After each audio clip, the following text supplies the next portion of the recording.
Everyone, good afternoon, good morning, good evening to all of you. आज है 16th of May 2025। Welcome once again to this live analysis. एक बार देख लेते हैं क्रूड ऑयल को। कल एक बाइंग का ट्रेड लगाया था, लास्ट टाइम मार्केट क्लोज हो गया था वहीं पर। आज फ्लैट ओपन हुआ, वो पूरा टारगेट दिया। कल रेजिस्टेंस था, वहाँ से एक सेलिंग आई वापस, तो ये सेलिंग का ट्रेड ही चल रहा है। बाकी नेचुरल गैस में कल एक सेलिंग का ट्रेड था।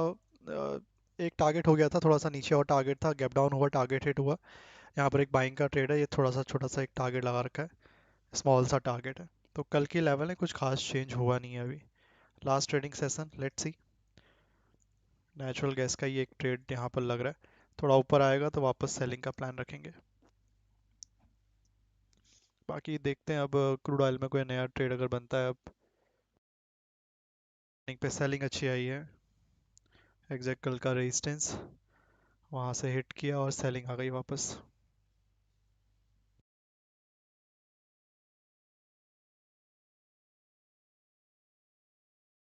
लाइक भी करते रहो guys, don't forget to like the stream and subscribe the channel. कोई और ट्रेड बनता है तो वी विल सी दैट। अभी कोई नया ट्रेड नहीं है, ध्यान रखना। बाकी डेटा की अगर बात करें तो अभी 12:30 न्यूयॉर्क सेशन की ओपनिंग हो जाएगी, तो न्यूयॉर्क सेशन ओपन होगा 12:30 इंडियन टाइम के अकॉर्डिंग। एंड देन 5:30 शाम को इवनिंग पे न्यूयॉर्क सेशन की opening. 7 PM US market open और 7:30 कंज्यूमर सेंटिमेंट और इन्फ्लेशन एक्सपेक्टेशन का डेटा, ये भी गोल्ड और सिल्वर को इम्पैक्ट करेगा। तो 7:30 का डेटा, बाकी मार्केट ओपनिंग है जो मेनली इम्पैक्ट करेंगे आज प्राइस को।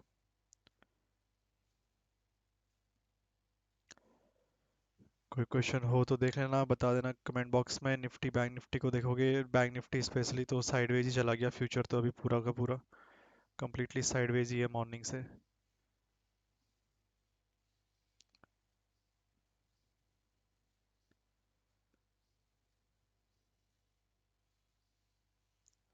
बाकी कोई न्यूज आएगी तो वी विल सी, अभी तो ऐसी कोई न्यूज़ भी नहीं है।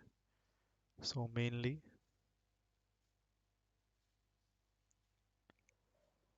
ये फिलहाल के लिए सिनेरियो चल रहा है। नेचुरल गैस थोड़ा ऊपर आएगा तो वापस एक सेलिंग का प्लान रखेंगे।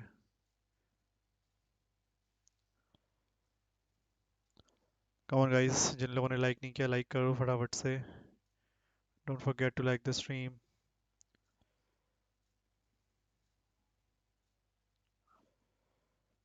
कोई क्वेश्चन हो तो कमेंट बॉक्स में पूछ सकते हो। If you have any question you can ask in the comment box.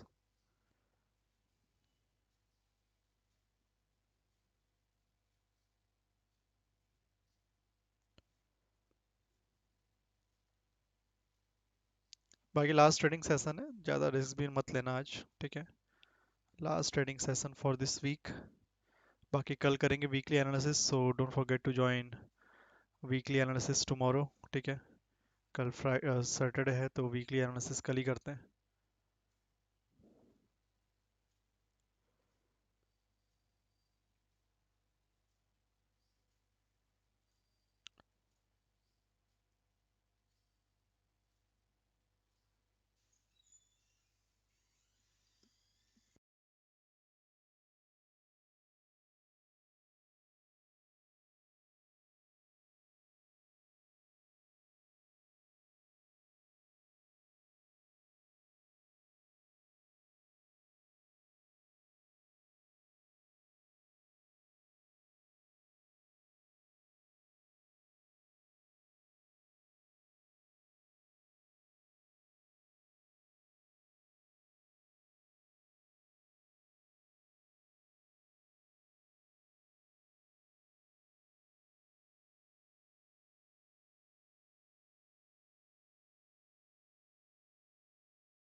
Crude oil को थोड़ा सा नीचे और आने देते हैं, देखते हैं इसमें कुछ ट्रेड बन रहा है। सेलिंग अच्छी आ गई है लगभग। फ्रेश ट्रेड अगर बनता है यहाँ पे।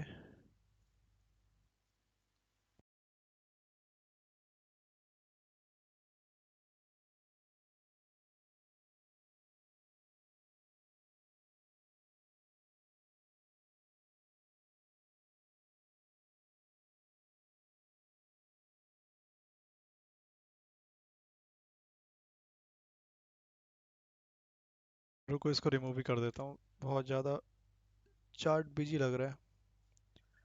Remove the remaining levels.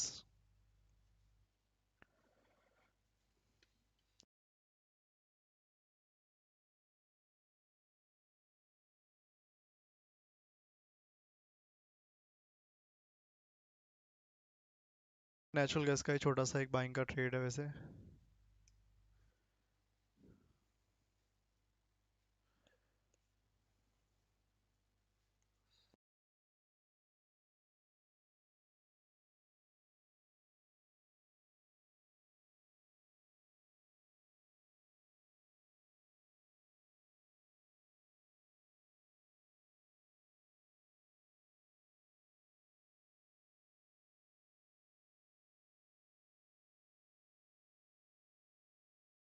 थोड़ा सा ऊपर आ जाए तो बढ़िया रहेगा।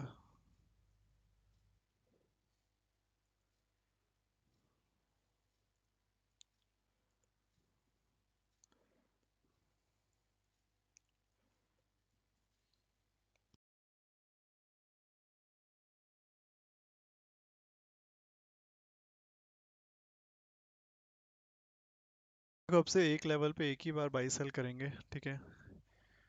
क्योंकि दूसरी बार वहां पर बाइंग आएगी या नहीं आएगी, या सेलिंग आएगी नहीं आएगी, थोड़ा सा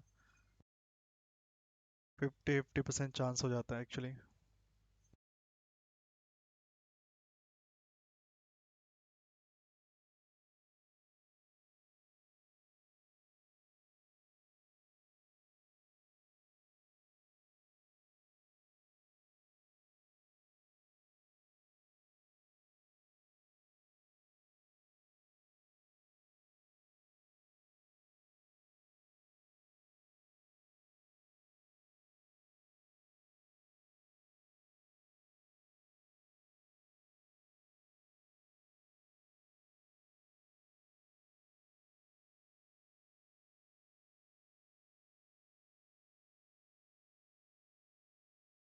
कि एक लेवल से वैसे बाइंग एक से ज़्यादा बार भी आ सकती है, सेलिंग भी एक से ज़्यादा बार आ सकती है, बट रिसेंटली देखा जा रहा है कि वो लेवल कब ब्रेक हो जाता है पता नहीं चलता है।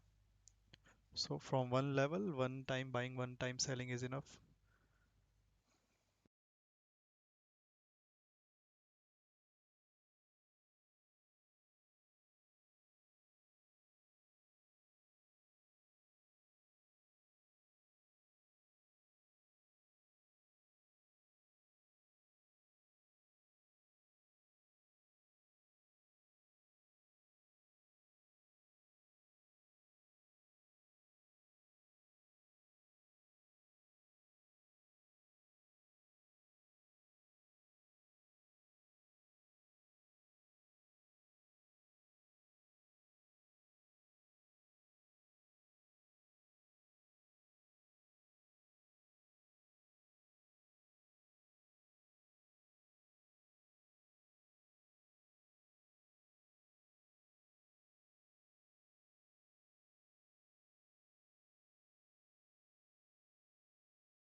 ठीक है, नीचे एक लेवल यहाँ पर रहेगा एंड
ये दो लेवल रहेंगे सपोर्ट के तौर पे एंड यहाँ पे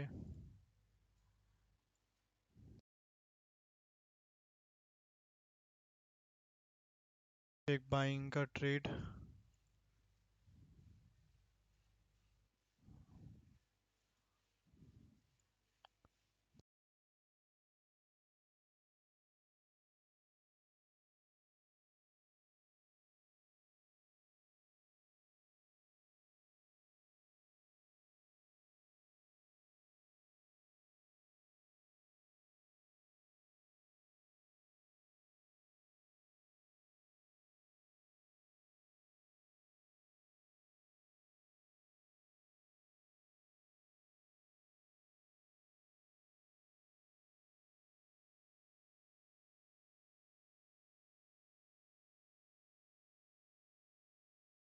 टारगेट लगभग 293 94 के आसपास, इतना काफ़ी रहेगा।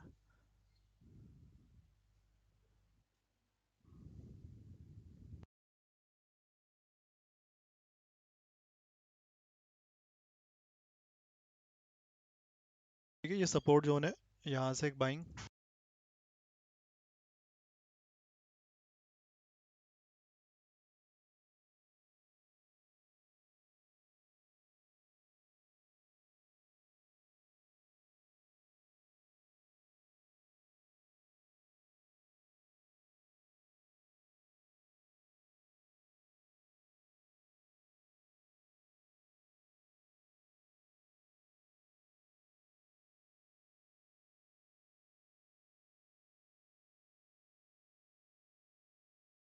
ये ब्लू कलर की लाइन तक का एक टारगेट छोटा सा, यहाँ से वापस सेलिंग का प्लान रखेंगे।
ऊपर से तो कल सेलिंग ऑलरेडी आ चुकी थी।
तो ये कुछ लेवल रहेंगे फिलहाल के लिए नेचुरल गैस में।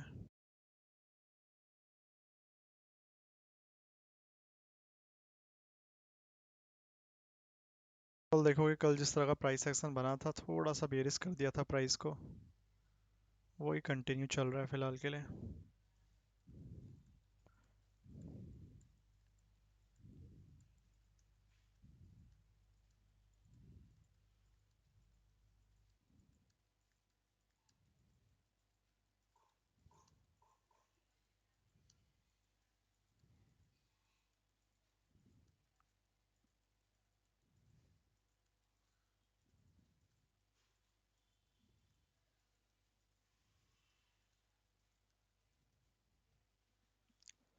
नेचुरल गैस में भी कोई सेलिंग में था तो निकल जाना, टारगेट डन। इसमें एक और ट्रेड देखते हैं।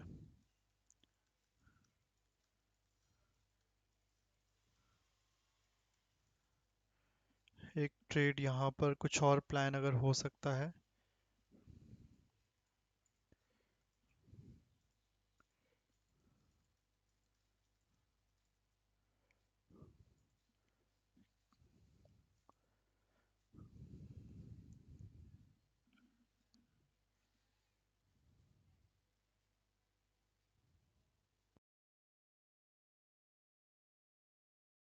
थोड़ा सा और नीचे अगर आ जाए क्रूड, बढ़िया रहेगा।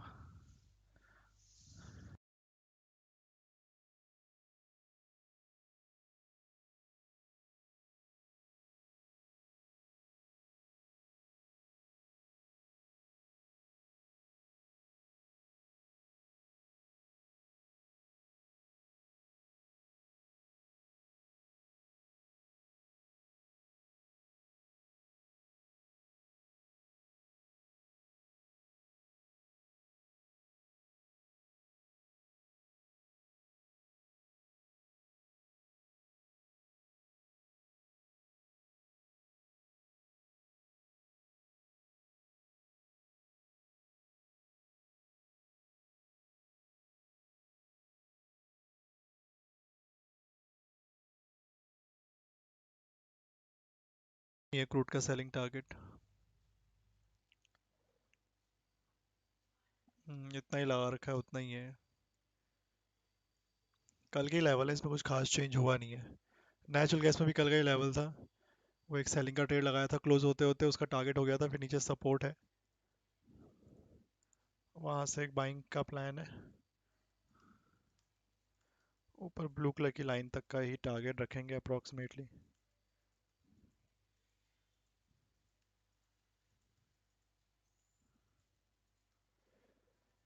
बाकी देखते हैं फिर से अगर कोई नया ट्रेड बनता है।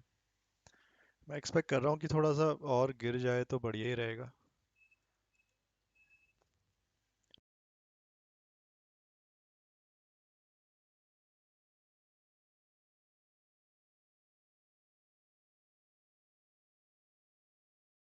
एक कल के लेवल रिमूव कर देता हूँ क्रूड में।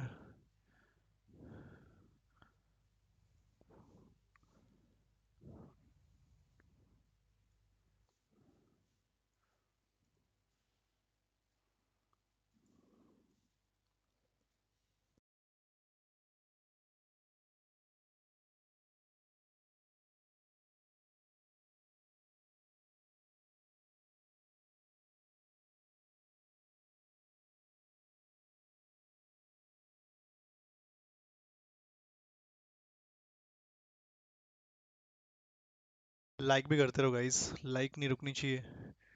लाइक रुक गए तो स्ट्रीम रुक जाती होता है। Don't forget to like the stream, come on.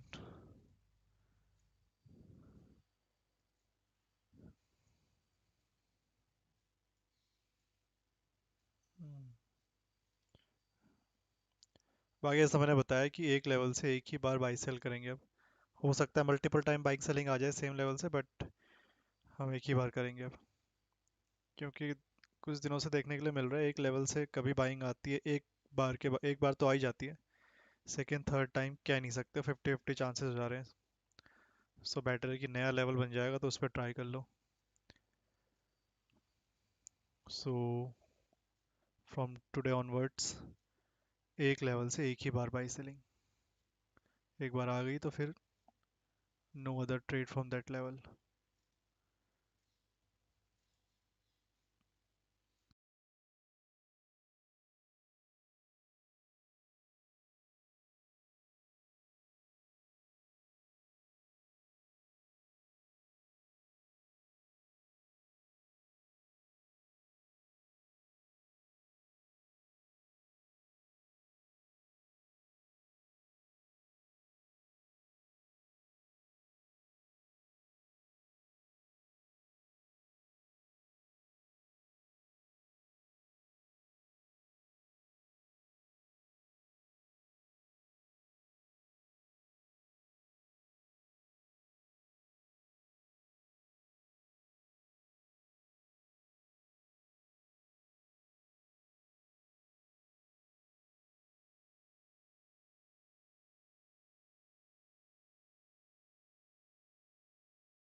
Indian market Nifty bank तो थोड़ा साइडवेज ही चल रहा है फ्यूचर। फर्स्ट 15 मिनट की कैंडल के अंदर ही देखो कुछ मूव करता है तो इंडियन मार्केट, अदरवाइज साइडवेज ही है। मैं बैंक निफ्टी स्पेसिफिकली बता रहा हूँ, और का मैं कह नहीं सकता, मैंने देखे नहीं बाकी सेगमेंट। बैंक निफ्टी देख रहा था मॉर्निंग से तो वो ऐसा लग रहा था ट्रेंड करेगा आज बिल्कुल, लेकिन साइडवेज चला गया। लेट्स सी, अभी 12:30 के बाद देखते हैं।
सेलर्स निकल सकते हैं क्रूड से।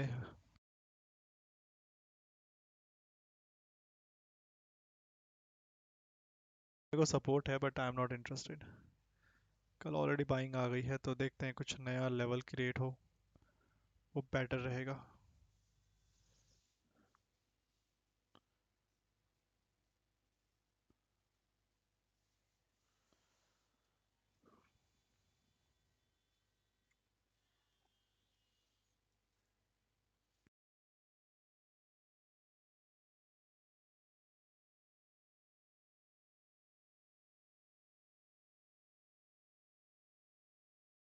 बना देगा लेवल, नहीं लेवल भी बना देता है, ऐसा कुछ नहीं है।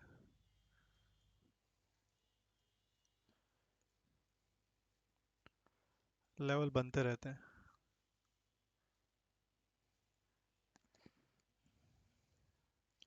बाकी थोड़ा नीचे आ जाए क्रूड ऑयल तो बढ़िया रहेगा, नीचे भी कुछ सपोर्ट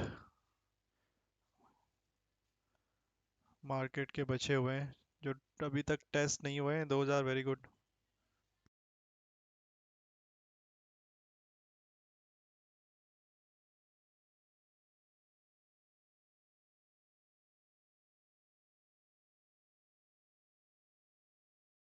वाला लेवल काफ़ी अच्छा है, यहाँ कहीं मिल जाए अगर।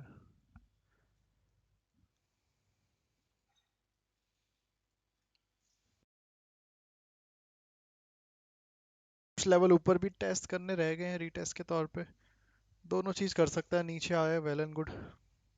5120, 5100, या फिर ऊपर जाए तो रीटेस्ट के लिए भी लेवल है कुछ ऊपर के।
News when you want it with Bloomberg News Now. I'm Stephen Carroll. And I'm Caroline Hepker. With days to go before a key EU-UK summit in London, the two sides are struggling to agree to a text on a defence and security partnership. Bloomberg has learned talks about the UK joining a €150 billion EU military fund have been held up by other issues on things like fishing rights and migration post-Brexit. Valdis Dombrovskis says the tone around the meeting is still upbeat. There is this positive momentum. There is willingness from both sides, so to say, make a step towards each other.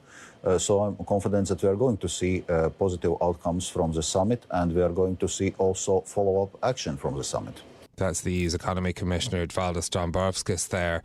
Improving the relationship has been a key ambition of UK Prime Minister Keir Starmer as he tried to improve Britain's weak economic outlook and build a closer alliance in uncertain geopolitical times.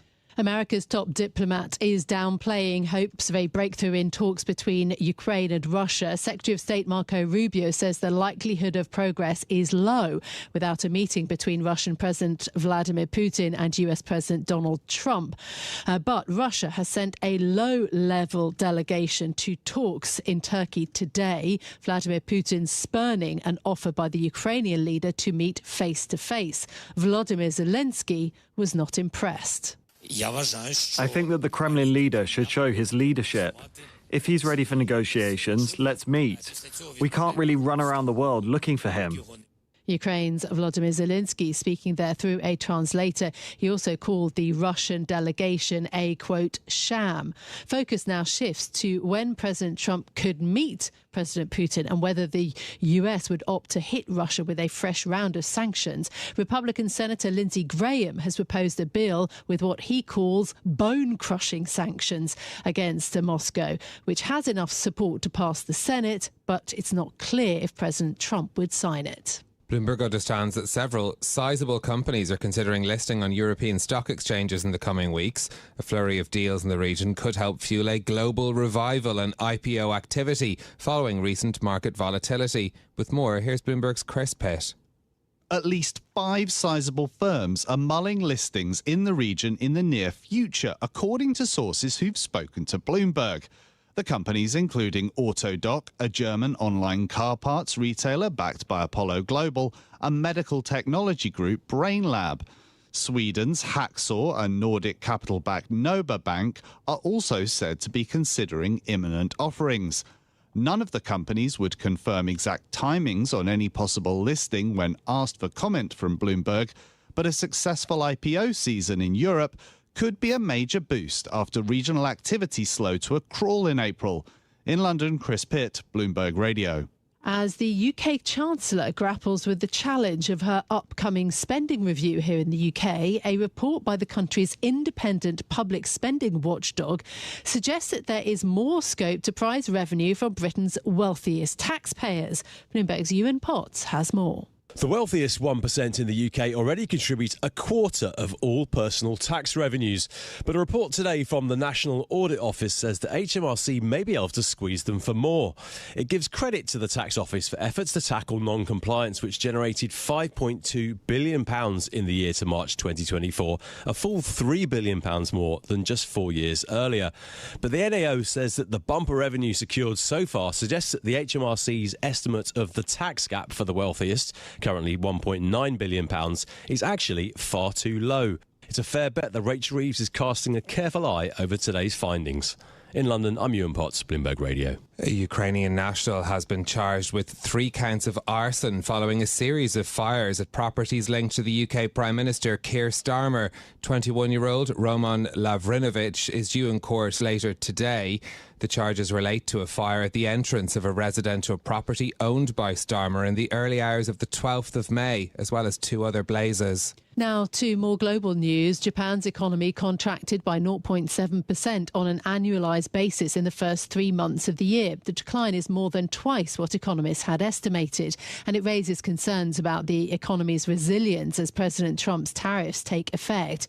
Japan says that it is continuing to seek a reprieve from the American levies and hopes to reach some form of agreement with the US next month. Analysts say US President Donald Trump is likely to keep 30% tariffs on China until at least the end of this year. A Bloomberg survey of dozens of fund managers reveals low expectations of further levy cuts in the near future, despite ongoing negotiations.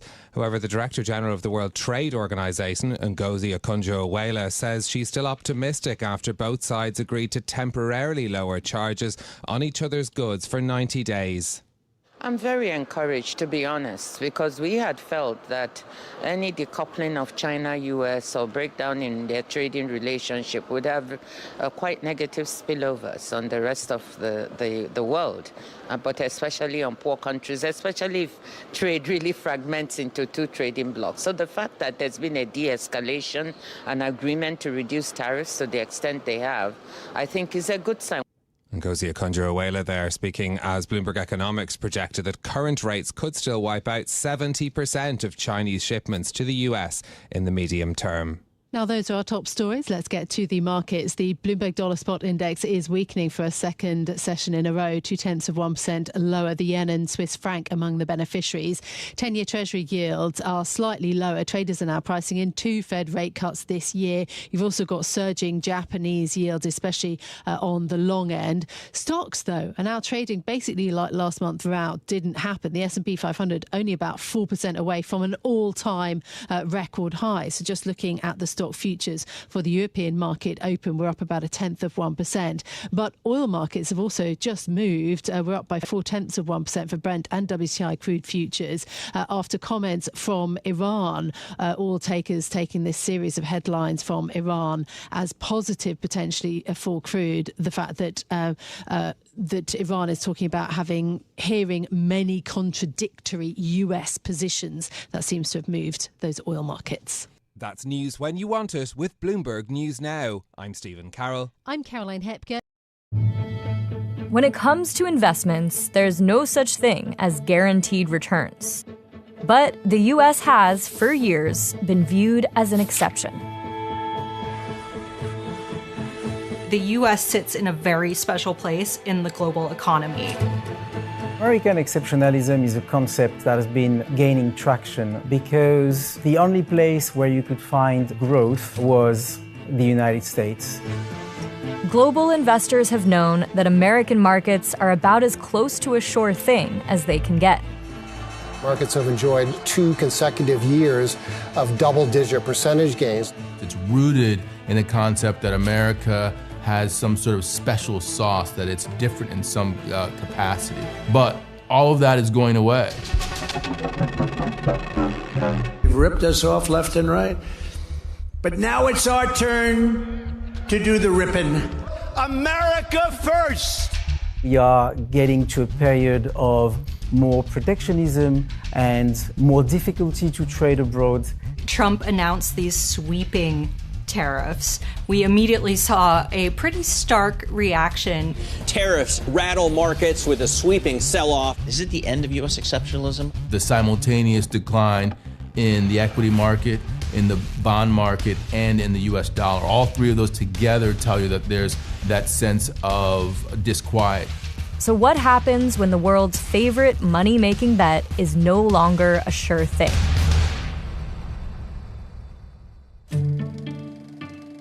When you're talking about American exceptionalism, you're talking about 3 pillars here. You're talking about growth, liquidity, and rule of law. These are the pillars upon which this American exceptionalism has supported itself for over 2 decades now. Let's take a minute to drill down into each of these pillars. First is growth, which is another way of saying the stock market. US companies are completely entangled with global growth, especially the tech ones. If you take any of those big Magnificent Seven, as we call them, a very, very large part of their revenues is made abroad, not in the US.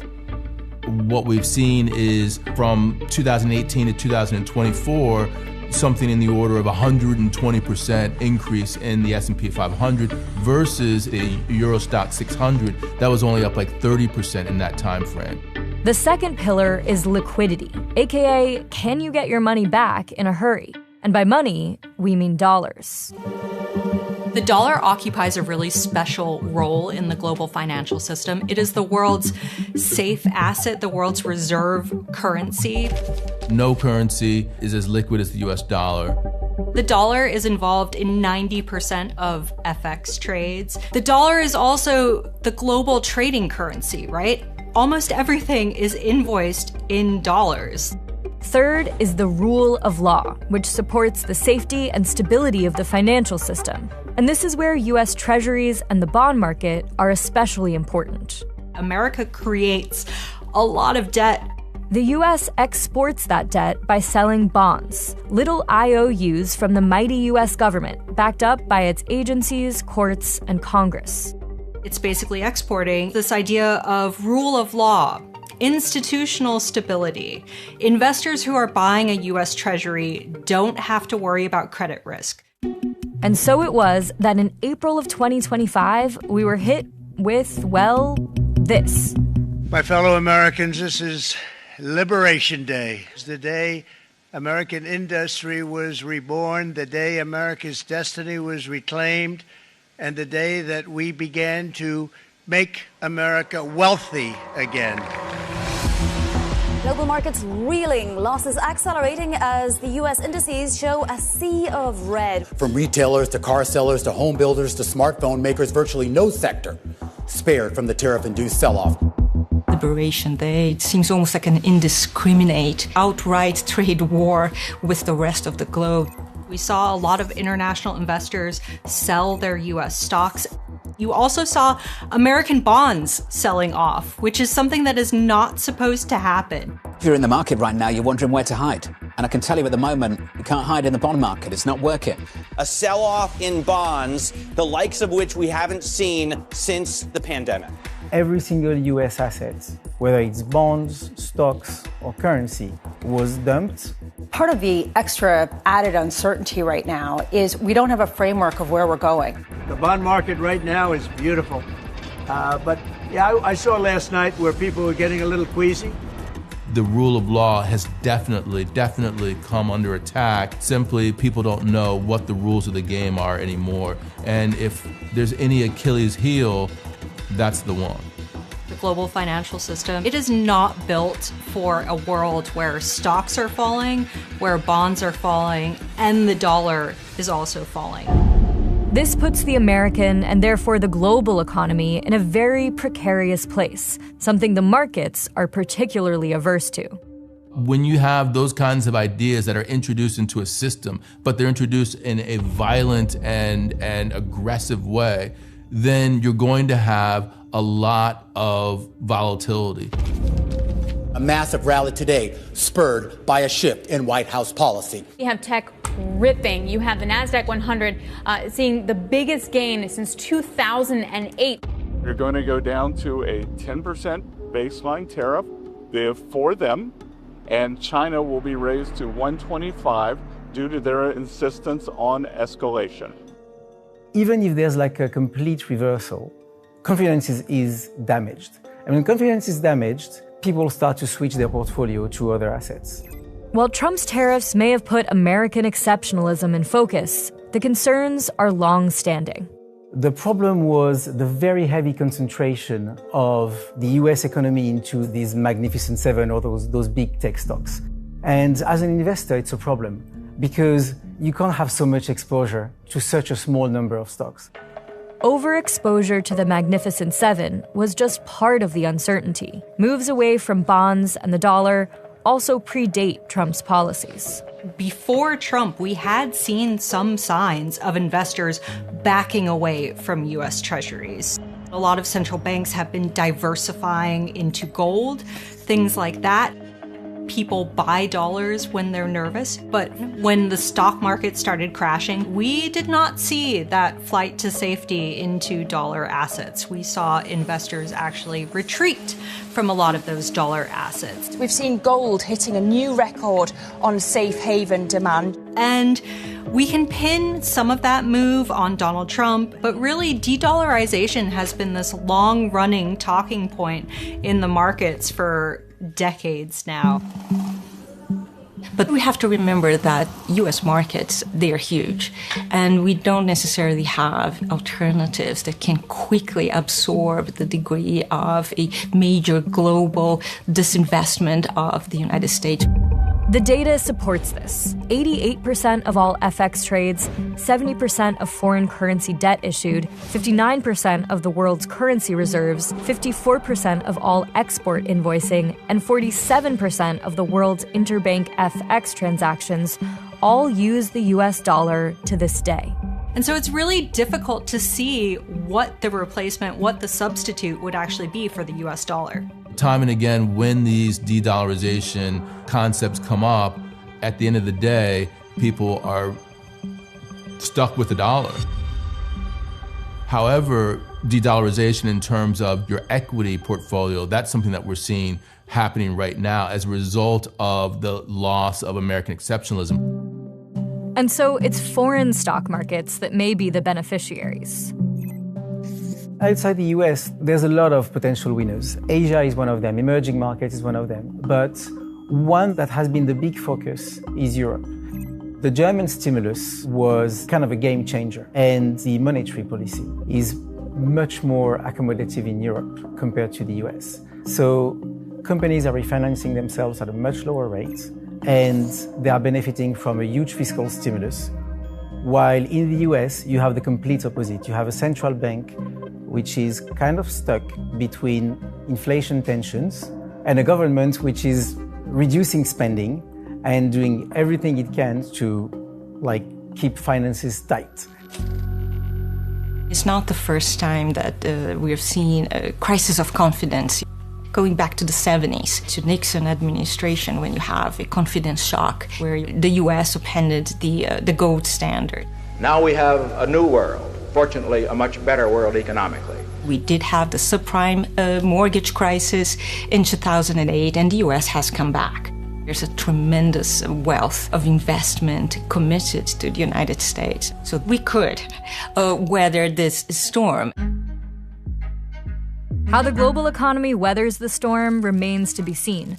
But the weakening of American exceptionalism's three pillars means business as usual may no longer be possible. There's no winner in protectionism. Everyone will suffer, and global growth will suffer. You cannot put the tariff toothpaste, so to speak, back in the bottle.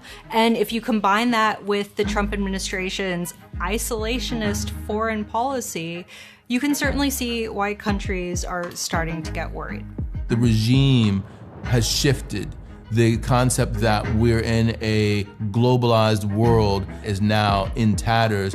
So while the US government can do something to stop a recession in the near term, they can't stop the change from the things that made America exceptional from a market's perspective going away.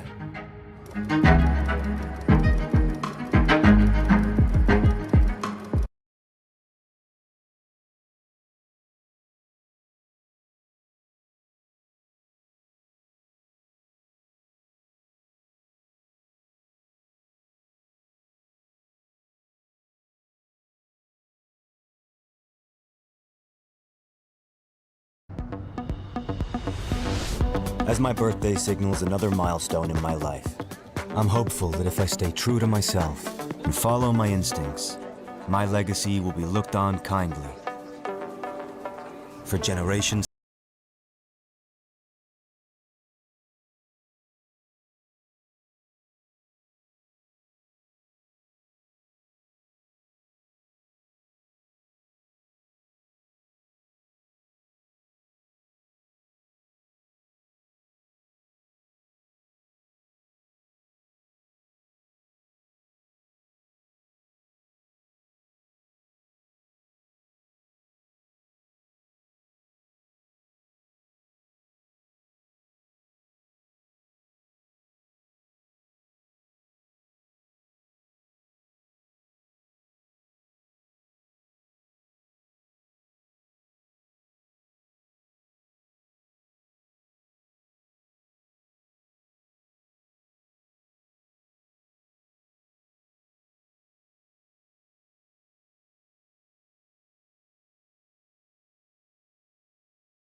In addition, yesterday we achieved a total reset with China after productive talks in Geneva.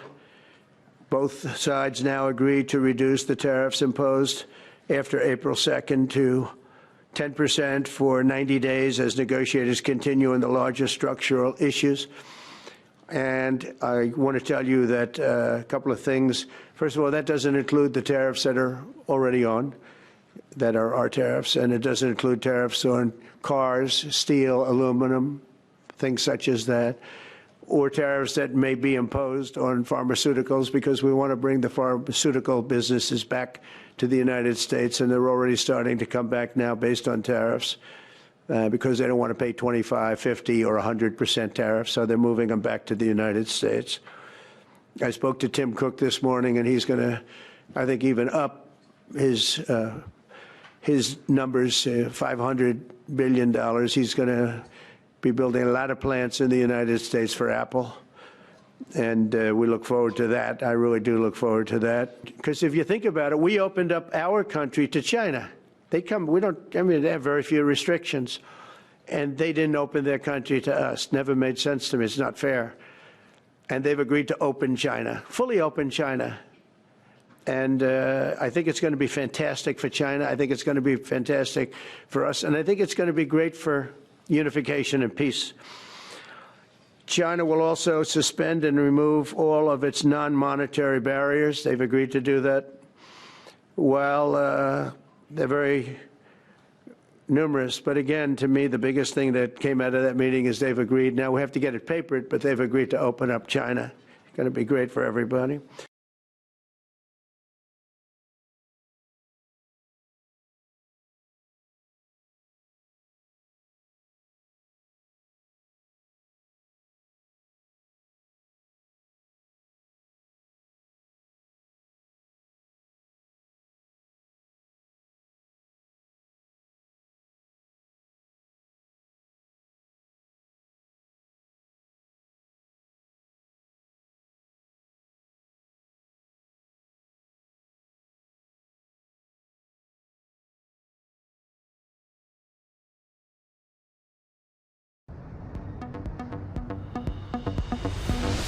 As my birthday signals another milestone in my life, I'm hopeful that if I stay true to myself and follow my instincts, my legacy will be looked on kindly.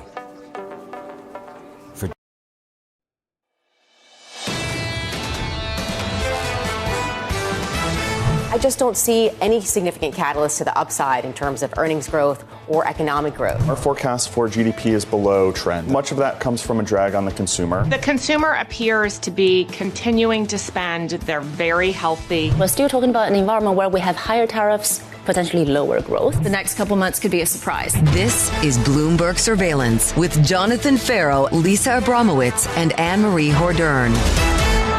Live from New York City this morning. Good morning, good morning. For our audience worldwide, Bloomberg Surveillance starts right now. Coming into Thursday, facing down a triple header. The consumer in focus. As investors wait for the latest read on U.S. retail sales, Walmart reporting earnings as it doubles down on discounts to secure market share.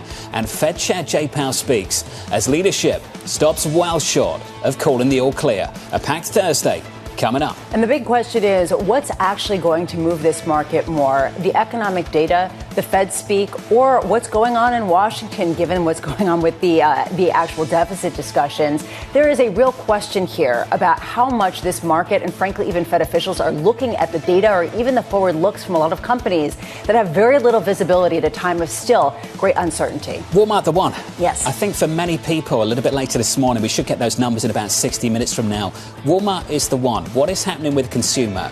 We know how they feel. Bad. What are they doing? And are they continuing to trade down? And for Walmart as a company, how are they developing their pricing strategy in this moment compared to, say, post-pandemic? So Walmart is an amazing example. It's a petri dish. It's a confluence of so many different trends coming together. First of all, it's the world's biggest retailer, so it has an incredible view into the consumer. Second, it has an incredible view into supply chains to understand just how disrupted they have become. And it has incredible negotiating heft. to the point about pricing. They have said they want to compete on price, which means they want to lean in and maybe even take some margin hit in order to have the best prices out there. How much are they gaining share, and how much are they having to do that because they're not able to jawbone down some of their suppliers? Walmart this morning up in a pre-market by 0.5%. Equity futures at the moment just a little softer.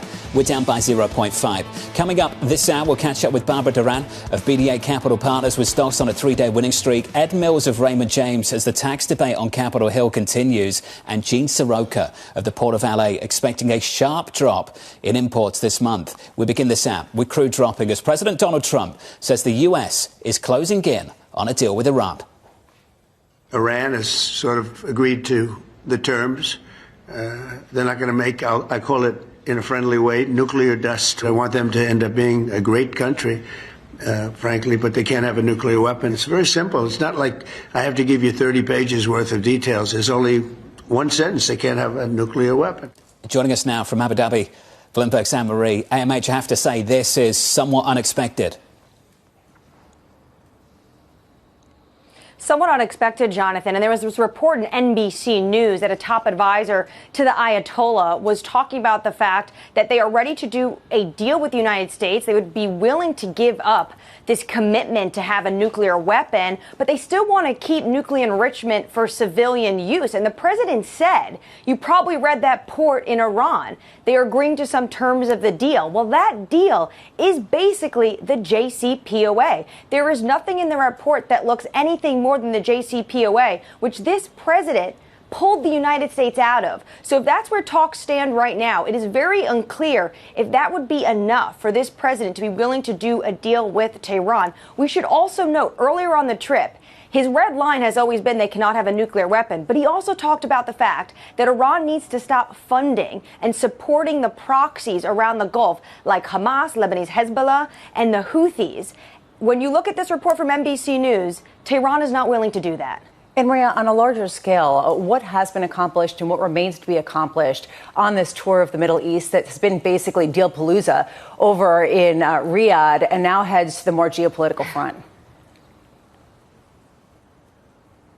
More deals are going to be expected when the president touches down here in Abu Dhabi. A ton of deals in Riyadh, of course. The focus there was really AI, and that is going to transfer here as well. There were similar grievances between Riyadh and Abu Dhabi when they were dealing with the Biden administration and this diffusion rule, putting the world into buckets. And you had these two countries really capped at the level of how many advanced chips that they could get their hands on. Sheikh Taknoun, I broke that story in March when he came to the White House, had dinner with the president, and then you saw the Emiratis say they were willing to commit $1.4 trillion of investment.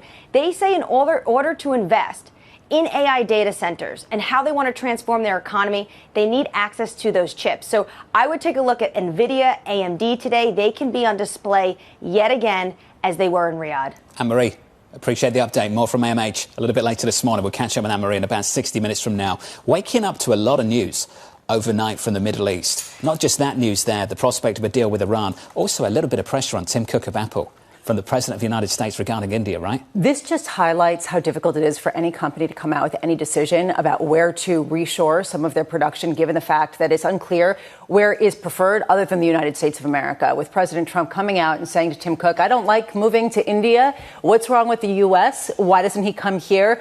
And all of a sudden, the whole plan to move production from China to India gets called into question. We'll bring those comments from the president to you in about 25 minutes' time, so look out for that. Here's the view from Wall Street this morning. Barbara Duran of BDA Capital Partners writing this. With worst case off the table for tariffs and acceptance of a patient Fed, the stock market has rebounded to near year-end levels, but tariff uncertainties loom large. Barbara joins us now for more. Barbara, good morning.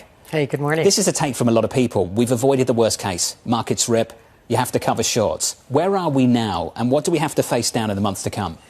Well, I think it's a question everybody's looking at. I think that 21 PE, we're back to that, up from 18 times just a month ago. So I think the market takes a pause here, and certainly the futures today are indicating a little bit of a pullback.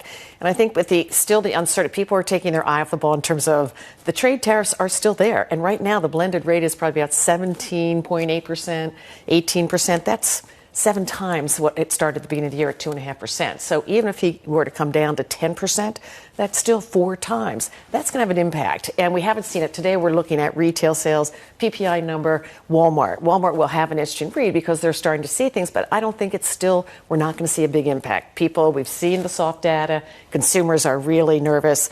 And so there's a little bit of a pullback, but frankly, for the last year, we've seen people trading down, into lower stuff. So I think we're not going to see yet the impact of the tariffs, but it will happen. It's $1 trillion question. When?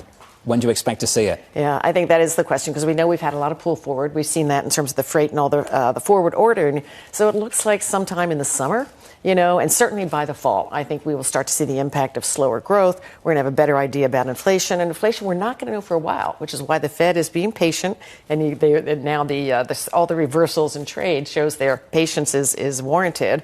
And we'll see, even if inflation is sticky or not. And that's the big question. We're not going to know for some time. And that data will start to come in, I think, by the end of the summer. It seems like the new havens in the equity market are the old havens, and that's big tech. And you've seen them rally tremendously. That's been the outperformer. Even as you saw yesterday, the Russell 2000 declined by almost a percentage point.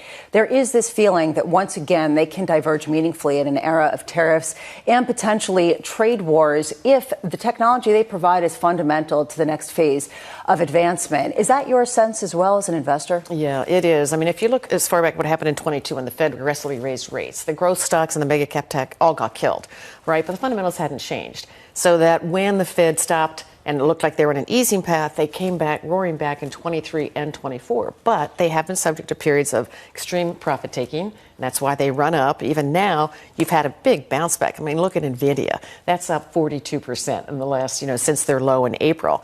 And so you're going to see periodic profit taking. But these are stable. These are companies with long pathways of growth, predictable, big cash flow, good management, all that. And certainly this week we've had a lot of re-emphasizing or reassurance about the AI play is alive and well. And certainly the orders that they're picking up in the Middle East. Well, I think what's interesting is if you look at the dynamics of the market, it hasn't necessarily been truly risk on, led by some of the riskiest companies. It has really been big tech that's bolstered most of the returns, which raises the question, if people are sniffing out weakness, why are they avoiding long-term bonds to such a degree? And what potentially could you see in the data that could push them into them if there is already disinflation? We saw that with the CPI report coming in lower than expected. Right. But that same day, the CPI just a few days ago, you saw the long bond yields went up. Right? That would be counterintuitive.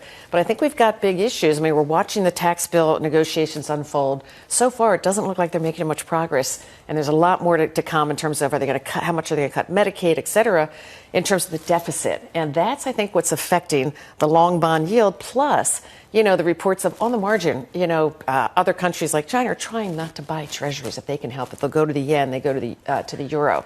But we have the deepest market. But I think that's impacting us on the margin. So it's hard to see the 10-year coming down all that much because of these concerns. Got close to 5 again on a 30-year overnight. When does that start to become a headwind for this equity market?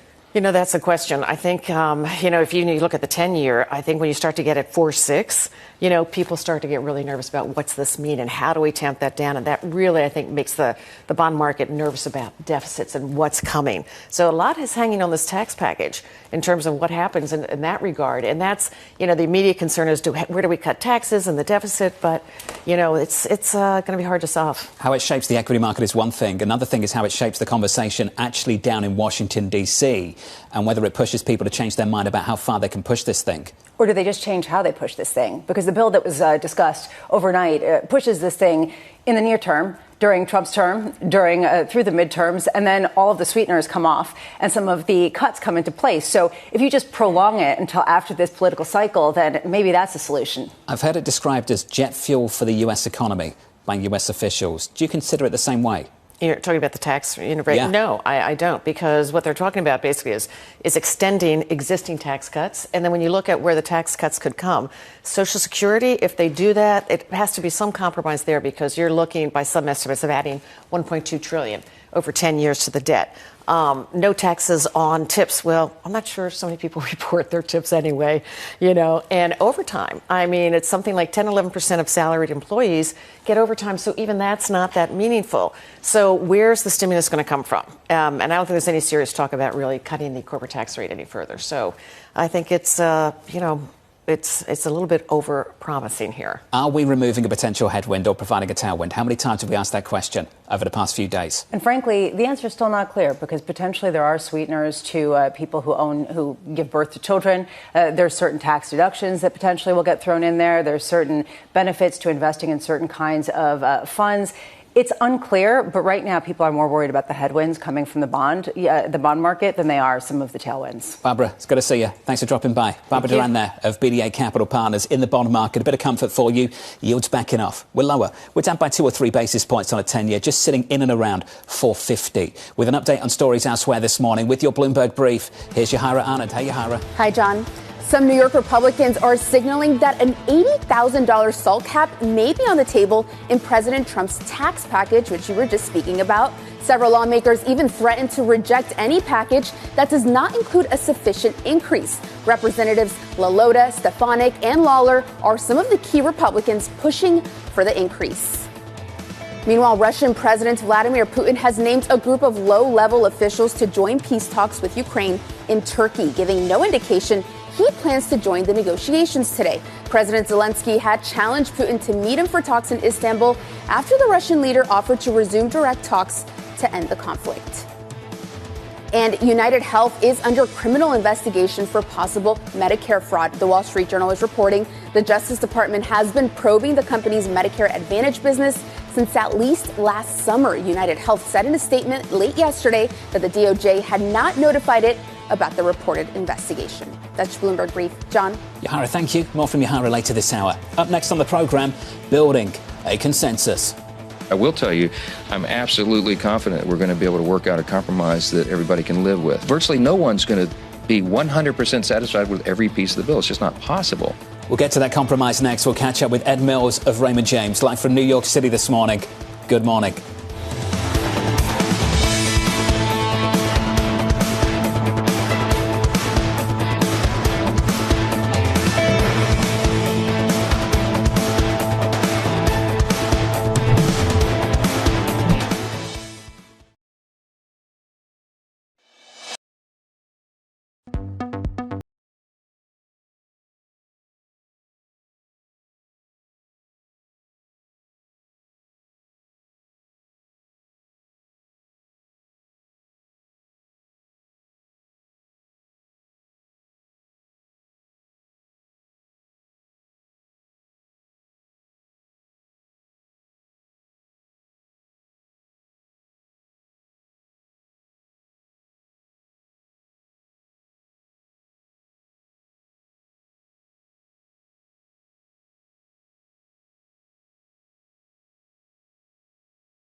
Just a quick programming note for you. Coming up later on this morning, 8:15 Eastern Time, Jamie Dimon, the JP Morgan chair and CEO, catching up with Francine Lacqua over in Paris, France. So look out for that later on this morning. We'll take that live right here on Bloomberg Surveillance. Let's check out the equity market. Equity futures on the S&P.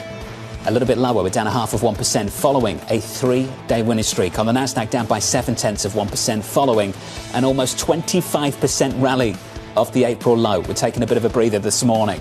Under surveillance this morning, building a consensus.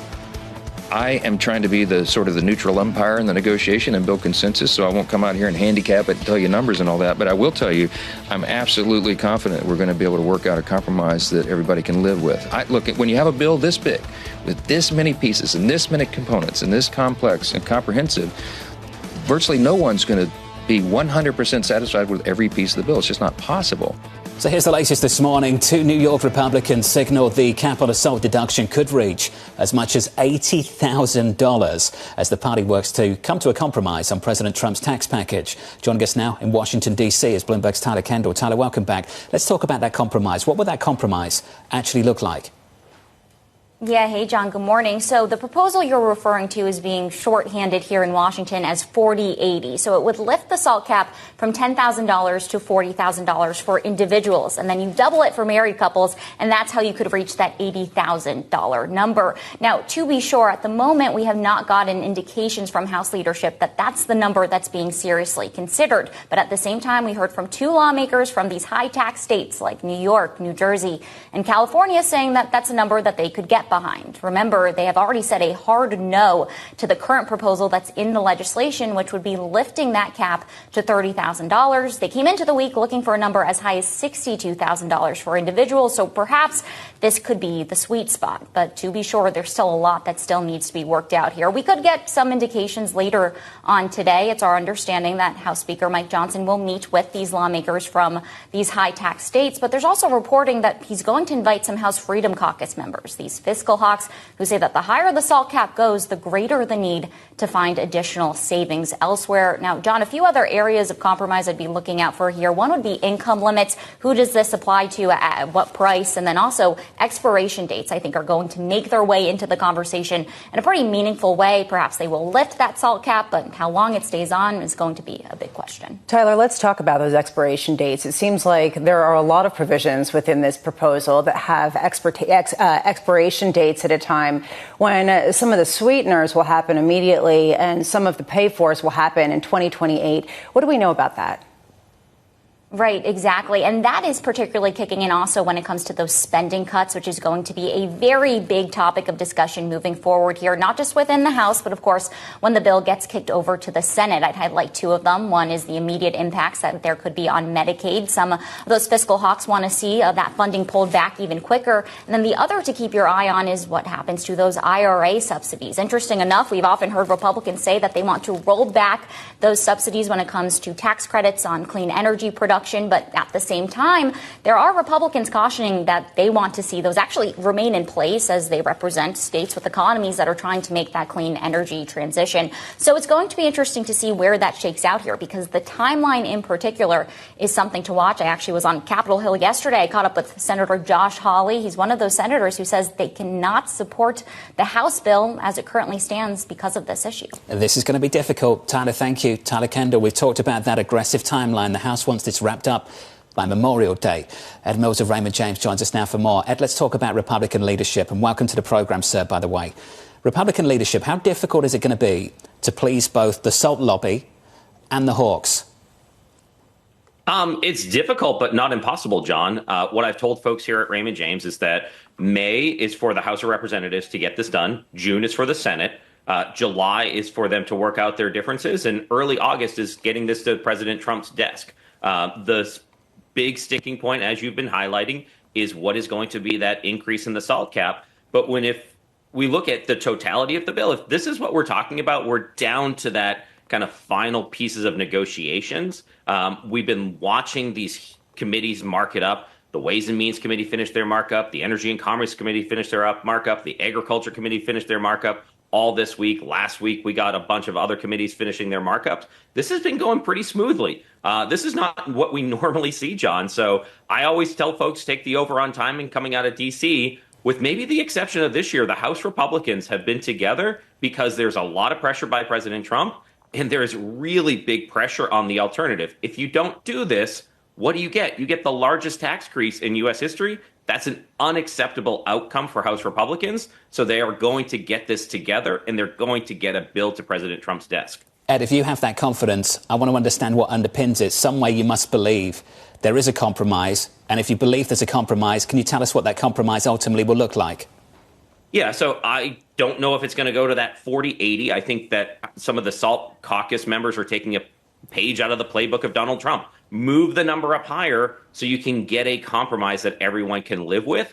I think what we are really focused on here at Raymond James is the fact that everyone's been saying, no, this is not a big fiscal impulse, but they are going to front and load all of these tax cuts. And we've been talking about this. It's going to be about a 3-year tax cut where they're going to spend more than $1 trillion over those 3 years. You're going to have $330 billion of fiscal impulse, plus business tax cuts that are front-end loaded, $200 billion over the next year and a half. We're going to be north of $500 billion of fiscal stimulus once this bill gets done between the end of this year and the end of next year. I think that's going to be a huge push to get this over the hump here. I just don't see that they're unable to get this done. And the final thing I'd say, John, is the fact that they have the debt limit in this. We have to raise the debt limit or we default. We respond to crisis and deadline in D.C. They are not going to let that happen. They will come to a compromise, even if, as Speaker Johnson says, not everyone is happy.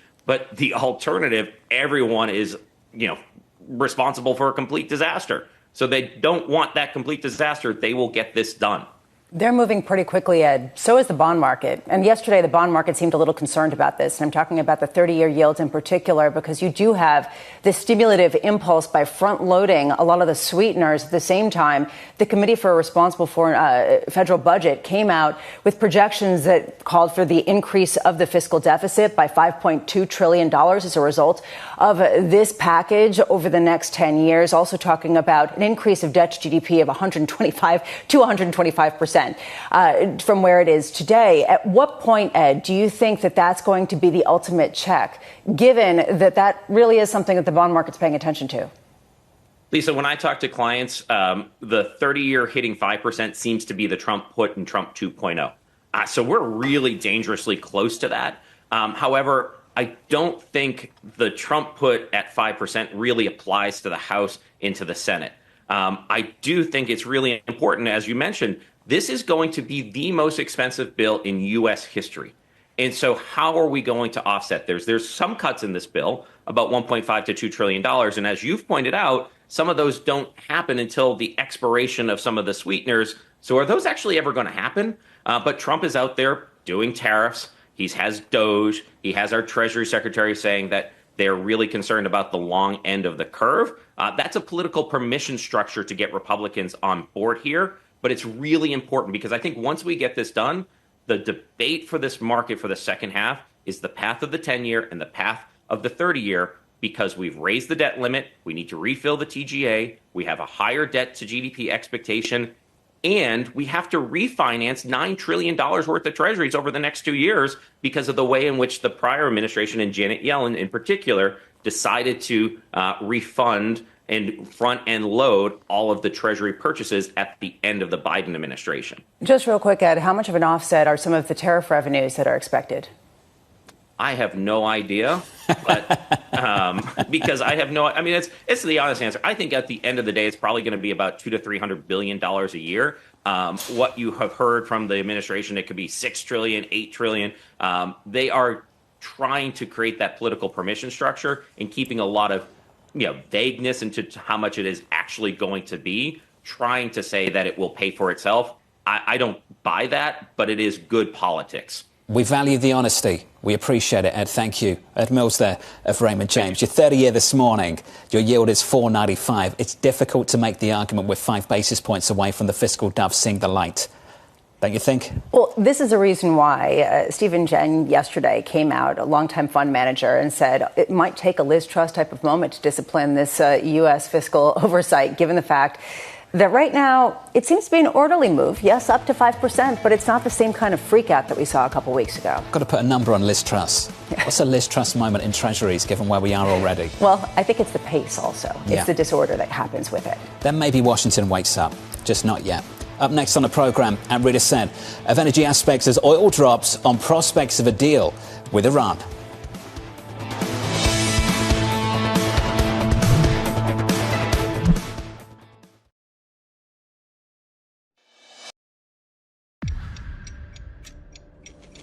Exhausted investors digesting the latest tariff talk out of Washington.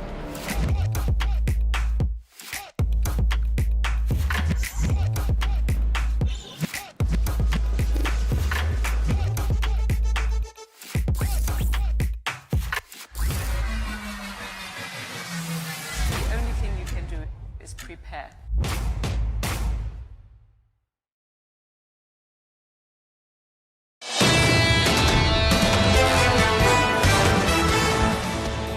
Three-day winning streak on the S&P 500 coming into Thursday. A few upgrades. We've had them from Goldman, from Ed Yardeni, upgrading their price targets on the S&P. This from UBS and David Lefkowitz, downgrading US equities from attractive to neutral. It appears that investors are already pricing in a substantial de-escalation in trade friction. Speaking to some of that, a little bit of steam coming out of this rally. We're down by 0.5% on the S&P. We're down by 6 or 0.7% on the Nasdaq 100, with 3 hours away until that cash open. Let's get you some morning movers. Here's Danny Berger. Hey, Danny. Hey, John. It is another day with United Health under pressure. Recall earlier this week, it was about them scrapping their guidance and getting a new CEO. This time, late yesterday, a report from the Wall Street Journal that the DOJ is investigating them for possible Medicare fraud. Now, to be clear, the company itself says that it has not been notified by the DOJ and that it stands with the integrity of its Medicare Advantage program. Even so, those shares down 6.6% this morning, already down 38% year to date. To the upside, though, Cisco had earnings after the bell yesterday. The guidance it gave for the current quarter was much stronger than expected. Really showed that companies are still spending a healthy amount. There had been some concern that maybe there would be a pullback. Not so. The CEO saying that demand for AI was so acute that they would keep spending until they were forced to stop. Those shares up 4%. Finally, a little bit of deal news to bring you this breaking moments ago that Dick's Sporting Goods will be buying Foot Locker for a $2.4 billion deal, confirming reporting earlier from late yesterday. Got to say the price tag on this, it is a huge premium. $24 is what they want to buy it at. So you can see pre-market, we're getting closer to those levels. But again, a nearly 90% premium. Maybe because of that price tag, you can see Dick's Sporting Goods falling 13%. But Foot Locker, for its part, has fallen a lot this year, considering some of the concerns around tariffs and around merchandising. John. Danny, thank you. That stock was down more than 40% before this deal. That stock has had a rough ride. Yeah, when you're talking about less than $25 a share, it's a different type of percentage gain when you start talking about this type of deal. Very, very difficult for some of those retailers. Thanks for the update, Danny. On our radar this morning, a US-India trade deal might be on the table. It's very hard to sell into India. And they've offered us a deal where basically they're willing to literally charge us no tariff.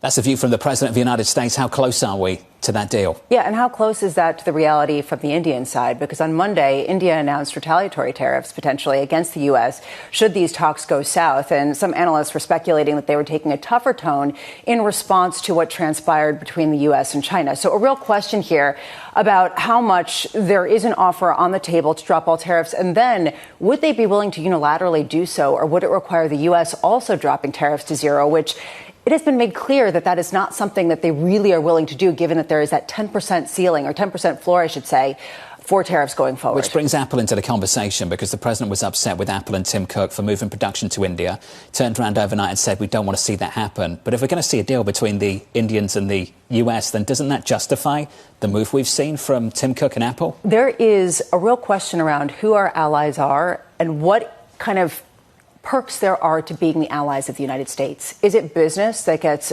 transported over to that country? Is it some sort of geopolitical alliance? That really is a big question at a time where it is unclear that people in New Jersey really want to be making iPhones for the same price that they'd be making them in India. I'm not sure they're going to make them for the same price. That's for sure. What did Dan Ives say? $3,500 for an iPhone if they're made in New Jersey? You're going to see the prices go up. Wow. I will say, I've actually thought about it, what it would be like to do that. Assembling iPhones? Yeah, and you can stand next to your friends, have a chat. I'm sure that's what happens in China too. Just they're getting paid a whole lot less for doing the same job. Anyway, I'm just saying it's probably not feasible. Apple's down in the pre-market by more than 1%. Conversations moved really quickly. It's moved away from trade to taxes, just like that, to start this week. 2 New York Republican lawmakers signaled the SALT cap could rise to as much as $40,000 for individuals, $80,000 for couples. Lawmakers planning to meet with House Speaker Mike Johnson later on this morning. And a real question about what they can actually get passed. If you look in the details, also, who actually is eligible for this? Is it a joint married couple? Is it people who make less than $200,000?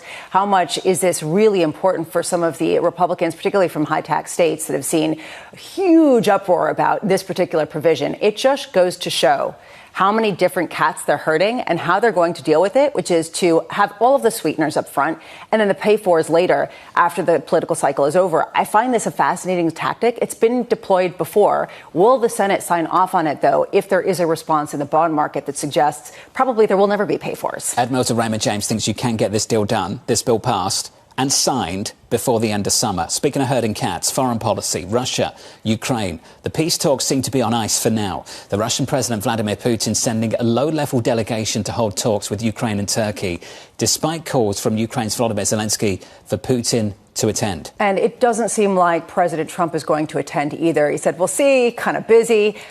My question ultimately is how much this ratcheted up the pressure on the side of the U.S. to take action against Russia if these talks are not perceived as being in good faith. And that's the tone, at least from the Europeans, and a real question about whether the tenor of discussions take on a very different tone after there was a low-level delegation sent to Turkey. This can change. This is just the current state of things so far.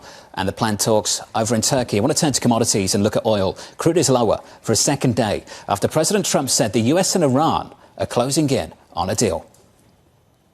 Iran has sort of agreed to the terms.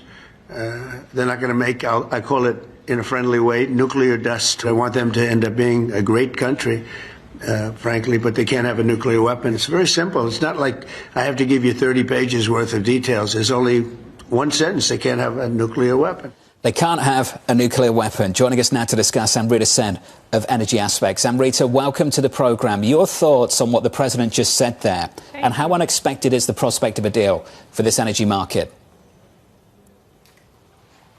Yeah, I mean, look, you guys were just talking about Russia, Ukraine as well. I mean, that's also happening. But right here, right now, it is the Iran talks, as you rightly point out.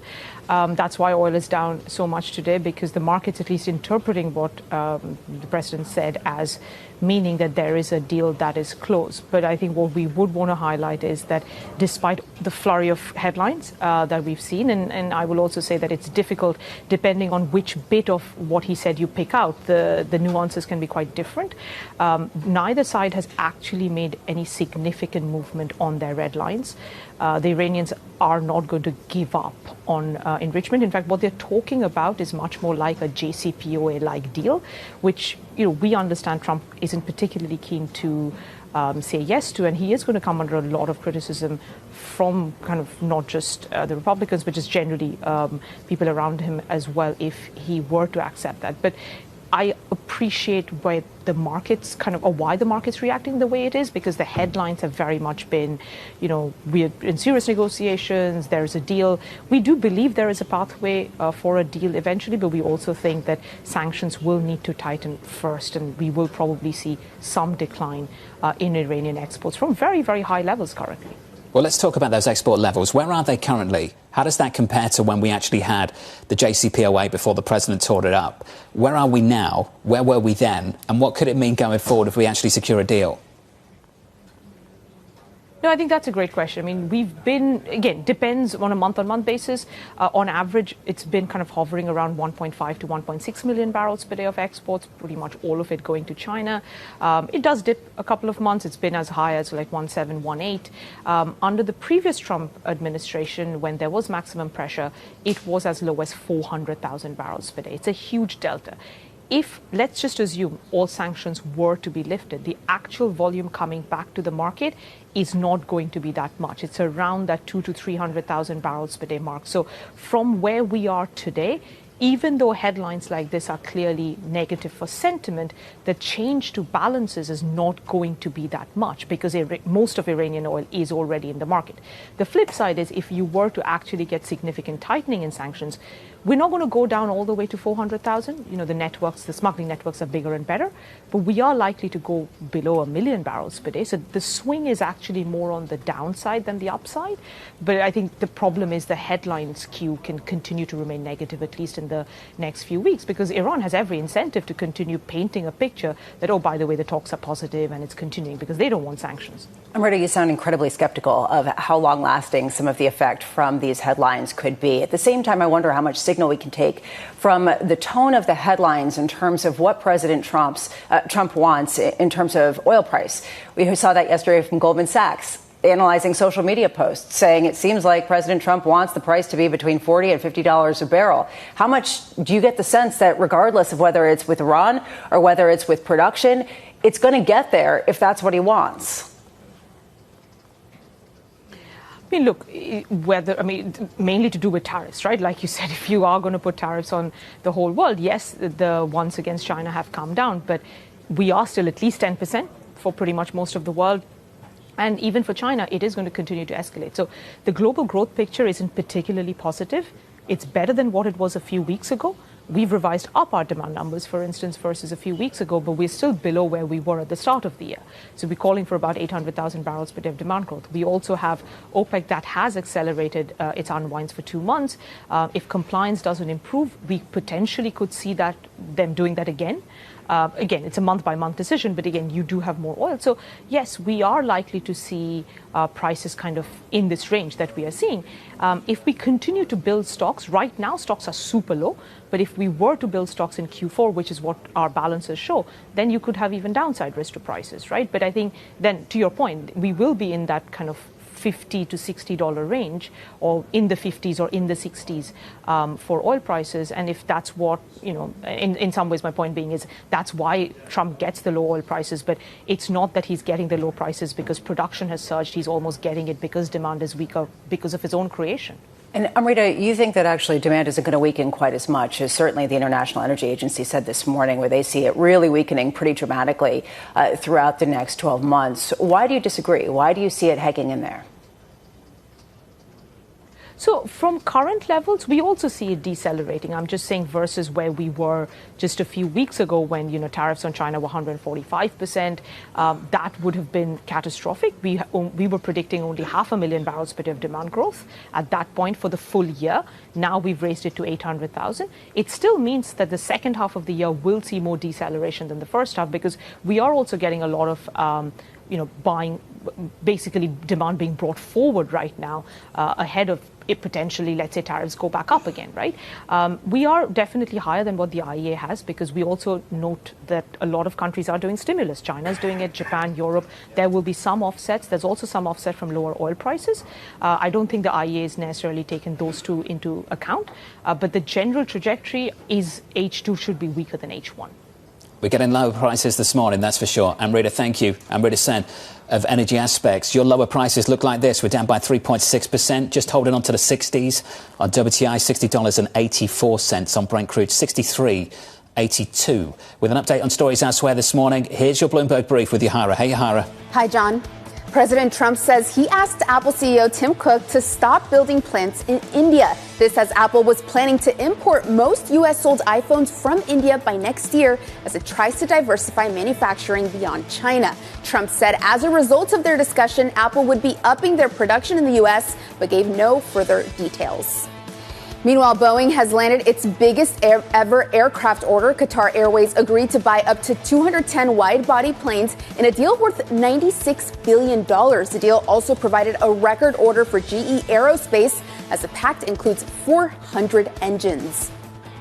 And shares of Foot Locker are surging more than 80% in the pre-market. Dick's Sporting Goods announcing this morning it's buying the company for an equity value of about $2.4 billion. Dick's said it plans to operate the shoe store as a standalone business. That's your Bloomberg Brief. John? Yahara, thank you. More from Yahara in the next hour. Up next on the program, preventing an escalation. Now we have a mechanism with our Chinese counterparts to prevent an escalation again. I think over the next 90 days, we can accomplish a lot. Never mind sentiment. Never mind happy talk. What is happening with actual physical trade? Up next, the must-watch. Gene Soroka of the Port of Los Angeles.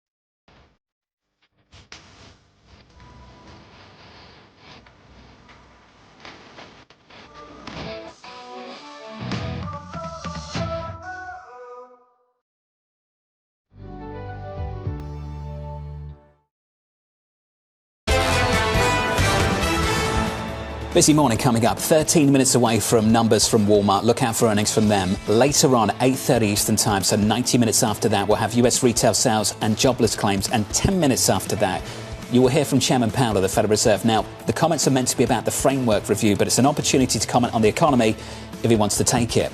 The price action looks like this. 3 days of gains on the S&P, slightly softer so far this morning. We're down by 0.5%. Under surveillance this morning, preventing an escalation. It was a very important step in establishing a working relationship with the tariff program. We had a plan, we have a process, and now we have a mechanism with our Chinese counterparts to prevent an escalation again. We're going to go into a series of negotiations. They're going to be fulsome, and we have a lot to talk about, but I think over the next 90 days we can accomplish a lot.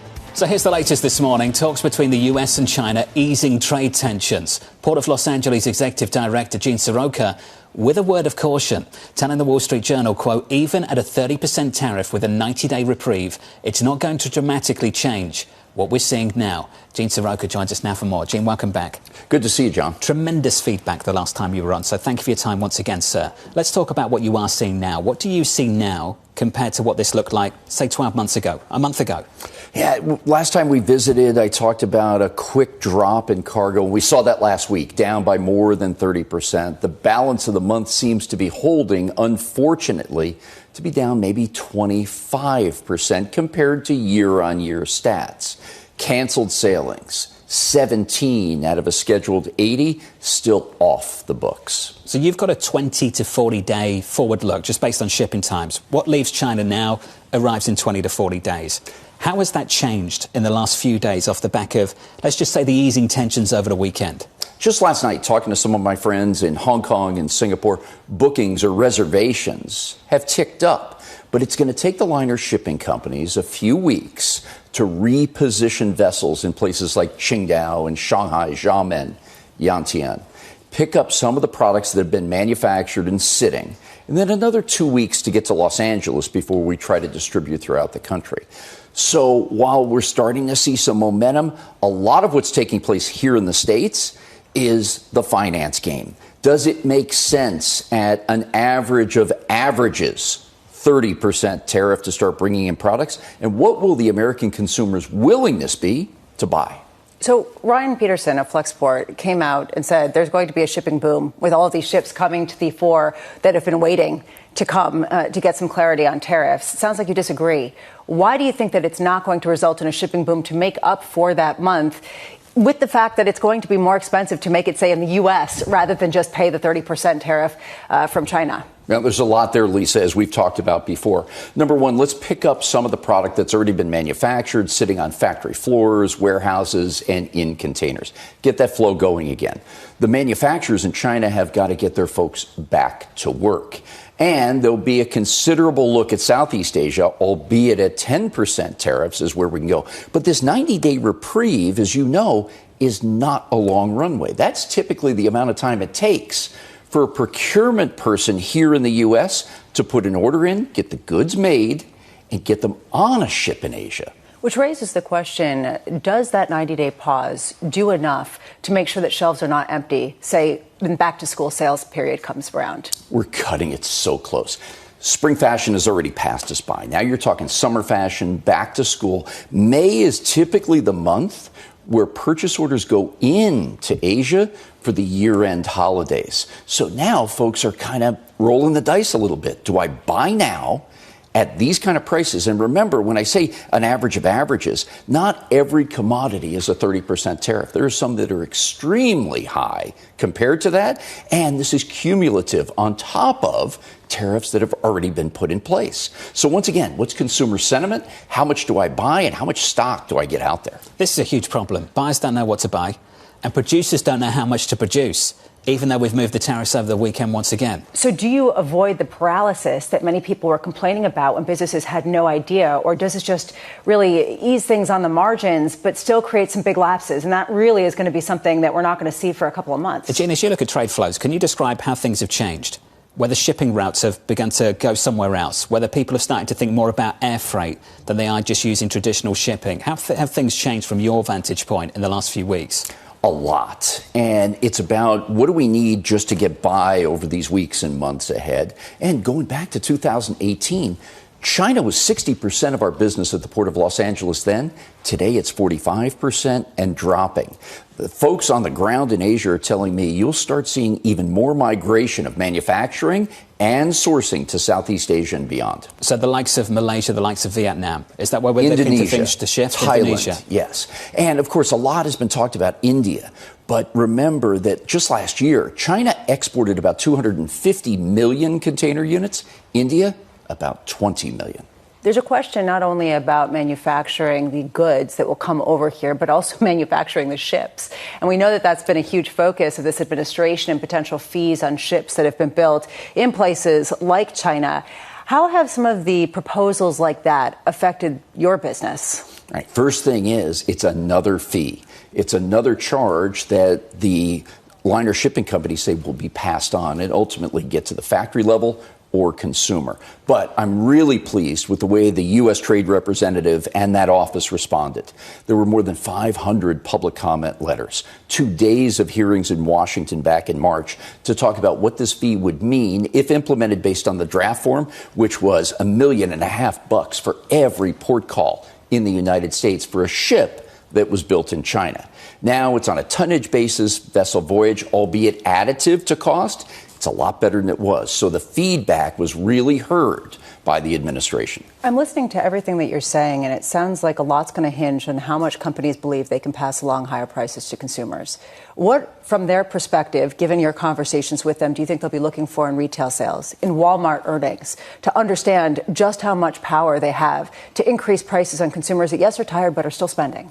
I don't know if I can answer all that, but what I'm hearing on the ground is, okay, prices go up, tariffs, other fees, et cetera. I'm first going to talk with my manufacturer about the cost of those goods, the landed price, and we'll see what we can negotiate. Second, how much do I gain from efficiencies at my company? Can I get smarter and sharper? A little bit of margin compression maybe, but I got to deliver on that cost-saving side. And then thirdly, what can I pass on? If I'm a parts supplier, that cost goes straight to the factory. If I'm a retail finished goods person, it goes to the consumer.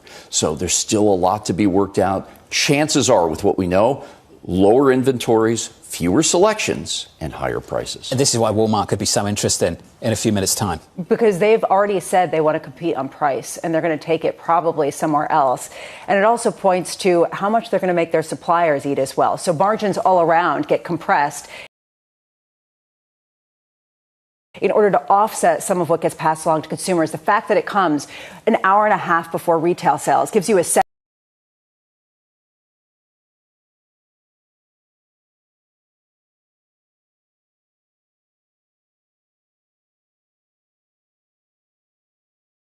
of the 1-2 punch, what companies are doing, and then how much appetite consumers have to keep on spending. We know how consumers feel.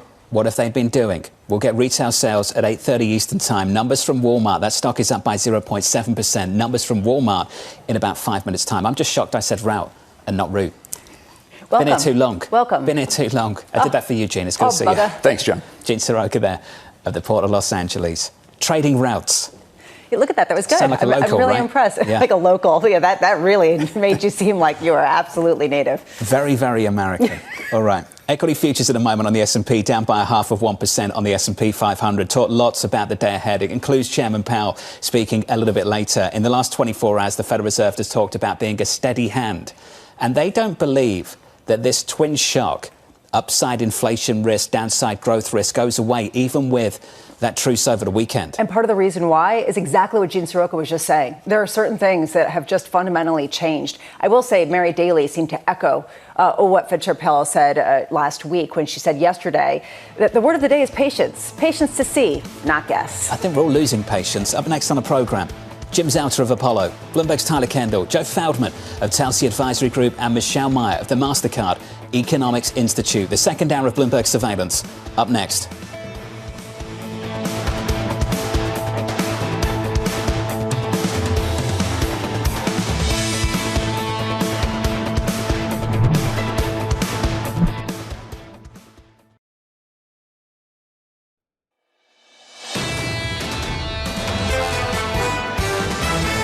It's all about the underlying, the internal momentum that we're seeing in this market. There is something more exceptional about U.S. equities and U.S. corporates. Decisive move is in favor of international assets. While markets are up, that is still market volatility. Sometimes the most important action is not doing anything. This is Bloomberg Surveillance with Jonathan Farrow, Lisa Abramowitz, and Anne-Marie Hordern. Live from New York City this morning. Good morning to you all. The second hour of Bloomberg Surveillance starts right now, and your scores look like this. Equity futures on the S&P 500 just a little bit softer so far this morning, following 3 days of gains in an aggressive rally off the lows of April. We're down 0.5% on the S&P. On the Nasdaq, we're down by 0.6. This hour, a big focus on the consumer. Likewise, next hour, earnings from Walmart just dropping, retail sales dropping at 8:30 Eastern Time, alongside jobless claims, and you will hear from the chairman of the Federal Reserve at about 8:40 Eastern Time. That's your day ahead. Here are the numbers from Walmart. Bramo, what have we got? Well, the most interesting thing is possibly the adjusted earnings per share coming in higher than expected. But for the full year, the expectation is for it to be below expectations. What does this tell you, given the fact that sales across the board are above expectations? It says that maybe they're going to be taking it on the margins. What you see across the board is this real strength. The earnings per share for the first quarter is 61 cents versus the estimate of 58 cents. In the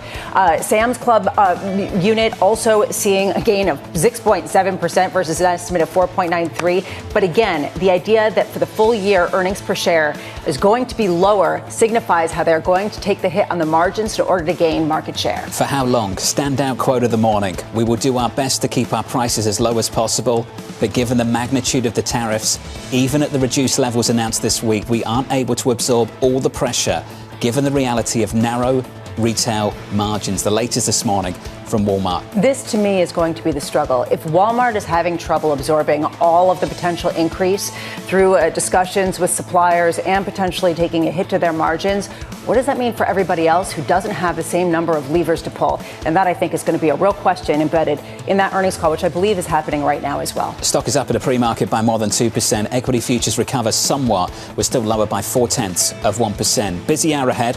Coming up, Jim Zelter of Apollo with the rally showing signs of exhaustion. Joe Feldman of Telsey Advisory Group reacting to Walmart earnings, and Michelle Meyer of MasterCard on why underlying consumer fundamentals remain strong. We begin this hour with our top story. President Trump saying India has offered to drop all tariffs on U.S. imports. Joining us now from Abu Dhabi is Anne-Marie. AMH, what's the latest? Well, President Trump there, Jonathan, talking about India, saying that they had one of the highest tariff barriers in the world and they're prepared to drop it. So basically setting the scene that maybe India will be next when it comes to a group of these countries that can get across the finish line with this administration to inking some sort of agreement. What was more interesting is what the president said immediately after that. He said he spoke to Tim Cook of Apple. He has to have a bit of a problem there. What we know what Apple's been doing is trying to move manufacturing and production of iPhones from China to India. That would be a de-risking of China. But that doesn't seem to be enough for President Trump. He said, why are you building in India? India doesn't need the help. Come build in the United States. What is interesting, this is the second time on Trump's Middle East tour that he called out Tim Cook. The first was on Tuesday. He was speaking to investors in Riyadh, and he saw Jensen Huang of NVIDIA in the audience and said, my friend Jensen is here. Tim Cook isn't here, but you are. And then once again in Doha, he's calling out Tim Cook and Apple, saying, stop moving your production to India, which really is the key to Apple right now in terms of trying to move their supply chain out of China. And he's saying, we want you to come to the United States. Anne-Marie, on the ground in Abu Dhabi, with some of the power brokers alongside the president coming from the world of tech. I have to say the biggest power brokers we've seen over the past few weeks didn't come from the world of tech at all. They came from the world of retail. I keep going back to that meeting several Mondays ago in Washington, D.C., between the biggest retailers in this country and the President of the United States, which many people believe led to the truce we saw over the weekend. And the threat of empty shelves heading into the back to the school season. And we just heard from Gene Soroka that still is a question mark as companies try to figure out the new landscape that they're trying to order in. The fact that Walmart CFO is saying that price hikes from tariffs may start this month, this coming out in news reports right now, gives you a sense of the pressures that are going to be building at a time where even though tariff rates have come down from some of the worst case scenarios, they still are materially higher than where they were at the start of the year. That's a warning from Walmart this morning. Here's the view on Wall Street. Jim Zelter, the president of Apollo Global Management, weighing in on the administration's trade regime the last time he joined us, saying this: globalization is not going to be like we have seen it in the past. It is a new global world order. I'm pleased to say for the next 30 minutes, Jim Zauter joins us this morning. Jim, good morning. Good morning. There's a phrase you used last time around that stuck with both of us. We've been repeating it over the last several weeks, macro paralysis. Can you adjust that term now? What phrase would you use to describe this moment? First of all, it was good to be here. I think I would frame it right now as a macro political pivot. The administration, clearly, I agree. I think that Monday meeting with the retail executives was I don't want to call it watershed, but it was a critical moment for the administration to hear about the challenges on the ground of their plan. And the administration certainly has not admitted they made a mistake, but they've clearly pivoted. And that's not a surprise, and it's not a surprise that they're out going around the globe right now trying to and successfully inking a lot of deals, a lot of MOUs that are non-binding, but certainly it's great headlines, and it's hundreds of billions, if not trillions. But so that's where I think the big question now is, I'll pull back in the COVID library. There's a big gap between confidence, sentiment, and the results. And confidence and sentiment is still pretty negative or concerned, but the results have been pretty strong. And so there's a very, if you think about, we're all, history of the past, and we see signs of what we've seen in the past, and pattern recognition, if you will. And, if you input all the things that you see right now, you would have been saying recession went from 30% to 70, 80%. Now it's probably below 50%. But the three questions are, does the consumer, do corporates and countries, are they going to be on the V-shaped recovery, the U-shaped recovery, or the L-shaped recovery? Our view at Apollo is right now that the consumer is still pretty strong, a bit of a V-shaped recovery. Corporate's a bit of a U-shaped recovery because a lot of CapEx.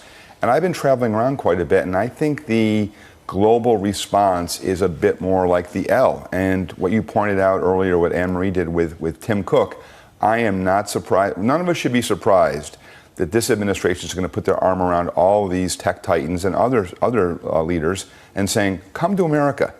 China was not the plan. We didn't love the idea of going to India. Come back to the U.S. This is going to be a theme that they're going to keep hitting. Is there enough of a framework that you're gleaning from this administration that's solid to bring deal making back? We've seen on the margins some deals being made, some IPOs. There are just a few. Is this the beginning? Well, I think let's separate the headlines from activity. It's been an incredibly active time for folks that have been involved in the markets. We at Apollo, we opened up the IPO market. We brought out Aspen, one of our reinsurers, for an IPO. We did a multi-billion-dollar deal for Lottomatica, IGT Every. We announced a big merger between New Home and a Land and Sea. So there's been a lot of transactions since April 2nd. I know the headlines may show contrary, but there's been a tremendous amount of financing, and I think it shows the depth and breadth of the markets right now because of private capital in the equity and the credit world. So this idea that the market shut down, that's actually what happened 2 decades ago. 2 decades ago, the high yield market would go into periods 6, 8, 10 weeks where there would be no issuance based on the flows from retail, the old AMG numbers. So this economy, this capital markets is very robust. Obviously, a lot of volatility. One of the benchmarks in our market would be HYG, the high yield index, the listed HYG ETF. That went from basically 79.80 down to 73, 74, back to 79. It's been a round trip. But there's been a tremendous amount of activity underneath the headlines. How much do you think this is because people see the environment as being brighter than some may worry? And how much do you see this as just simply pent-up demand that's been backed up for a long time? There is this sort of cyclical move toward industrialization, and you have that kind of fundraising that is kind of independent of any economic cycle. I think the bigger long-term trends of massive CapEx, the year or two of CapEx, global industrial renaissance, the demographics, every asset class is higher today as we sit here this morning than it was on Liberation Day, except for treasuries, which have 10-year basically 30 basis points higher, and the 30-year about 40 basis points higher, about 5, 15, and 6% respectively. That's telling you that folks think that the economic backdrop is not going to be recession. It's going to be slow to moderate growth. And that's what you're seeing right now in the market. So that's what we're seeing from our companies. We're seeing a lot of concern, a lot of hand-wringing about big strategic M&A transactions. I don't think you're going to see a massive equity calendar except for a few large deals here and there. But the reality is companies need to operate, finance, and grow, and they're positioning themselves for an environment that the administration's putting forth. This is what companies need. Let's spend some time talking about what investors need. Never mind the rebound. What did you learn from the drawdown, public versus private? Well, what you saw is that I come up here a lot and talk about market structure, and what you're finding right now is that longer dated capital, is us and many of our peers have long dated insurance assets. Those were the folks that were the most active during the marketplace. And they were a bit of the buffer, if you would. You know, we put about $27 billion to work in the IG market from April 2nd to last week. That's on a gross basis, about 17, 18 billion. I think in the past, that participant was not in the market as much. And the buffer from the Wall Street bank trading desk taking that balance, I think that we collectively as an industry helped out. So you didn't see as much volatility. There's a lot of cash on the sidelines. There's a tremendous amount. And again, as you see what's going on right now around the globe with, you know, the pension assets, DC assets, other assets, really trying to get long duration assets against their liabilities, it's really, really critical. I mean, the one big overhang that's still in the market is what's going on in the Treasury market. You know, certainly, if you pivot right now to what's going on with the budget issues in D.C., it doesn't look like they have a clear path to a deal that would be really deleveraging to the U.S. over time. Now, Bessent is saying a lot of great things, but Treasury rates are higher, and you know, as we've been saying, the one real left tail risk for this administration is the Liz Truss moment. Is that still out there? It's not a zero. It's not a big number, but it's a left tail risk for this administration. Can we ask you what you think that looks like? What does a Liz Truss moment look like in the Treasury market? You know, it's the deepest, most liquid, broadest market in the world, and I don't really participate day to day, so I'm not. It really is. It's a confidence issue, and it's when that stream of confidence goes from not being substantial to being a little bit more material. And I don't know what that number is, but certainly it's got to be in the back of the head of the administration. And again, the prior administration did not really extend duration in their liabilities. So there's I don't know if it's 7 or 9 trillion of refinancing over the next 24 months. It's a big number. But these rates are real. Rates are real in terms of where they are right now. So you are finding buyers of that paper, but it is a challenge in the backdrop. There is this belief that private credit markets offer this ballast, this sort of haven from some of the volatility that we're seeing in public markets, and in particular from the Treasury market. At the same time, how can you say that private debt in particular is really immune to the fluctuations and the sucking sound of capital into the Treasury market, given all of that issuance? Well, I'd say two things, and this is a longer conversation that I do want to get into. Real rates are higher, and if you can in private credit, you know, high single digits, low double digits on a compounding basis, it's a tremendous asset class over a decade or two. I really want to spend some time with you both this morning talking about, you know, these comments about private credit being a bubble. You know, that's just a mistaken comment, and when you really break it down, as I said before, private credit in the traditional manner, the narrow manner, is the high yield market, the leveraged loan market, and now the emerging direct lending market. When people talk about a credit bubble, it's just not the case.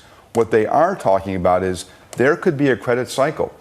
That's normal. We haven't had one in a long time, but that credit cycle will impact debt and leveraged balance sheets, high yield, leveraged loans, and direct lending.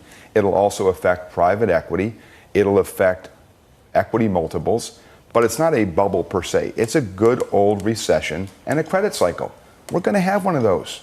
It may be pushed out again a year or two, but let's not go out there. I think folks that are not in private credit or private capital say, oh, it's a bubble because they're not involved.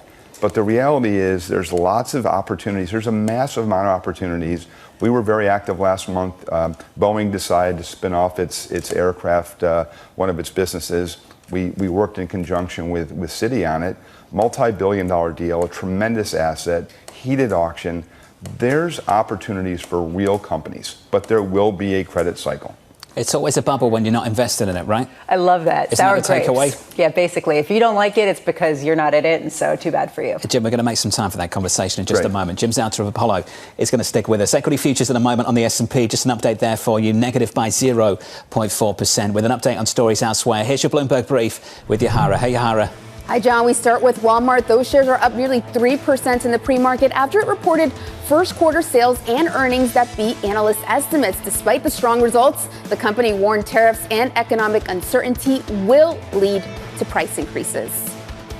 Meanwhile, Starbucks is considering options to revamp its China business. Sources telling us here at Bloomberg, the company has contacted private equity firms, technology companies, and even considered a possible stake sale. Prospective bidders are expected to submit initial feedback in the next few weeks. And United Health is under criminal investigation for possible Medicare fraud. That's according to the Wall Street Journal, which is reporting the Justice Department has been probing the company's Medicare Advantage business since at least last summer. United Health said in a statement late yesterday that the DOJ hadn't notified it about the reported investigation. That's your Bloomberg Brief. John? Yahara, thank you. Appreciate the update. More from Yahara later this hour. Up next on the program, Republicans looking for a deal. I will tell you, I'm absolutely confident we're going to be able to work out a compromise that everybody can live with. Virtually no one's going to be 100% satisfied with every piece of the bill. It's just not possible. Up next, we'll catch up with Bloomberg's Tyler Kendall live from Washington and get more reaction from Jim Zalta of Apollo, live from New York City this morning. Good morning.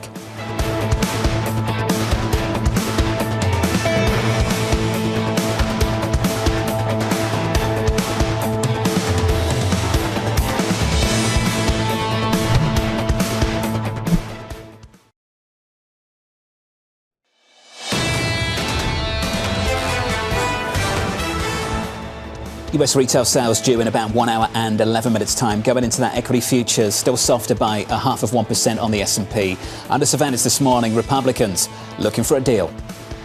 I am trying to be the sort of the neutral umpire in the negotiation and build consensus, so I won't come out here and handicap it and tell you numbers and all that. But I will tell you, I'm absolutely confident we're going to be able to work out a compromise that everybody can live with. Look, when you have a bill this big, with this many pieces and this many components and this complex and comprehensive, virtually no one's going to be 100% satisfied with every piece of the bill. It's just not possible. So here's the latest this morning. Speaker of the House, Mike Johnson, working to advance President Trump's economic package before Memorial Day.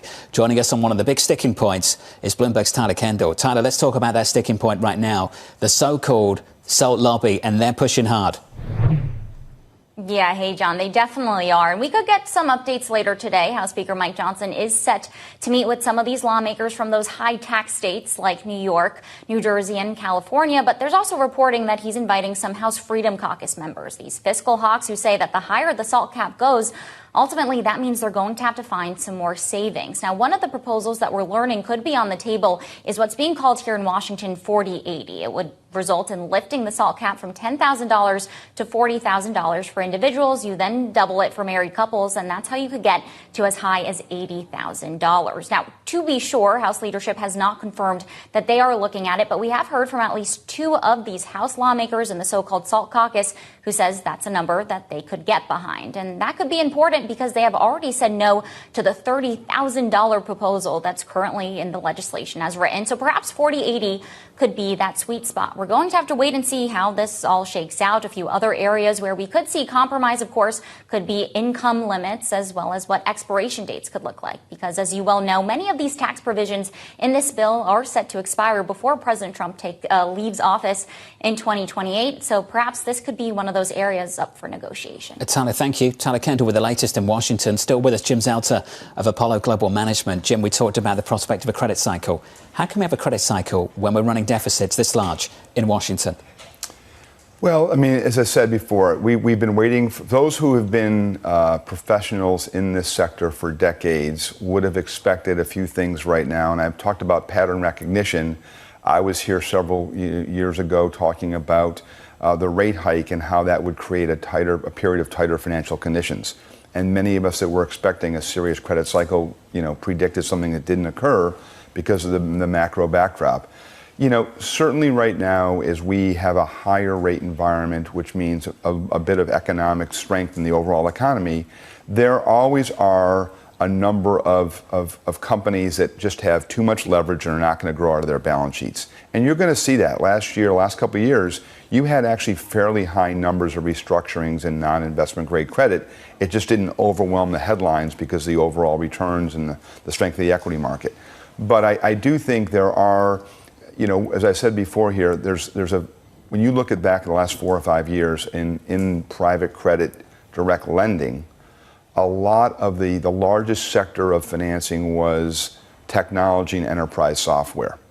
And I do think that there's a possibility with what's going on with AI that many of these companies could really have massive impact on their operating business. The renewal rates that are 80, 90, 95% could plummet dramatically.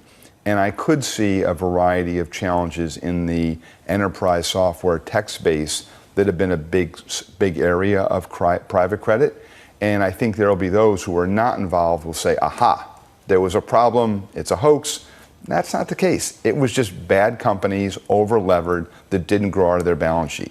And that happens every day in the equity market and other markets. But, as much as we are a player in the insurance balance sheets on safe yield, we also do play in that riskier end. And I don't see a massive credit cycle happening in 25. Certainly, we've taken care of a lot of the refinancing risks. That refinancing cliff that was pretty large in 26 and 27, it's been pushed out. But we're not seeing, although the risk premiums have been raised. And I will tell you, there's a very large U.S.-based retailer based here in New York that has undergone a transformational merger. They had a private credit solution in front of them, which we were quite involved with. They decided to go to the public markets and issue a public bond in the safe public markets. And that bond today, within 6 months, is trading below 50. So again, I think there's a lot of noise about risk and reward in various asset classes, but that's our view of private credit. Just quickly, how much could higher long-term U.S. yields spur that credit cycle? I won't call it a bubble, because we could talk about what a bubble is, or what what we could see with some sort of just negative price action. But do you see that as being a catalyst? Well, I think that the overall, having higher real rates are good for long-term investors to a certain degree. They're good for a certain degree until we lose confidence in the actual underlying market. And again, the U.S. Treasury market, deepest, most liquid in the world, rates of 4.5% and 5%, with real rates right now pretty strong on a relative basis over the last 25 years. But I'm not seeing that in the current zip code. Just to wrap it up, biggest opportunity right now for you and the team, what do you think it is? Well, I think it's a few places. I do think the volatility that has taken most people on the sidelines in a bit of a paralysis, just operating day in and day out on the business that we do right now. We have $850 billion of capital, doing a lot of refinancing with PE firms. There's over 2,000 PE situations where they've owned companies more than 5 years. A lot of refinancing there. The global industrial renaissance is alive and well in the U.S. With the delay in deploying the CHIPS Act, a lot of financing onshore of chip manufacturing and other assets. I've been traveling around the globe quite a bit. Japan's still quite interesting from a insurance perspective, from a global wealth perspective, and a PE perspective. And we cannot forget about Europe. I mean, Europe really is what's going on there. It's a once in a generation. I do believe that there's a variety. When you look at a 30 trillion economy in the U.S., 24 trillion in Europe, there's a massive amount of financing to occur. You've been traveling too much. It's good to have you back. Good to be back. Welcome back to New York, Jim Zelter of Apollo Global Management. Jim, thank you, sir. Always. Appreciate it. Coming up next, we'll talk about retail and Walmart. Joe Feldman of the Telsey Advisory Group, live from New York City. You're watching Bloomberg TV.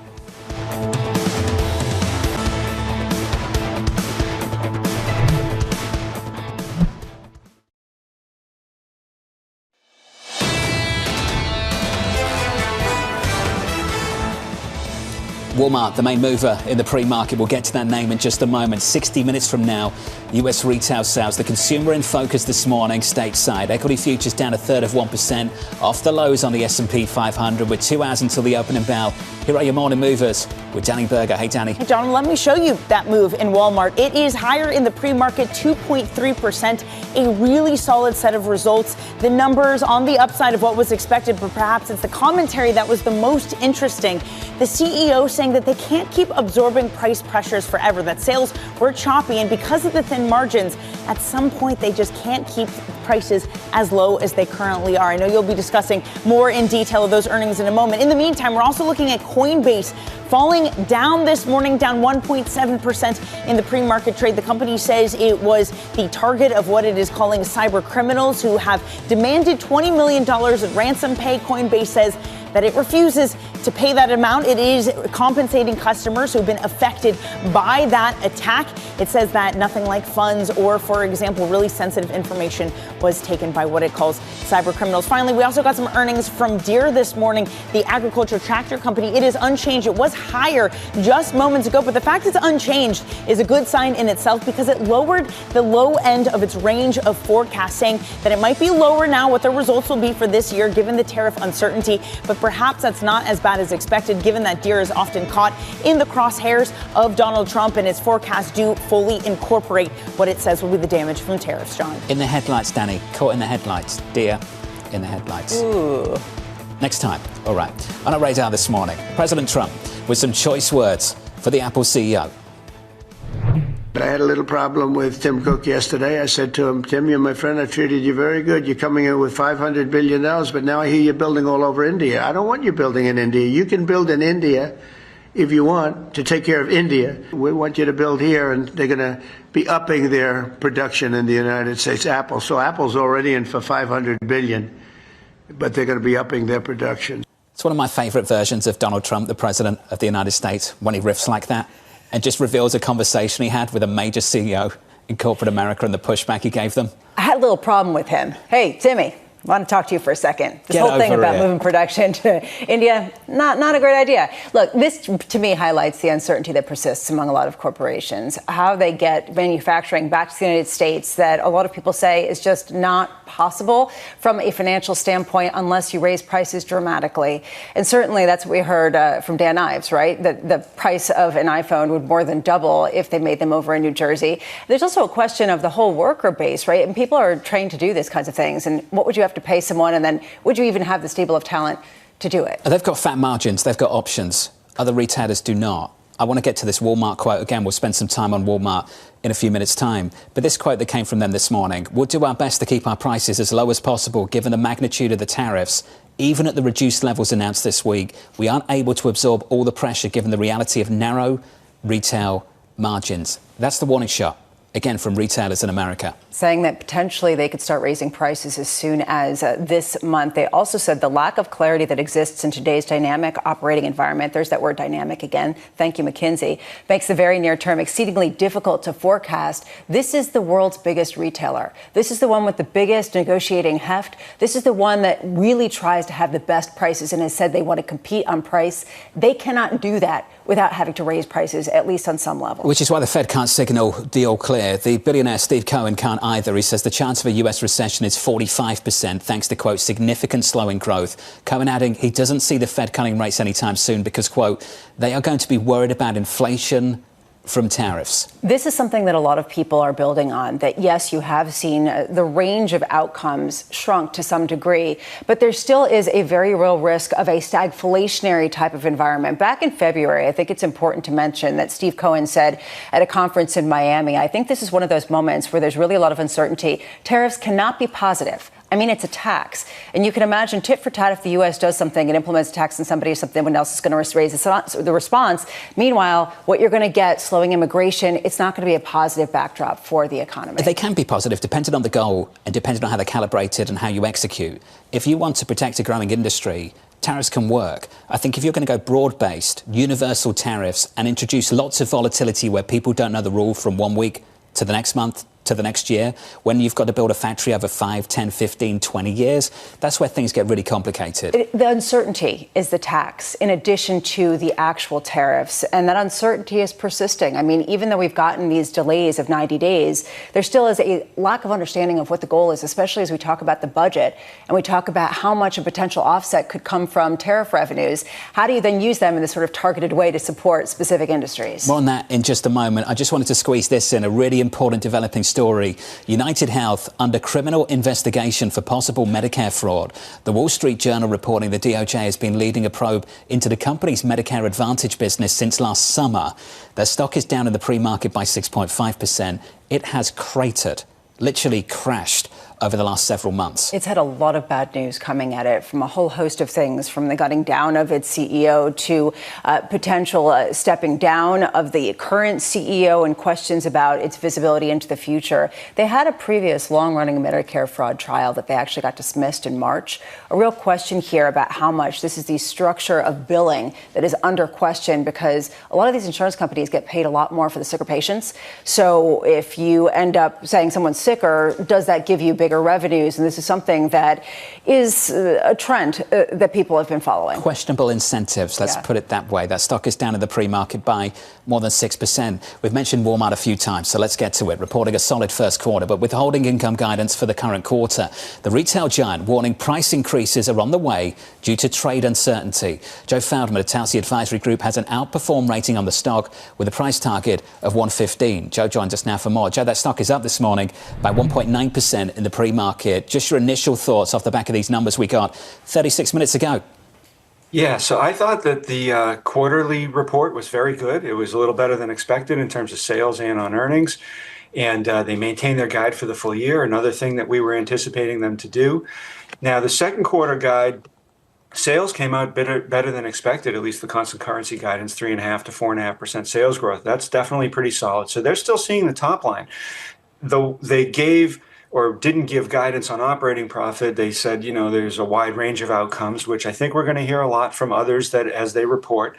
And it's not surprising in this environment. I mean, tariffs are creating a lot of uncertainty and causing retailers to need to take price increases, which, Walmart is going to be one of them doing that as well. Joe, how surprised were you that they indicated that they could be raising prices as soon as this month, that they really cannot simply absorb the prices in their margins? How surprised were you that that was the message, given some of their previous messaging that they wanted to compete on price? Well, I think Walmart is still going to be the lowest price retailer out there, even if they do raise price. In a sense, Walmart gives everybody else an umbrella to kind of raise prices up a little bit higher as well for themselves, because usually people try to compete with whatever Walmart's price is. Now, it is a little bit sooner than we anticipated. We thought maybe it would have been more June, July, where we would have seen that. But, we are kind of mid-May at this point, so we're sort of there. And it makes sense, at the moment, there's a 30% tariff on everything that comes in from China, 10% on the rest of the world. Prices are going up. Walmart can spread it around better than most because of all the different units that they do sell, and they have a very broad portfolio of goods. So you don't have to necessarily raise the price of the item that goes up by 30% on the tariff. You could spread that to other places. Plus, they have buying power, negotiating leverage. They're working with their supply chain and their vendors to be able to accommodate and take on some of that price increase as well related to the tariff. But very clearly, tariffs are causing a price increase on the consumer. Joe, we'd love for you to build on that. There's an experience we have in the West that I think we all take for granted. We walk into a store like Walmart and the shelves are full. They're always full. These companies are very good at making sure the shelves are full and bringing that product in on time, just in time for all of us to consume. Joe, how much harder is that getting over the last few months, and how have they been handling that situation? Yeah, well, I think the retailers have brought in inventory a little early to maintain that shelf stability and be able to have good in-stocks. The reprieve that we just got, based off of, what Treasury Secretary Bessent's negotiations, to get to a 30% tariff definitely helps a lot, because now we were concerned that kind of June, July, August, back to school period is when you were going to start to see some empty shelves. Now inventory can start to flow again. And it's interesting because if you look at the Walmart US business, their inventory was up 4.5%. Now, sometimes people would be upset that it's up that high, but I'm not in this environment. You want to have that inventory on hand to be able to sell. And very clearly, Walmart's the one that's getting traffic. I mean, their transactions were up 1.6% in the US. The Sam's Club business was up like 4.5%, 4.8, I think. So they're seeing good demand for the goods, and they'll sell through that. So I do worry that there are others that you could start to see some shelf, empty shelves in some spots. But for the most part, given what we got with the tariffs being lowered for the next 90 days, I think we'll be okay. Joe, we've gotten mixed messages. On one hand, the sentiment surveys indicate that the consumer is feeling very nervous and is withdrawing some of their purchases, particularly for large ticket items.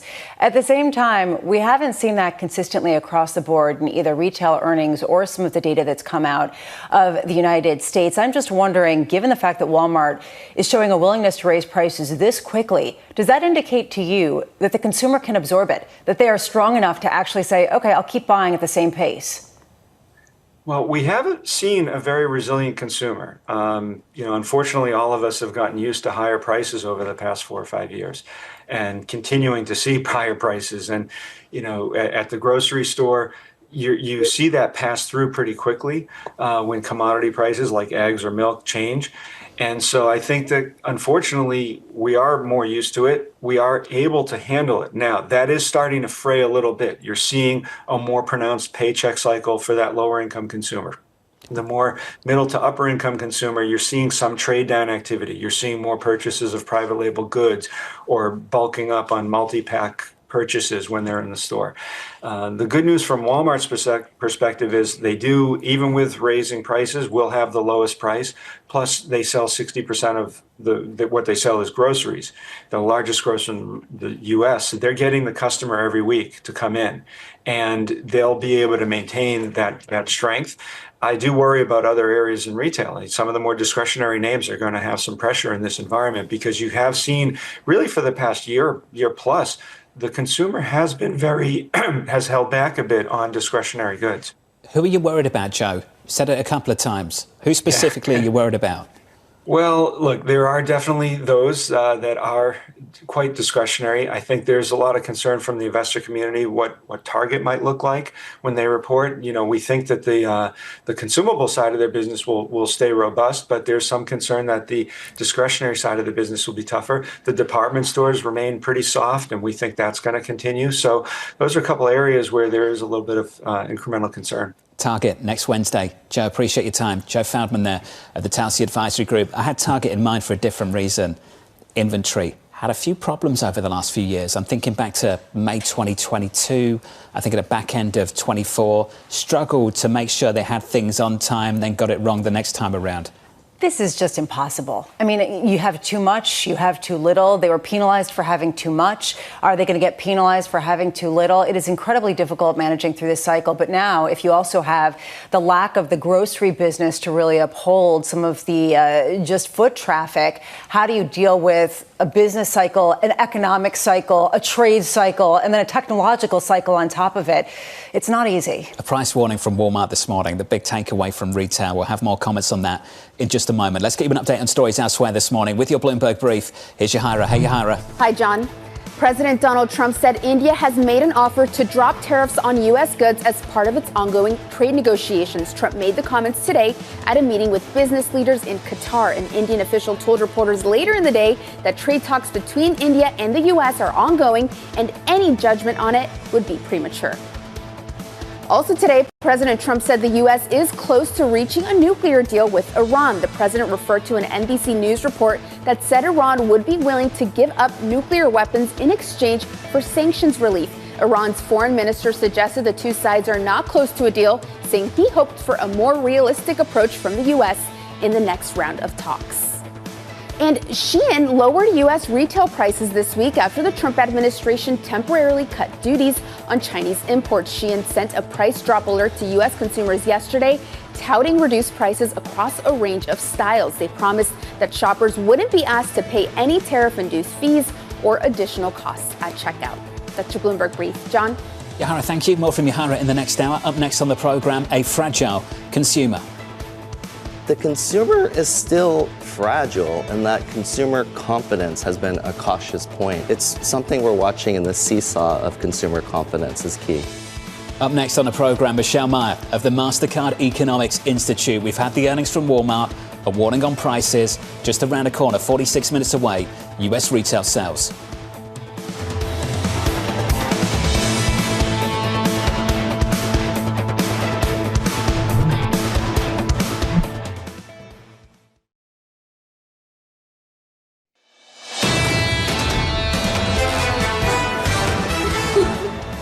Three-day winning streak on the S&P 500.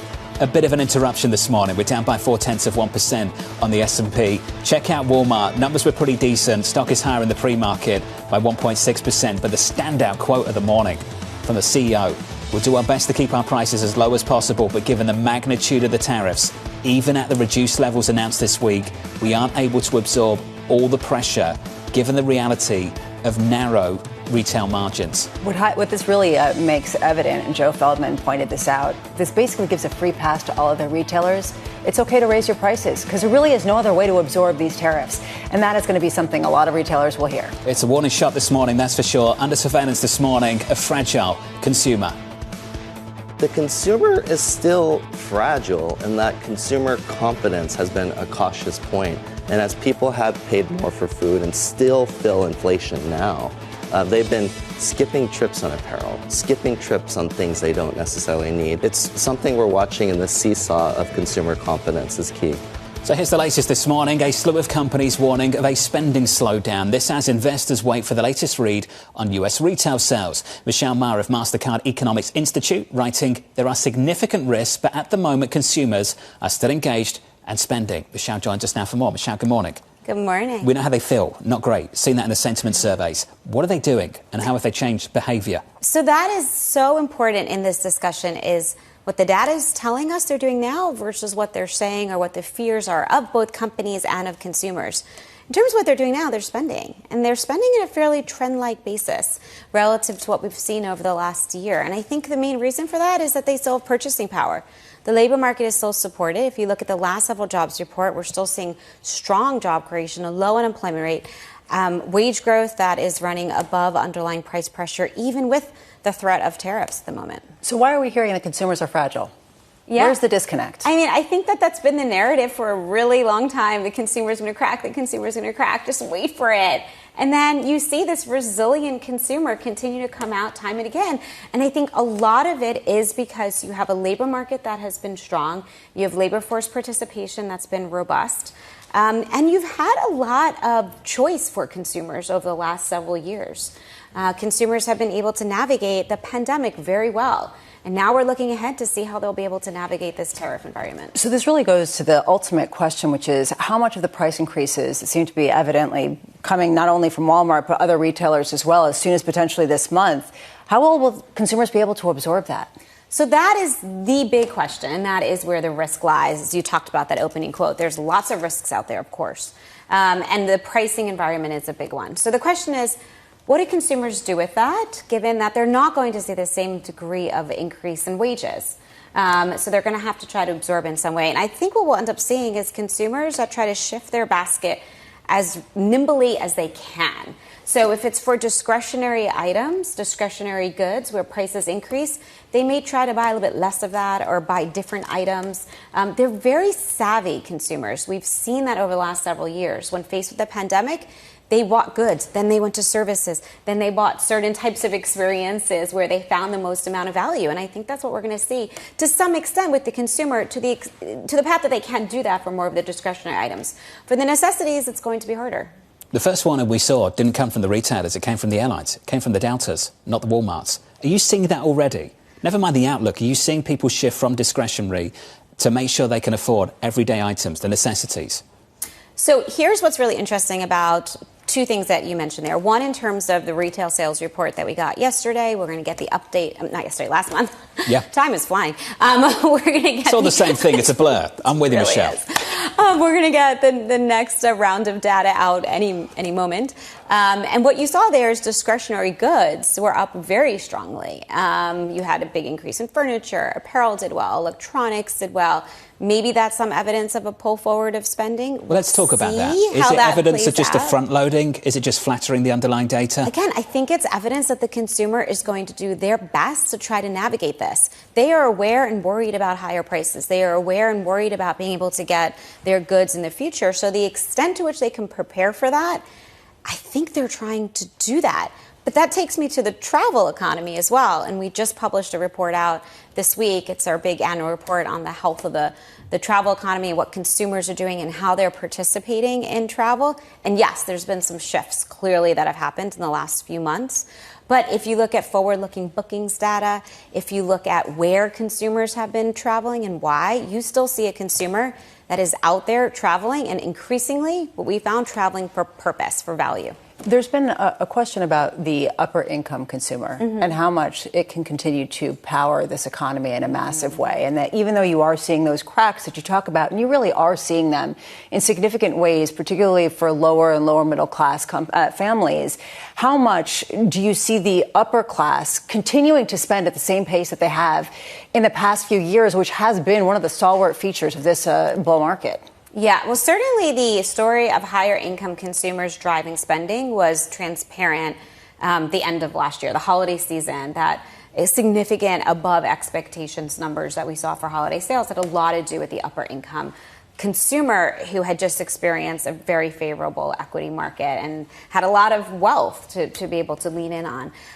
Earlier in the year, obviously, it was very volatile. It was a moment where we were trying to see, okay, is the wealth effect going to stay positive? How are consumers, higher income consumers, going to navigate it? But, I mean, look at the markets now. They've obviously become a lot more favorable again. And I think even for upper income consumers, it goes back to the health of the labor market. Steve Cohen of Point72, also the owner of the Mets, who a lot of people really like as a result of that, has come out and said he sees a 45% chance of recession still, even with some of the walkbacks of the tariff policies. It sounds like you completely disagree based on some of what you're just talking about. Yeah, I don't see evidence that the economy is falling into recession. Anything is possible. We could always be one shock away. That's why recession probability is never zero. But the data is not indicating that a recession is around the corner. I do think we have to pay a lot of attention, again, to the labor market. We have to pay a lot of attention to small businesses in particular and their ability to navigate this environment. There are a lot of moving parts. Tariffs are not going back to zero, right? There will be higher prices. There will be a need to navigate a changing environment when it comes to supply chains. So we'll have to see how that plays out. And there's going to be parts of the economy that feel that stress. But no, I don't think we're turning into a recession. It's the recession probability cheat guide, isn't it? 45%. And they move so quickly. You get to the end of the year and you just say, yeah, I told you, you know. I said 45%. I didn't say it would be one. Didn't get one. Get one. I told you. Yeah. 45%. I love it how people say that there's always a baseline probability of 15% recession. Right. And you should build on that. So how do you come up with these numbers? I don't really understand what they mean, but it sounds bad, I guess. 40's a favorite, isn't it? What's that about? What I think is fascinating is how much they can change off of data and headlines. It's like, oh, we're shifting a little bit in this direction. So a lot of changes after the weekend. So but the reality is that I understand why. As a forecaster in this environment, it's really hard because you are looking at the incoming data and then you have to make assumptions for but where you're things actually are trying going to forecast. That's the difference. I'm talking about people that just sort of throw out there 40%. Yeah, it sort of sounds 45. vaguely maybe bad. Yeah. So be careful. I know what I'm talking about. 45%. Michelle, good to see you.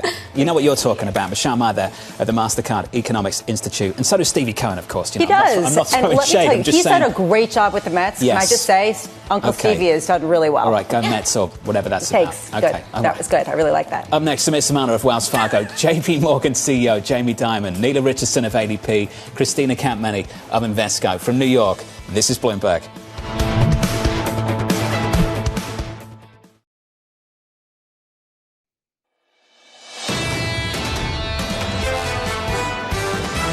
I I just don't see any significant catalyst to the upside in terms of earnings growth or economic growth. Our forecast for GDP is below trend. Much of that comes from a drag on the consumer. The consumer appears to be continuing to spend. They're very healthy. We're still talking about an environment where we have higher tariffs, potentially lower growth. The next couple months could be a surprise. This is Bloomberg Surveillance with Jonathan Farrow, Lisa Abramowitz, and Anne-Marie Hordern. Go Mets, are you serious? So I've got to level this up and say, go Yankees. This is ridiculous. Anne-Marie, throwing in some abuse. Yeah, from overseas, from the Middle East. Yeah, nice, have to work try. through every single franchise in Major League Baseball just Seriously. to keep people happy. Oh, yeah. Without passing on higher costs. This from the CEO. We'll do our best to keep prices as low as possible, but given the magnitude of the tariffs, even the reduced levels announced this week, we aren't able to absorb all the pressure. And Walmart, given that they are the biggest retailer in the world, giving a free pass to other retailers to do the same. Because if they all do it together, then they're in it together, and that is just the new price. This is the reason why the data that we get in a half an hour is going to be so important. How resilient is that consumer? How much are they continuing to spend? How much do they still have jobs and are not getting laid off? Which means those prices can be passed on to them. They can absorb them and still buy things even though the prices are higher. And this is what the Fed is going to be watching as they figure out how that path goes forward of the rate. Lisa, as you know, there's been this massive disconnect between the soft data, how people feel, and the hard data, what they're actually doing. Retail sales is going to be a perfect example of that potentially. The consumer's been telling us now for months they don't feel good about the situation.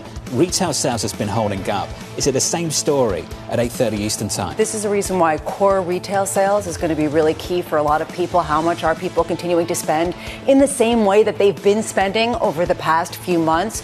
But what we just heard from Michelle Meyer is there has been no change. What we have heard from an ongoing number of guests has been they have not seen a material pullback. We heard that yesterday from Holly O'Neill of Bank of America. So do we see that in the numbers? And then what does this mean going forward? Is that a good thing or is that a bad thing for markets that are a little concerned about this deflationary mix of slowing growth and higher inflation that comes from sales of goods that are going to have to be priced at higher levels? The latest economic data just around the corner. Equity futures going into it softer by just a third of 1% on the S&P following a 3-day winning streak. Coming up on the programme, Samir Samana of Wells Fargo with stocks looking for that fourth straight day of gains. Christina Campmany of Invesco reacting to the latest retail sales data, and moments away from an exclusive conversation with the JP Morgan chair and CEO, Jamie Dimon. All of that and more this hour. We begin this hour with stocks lower as the rebound rally loses some steam. Samir Samana of Wells Fargo writing, after the recent rally, is the S&P 500 ahead of itself? We see limited upside from here in the near term. Expect volatility as the tariff story plays out. Samir joins us now for more. Samir, welcome to the programme. When you say as the tariff story plays out, how do you think it does play out? So I think the part that maybe the markets are missing, or maybe it's taking that advice about being a goldfish too much to heart, is that, look, we started the year with basically de minimis tariff rates, and now we're much, much higher. Now, I don't know where the tariff rates will land exactly because there's a lot of delays, there's a lot of back and forth, but suffice it to say, they will be higher than they were where we started the year. To me, that means a couple things. One, the earnings number that we started the year with around 275 will be lower.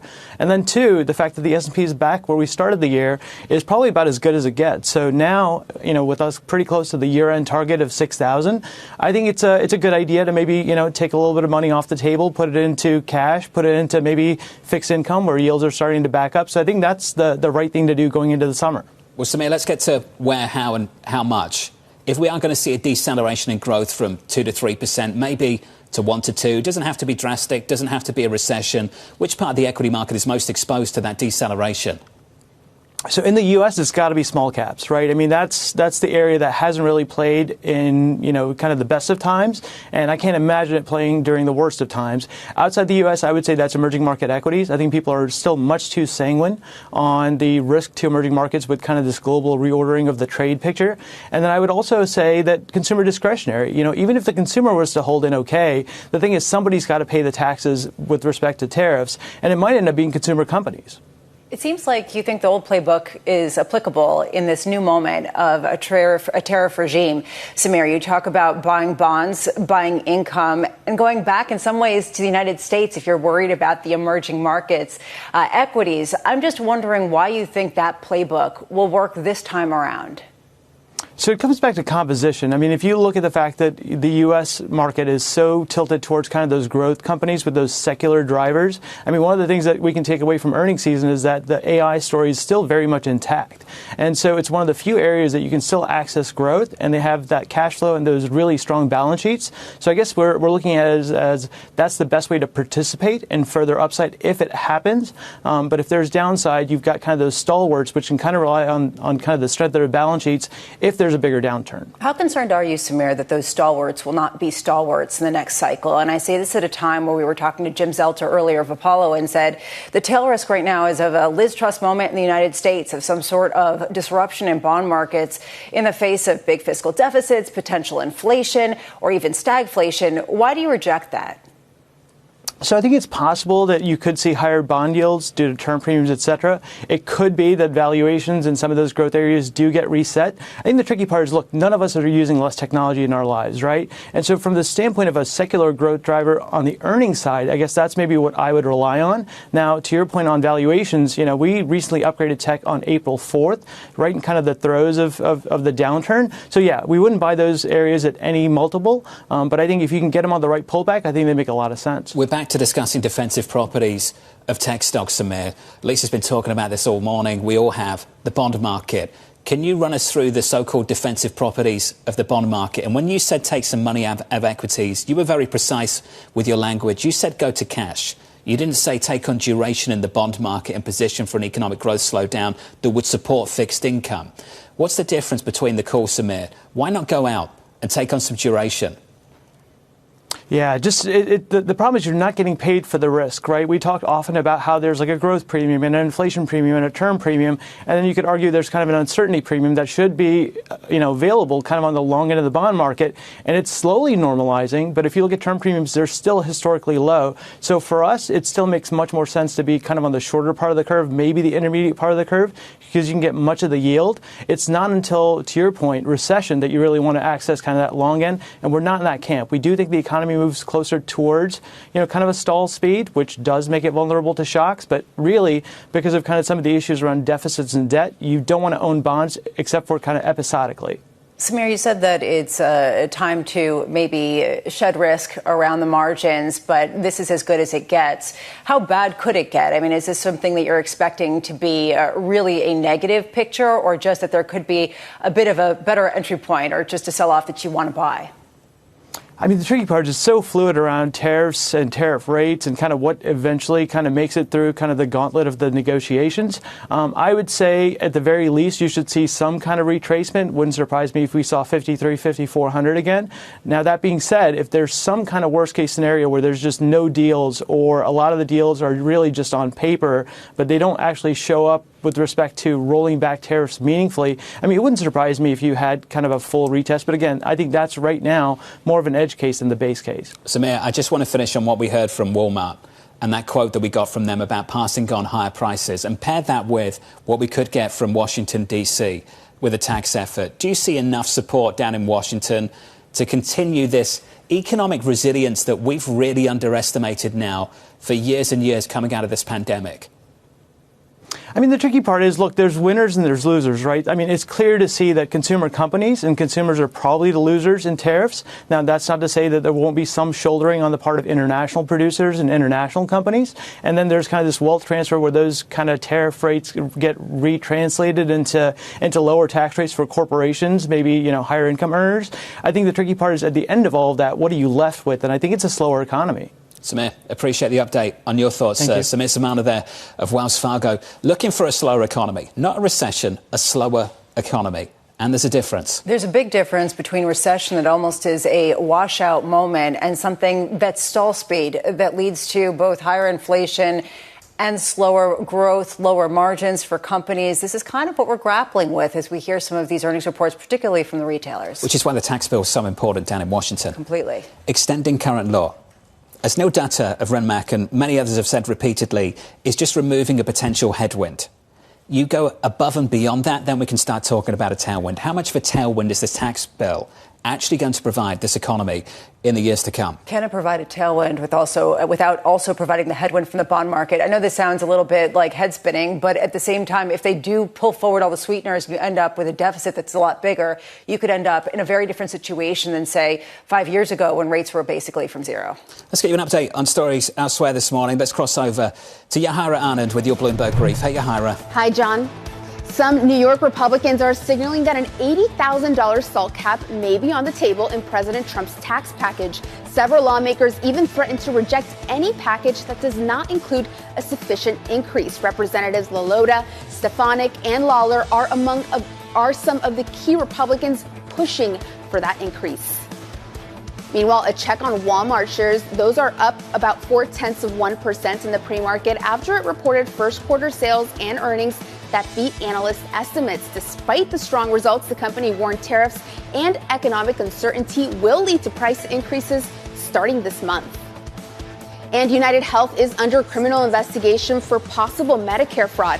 That's according to the Wall Street Journal, which is reporting the Justice Department has been probing the company's Medicare Advantage business since at least last summer. United Health said in a statement late yesterday that the DOJ had not notified it about the reported investigation. That's your Bloomberg brief. John? Yahira, thank you. Thank you very much. More from Yahira later this hour. Up next on the program, an exclusive conversation with the JP Morgan Chase CEO, Jamie Dimon, from his company's Global Markets Conference in Paris, France. From New York City this morning, good morning.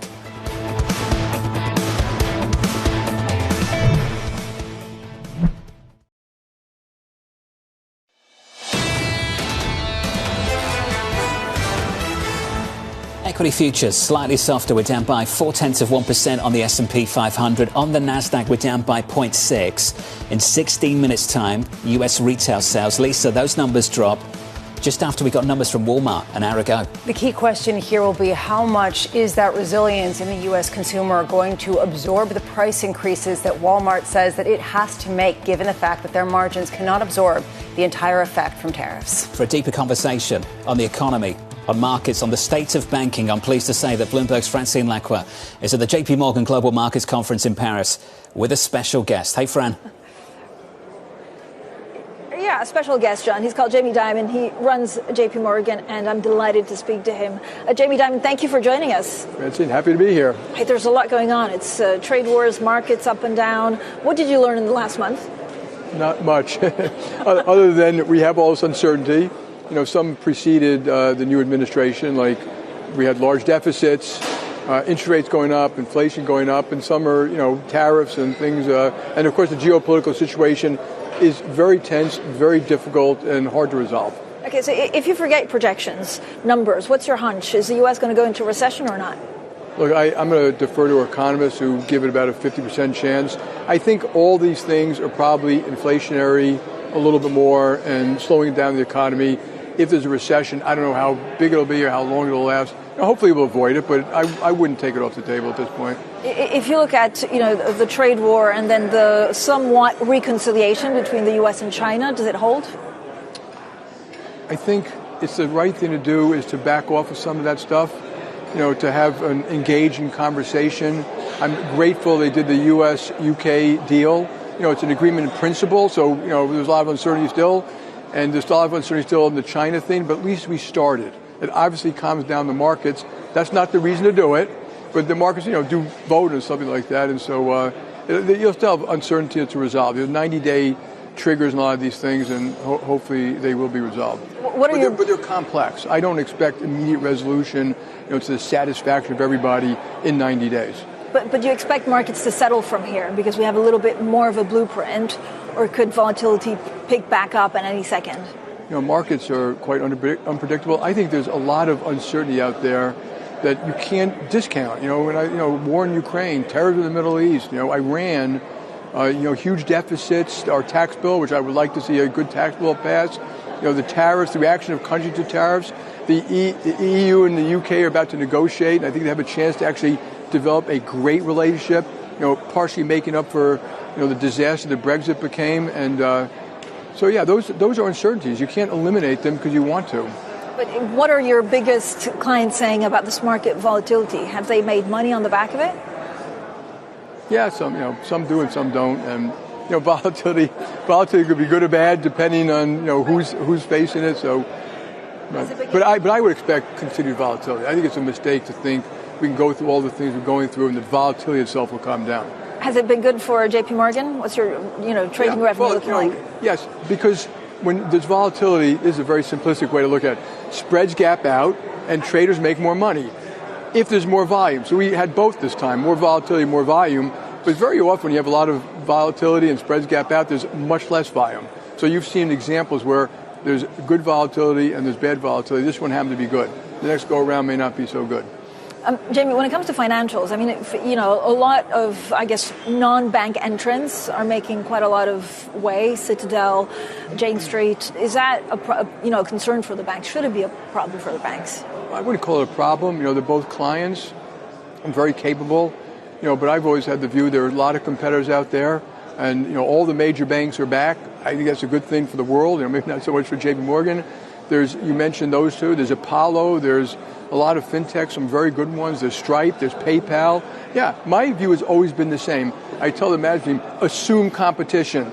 Assume they're coming at you in every angle. Assume they often have their own strengths, sometimes their own weaknesses. They won't all do great, but yeah, I think they're, some of these people are gaining quite a bit of share in parts of their business. We still are too, by the way. So, we're in the fight. We're not losing out very much, but that doesn't mean you won't lose out tomorrow because you're winning today. So what do you have to do today? How do you see the people that are doing, well today doing even better tomorrow? Are you talking about us or other people? Both. It's quality people. You interviewed Pranav. I mean, we have exceptional people in investment banking and sales and trading. And I put right next to that technology, but it's related because those people deploying technology. So there are thousands of technology projects, and then there are hundreds of AI projects, all of which are meant to do a better job for customers, consumer, research, how we deliver things to people. And if you don't move, you're going to be left behind. I mean, I remind you could be a country or a company, you do not have a divine right to success. We mentioned this management learning thing I did. You can see it on YouTube and all that. But I point out to people, look at the bank, look at Nokia, BlackBerry, Sears, Kmart, Bear Stearns, Lehman. I can chapter up the verse of failed companies, usually because they're complacent, arrogant. They think they're, on the top of the world, and they're not. There are competitors coming everywhere, and you should assume that's going to be true. Do you see competitors coming for the U.S.? Yeah. Where? Europe? Oh, you're talking about the countries? The countries, yeah. Yeah, I think Europe. Let me just say this. I think Keir Starmer, Merz, and Macron. I think Macron is one of the best political leaders on the planet today, okay? I think Keir Starmer is smart, devoted. They're saying the right things public and privately. All of them talk about growing the economies, thank God, pro-business, pro-capital, and they're doing all that to improve the lot of their citizens. It's not about what they're doing for JP Morgan. And if I was Europe, absolutely, I'd want to greatly live the UK, military, economic, and I would reform as best I can all of European things, what they're all talking about now, deregulation, simplification, and yeah, they try to compete with America. And that would be good for America. That doesn't make me sad. It makes me happy that they're strong. And then, they're allies. I want our allies to be strong and powerful militarily and economically. But do you worry about U.S. supremacy, actually? Exceptionalism? Yeah, I never believe we're quite that exceptional. I mean, remember, America's an unbelievable country with freedoms and the gifts of God and, water, food, energy, and then the gifts of the founding fathers called freedom of religion, freedom of speech, freedom of enterprise. Those dwarf everything. And so we still have the most prosperous economy the world's ever seen, but the Americans shouldn't take it as a divine right to success either. We've slowed ourselves down with regulation, stupid bureaucracy. We haven't done budgets in years, so we shouldn't assume it's forever. I don't think we'll still be preeminent, militarily and economically for a long time, but if we don't do everything right, we could lose that too, 20, 30, 40 years from now. And I think very important to that is America. The goal of America should be to help the military alliances of the Western world and to help the economic alliance of the Western world to walk side by side like you did in Victory in Europe Day the other day here, to strengthen the Western world and hold it together, not to cause it to fragment. And so I think we have to work hard to make sure that's the case. Do you worry about the deficits, and do you worry actually in the U.S., and do you worry also about the U.S. dollar remaining as a reserve currency? Do you think Europe has what it takes to try and put the euro in there? Yeah, so I should have mentioned deficits up front as being one of the issues you have to deal with. And I think asset prices are quite high too, and those create various risks for America. Our deficit is almost $2 trillion, 6 or 7% of GDP, the largest peacetime deficit ever, and we have 100% debt to GDP. That 100% debt to GDP is kind of universal, almost around Europe on average, but your deficits are much smaller. Does that create a risk? Absolutely. It creates a risk of inflation to me. It creates a risk of higher long-term rates. But America, will the dollar get weaker? I don't know. That's a slightly different thing. I think you could see rates go up, the long bond rates go up, and that might slow down the growth, and that's how we kind of a stagflation kind of scenario. What do you tell? I mean, you must see President Trump regularly. What do you tell? What would you tell him? I talked to all of I talked to all of the folks there. I wrote about my chairman's letter. I mean, first of all, America should worry about things we can do better. I call it blue tape. I mean, we are out of control. We're doing the same stuff that they did here that, virtually, the American public may not know. The GDP per person in Europe has gone from something like 90% of Americans to 65%. And they did it to themselves. Rules, regulations, overcomplication. They started the European Union, which I think is a huge accomplishment of mankind. They got to finish it. And here they call it the capital markets union, the banking union. They have to create a big common market of 450 million people. And so in America, it's the same thing. It's regulations, it's permitting. We've wasted a lot of money in the green economy. It's getting jobs back. It's training in schools. It's fixing immigration. So we've stopped at the border, but now we have to have a more merit-based immigration, more seasonal immigration. Things that can help the country grow. And then we have to work on our military alliances, on our economic alliances, and that's for the sake of the future free and democratic world. But so on the economic alliances, is there a concern that actually certain countries in Europe or elsewhere will choose non-U.S. bank for bond issuances, will choose non-U.S. asset managers to manage their pensions? Yeah, there'll be a little of that. We irritate a lot of people. So I run into them. They say, like they're not buying our, Kentucky bourbon or something like that. There'll be some of that. And I think it's perfectly reasonable for, I spoke to a lot of investors here. They're thinking about their asset allocation to the United States. Will they diminish that? Possibly. Is America a bad investment destination? No. If you were going to take all of your money and put it in one country, it would still be America. I mean, it's still the most prosperous nation on the planet. It's got the best military on the planet. It's got huge amounts of innovation. People are catching up. That's a good thing. China's doing some very good innovation in medical and AI, and we should assume they're going to continue to do that. But America's still got the best. Our GDP per person is $85,000. China's $15,000. We don't have anything to be ashamed about. We should fix our problems because we could grow a lot faster, which help all of our citizens. But if you put out too many tariffs and actually too much uncertainty, does that not squander actually a lot of the assets that the U.S. has? A little bit. I think they're doing the right thing now, which is to back off of it. Let the Secretary of Treasury do the hard work of figuring out what's the right thing to do. If there are unfair trade things, do something about it. But they have backed off of specific things in specific industries, and I think that's the right thing to do. I think the first thing was very large, that everything, everywhere, all at once, and now they're, kind of backing to where I think they should be. In terms but even at this level, it causes that kind of uncertainty. Even at this level, you see people holding back on investment and thinking through what they want to do. Thinking about how much you're going to put in the United States, and we're going to be okay, but it is causing that uncertainty. We were looking at the president, of course, in the Middle East, where there were deals that were signed, and a lot of Wall Street, some of your competitors there. What's your strategy for the Middle East? How much do you want to grow there? Well, we grow everywhere. We go country by country, and we look at, we bank countries, cities, schools, states, hospitals, big companies everywhere. We have a network effect. So when we bank Bloomberg, we're banking you in the United States, we're banking you in London, we're in Paris, we're banking you in Europe, we're banking you in the Middle East. That's what we do. So almost every one of those countries, we're growing. As they grow, we grow. We cover, more of their institutions. Overseas, we're institutional. In the United States, we also have consumer. And so, as you know, we're testing consumer in Chase UK. Yeah, and you're growing actually that retail business a lot in the UK. What's next for that? We hope to grow it more in the UK, add some products, and eventually we've already announced we're going to go to Germany. I think we have a chance to build a great digital bank, and we have competitive advantages. We have a brand, we have research, we have a balance sheet, we got capabilities. We're going to add, we're not going to announce it today. We're going to add more capabilities over time so that, and then someone like you, if you travel to the United States and to the UK, you're going to be able to move your money between Chase US and Chase UK on your phone. So we're going to add things that make your life better as a consumer of our banking product. You certainly caused some waves in talking about return to the office. I think there might have been a little bit swearing. I emoted a little bit, yeah. In there, or not? Have people listened? Yeah. Yeah. Has your staff come back full time? Listen, first of all, I did emote there. I emote, people know me, and I don't really care about that. I don't worry about it. But I want to answer the guy asked a legitimate question. And I gave it a very detailed answer about why it doesn't work for young people, why it doesn't work for management, why it doesn't work for innovation. I completely applaud your right to not to want to go to the office every day. But you're not going to tell J.P. Morgan what to do. And I think we already have 10% of jobs at home. I'm not against work from home. I'm against work from home. It doesn't work.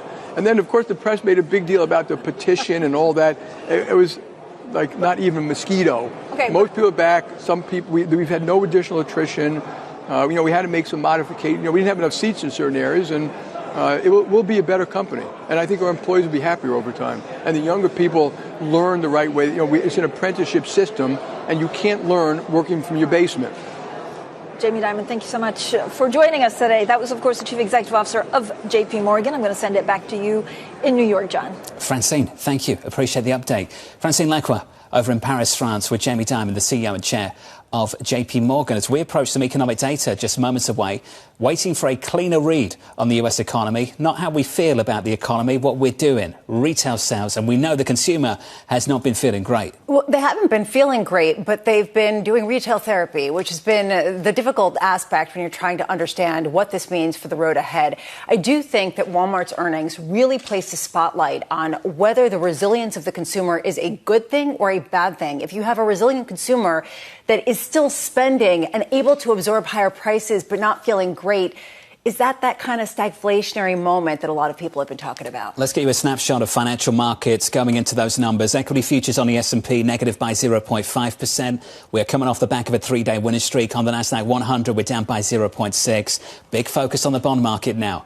for different reasons. 2-year, 10-year, 30-year. Your 30-year is just short of 5%. Lisa, 4.96 on 30s, 4.51 on 10s. Ian Lingen over at BMO Capital pointed out that if you did not see a bond market rally on the heels of weaker than expected CPI, would there be a rally on weaker than expected retail sales? The bond market's response to this data is going to be important. Retail sales, PPI, jobless claims, 3 data points just seconds away with that economic data this morning.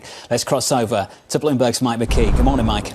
And a whole lot more as well. As we pull up the numbers here, it doesn't look like we have a hugely resilient consumer, Lisa, up 0.1% after a 1.5% revised gain in the month of March. Ex-autos and gas up 0.2% after a 0.9 gain. The control group is what people care about, and that is down by 0.2%.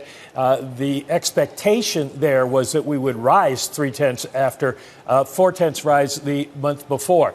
PPI comes in down 0.5%.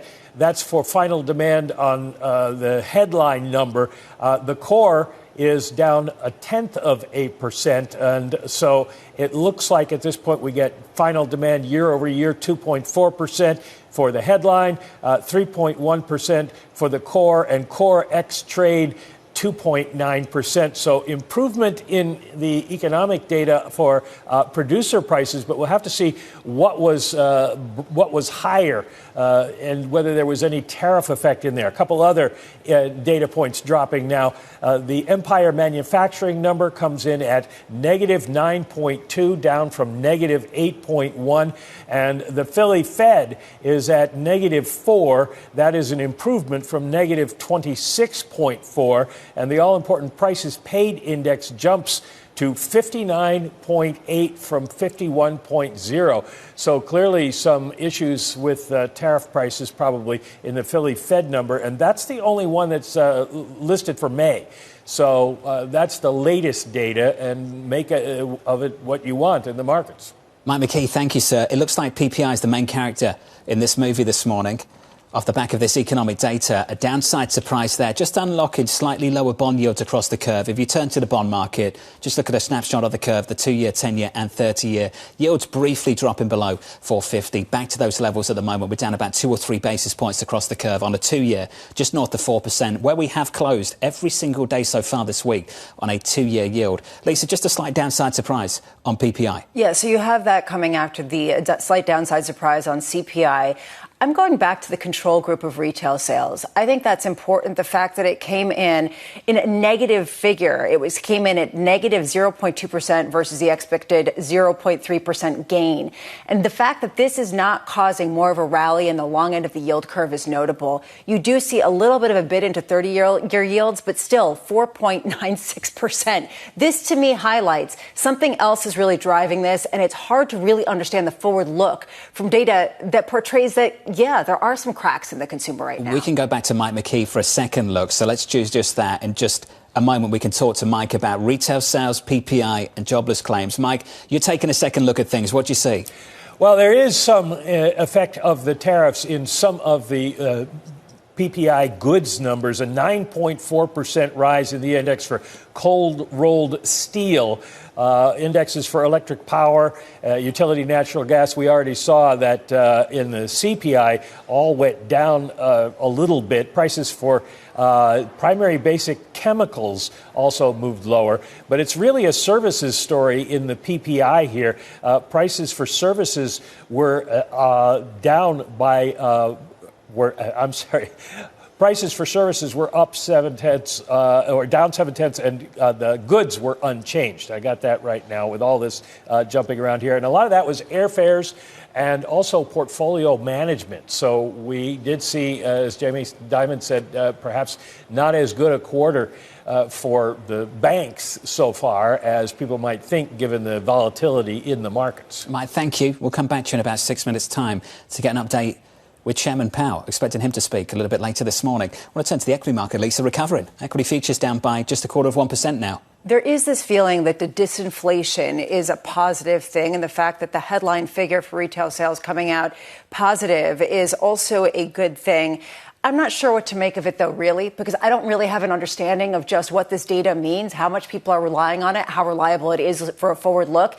And frankly, it just feels like people are watching other things. Maybe it's a headline that just dropped from Doha that really is moving things around. I've felt like that every single day we've had economic data. It's almost impossible to get a clear read on anything. Totally. I mean, so if I said to you, well, it's a clear, direct response to the fact that retail sales control group was down 0.2%, I'd be completely lying because I have no clue. There is a feeling that it is interesting that this economic data does not have a very clean read in the market, because the market, I think, feels similarly. What do we make of this if it is messy, if it is backward looking at a time of very, very quickly moving policy? Neela Richardson can take a look at things. She joins us from ADP. Neela, welcome to the programme. Do your best. What's going on here? Give us a clear picture of what's happening in the U.S. economy. Good morning. It's mixed, and I think that's what you're seeing in the data. Now, if you're looking really for some good news on inflation, you found it today. And that is the through line. And also, if you're looking for good news on the labor market, you see it continue. So those initial jobless claims still at historical lows, that is helpful for an economy built on consumption. But when you turn to the consumer and you bring in that soft data of consumer being downbeat, and we know that consumers went out and they stockpiled on durables, on cars and vehicles. What we're seeing in April is a moderation from that stockpiling, and maybe starting to really reflect new economics vulnerabilities. We left the last Fed meeting with two risks at our disposal. We left the risk of slower growth and higher inflation. And I think that's what the markets are really focused on. That higher inflation risk looks a little less risky today, but, you know, every day is a different day when it comes to this economy right now. Neela, I'm pleased you brought up that topic because I think it's so important. It's been really difficult to try and unpack what is just a front loading of purchases by consumers versus what is genuine, authentic, durable, sustainable demand. And as we work our way through the summer, we've been trying to work this out all morning on this programme. Are we going to see the price increases? Is Walmart the one to listen to? As they warned this morning, they can't hold off much longer from here, Neela. How do you gauge that at the moment? What do you look at? I think the large retailers should be listened to. They are active in this market. They are seeing the prices in real time. So also, consumers are important to listen to in this moment. When they say they're downbeat, they mean it. We don't talk a lot about consumer surplus, and just really quickly from your Econ 101 class, it's the price consumers are willing to pay versus the price they're actually paid. But if consumer surplus is being eroded because they're seeing higher prices, that means consumers will continue to feel downbeat. And those feelings are translating right now into what a data point we'll see on Friday, which is consumer sentiment. And if that continues, it really does reflect that higher risk of continued inflation that the Federal Reserve warned about a week ago. And this is the reason why, Neela, a lot of people say we don't know how relevant any of this data is because we don't know whether this is just April data and people feeling bad in April. But in May, things are going to look a lot better because we have a reprieve from some of the tariffs and things are looking a little bit easier. The market is rebounding. Neela, how do you look at the quickly moving policy and then judge the relevance of any of this data that is just a snapshot in a very quickly moving movie? I look for the steadfast, stronghold in the economy. And right now, that's the labor market. The labor market is solid. If you look at initial jobless claims, if you look at the pace of hiring, though we see it at ADP to be more modest than it has been in the past, it's still solid.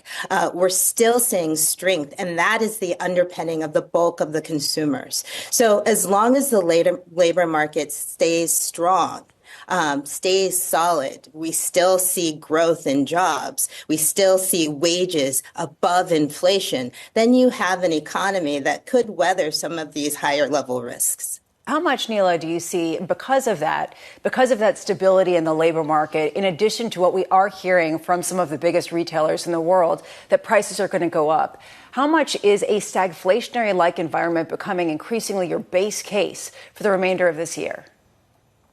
It's a risk. It is a risk. I think what we're seeing, collectively in all this data is an economy that looks to be slowing a bit. I mean, the first quarter contraction is also messy given the high degree of imports. So it's again, a backward-looking data point that was based on a lot of stockpiling. But looking forward, if growth slows, not just because of U.S. consumption and U.S. production, but also around the world, if growth is at risk, then you might see slower growth and higher prices. So yes, stagflation is a increasingly a bigger concern.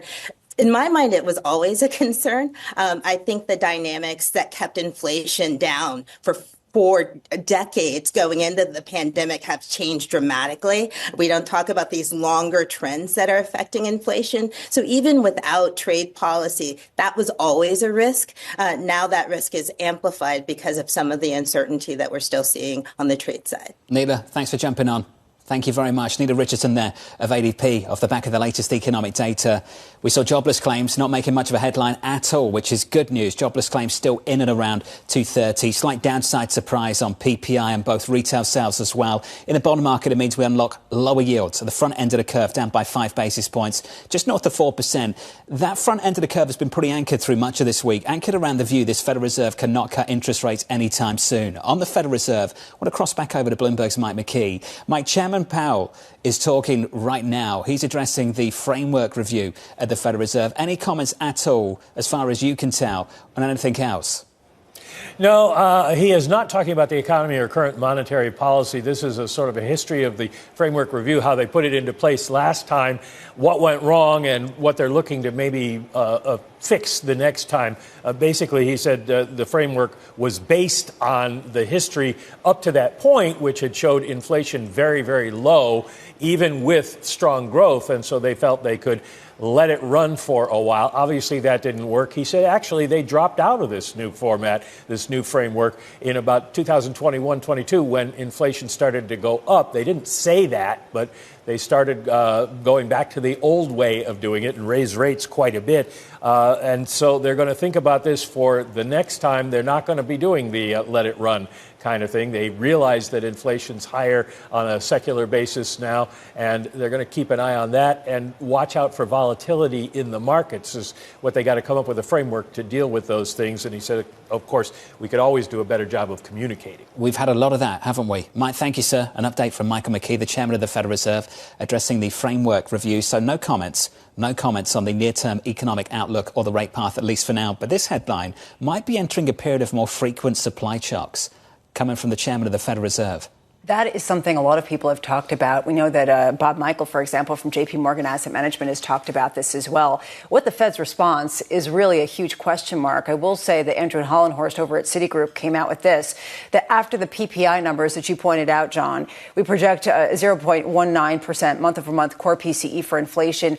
All of this in April makes it an easier choice to cut policy rates once the labor market weakens. So this is the big debate.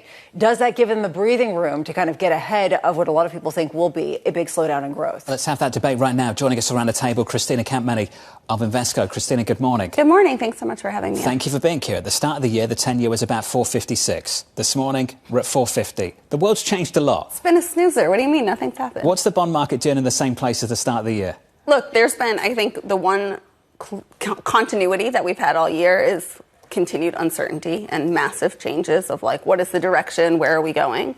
I think we're all sitting here trying to understand the policy objectives of the U.S. administration. And I think the reality is we don't know what they are. So we're adjusting with that. And I think in the last week, you had this pause on China tariffs. And now we have our second rolling 90-day pause. And there's now a shift to, is the administration concerned about growth? Are we going to shift back to hearing about tax policy and dereg? And so I think the market's trying to digest that. You've got to run a fund, a portfolio, so help us understand what you're positioning for. Are you positioning for a policy mix that leads to higher bond yields in the Treasury market or lower bond yields? Look, so we've been in kind of a steepener base case camp for probably at least a year now. And the driving forces behind that have shifted. But I think that thesis remains the same. Out the curve globally, when we look at across developed markets and emerging markets, there are very few steep markets. You're not compensated out the curve, really, to own duration. So we'd rather own our duration in the front end. And even like we've repriced in the last week that twos in the U.S. are now back to 4%. But I think the front end almost looks more interesting elsewhere. We're still pricing through funds. I think the Fed has kind of this push and pull, right? They are concerned with both of their mandates, and they're pulled in opposite directions. And it's more clear, there's more certainty about policy outside of the U.S. You said something there that was very interesting, that you've had this steepener trade on for about a year, but the reason behind it or the driving factors are changing. What are the driving factors today versus, say, 6 months ago when it was this belief in strong growth and maybe stick your inflation over a longer period of time? Yeah. So on the growth side, I mean, we're all sitting here, and you guys have talked about it this morning. How do we weed through this data? What is it taking into account? Should we look at April data yet? Do we have to wait till July to get June data to really have clarity? And I think the Fed is in the same situation as us, waiting for clarity. But when we look at the steepener now, I think the long end, we're saying there is fiscal pressure. We need to kind of recognize that. There are inflationary pressures. Even at 5% in bonds, that's not we're jumping out of our seats excited to own duration there, because in the front end you can have kind of risk-free rates at 4%. What would make you jump out of your chair and say, yes, give me some? I think, again, when we look globally, the one place that looks interesting, I mean, 10s, 30s in Japan is almost 240 basis points of steepness. I mean, that looks like a dislocation that will need to readjust, and there's some interest there. But I think you need more clarity of, what is the tax policy that we get, and where does that leave us deficit-wise? This 3.33 and talking about a 3% deficit kind of was early out of Washington and doesn't seem anywhere close to kind of these 6 and 7% reality numbers that we're talking about for the deficit. I'd not heard about century bonds for a long, long time. And so I saw your name connected with century bonds. What are you doing with century bonds? So when we look at it in Europe, we, again, generally have our duration in the front end and have steepener biases. But when we think about portfolio construction, there are some of these century bonds that you can say, I can buy very low dollar price, positive convexity paper, and it balances the portfolio in some way that if you have kind of a breakdown. What kind of risk does it introduce? What are you exposed to by doing that? Oh, I mean, again, of course, still in a sell-off, you are exposed, right? A $40 price dollar piece of paper can still go to 20, right? Like we've seen that in the last number of years. But again, we think about it more in a kind of portfolio construction that it adds some positive optionality. Elisa's in deep thought right now about Austrian century bonds. I haven't talked about an Austrian century bond since TK was on the programme, and he used to talk about it all the time. Yeah, well, they were fluctuating like the way that you could say 30-year treasuries are fluctuating right now. One thing the reason why I'm deep in thought is because as you speak, I'm thinking you're mentioning all these havens, and you're not mentioning even a level that would attract you to the United States long bond. It just highlights the sort of protest that you're seeing among the stalwart investors of U.S. bonds that are taking such a profoundly different tone. Is there any other time in history in your career that you've had this approach to U.S. bonds? Look, so again, we run global portfolios. So by nature, we're looking kind of more broadly. And then you kind of have to say, what are the factors? And we're more positive, I'd say, on U.S. growth. We still have this dislocation between the soft data weakening and the hard data kind of muddling along, and the labor market exceptionally strong. And Michelle spoke to it this morning about the U.S. consumer. The U.S. consumer has been resilient. And what have we learned from the consumer post-COVID is they shift and they shift quickly. So can the consumer shift more quickly than we are giving them credit for? Perhaps, right? And until you get a labor market breakdown, then you're kind of okay. So I think that kind of leaves us less interested there. And we look at, and if we take a step back and we look at credit and rates and FX, I actually think that the foreign exchange markets are probably the clearest avenue where you see kind of all of this policy play out price-wise. Christina, it's good to see you. Thank Great you to catch so up. Thank you for being here to talk about century bonds too. Christina Campmany of Invesco. Thank you. Equity futures right now in the S&P negative by 1/3% with an update on stories elsewhere. With your Bloomberg brief, here's Yahara. Hey, Yahara. Hi, John. Recapping the latest economic data, PPI came in lower than expected, falling 0.5% in April. That's the biggest decline in 5 years. The median forecast in Bloomberg's survey of economists called for a 0.2% gain. Meanwhile, retail sales barely rose in April, suggesting consumers pulled back on spending amid tariff concerns. Meanwhile, President Trump says he asked Apple CEO Tim Cook to stop building plants in India. The comments threatening to throw a wrench in Apple's plans to import most U.S.-sold iPhones from India as it tries to diversify manufacturing beyond China. Trump said Apple would be upping their production in the U.S., but gave no further details. And in sports, the Minnesota Timberwolves are back in the Western Conference Finals for the first time since 2004 after beating the Golden State Warriors in 5 games. They'll be facing either Denver or Oklahoma City, and the Celtics battled back in their series against the Knicks, winning Game 5 with ease. The Knicks still hold the series edge, up 3-2. That's your Bloomberg brief. John? Yahara, thank you. Appreciate it. Thanks for this morning. Up next on the programme, we'll set you up for the day ahead with equity futures. Just a little softer. We're down by 0.4%.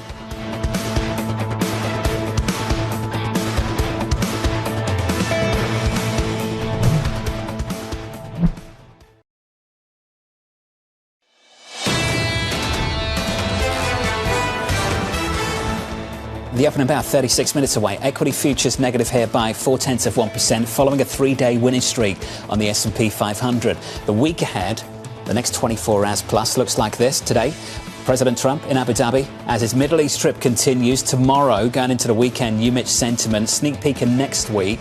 Home Depot earnings on Tuesday. Wednesday, earnings from Target. Thursday, PPI data and another. Guys, ये crude oil में ना ये blue color की जो line draw करी है वहाँ तक first target रख सकते हैं. उसके नीचे अगर sustain करेगा then go for another second level. This is the first target. इसके नीचे closing जरूरी है. देखते हैं आती नहीं आती तो ये first target रहेगा.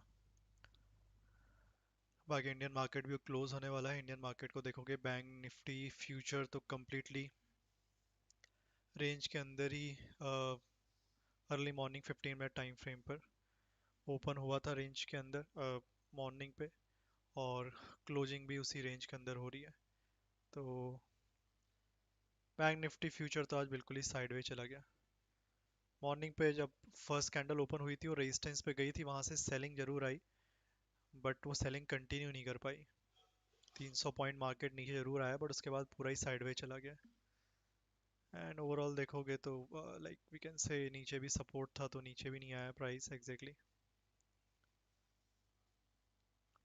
55,240 के आसपास। तो पहली कैंडल ने थोड़ा सा टच करा था बस, अदरवाइज ऑलमोस्ट साइडवेज, और लगता भी नहीं आज ब्रेकआउट वगैरह होगा। तो it is sideways market closing. Monday को देखेंगे अब किस तरह से मार्केट मूव होता है।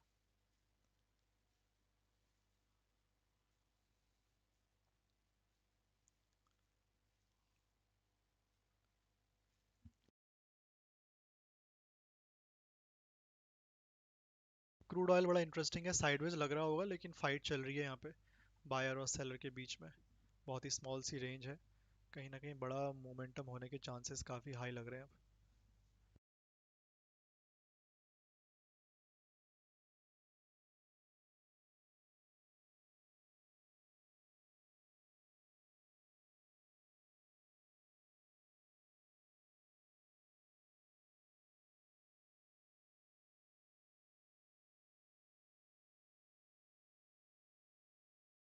लाइक भी करते रहो गाइस, जिन लोगों ने लाइक नहीं किया स्ट्रीम को, don't forget to like the stream, come on.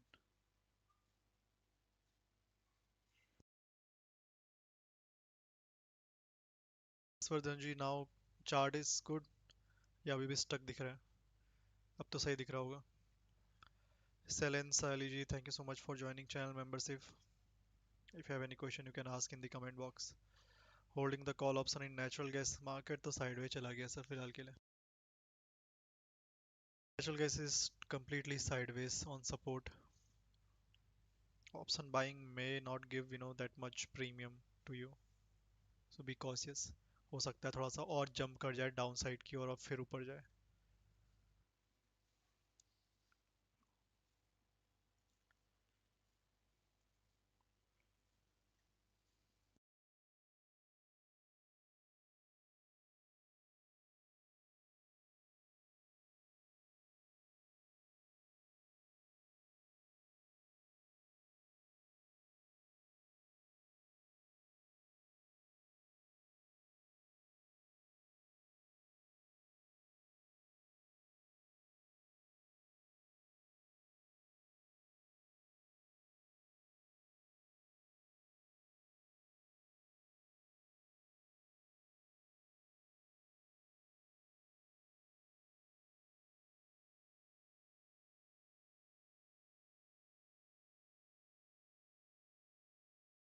अभी के लिए तो साइडवेज ही है क्रूड।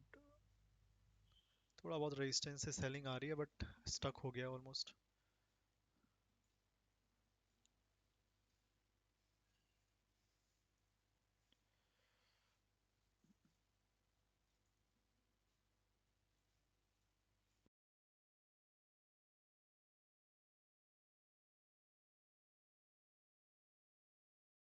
ऊपर आपके पास 5,300 का और नीचे 5,226 25 का सपोर्ट। तो ये छोटी सी रेंज है, ओवरऑल 60 पॉइंट की कह सकते हो, 70 पॉइंट की सॉरी। सो मार्केट इस रेंज के अंदर ही है।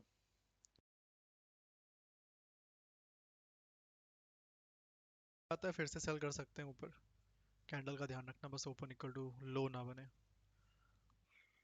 थोड़ा मैं एक्सपेक्ट कर रहा हूँ कि ये नीचे अगर आता है 5,225 वहाँ से सपोर्ट लेके अगर जाए।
12:30 के कैंडल पे भी कुछ खास मूव हुआ नहीं जब लंदन सेशन ओपन हुआ था.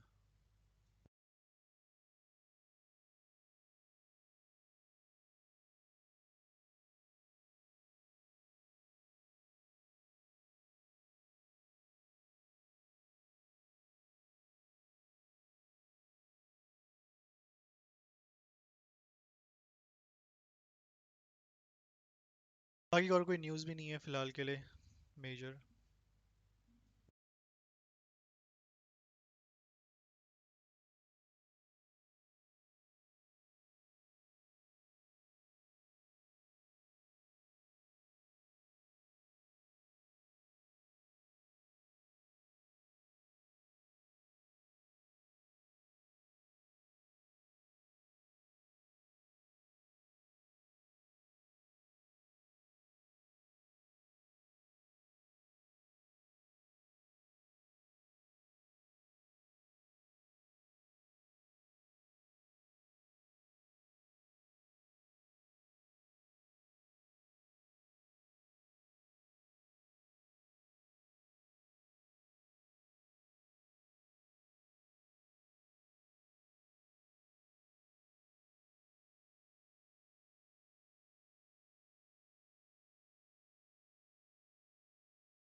वॉल्यूम तो है, मोमेंटम कम है.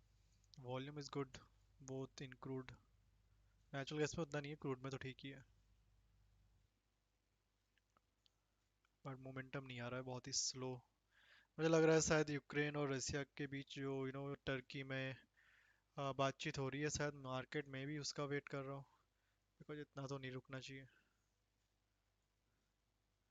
आगे नीचे भी बहुत सारे सपोर्ट हैं क्रूड में अब.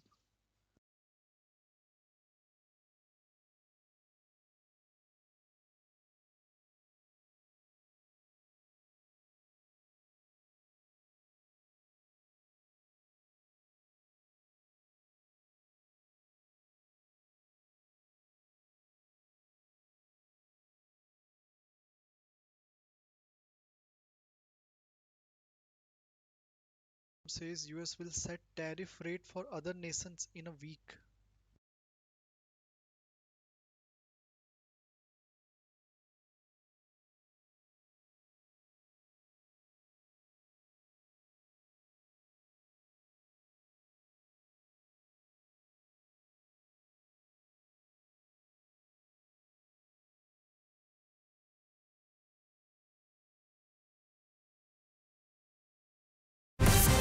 News when you want it with Bloomberg News Now. I'm John Tucker. And I'm Karen Moscow. And Karen, it is a commuter's nightmare this morning. For the first time in 40 years, New Jersey Transit train engineers have walked off the job, and that is forcing thousands of people to find another way of getting to work this morning.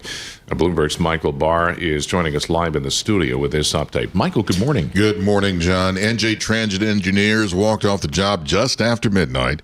Brotherhood of Locomotive Engineers and Trainmen General Chairman Tom Haas says after 15 hours of negotiations Thursday, they decided to walk. Haas says a major issue is fair wages that are in line with other public transit engineers in the Northeast. That's all we were seeking and all that we're still seeking is to close that gap, to bring engineers equal pay for equal work. NJ Transit President and CEO Chris Kaluri called the union's proposal unaffordable. Kaluri suggested working from home if you can, but if you have to commute. Amtrak will continue to run. PATH will continue to run. Our buses will continue to run. Our access link will continue to run.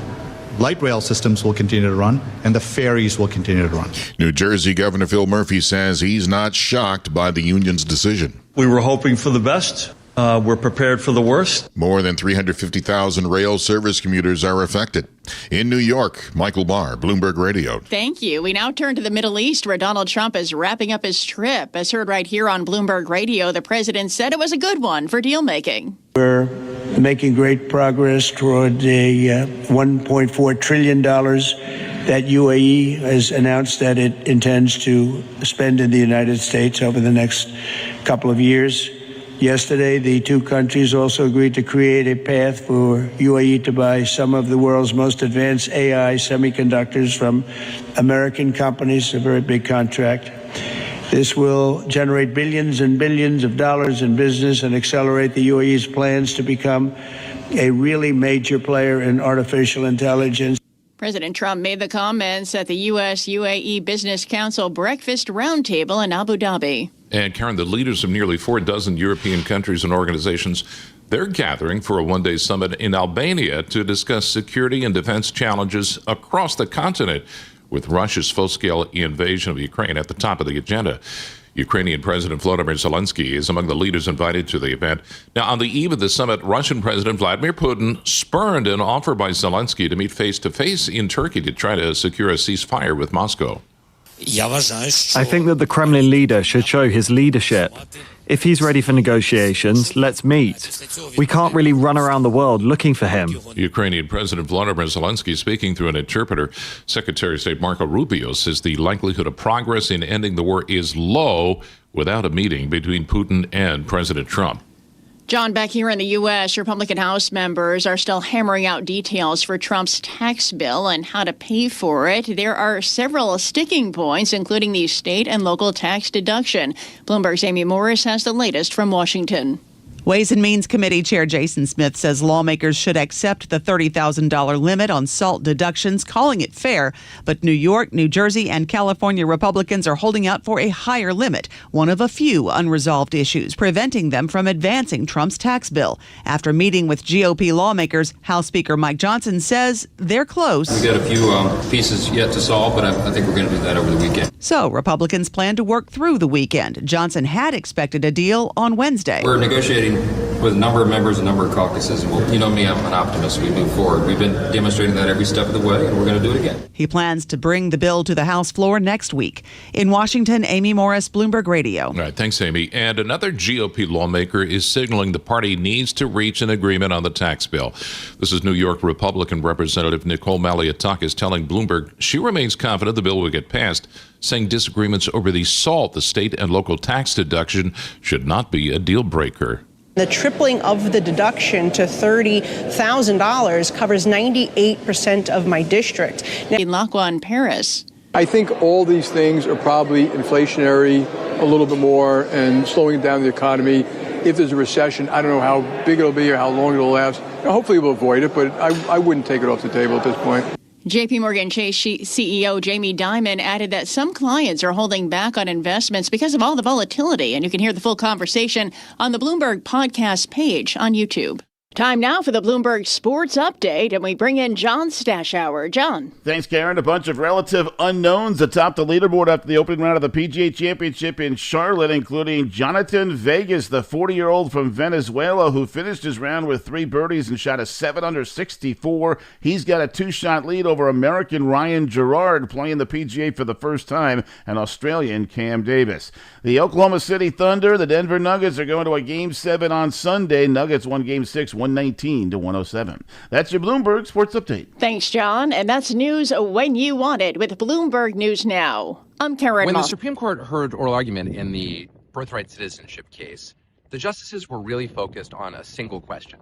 And that question is whether a district court judge has the power to issue an order that binds the entire U.S. government, effectively Trump's presidency, everywhere in the country. So the question you're probably asking is, how is the court going to rule? In the end, ultimately, it seems extremely likely that the Supreme Court will rule, as all the lower courts have done, that the Trump executive order that claims that if you're born in the U.S., you don't automatically become a citizen is unconstitutional and unlawful.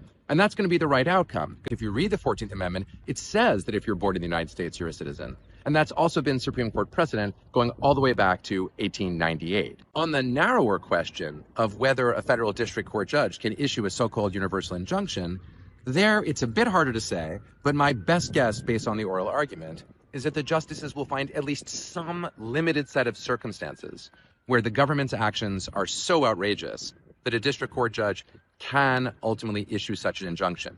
Or if they don't do that, the justices will at least find a way to make sure this injunction against the Trump birthright citizenship order remains in place. And the reason for that is that the order itself, the Trump executive order, is so egregious, such an obvious violation of the Constitution, and it comes as part of such a terrible set of efforts by Trump to undermine the rule of law that the justices can't help but find some way to make sure that the Trump administration loses this particular case. During the oral argument, you could tell that just about all the justices are concerned to make sure that Trump really follows the rule of law. And they really wanted his Solicitor General to commit to following the law. This was the first time that we've heard the Supreme Court justices, in their own words, dealing with one of the Trump executive orders that just legitimately and clearly violates the law. It's also not going to be the last.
Moscow. I'm John Tucker, and this News When You Want It with Bloomberg News Now. I'm John Tucker. And I'm Karen Moscow. And Karen, it is a commuter's nightmare this morning. For the first time in 40 years, New Jersey Transit train engineers have walked off the job, and that is forcing thousands of people to find another way of getting to work this morning.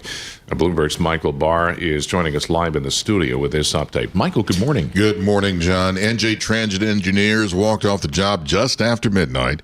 Brotherhood of Locomotive Engineers and Trainmen General Chairman Tom Haas says after 15 hours of negotiations Thursday, they decided to walk. Haas says a major issue is fair wages that are in line with other public transit engineers in the Northeast. That's all we were seeking and all that we're still seeking is to close that gap to bring engineers equal pay for equal work. NJ Transit President and CEO Chris Kaluri called the union's proposal unaffordable. Kaluri suggested working from home if you can, but if you have to commute. Amtrak will continue to run. PATH will continue to run. Our buses will continue to run. Our access link will continue to run. Light rail systems will continue to run, and the ferries will continue to run. New Jersey Governor Phil Murphy says he's not shocked by the union's decision. We were hoping for the best. We're prepared for the worst. More than 350,000 rail service commuters are affected. In New York, Michael Barr, Bloomberg Radio. Thank you. We now turn to the Middle East, where Donald Trump is wrapping up his trip. As heard right here on Bloomberg Radio, the president said it was a good one for deal making. We're making great progress toward a $1.4 trillion that UAE has announced that it intends to spend in the United States over the next couple of years. Yesterday, the two countries also agreed to create a path for UAE to buy some of the world's most advanced AI semiconductors from American companies, a very big contract. This will generate billions and billions of dollars in business and accelerate the UAE's plans to become a really major player in artificial intelligence. President Trump made the comments at the U.S.-UAE Business Council Breakfast Roundtable in Abu Dhabi. And Karen, the leaders of nearly 4 dozen European countries and organizations, they're gathering for a one-day summit in Albania to discuss security and defense challenges across the continent, with Russia's full-scale invasion of Ukraine at the top of the agenda. Ukrainian President Volodymyr Zelensky is among the leaders invited to the event. Now, on the eve of the summit, Russian President Vladimir Putin spurned an offer by Zelensky to meet face-to-face in Turkey to try to secure a ceasefire with Moscow. I think that the Kremlin leader should show his leadership. If he's ready for negotiations, let's meet. We can't really run around the world looking for him. Ukrainian President Volodymyr Zelensky speaking through an interpreter. Secretary of State Marco Rubio says the likelihood of progress in ending the war is low without a meeting between Putin and President Trump. John, back here in the U.S., Republican House members are still hammering out details for Trump's tax bill and how to pay for it. There are several sticking points, including the state and local tax deduction. Bloomberg's Amy Morris has the latest from Washington. Ways and Means Committee Chair Jason Smith says lawmakers should accept the $30,000 limit on SALT deductions, calling it fair.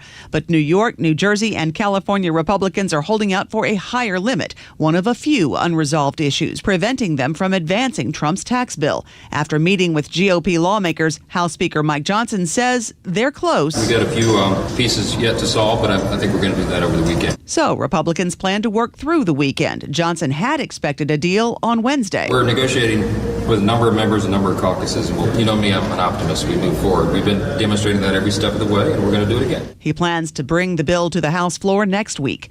In Washington, Amy Morris, Bloomberg Radio. All right, thanks, Amy. And another GOP lawmaker is signaling the party needs to reach an agreement on the tax bill. This is New York Republican Representative Nicole Maliotakis telling Bloomberg she remains confident the bill will get passed, saying disagreements over the SALT, the state and local tax deduction, should not be a deal breaker. The tripling of the deduction to $30,000 covers 98% of my district. Now, would I have liked a higher number? Sure. But it's not what you want, it's what you need. New York Representative Nicole Maliotakis adding that failing to reach a deal on taxes would hurt the economy. She made those comments yesterday on Bloomberg Balance of Power. John, we turn now to the markets and the economy, and J.P. Morgan Chase CEO Jamie Dimon says a recession remains a possibility as tariff fallout continues to buffet global economies, and he spoke with Bloomberg's Francine Lacqua in Paris. I think all these things are probably inflationary a little bit more and slowing down the economy. If there's a recession, I don't know how big it'll be or how long it'll last. Hopefully we'll avoid it, but I wouldn't take it off the table at this point. J.P. Morgan Chase CEO Jamie Dimon added that some clients are holding back on investments because of all the volatility, and you can hear the full conversation on the Bloomberg podcast page on YouTube. Time now for the Bloomberg Sports Update, and we bring in John Stashower. John. Thanks, Karen. A bunch of relative unknowns atop the leaderboard after the opening round of the PGA Championship in Charlotte, including Jonathan Vegas, the 40-year-old from Venezuela who finished his round with 3 birdies and shot a 7 under 64. He's got a 2-shot lead over American Ryan Gerard, playing the PGA for the first time, and Australian Cam Davis. The Oklahoma City Thunder, the Denver Nuggets are going to a Game 7 on Sunday. Nuggets won Game 6 119 to 107. That's your Bloomberg Sports Update. Thanks, John. And that's news when you want it with Bloomberg News Now. I'm Karen Moscow. I'm John Tucker, and this is Bloomberg.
OECD crude oil natural gas production fell in February from previous month IEA reports. February.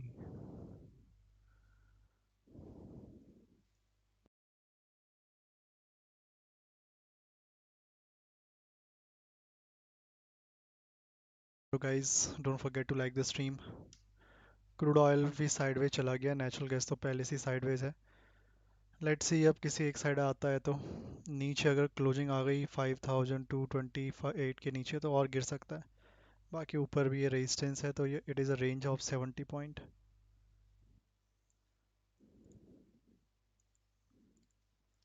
नीचे भी multiple support हैं, ऊपर resistance थोड़े दूर ही हैं as compare to support.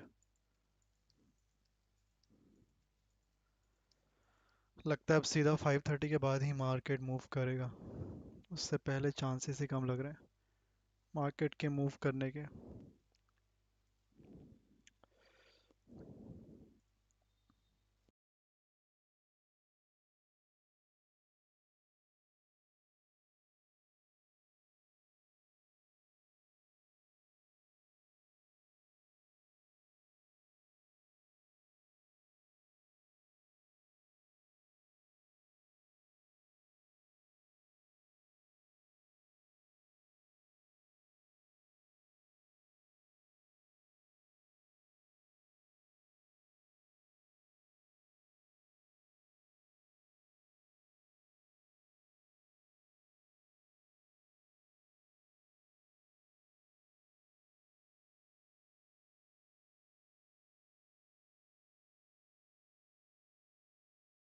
Last trading session है, 2 दिन फिर मार्केट बंद रहेगा कल और परसों. ज़्यादा रिस्क मत लेना, ठीक है. अभी 530 के बाद वॉल्यूम इंक्रीज होगा तो तब ट्रेड कर सकते हैं. अभी मोमेंटम नहीं हो रहा है तो कुछ खास कर नहीं पाएंगे.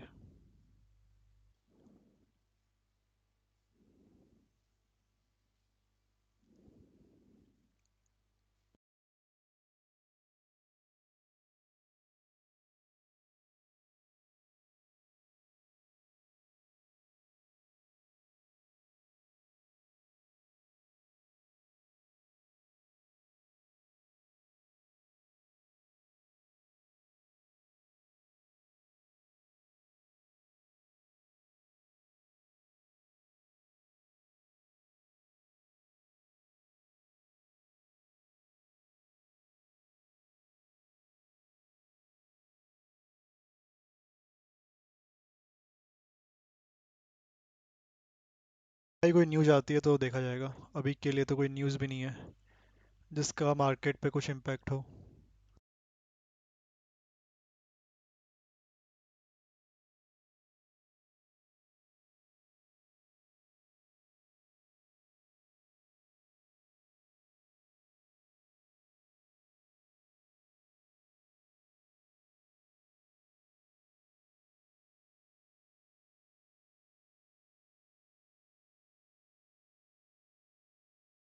बाकी वीकली एनालिसिस कल करेंगे, so don't forget to join tomorrow weekly analysis as we did every Saturday.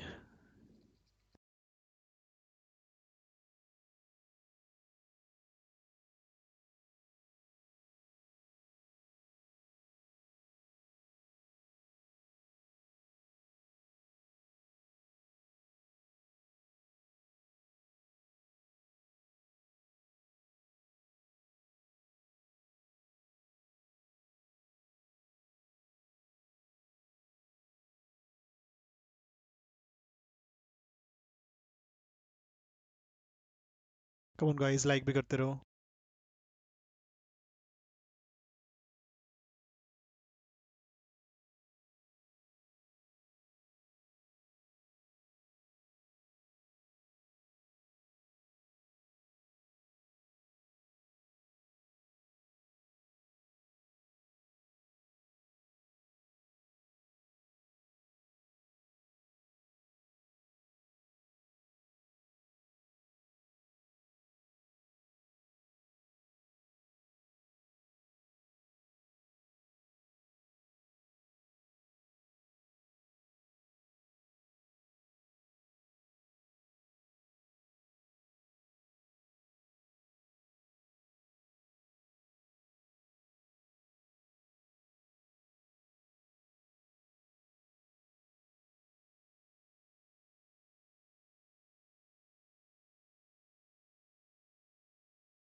Us the context, because before we go as to how realistic this could be, Mark, I want to understand for our audience just how much we've seen production shift to India to satisfy the U.S. market. Yeah, thank you so much for having me. These are truly, some harsh comments coming from President Trump. Obviously, Tim Cook has had no choice because of the threat of tariffs to move a lot of production of the iPhone and other devices to elsewhere, right? So for the most part, they were building things in China.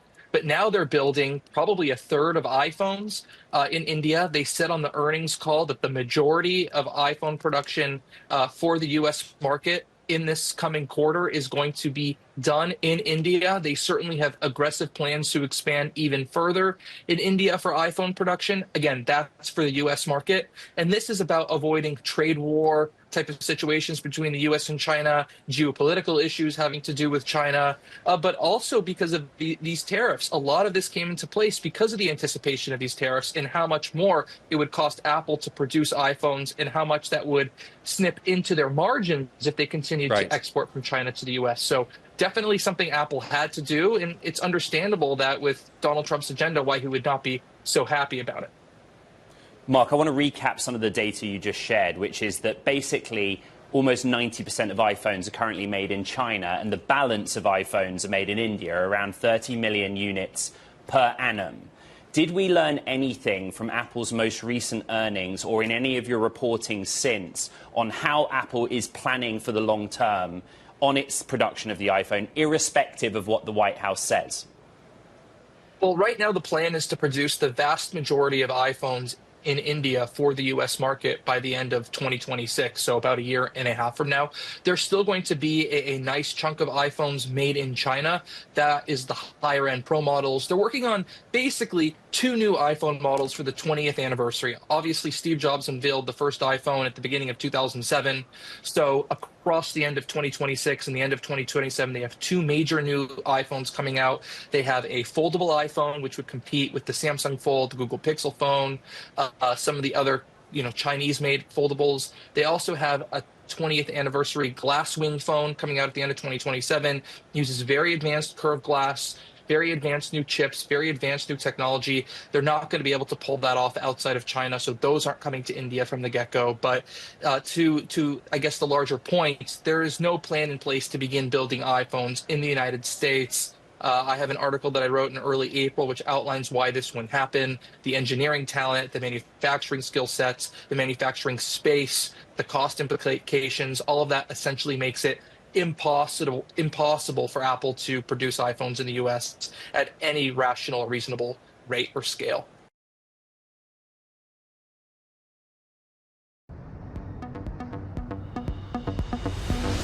As my birthday signals another milestone in my life, I'm hopeful that if I stay true to myself and follow my instincts, my legacy will be looked on kindly for generations to come.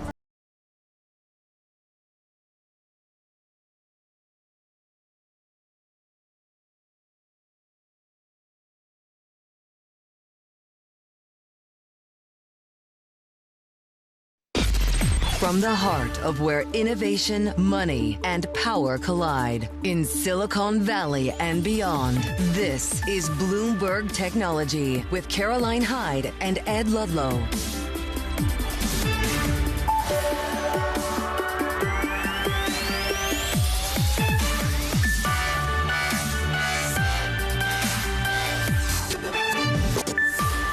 Live from New York and San Francisco, this is Bloomberg Technology. Coming up, President Trump asks Apple CEO to move iPhone production from India to the U.S. market. Plus, the CoreWeave CEO joins on the back of the company's first earnings as a public company. And the CEO of eToro joins us after its upsized U.S. share sale as the IPO market opens back up. But first, we check in on this market, which maybe it's just got a little bit over-exuberant and dials back on the day. We hit technical overbought territory on the relative strength index when you're looking at the NASDAQ 100 yesterday. Today, we pare back, but only by 0.3%. Ed, we're on track for a 5% gain so far this week. And it seems as though big tech just comes off of some of those highs as the macro data paints maybe a slightly cooler inflation environment than we were thinking. We see the same behavior in Apple, which is our top story. Muted declines, pairing some of its more significant declines earlier. Hon Hai's US-listed shares, that's the publicly traded arm of Foxconn, the company assembling the iPhone, softer, in part an earnings story, but in part the President of the United States with severe words for Apple and Tim Cook. Listen to this. I had a little problem with Tim Cook yesterday. I said to him, Tim, you're my friend. I treated you very good. You're coming in with $500 billion, but now I hear you're building all over India. I don't want you building in India. Let's get straight to it. Bloomberg's Mark Gurman gives us the context, because before we go as to how realistic this could be, Mark, I want to understand for our audience just how much we've seen production shift to India to satisfy the US market.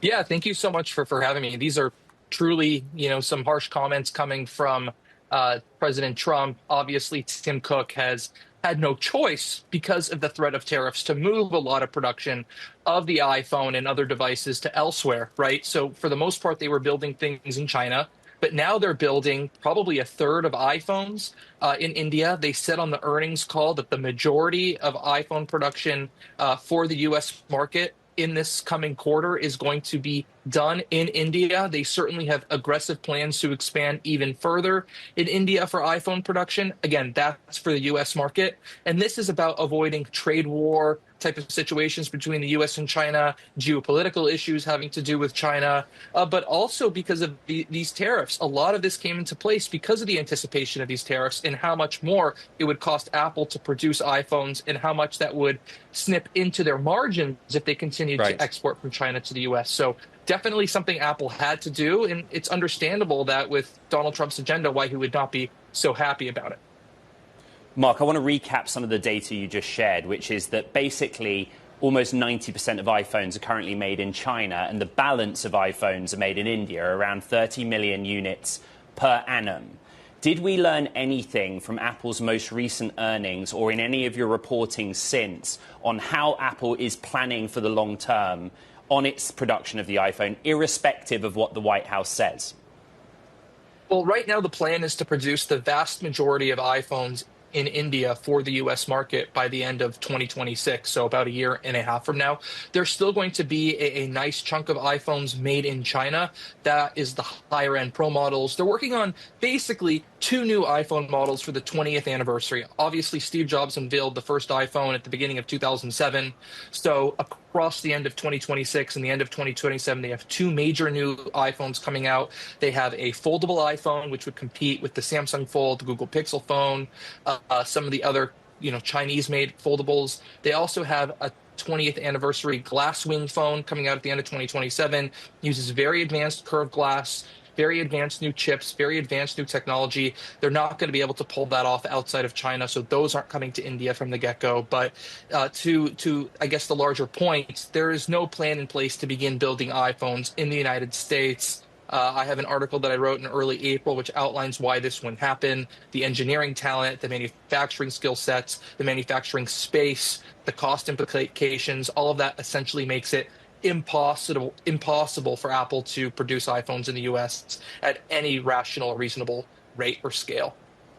Bloomberg's Mark Gurman, thank you very much. Let's get more with Bloomberg's Mike Shepard and the political side of this story in Washington, D.C. And Mike, in the last 48 hours, the president has taken to the stage, so to speak, and called out Jensen Huang, the NVIDIA CEO. He called him my friend who's in the room.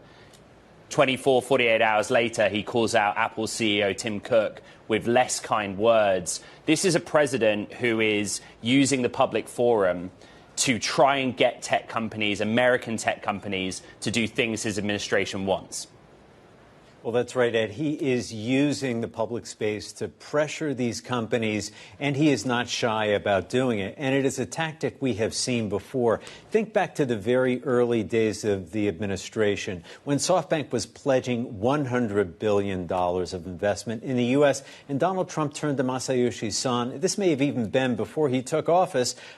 How about doubling it? Could you make it $200 billion right there as the two men were standing at a lectern with the announcement being made? And it is a tactic we have seen repeatedly. When the Stargate announcement was made, again, he was asking $100 billion. Why can't we make it $500 billion? Let's scale it up.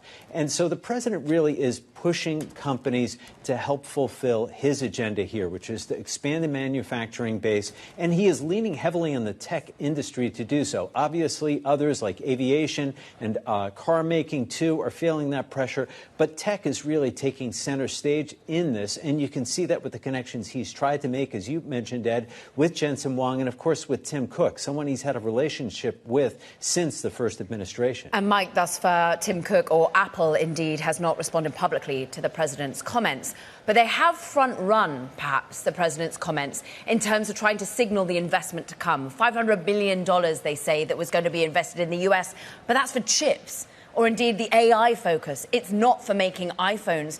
Realistically, are we going to see Apple try and respond by more investment, but just not in terms of iPhone production?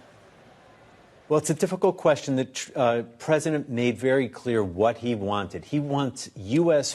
phones made here in the U.S. and not in India and not in China, certainly. And to do that, perhaps Donald Trump needs to read Mark Gurman's piece from back in April, laying out all of the difficulties. But, of course, the fine print, those kinds of details, the president typically has not paid attention to that. And it is up to companies really to use the time that they get with Donald Trump and his aides to show, look, it will be very difficult to do this. This is what the cost would be. Some officials have talked about, well, maybe there could be some savings when it comes to AI, when it comes to processes. And yet here also we do have a talent deficit. We don't nearly have enough engineers and assembly line talent to be able to produce the vast number of iPhones for the U.S. market that are currently planned right now in India. Michael Shepard, great to check in with you. Thank you. Meanwhile, let's return to what President Trump has managed to achieve for NVIDIA and the like, for example, in the Middle East. The tour is opening up, though, a rift within his own administration. Trump's AI deals, they're raising alarm bells for China hawks in particular. Concerns grow that the projects could put U.S. national security and economic interest at risk. Let's bring in Riley Griffin, who joins us for more. This is a really well-read story at the moment, and this is all to do with basically how we ensure that NVIDIA chips going to the Middle East don't end up in China's hands. Yes, we've seen this week in speaking with several Trump administration officials that they are quite uncomfortable with the fast and loose way that these negotiations have happened.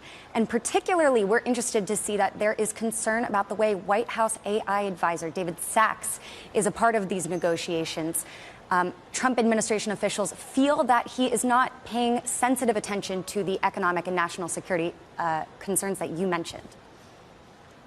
I think it's important to explain to the audience the basics of the relationships between these nations.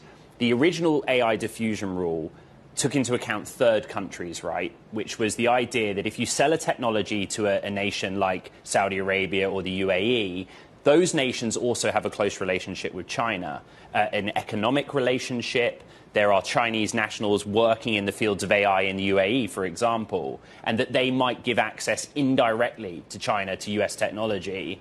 Has the US actually answered any of that in everything that's happened in the last 4 days? What's amazing is that the diffusion rule itself has been under review.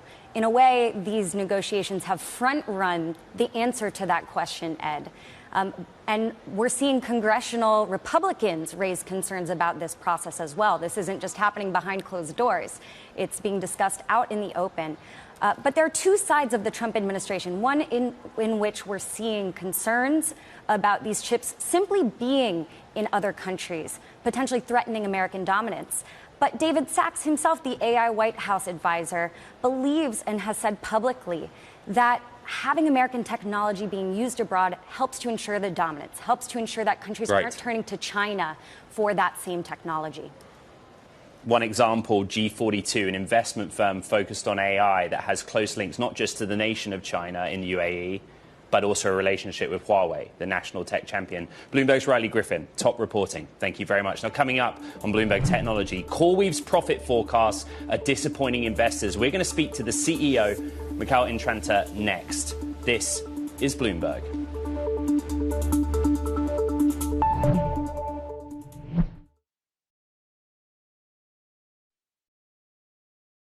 Vodafone Business's mobile private network is helping companies protect critical infrastructure.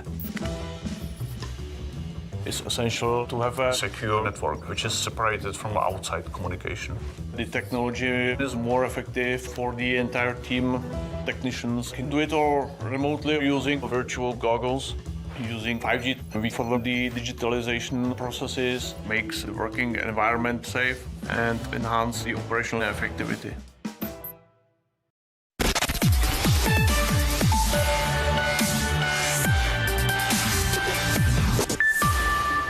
CoreWeave shares pushing higher today.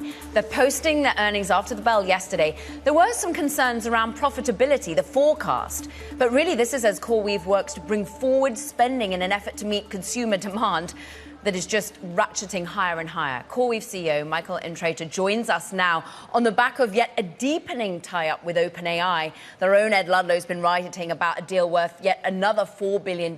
You'd already sealed revenue climbing to some $11 billion deal with them previously, Michael. Are we seeing insatiable demand, and how can you meet it? Yeah, thank you for having me on. The demand for the product that we deliver has truly been insatiable.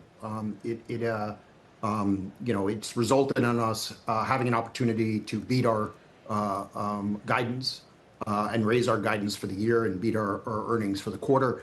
As we continue to try to pull in infrastructure so that we can deliver it to our clients that need the type of software stack, that need the type of compute that we deliver in order to drive their products into the market. I want to just pick up on the beat, because wow, did you beat in terms of revenue? And certainly we see what 400% growth is extraordinary. But talk to us about the forecast on profitability, because the area of investor concern is ultimately your capital expenditure. You're having to raise capital spending to what? Up to $23 billion? Just vindicate that for the market. Sure. Look, the structure of our business is built around the idea that we have success-based financing. And so when you see us go out to the market and raise our capital budget for the year, you're seeing us raise money to fulfill our obligations under signed contracts for offtake agreements. It's really a wonderful indication of the demand for our product and our unique ability to deliver such a performant solution to how you drive compute into the artificial intelligence ecosystem. It's really been it's an interesting aspect of the business that we've put together, but the increase in capital is representative of the client demand.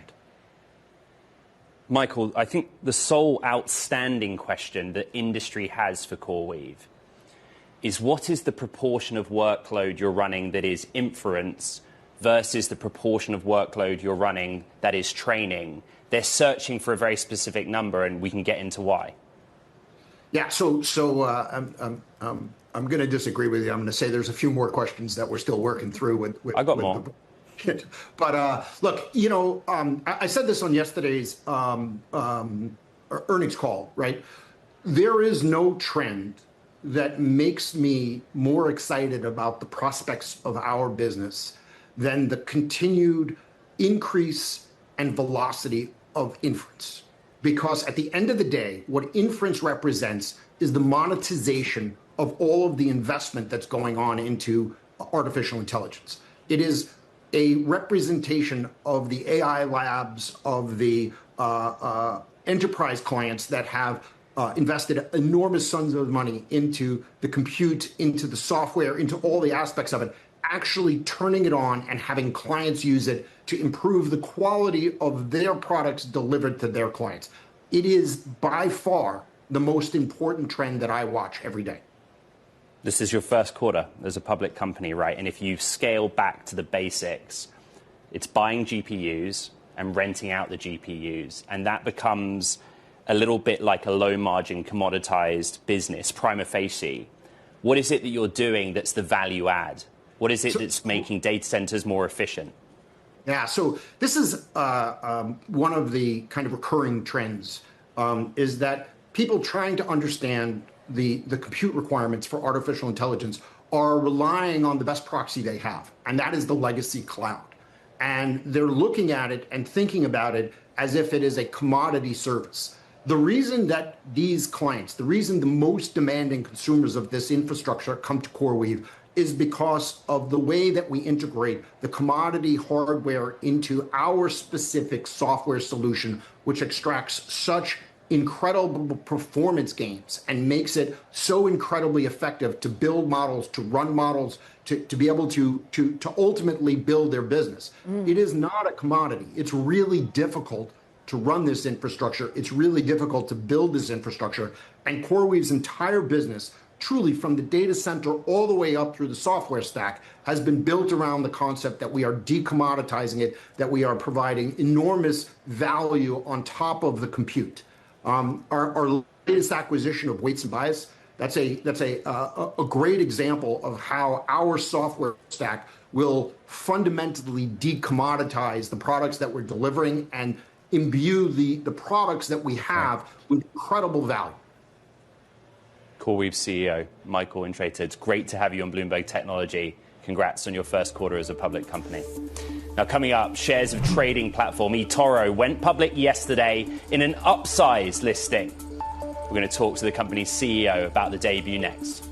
This is Bloomberg Technology.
We want to welcome our worldwide TV and radio audiences as we look at shares of investment platform eToro, stabilizing a little bit after a pretty hyperbolic debut in public markets. Yesterday, the competitors to Robinhood began publicly trading at $52 a share. The upsized IPO raised nearly $620 million for companies and investors. We're joined now by eToro's CEO, Yoni Assia.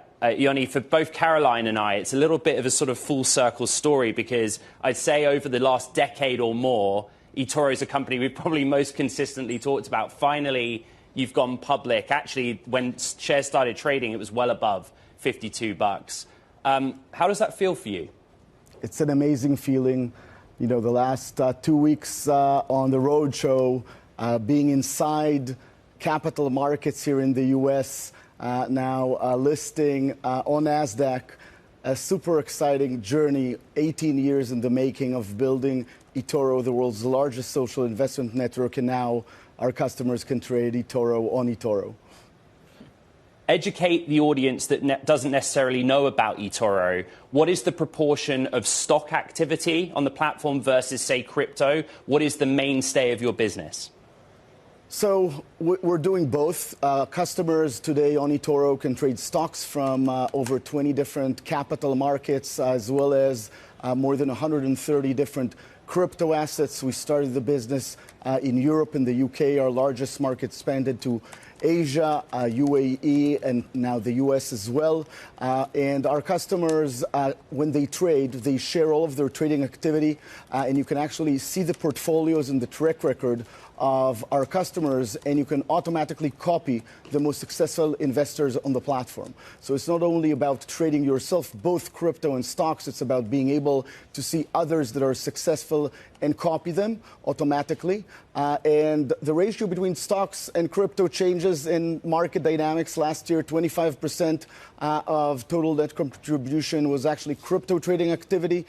Years when crypto was in a bull run like before. Sometimes it's up to 62%. So it really changes with the markets.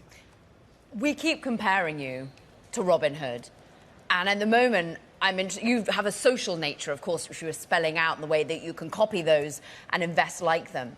But with Robinhood at a 52 billion market cap and yourself at a 5 billion as it currently stands, how do you close that gap? How do you show that you're more close in terms of competitors? I think eventually a lot of great companies are aiming at a very, very big opportunity, which is the largest generational transformation of wealth in history. $84 trillion here in the US are going to move from older generations to younger generations. In Europe, not that far behind, $60 trillion are going to move from older generations to younger generations. And I believe that our generation expects to trade, invest, and save in a digital native solution. And we're providing more than just the ability to trade directly in the markets. Through the copy trading patented technology, we provide people to automatically copy top investors from all around the world, as well as more than 100 different smart portfolios, where we actually have our own chief investment office with 16 market analysts across the globe who help our customers basically find portfolios like thematics, driverless cars. We're just launching now also market neutral strategies, learning from the hedge funds I met here in New York. So we're able to create more than just self-directed trading, but actually the entire world of investments through smart portfolios and copy trader. And that's as the business model matures, Yoni. It's interesting that you sort of said you have got yourself to a more mature state than back in, say, 2021 when you were looking at going public via a SPAC. Just tell us how different it looks now and what happened then to make you push to go for an IPO this time. I think, we call 2022 the year of education. A lot of our customers learned that markets don't always go up. And we were focused initially in 2021 really at growth at all costs strategy, very sort of VC-minded, let's just spend money to grow. Okay. And I think what 2022 taught us is to change our strategy to profitable growth. And we've significantly scaled up profitability in eToro with more than $300 million of adjusted EBITDA profit. So I think that's the significant transition that we've done in the private market, bringing us to profitable growth, which is a strategy that I believe is more fit to public markets. There was a lot of demand, and now we see a lot more IPO sideline waiting companies wanting to follow your tracks. Yoni Asiya, it's great to have you back on the show, CEO of eToro. Thank you. Now, coming up, we're going to be speaking with Helle Virkkunen from the European Commission. Joining us from San Francisco, we are discussing EU tech policy, including the approach to artificial intelligence. That's next. This is Bloomberg Technology.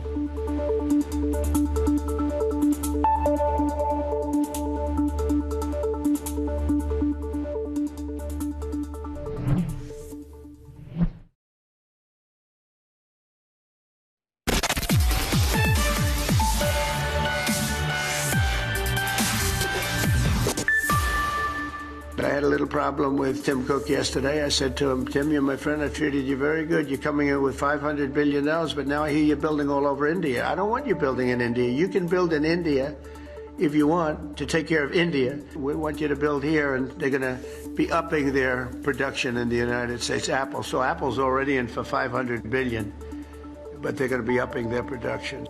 Welcome back to Bloomberg Technology. I'm Caroline Hyde in New York. And I'm Ed Ludlow in San Francisco. Caro. I mean, we think about the ramifications of President Trump following his call on Apple CEO Tim Cook there to stop building so much in India, satisfy the Indian demand in India. You want to satisfy US demand closer to home. It's extraordinary, really, that shares managed to bounce off of their lows. We're back flat on the day. More about the macro picture here in the US. Maybe some resiliency when it comes to the inflationary data that we're seeing. And retail lackluster, but not a disaster. Ed, we've got to dig in more to what's happening in terms of Apple and its call upon its own supply chain right now. OK, let's get out to where the action's happening. Bloomberg's Anne-Marie Horden joins us now for the latest from Donald Trump's visit to the Middle East. And AMH, he's used the public forum, so to speak, in the last 48 hours to specifically name-check technology CEOs. Some positively, for example, Jensen Huang, and some more severe words for Apple's Tim Cook. What have we learned? Right. This is the second time on the president's Middle East tour that he actually called out Tim Cook. The first time was on Tuesday in Riyadh. He looked out into the room and he said, my friend Jensen, you're here. He said, but notably missing is Tim Cook, but you're here. And then before he touched down in Abu Dhabi, he was talking about Tim Cook once again in Doha. He was talking about the fact that India might be prepared to, what the president said, literally lower their tariff rates to zero. And then he said, but I'm having a problem with Tim Cook. And I spoke to him about this yesterday. Why are you moving all your manufacturing to India? We let it go that you built all these plants in China. We want you to come to the United States. What's so interesting, of course, about this, the president has been flanked by corporate America, especially tech executives, throughout this entire trip. And notably missing was the Apple CEO, and the president found time to call him back. What he finds, I guess, very frustrating and disturbing to him. And the president said, though, that he's going to be moving that manufacturing to the United States. That has not been what Apple's been talking about. They're talking about de-risking from China, willing to go into India, potentially maybe more conversations about investments in the United States, though. And, of course, investments still coming with the Middle East. And it's interesting that a lot of that is focused around access to AI, sophisticated chips, going to where you currently are, whether it's Abu Dhabi, also over in Saudi Arabia. But this is ringing alarm bells within the president's own administration, Anne-Marie. Yeah, that's right. And that becomes the national security concerns around all of this, getting what many would consider these Gulf countries as geopolitical swing states. This administration, especially some of the China hawks in this administration, and even China hawks, Democrats in Washington, want to make sure that the technologies does not leak to China. We saw a huge win for the likes of NVIDIA and AMD in Saudi Arabia. We are on the heels waiting for a potential announcement here in Abu Dhabi of some sort of tech cooperation when it comes to AI. This story started in March. I reported about Sheikh Tahnoon coming to the United States in the Oval Office, and UAE announced that they were willing to invest $1.4 trillion when it comes to AI and building data centers. But in order for them to do that, they need to get their hands on the chips. And we have reporting, and potentially we will see this come across the finish line while the president is in the Emirates, that they would likely allow 1 million high advanced chips from NVIDIA coming into the country. Key though, Caroline, to your point, for this to happen, they need to make sure that that technology does not leak into the hands of Beijing. Bloomberg's Anne-Marie Horden, thank you very much.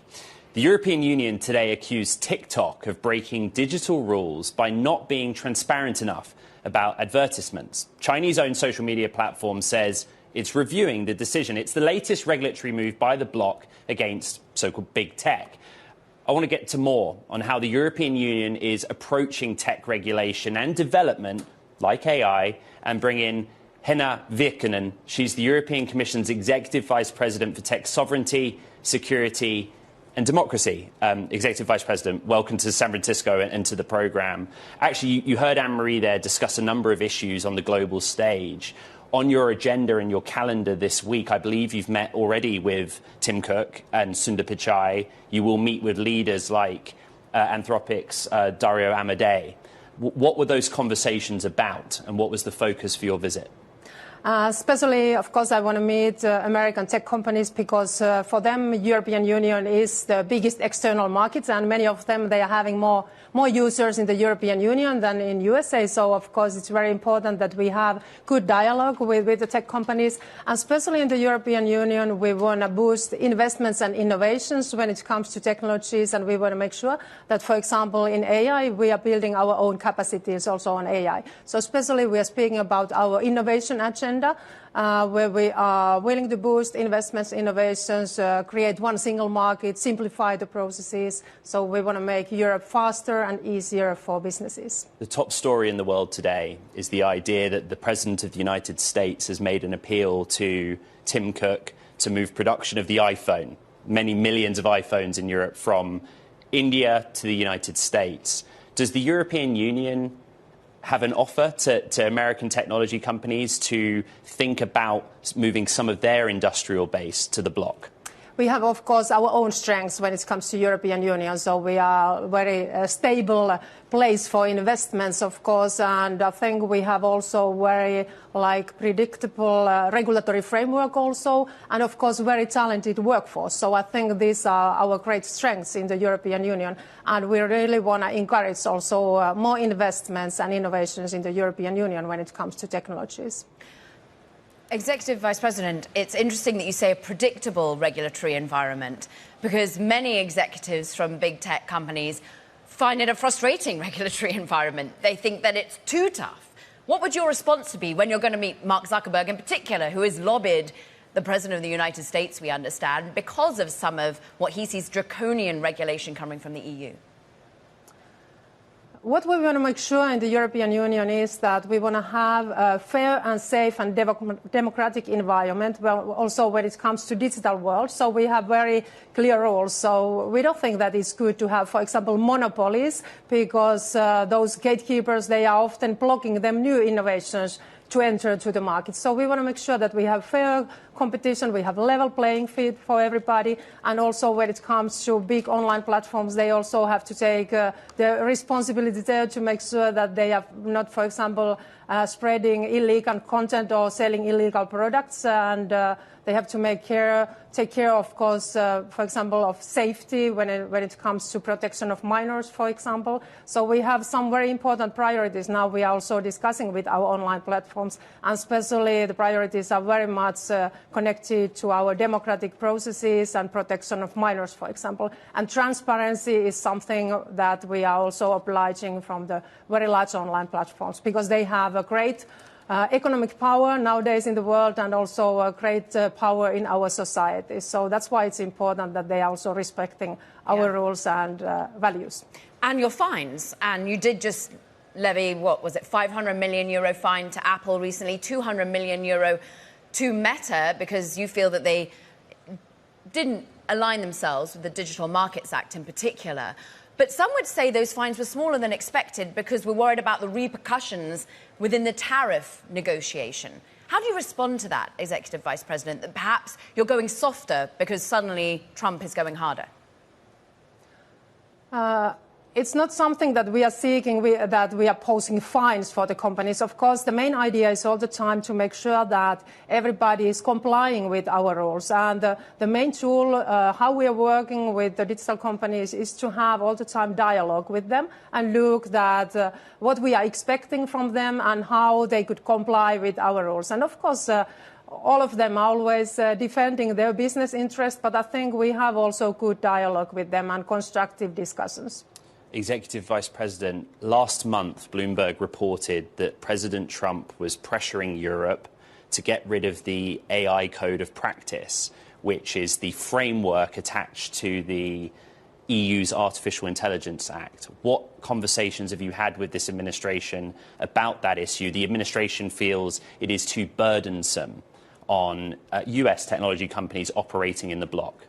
It shouldn't be, because we see also that it's important that now when we are implementing our AI Act, that we are doing it in a very innovation-friendly manner.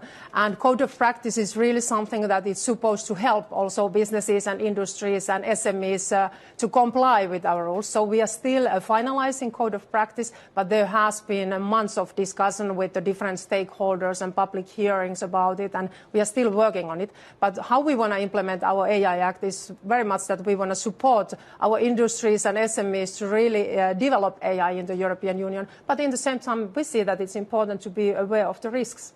You brought news with you, and that is the TikTok news today. The EU says that the TikTok ad system breaks consumer protection rules. Why? What is your argument? They haven't been transparent in their actions. So it's something what is core in our Digital Service Act legislation, that online platforms, they have to be transparent with their actions. And that's why we saw that TikTok is not complying with our rules. So we published preliminary findings today, and now they have time also to review and respond and comply. We have several investigations going on in a pipeline now. Hanna Berkinen, it has been wonderful having some time with you. We appreciate it, as you said, across all of your meetings and speeches. European Commissioner for Tech Sovereignty, Security and Democracy. on all things EU regulation. Meanwhile, we just bring you some breaking news that Thoma Bravo is said to have sold already its remaining stake in NASDAQ for $3.4 billion. Now, this, of course, is the company, the NASDAQ, that operates the exchanges. And overall, the private equity firm working with JP Morgan on the sale was conducted in an unregistered block of trades on the May 7th and May 13th, so selling the rest of their remaining NASDAQ holding. Shares flat on the day for that company. Ed. Okay, coming up, CATL is set to become this year's biggest listing globally, on track to raise $4 billion. We have more on that story next. This is Bloomberg Technology.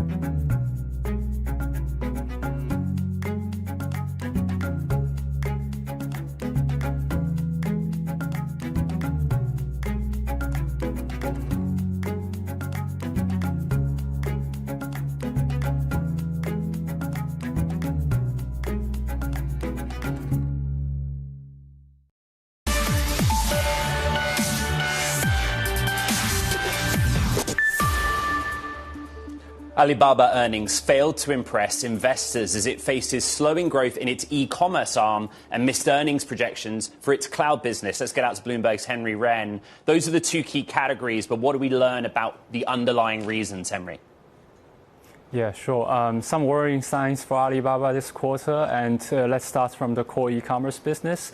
The customer management revenue was pretty strong, up by about 12% from a year earlier. However, there has been some more signs of competition going on. The company said that it's going to invest more heavily in the quick commerce business, which is an area that already been under investment, under assault by its peers such as JD.com as well as PDD. The company said that its advertising tool as well as higher take rates from merchants are taking effect. However, it's unclear how much of the GMV has been growing for Alibaba. So that has always been a concern for Alibaba because it has been ceding market share to JD.com as well as PDD. On the other hand, for cloud, it's growing about 18% in terms of revenue. However, on earnings front, because it's still investing heavily on AI chips, so earnings was a miss. And on the sales growth, it's also missing more bullish investor estimates, about 20%. So that has been a disappointment as well into this earnings. And Henry, just go to the AI side of the equation as well, because they've been trying to reorientate. The logistics side was a weaker point, but generative AI and the infrastructure and investment there not quite living up to the hype.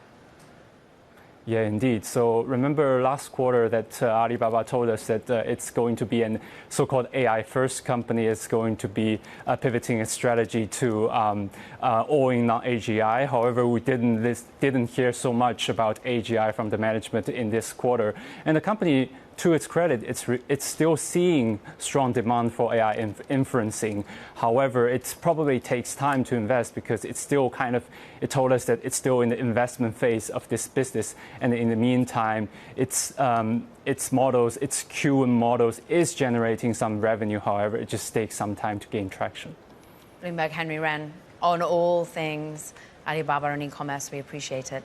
Let's stick with China because CATL is set to raise at least $4 billion in its Hong Kong share listing, pricing it at the top of the end of the range and what is indicated based on some really strong demand. It's all according to sources. Let's go out to Craig Trudell, who can tell us just how the EV battery maker that is kind of in the eye of the geopolitical storm between China and the US is managing to drum up such support for this secondary listing. Yeah, and this listing was very much caught up in all of that sort of geopolitical tension where you had, U.S. banks that maybe were going to have a role have to bow out. CATL going back a few years has very much been a political football where, I'm reminded of the governor of Virginia, Glenn Youngkin, was in the running for a plant where Ford was going to license CATL technology, and he pulled his state out of the running and said, this is a Trojan horse.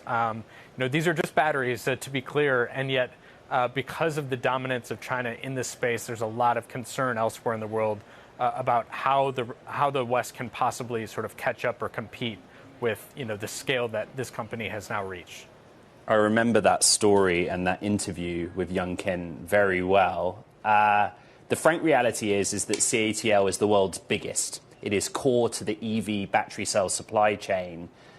Where do those batteries get made and where do they go? And I'm, of course, kind of hinting at Tesla's relationship with CATL. Yeah, I mean, they predominantly make their batteries in China for China. And so if you want to buy a Tesla and you happen to be in China, you may indeed have a car with CATL batteries. And in fact, I mean, virtually all manufacturers, most of the major manufacturers are at least using CATL batteries in many of their models, right?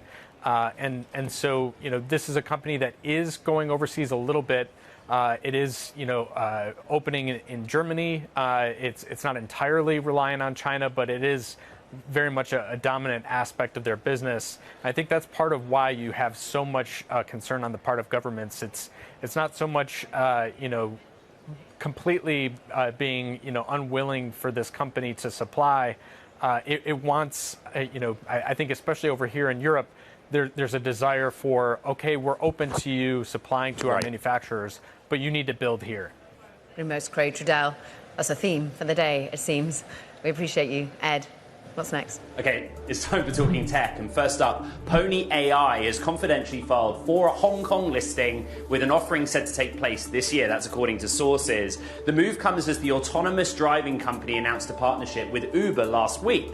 Pony AI declined to comment about the potential listing, and the offering size remains unknown. Plus, sales of China's Xiaomi SU7 sedan plunged to around 36,000 units in April, continuing a lower trend from March after the company faced a fatal highway accident involving one of its vehicles. The company is also facing backlash from consumers over alleged false advertising of the vehicle's hood design.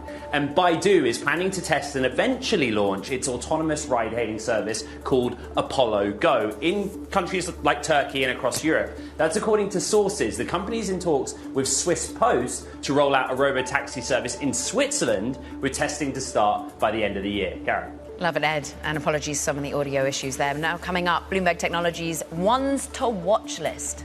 It's out. We'll discuss some of the names shaping AI. That's next. This is Bloomberg Technology.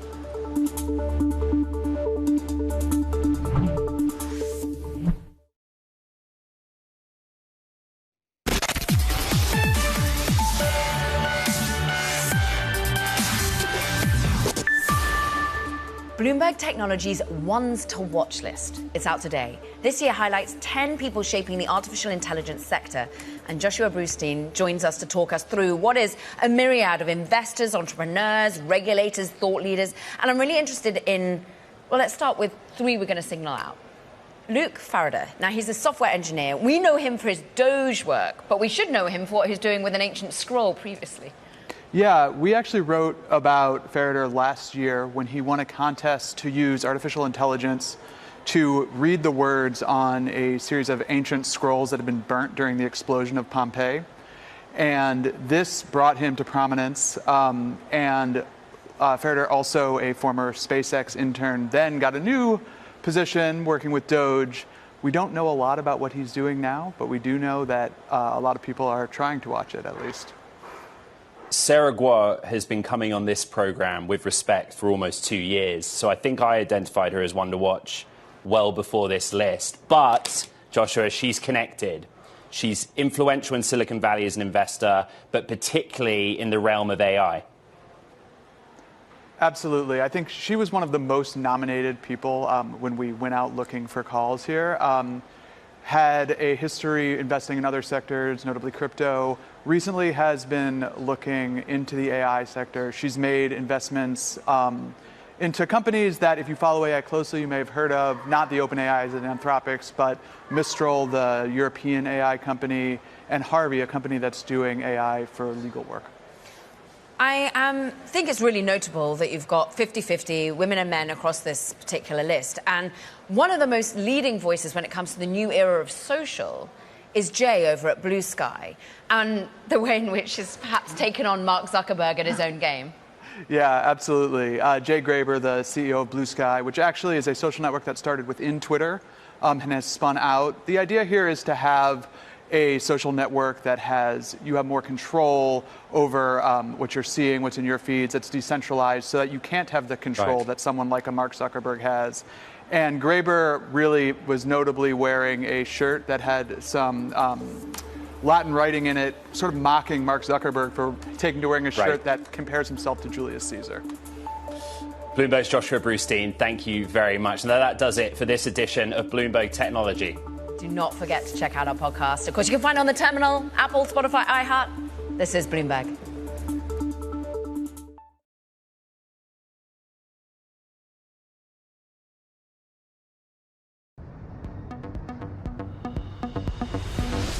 As my birthday signals another milestone in my life, I'm hopeful that if I stay true to myself and follow my instincts, my legacy will be looked on kindly.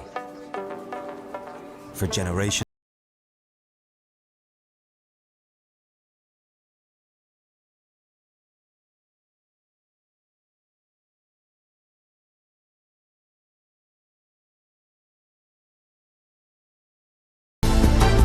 The countdown is on. Everything you need to get the edge at the end of the market day. This is the close. A risk-on rally for markets as trade war extremes appear to fade. Live from Studio 2 here at Bloomberg headquarters in New York, I'm Romaine Boston. And I'm Alex Steele. Happy bull market now to the NASDAQ 100. Are we in a bull market We're in a now? bull market, It's all apparently. over. I know. We'll get to that in just a second. So here's the momentum that we're seeing right now. So you're looking at the S&P up a whopping 3%. I should point out, Charlie McGilligot over at Nomura that said with a 3% change, you could have almost $43 billion of buys from different kinds of funds and hedge funds. So that's a pretty impressive mechanical rally. And everything else following suit. VIX down, dollar up, and yields up as well. But whopping 10 basis points remain on that 2-year. Yeah, near the highs of the day on the S&P for investors who really had gone into the weekend hoping for some signs of a détente in the trade war, and to an extent they did get it. Those short on detail, the boast by Trump of a reset in U.S.-China relations, that was good enough to boost investor sentiment worldwide. A 3-month lowering of import duties that will give the world's 2 largest economies time to negotiate a more lasting agreement. This removes a major tail risk from the economic outlook. And what's most interesting is that of course, means that the growth downside risks that everyone has worried so much about that's coming from no longer having trade between the U.S. and China is just no longer the risk that we thought literally 24 hours ago. And that has prompted a pivot away from safe havens like gold, like healthcare stocks and consumer staples, and a re-embrace of chip stocks, travel companies, and of course retailers that had outsized trade policy exposure. Wayfair surging 20% today, Foot Locker up 10%, Sally Beauty up the most since 2019. JP Morgan analyst Christopher Horvers examining the beatdown tariff-exposed stocks and the ones that are likely to now be bid up. 7 names stand out to him, and that includes Best Buy, RH Mattel, and his top pick, Floor & Decor.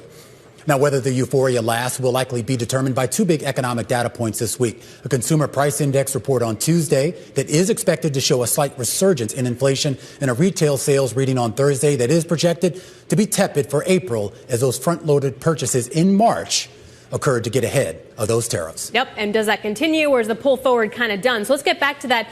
You have NASDAQ 100 in a bull market. This is a chart of the NASDAQ 100. This is the Russell 2000 small caps, and this is the S&P. Here, obviously, are the lows that we saw back on April 8th, and this shows the rally since then. Now, the white line represents a 20% rally, which constitutes a bull market. The NASDAQ 100 above that level. The Russell 2000 sitting right on that level, and the S&P a little bit far from that. Now, JP Morgan Market Intelligence Desk says we could see 6,000. They're tactically bullish due to the fact that you're having a lot of catch up now and unwind of trades. But again, we go back to the same point. A, then, are we now overvalued and run too far too fast? And B, Romaine, is this just mechanical buying versus something else that's more fundamental? All right, let's try to get some answers out of our next guest as we kick you off to the close here on this Monday afternoon. Kathy joins us, Chief Fixed Income Strategist at the Schwab Center for Financial Research. Kathy, great to see you. Glad to be here. This is a market that, at least right now, seems to be pricing in the idea that the downside is pretty much in. Now, the big question is, how much upside is there? I mean, we had a market that was expecting the worst case scenario. If you believe what we're hearing right now out of the U.S. and China, the worst case scenario, at least for right now, is off the table. Yeah, I think that's, the market has been so volatile because it keeps trying to recalibrate what the outlook is, right? And now it seems as if the worst case scenario, as you say, is probably behind us because China was the big one to get a deal with. So if we've dialed back the rhetoric, if we've dialed back the limits on China, maybe we dial back the limits on everybody else and we get more of a soft landing. But keep in mind, this changes by the day. And so tomorrow, who knows what the terms will be. Well, that gets to this idea of the economic data, right? This changes by the day. Ultimately, what's going to drive the market is the health of the economy and obviously the health of corporate America. So far, so good. But of course, we haven't gotten some key data points that are going to be much more representative of what was actually taking place in April. Do you think that data could be bad enough to maybe take some bloom off of this rally? I think it'd take a little bit of bloom off, although the markets are so forward-looking that they'll probably recalibrate the expectations down the road. But, what I'm really concerned about is the CPI number. So we're expecting a pretty modest number, and that's what the inputs tell us right now. But the wild card is how much did tariffs or anticipation of tariffs feed through in ways that we haven't seen, that are below the surface and they suddenly show up in CPI. That would be of concern to me. Retail sales, always hard to know. Watch what the consumer does rather than what they say, but should be on the soft side. So when we take a look at the curve, there's obviously been a big change in the last couple days, right? In terms of the 2-year, do we get above 4% again? And what does that then do? Yeah, I think we get back to 4% because... we're right there, so that's not the worst question. It's not that big a deal. Above 4% might be tough because I think the market retains 2 rate cuts by the Fed this year. And so I think getting too much above 4% would be a surprise. You'd have to be pricing out any rate cuts over the next year or so, which seems unlikely. We've got 2 for this year priced in. What do you think gets us there, though? Because arguably you have earnings coming in okay, and then you get the trade deal, right? But you're missing a dovish Fed and you're missing a lower 10-year. So what gets us that dovish Fed? Yeah, it has to be the unemployment rate. I think the only thing that would make the Fed move, absent some big surprising drop in inflation, which doesn't seem likely, would be a rise in the unemployment rate. So if we start to see increases on a monthly basis of 0.2, 0.3 as we're heading to 5% unemployment and job growth coming down or flattening out at a low level, then I think the Fed has to respond to that kind of weakness in that side of their mandate. I am curious, though. I mean, we talk about this kind of round trip that stocks have taken from kind of the Liberation Day announcement now back kind of above that after hitting those lows. Similar when it comes to yields. You have not necessarily seen that retracement in the dollar. And I do wonder if that is signaling something that we should be paying more attention to. Yeah, I think in the dollar's case, what people have done is reassess the outlook for the U.S. economy in light of all these policy changes. So I watched the term premium, which is that extra risk premium you get. That has been moving up pretty sharply since Liberation Day, up about 40 basis points or so. I wouldn't be surprised to see that stay elevated or move higher because it's the unpredictability. So in addition to tariffs, we also have the budget talks going on. And right now, the preliminary view is that we're just going to keep increasing the deficit and the debt load over the next 5 to 10 years by fairly significant amount, which means we have to draw in foreign capital, we have to draw in investors, and that's going to keep yields elevated. And that's a good segue, too, to just point out that just a few minutes ago, we did actually finally learn some of the details of the House's tax plan, basically a tax cut bill that would cut about $4 trillion off and reduce spending by about $1.5 trillion over a decade. Of course, there's still some gaps there, and we have no idea whether this will make it through the House and the Senate, and, of course, still be palatable for the president's signature. But if there is a balance in sort of extending these tax cuts, maybe creating new tax cuts with whatever potential revenue that the government thinks it might make from tariffs and other things, is that going to satisfy investors in the fixed income space? I don't think it's going to be enough to make yields come down substantially because on the margin we're going to see expanded deficits. And that's not even taking into account a potential recession or a downturn in the economy, which expands it even more. So I think the market's going to keep yields elevated. That term premium will stay elevated because we're not really making moves in the direction of actually getting towards a more sustainable budget balance. Do you feel, though, that either way we can avoid stagflation? Or is that going to be a severe risk going forward? I think it's definitely a risk. The severity of it is going to depend to a large extent on whether the economy really slows down sooner rather than later. Eventually, we do see it slowing down. The question is, does the inflation push up sooner rather than the slowing in growth, or is it the other way around? But some element of higher inflation and slower growth is going to be with us, I think, for the next 6 months to a year. All right, Kathy, always a great conversation. I would also like to point out we're starting the show with an all Wildcat panel here. Oh, really? Yes. Go yes, Cats. Go Yes, Cats. Go Go Cats. Cats. So Northwestern Wildcats. This is for all what I you meant to go Cats. Kentucky folks out there. Who went to a football game had ever? it twisted right now. Kathy Jones, Kathy Went to Jones, half of one. fixed income strategist over at the Schwab Center for Financial Research, kicking us off to the close here on this Monday with all eyes right now on the markings of a potential trade deal. A trade truce, though not the only headline out there out of the White House this morning. We're going to take a closer look at Trump's big announcement to cut drug prices and why the sector is responding positively today. All right, plus a conversation on how tariffs are hitting the consumer ahead of this week's retail sales. We're going to speak with Rohit Chopra, a former director of the Consumer Financial Protection Bureau and former commissioner of the FTC. And with President Trump heading to the Middle East this week, we're going to discuss what's next for the oil market. The commodity rising on the heels of the U.S.-China trade truce, all that and more coming up in a bit. This is The Close on Bloomberg.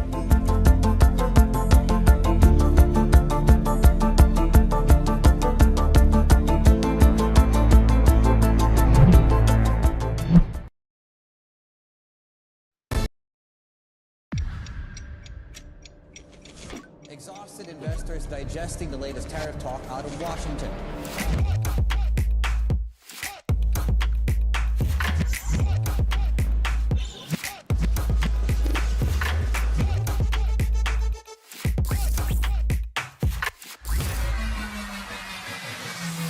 The only thing you can do is prepare.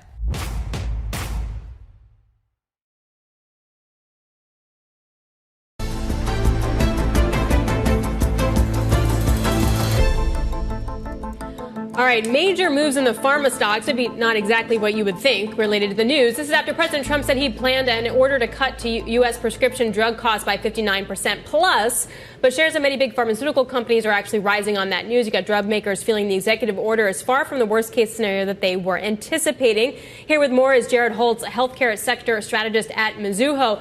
Based on what we know from those executive orders, is the market reaction right? I think it's roughly right. I mean, we're basically getting back all that was lost over the past week as far as stock performance, with investors becoming a little bit more skeptical or concerned that this was going to be some major announcement. So the weakness, that we saw over the past 5 trading days is being reversed today. That probably makes sense given, when you take everything into account. It did seem, though, that the PBMs might be a little bit more left out to dry. The pharmacy benefit managers that are in the middle of insurers as well as doctors. What do you think the real effect on those stocks and companies will be? It's very tough to say. I think some of the language that came out earlier today and last night around, the role of the middlemen in this equation, which has been so well characterized for a while now, especially by this Trump administration.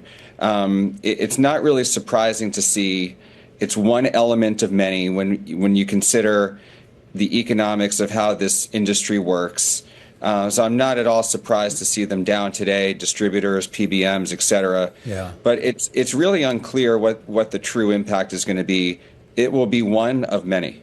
Well, I'm curious about, too, and we should point out, this is not, at least at this stage, any sort of formal regulatory process just yet. It is an order, effectively, to do something down the road. And we know in the past we've seen Trump's tactics. Effectively, you don't necessarily need a formal process if you have the bully pulpit. And I am curious is if these companies do decide to voluntarily do some of these things, can they do it in a way that's going to be more favorable to them and, more importantly, skirt a more formal regulatory process? It's a great question and one that we've thought a lot about. Voluntary price action is something that we've seen take place already over the past year, most, pronounced perhaps in the GLP-1 class, where Novo and Lilly have taken the prices of these obesity drugs down by 50%, basically within the first year of launch. So this is already happening, I think, behind the scenes, or at least in a way that I think some investors appreciate. I think that the main question from here is going to be, what happens internationally. Are there threats made towards Europe and other regions whereby the pharmaceutical industry and companies therein, make some pronouncement around what they're going to do in terms of price increases to get those prices more in line with the U.S.? That would be where I think this conversation starts to go. Is there a conversation also to be had, Jared, about the potential for M&A activity if this does become a race to the bottom to a certain extent here? I feel like some companies would look for some potential scalability, if you will. Yeah, Romain, it has to happen. I'm not sure that the industry looks at the M&A environment or situation with as much urgency as Wall Street does, but certainly it's going to be a factor, especially, you've got loss of exclusivity with patent issues, towards 2030 and beyond. We've got the IRA kicking in now. This most favored nations may or may not be significant, but I think the only way to bridge the gap, from a revenue perspective, would be to go out there and buy assets. Jared, looking at your companies that you cover, which company is most ready to manage all of this? Well, I think Eli Lilly, has done a very good job already in terms of lowering costs on major products. Most of the industry has come out with some announcement around moving more manufacturing, more infrastructure to the U.S., which I think is important just as a negotiating tactic. But I think Lilly, for the most part, incredibly well capitalized, doesn't have to do a deal, but could. I think they kind of stand out from the crowd a little bit, just in terms of not having to do any major M&A, but probably the best position to do so.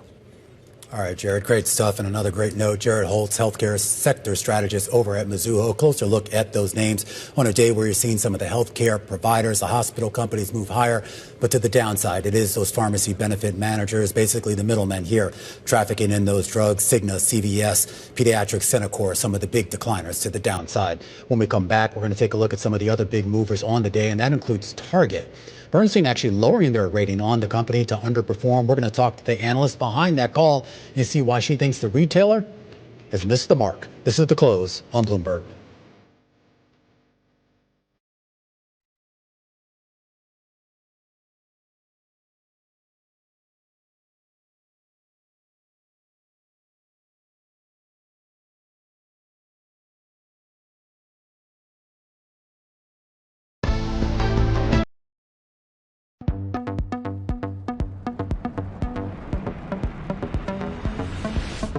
As I reach a milestone in my life, I'm humbled by my good fortune, yet well aware that I still have much to learn. And if I stay true to myself and follow my instincts, my legacy will be looked on kindly by my friends, my family, and hopefully generations to come.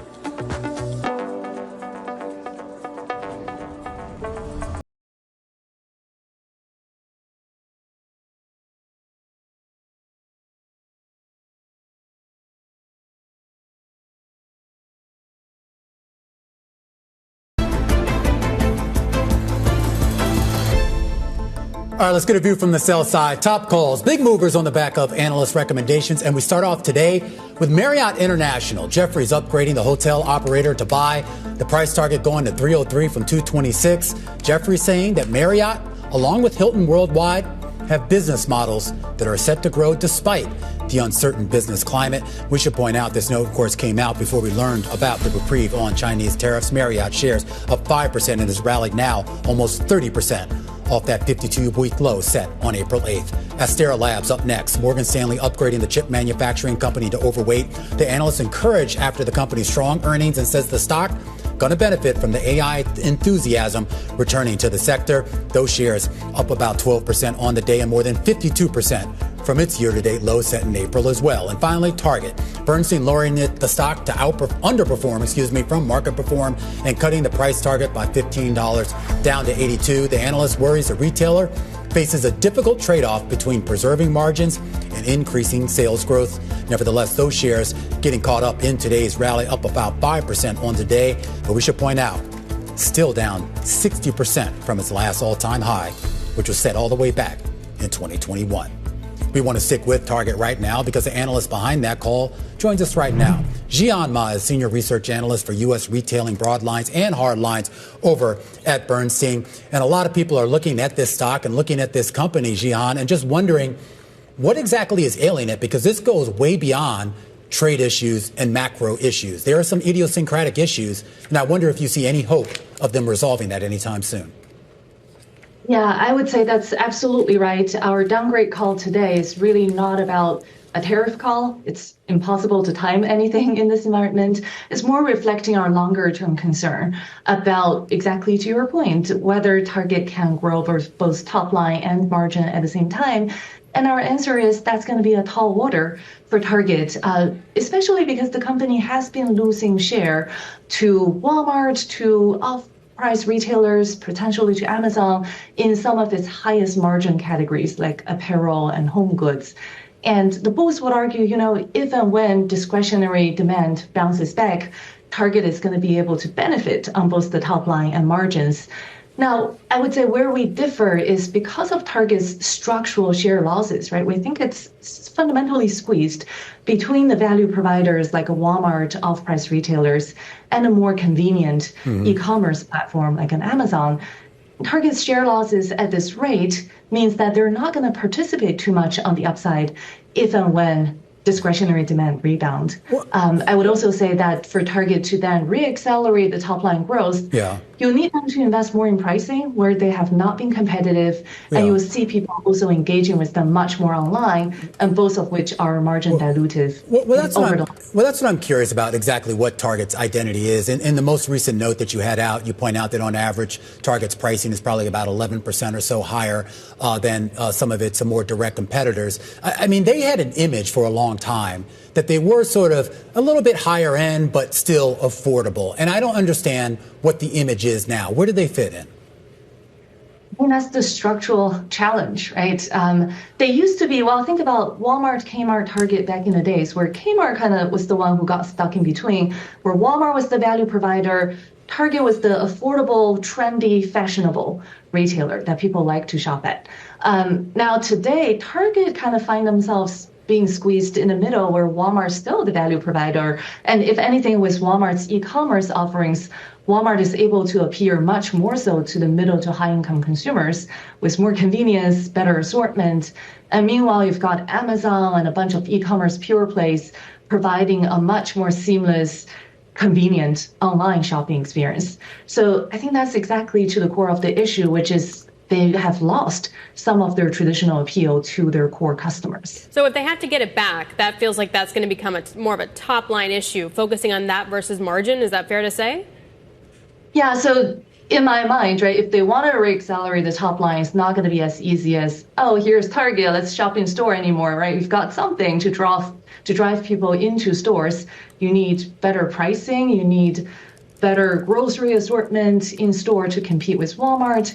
That portion requires more investments.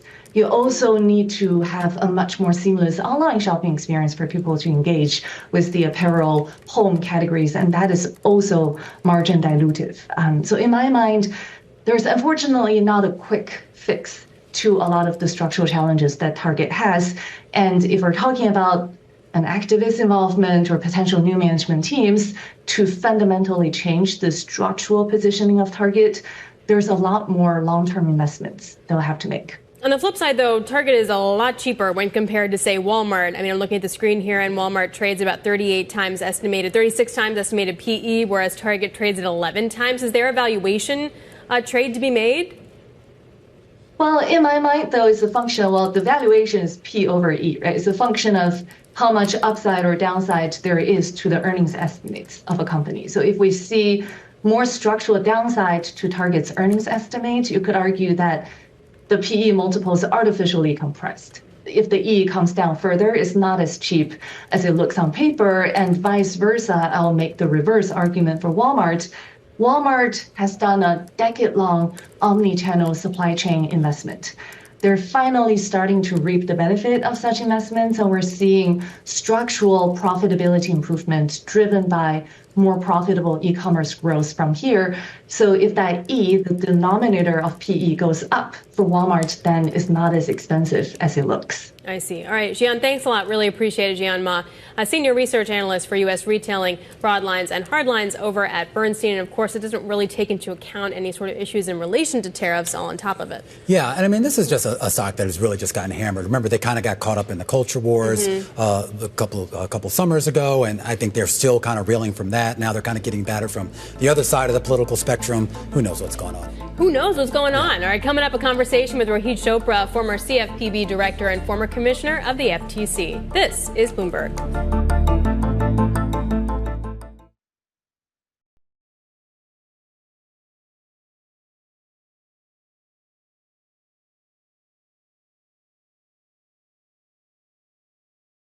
.30 p.m. here in New York. This is the countdown to the close.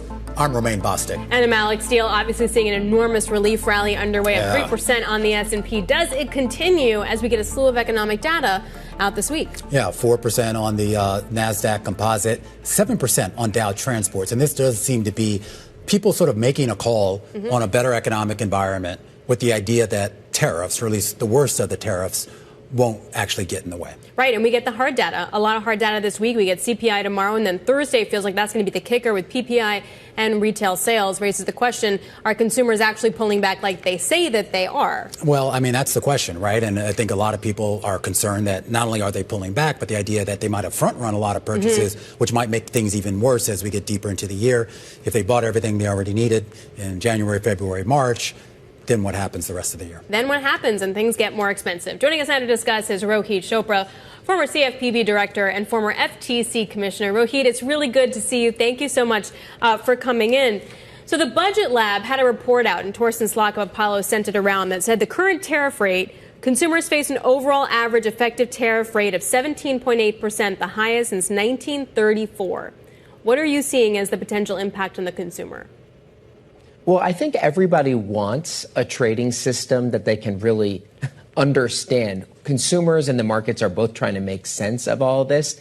And now we're hearing about this so-called deal, which really seems like concepts of a deal.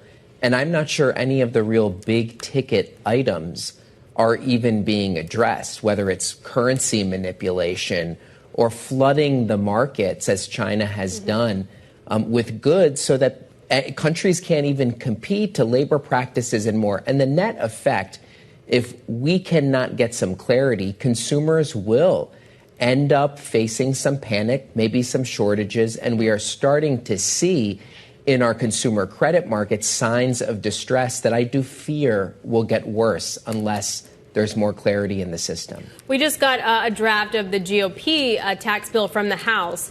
If there are things like, I mean, SALT just really affects certain states, but raising the SALT deduction, no tax on tips, extending certain credits, extending some credits on car loans, et cetera, can those things help make up the other parts of the pain for the consumer?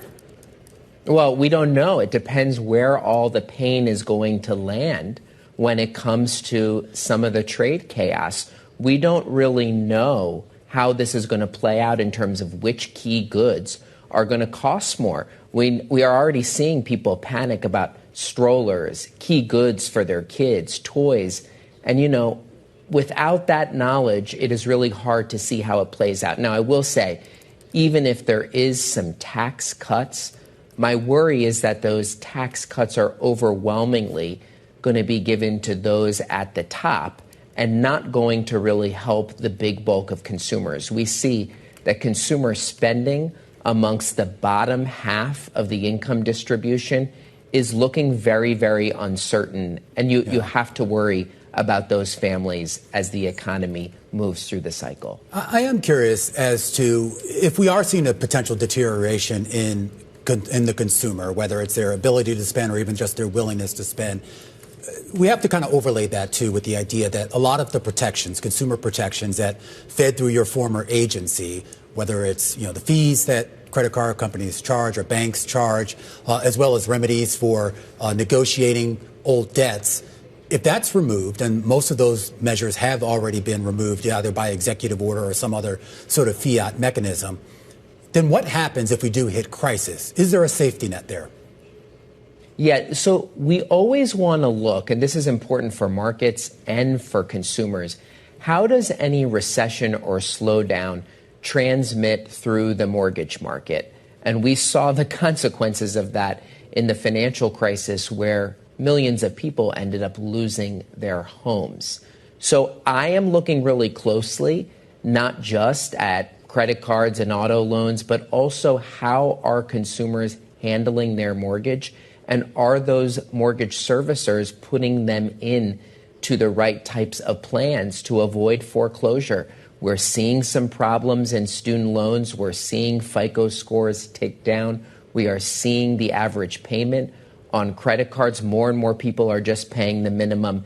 So I am a little bit fearful about where things are heading, especially if there is no CFPB, no real law enforcement looking after some of these big financial firms. I know you're not with the organization, with the agency anymore, but I am curious about the gutting that we saw. When Doge went in there, the goal was to cut about 1,500 employees. I think at the time there was only 1,700 employees there, so was effectively a mission to kill this agency. Where is the consumer oversight going to be when it comes to consumer finances, if any oversight at all? Yeah, it's sort of gone. I mean, even though those employees have not been fully fired and removed, there's a lot of legal pushback. The investigations are on pause. We are seeing big cases just completely dismissed from courtrooms, and all of the inspections of those credit reporting companies and mortgage companies, they've just stopped. So we're really stretching this rubber band that if we do move into a slowdown or recession, the pain on individual consumers is likely going to be higher. And where there is any systemic fraud, it will be harder to catch it, Romaine. Rohit, going back to, say, the mortgage crisis or financial crisis in 08, how better off are consumers, though, now, taking into account all the work that has been done on balance sheets? You're right that we are sitting on much more home equity. We are sitting on much higher wages and income than we did, of course, 15, 20 years ago. But you do wonder how things shift, and do they shift quickly? So right now, the labor market has really stood up. But if some of the impacts of trade and the uncertainty around that transmit through the consumer economy and lead to a broader slowdown, I think that's really where we have to worry. Is there any sense here that when we talk about some of the bills that are potentially going to come out of Congress when it comes to tax cuts and budgets and other things, that maybe we could see some addressing of these issues in that? I mean, irrespective of politics, I mean, there are some just practical issues that would have to be addressed in order to ensure that tax cuts and some of the other economic mechanisms they're trying to pass are actually going to be effective. Yeah, well, look, I don't know how they're going to come up and pay for some of these tax cuts if the end result is that they shut down core protections or core programs, including people's health care programs. You're just going to see people resort to more credit card borrowing and more debt. So, it's not clear how this plays out. I do worry, though, that the chaos and uncertainty are taking its toll. Both small businesses and families alike are kind of wondering, are they going to be left in the dust with this? All right, Rohit, we have to leave it there. Really appreciate you coming on. Rohit Chopra, of course, is the former director of the Consumer Financial Protection Bureau, also a former FTC commissioner. Meanwhile, we keep an eye on the market, still around session highs as we get closer to those closing bells, and Apple helping to lead the charge. A 6% gain on the day as the U.S. and China decide to lower tariffs at least for 90 days. And Apple saying price hikes, so could still be on the way. That coming up next in our Stock of the Hour. This is The Close on Bloomberg.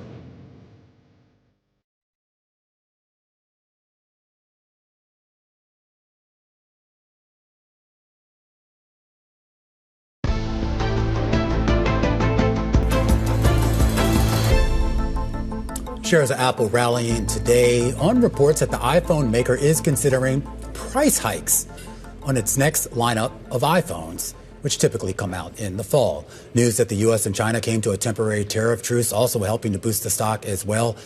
And President Trump, though, talking with Apple's Tim Cook, or at least saying he did, and saying that the company will build new plants in the U.S. Here to discuss, Emily Grafeo. It's our stock of the hour. Apple up 6%. All right, let's sort of reset and break this all down because we got a stock rallying. The Wall Street Journal reports Apple is considering price hikes on its phones that already, I think, start at around like $700 or $800 for a full price model and go over $1,000. The general sense here is that this would be a pass-through of costs from tariffs. Is that the idea? Well, Apple specifically seems like they're going out of their way to not attribute this to tariffs. So they're saying that these new models will have an ultra slim design, new features.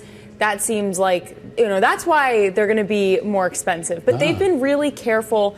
Bloomberg News has been suspecting that Apple would eventually raise prices. They haven't raised prices on the flagship iPhone model since 2017. So it's been a while. There's been talks about this happening. Now it looks like, at least according to this report from the Journal, that this could be coming. But they are trying to separate it from the tariff. Do we know what the price hike will look like? Remember we thought like $1,000 for a phone was crazy? Yeah. Where do you think we're going to go? Did they say anything in the article? It didn't say anything about specific details. We do know that the iPhone X model, the flagship model, is $999. And then a lot of consumers pay that in installments.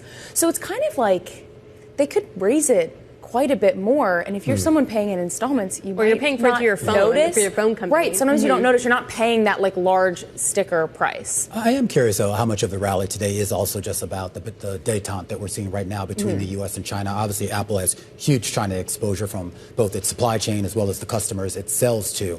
Is there a sense here that with a lower tariff regime, or at least lower than what Trump originally proposed, that's something Apple can manage? Yeah, I mean, Apple was one of the most hardest hit Mag 7 stocks. The stock is still down 15% year to date. And the reason why is because they do a lot of manufacturing in China. So I think you're absolutely on the right path in kind of subscribing this move a lot to just a general relief rally that there's going to be less tariffs between the U.S. and China. They've also been trying to build in India. Tim Cook has said that, a lot of the iPhones that will be shipped to the U.S. will be tried to built in India. But like this news, I would say, is positive for them. But if you look at a chart, we are up 21% since that low in the beginning of April. So consistent with that NASDAQ 100, we're at a bull market. Again, you're laughing at me. I realize. It's fine. You can totally do that. That's all right. But also then there's headlines about AI now. It's like I feel like anything with AI and Apple should be positive for the company. But this is like AI helps my battery life. Yeah. So Bloomberg's Mark Gurman scooped this morning that they're going to be rolling out a feature that uses AI to optimize your battery life. Okay.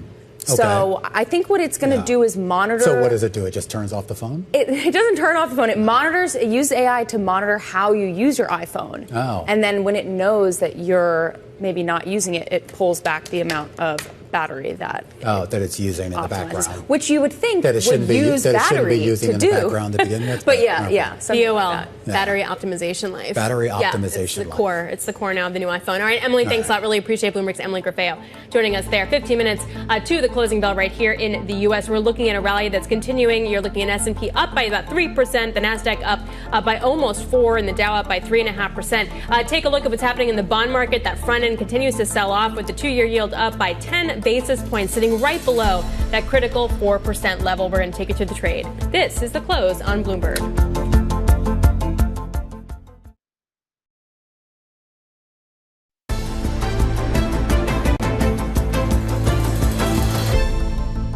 Now it seems as if the worst case scenario, as you say, is probably behind us because China was the big one to get a deal with. So if we've dialed back the rhetoric, if we've dialed back the limits on China, maybe we dial back the limits on everybody else and we get more of a soft landing. The worst case may be behind this market, and that's why you're seeing a big rally. Kathy Jones kicked us off to the close just about 50 minutes ago from the Schwab Center for Financial Research. But just because the worst case scenario is off the table doesn't necessarily mean the best case scenario is on the table. So why are we rallying? Yeah, exactly. Steele? You have over 10% tariffs. I need an exact answer from I have you. absolutely no idea. If I did, I'd be investing in the market. What I can tell you is the VIX is now below that April 2nd level, and equities are now right around the levels that we saw back in the beginning of April. The NASDAQ 100 100 beating that. Now, definitely in a bull market. But I bring up the transportation and the Russell 2000 as well because they're not left out of this party either. It's pretty much broad-based. Yeah, and Dow Transport's up about 7% right now. So this is the idea that a lot of the stocks, I think, that had been sort of pushed to the side because of concerns that they would either be hit by tariffs or they would be hit by the economic fallout, that seems to be what's getting bid right now. And then the flip side, all the safety stocks, the safety trades, that's being sold. You look at the big drop today in gold. Which then raises the question about just in terms of mechanical buying. Like this is just repositioning, de-risking, figuring stuff out, not necessarily like I believe again in policy or U.S. exceptionalism. All right. Well, let's get an opinion from someone who's not a robot. He is a real live Am I a robot? Being, and he is one of our favorite. No, you said mechanical buying. Oh, not I see. You. I got you. You're right. real too. Whew. You're real to me. David Bahnsen joins us. He's the Chief Investment Officer over at the Bahnsen Group. David, great to have you here. Make sense of this for me, right? I understand the sentiment shift, right? The idea is that we were walking into, at least with China, 145% tariffs. At least right now, we're looking at somewhere around 30% and maybe potentially a negotiated solution that's lower than that. That's positive, right? Of course it is, but let's be clear. We were not going into 145% tariffs with China. We were going into a trade embargo. We were going into no trade. Okay. So the difference between 145 and 30 is one of them has no trade, one of them has some trade. That's it. Now, there is a higher cost than before, but when we say sentiment is pushing things a little higher today, that's true, but sentiment's what pushed things lower before, too. Markets are always and forever a discounting mechanism. They're pricing in today what they have to believe about the future, and sometimes what it believes about the future is uncertainty. Yeah. There's a little more certainty now. I, for one, think the biggest issue for me is that I believe the first Trump administration included a Trump market put, and that we began to question in March and especially in early April if that market put was gone, and that market put is not gone. He cares deeply what markets think about him. The undefeated politician in this country is market discipline. It works bipartisan. Every president is chastened by markets. It's happened again. And I think that's your comments probably ratified, but I think the sort of tour that Scott Bessent has been taking over the past few days and weeks to really sort of address investors directly. And I do wonder that as we sort of get these agreements in principle at least, and in whatever months that have to follow in order to work out an actual hard deal, is the market going to be patient enough for that? Well, we'll see, because we're going to get economic data in the meantime that is lagging right now from activity that didn't happen in April into early May. I'm looking at it from a small business standpoint. 77% of job openings in this country are with companies that have less than 250 employees. There's only 2 or 3% job openings with companies over 5,000 employees. So the bottom line is small businesses are who I think got hurt by this the most. And I very much hope that trade reopens, and especially those that need imports to finish manufacturing in the United States. It's a big untold story here, as a lot of our imports are to then finish goods in the United States. I think that they need certainty, and that was going to show up in the labor data. And certainty versus and not worst case scenario are two totally different things. Like maybe we now know what the top and the bottom is. We don't know where we're going to settle out. So in that environment, what stocks do you like? Well, it isn't that I'm picking stocks based on that environment. I'm picking stocks based on the confidence in companies to navigate any environment. Okay. So to me, but people say like, okay, if this pharma deal that President Trump announced is really bad, does that mean you go sell Merck? I say no. I would have never owned Merck if I didn't believe if I didn't have confidence in them to navigate through things. Bad things are always going to happen, and there is going to be an outcome here that is not perfect. The question is what companies have the balance sheet, have the business model, have the management, have the track record to navigate through it. And then for us, we use dividend growing stocks to measure companies' own confidence in their ability to do that. Give me some examples. I already said Merck is a pharmaceutical example. We're very big believers in IBM and Texas Instruments. We love old tech companies. I'm not trying to be cool with my stock picking, that's for sure. On the financial side, we very much like Blackstone and Blue Owl. So there's a diverse set of names. We only own about 30 companies at any one time, but that's why we want them. We want to believe that they're putting their free cash flow to work for shareholders. This gets to a question, though, too, and I understand. It's a great point that you make about this idea that you're basically owning things that you would have owned anyway and staying away from things that you would have stayed away from. How much clarity, though, do you have in being able to sort of, I guess, model out that discounting, right? Because if I'm to believe this expansion in multiples that we've seen over the last, a few weeks here, is there a sense here that corporate bottom lines will actually follow through on these forward pricing that we're seeing in the market? I don't believe there is, but I think that most of that excess valuation is in 10 names. And to me, if you pretend April 2nd through today never happened, the whole period never happened, you had a 22 times forward multiple S&P and you have a 40 times forward multiple Mag 7. And I don't think it's sustainable. The problem is I can't use that as a timing vehicle. We don't own those names, but do I believe that in theory those multiples could stay elevated longer than I think they should? Yes. It's a market vulnerability, though. You enter at an excess valuation, it comes out of your future return, always. Is there a sense, though, that you'll see a market gravitate to exactly those names you talked about? Because some of those names with the higher multiples, they have those higher multiples because they were seen not just as growth stocks, but also as safety plays to a certain extent. Big cash generators, a track record of profitability, and CEOs that at least seem to have some ability to navigate a political environment. I understand what you're saying, but I lived through the 1990s, early 2000s as an early professional investor, and I will never say that companies at 80-time PEs are safety plays. And I know that that's how the market was viewing it, but the market and certain investors in the market were doing that fallaciously. And I think ultimately it takes time for lessons to get learned, but that's a lesson some people were going to learn the hard way. NVIDIA correcting 40% was a good thing to teach the people who bought NVIDIA that think I'm entitled to 50% returns per year, that this is not the way the world works. So now for NVIDIA to be right-sized was a good thing. It's still very expensive. Maybe it grows more into a valuation, maybe it doesn't. But I'm sorry, $3 trillion companies do not become $6 trillion companies as easily as they went from $300 billion to $3 trillion. The last 10 years is not going to be the model for the next 10 years because of math. Yeah, because of that math and, of course, the oscillations in between. David, I have to leave it there. David Bahnsen is Chief Investment Officer over at the Bahnsen Group. As we count you down to the closing bells, which are just about 2.5 minutes away, stocks near session highs, the Mag 7 all getting a strong bid. Tesla, can you believe it, back above $1 trillion market cap? I 100% believe it, as you have a lot of tactically bullish people out there. JP Morgan Market Intelligence, the latest. A full breakdown of all of today's price action starts with our global simulcast. Starts now. The Closing Bell, Bloomberg's comprehensive cross-platform coverage of the U.S. market close, starts right now. And right now, we are 2 minutes away from the end of the trading day. Romaine Bostic here with Alex Steele, taking you through that closing bell.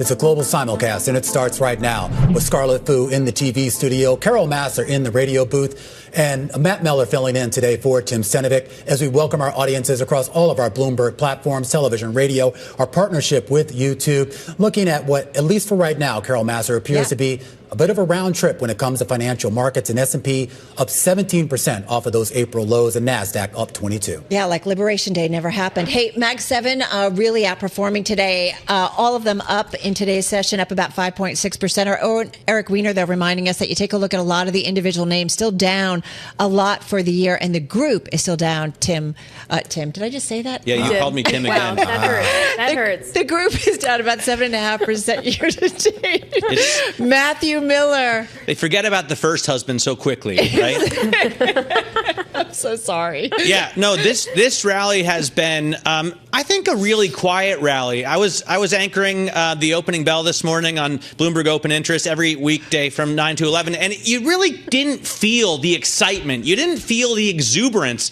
of a 3%, of a 4% gain, and yet it's held for the entire day, and the volume is up as well. I mean, it's not like it's a slow trading day. We're looking at 10% more volume than we have had over the last 30 days on average. So I guess we're just getting used to this kind of volatility. It is volatility, but it also speaks to how perhaps people were not positioned for a positive outcome. They were likely more positioned for a negative outcome, especially when you take a look at how the dollar is trading, particularly against the yen.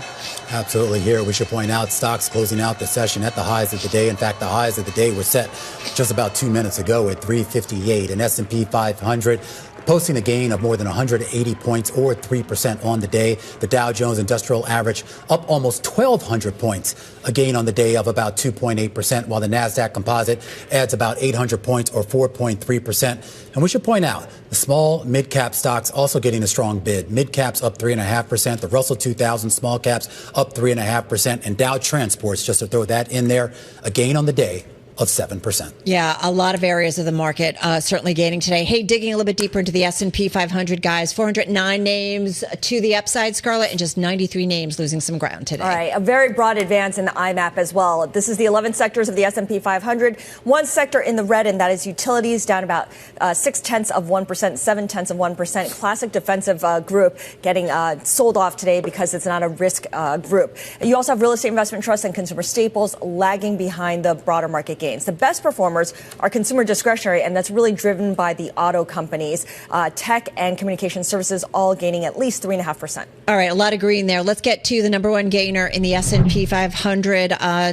We're talking about NRG Energy. Man, that name is up about 26%, so pretty much holding on to all of its gains of the day. This is after agreeing to acquire the nat gas-powered assets from LS Power Equity Advisors. That was about a $12 billion deal, including debt. So really some outperformance there. Microchip, we saw the semiconductor space up overall, but Microchip up about 10% here. Also a top gainer in the NASDAQ 100. Citi raising the firm's price target on Microchip to 55 from 50 and keeping a buy rating on the shares, saying the company posted a decent quarter, but guided revenue up 8% quarter over quarter. That's the highest revenue growth in this sector.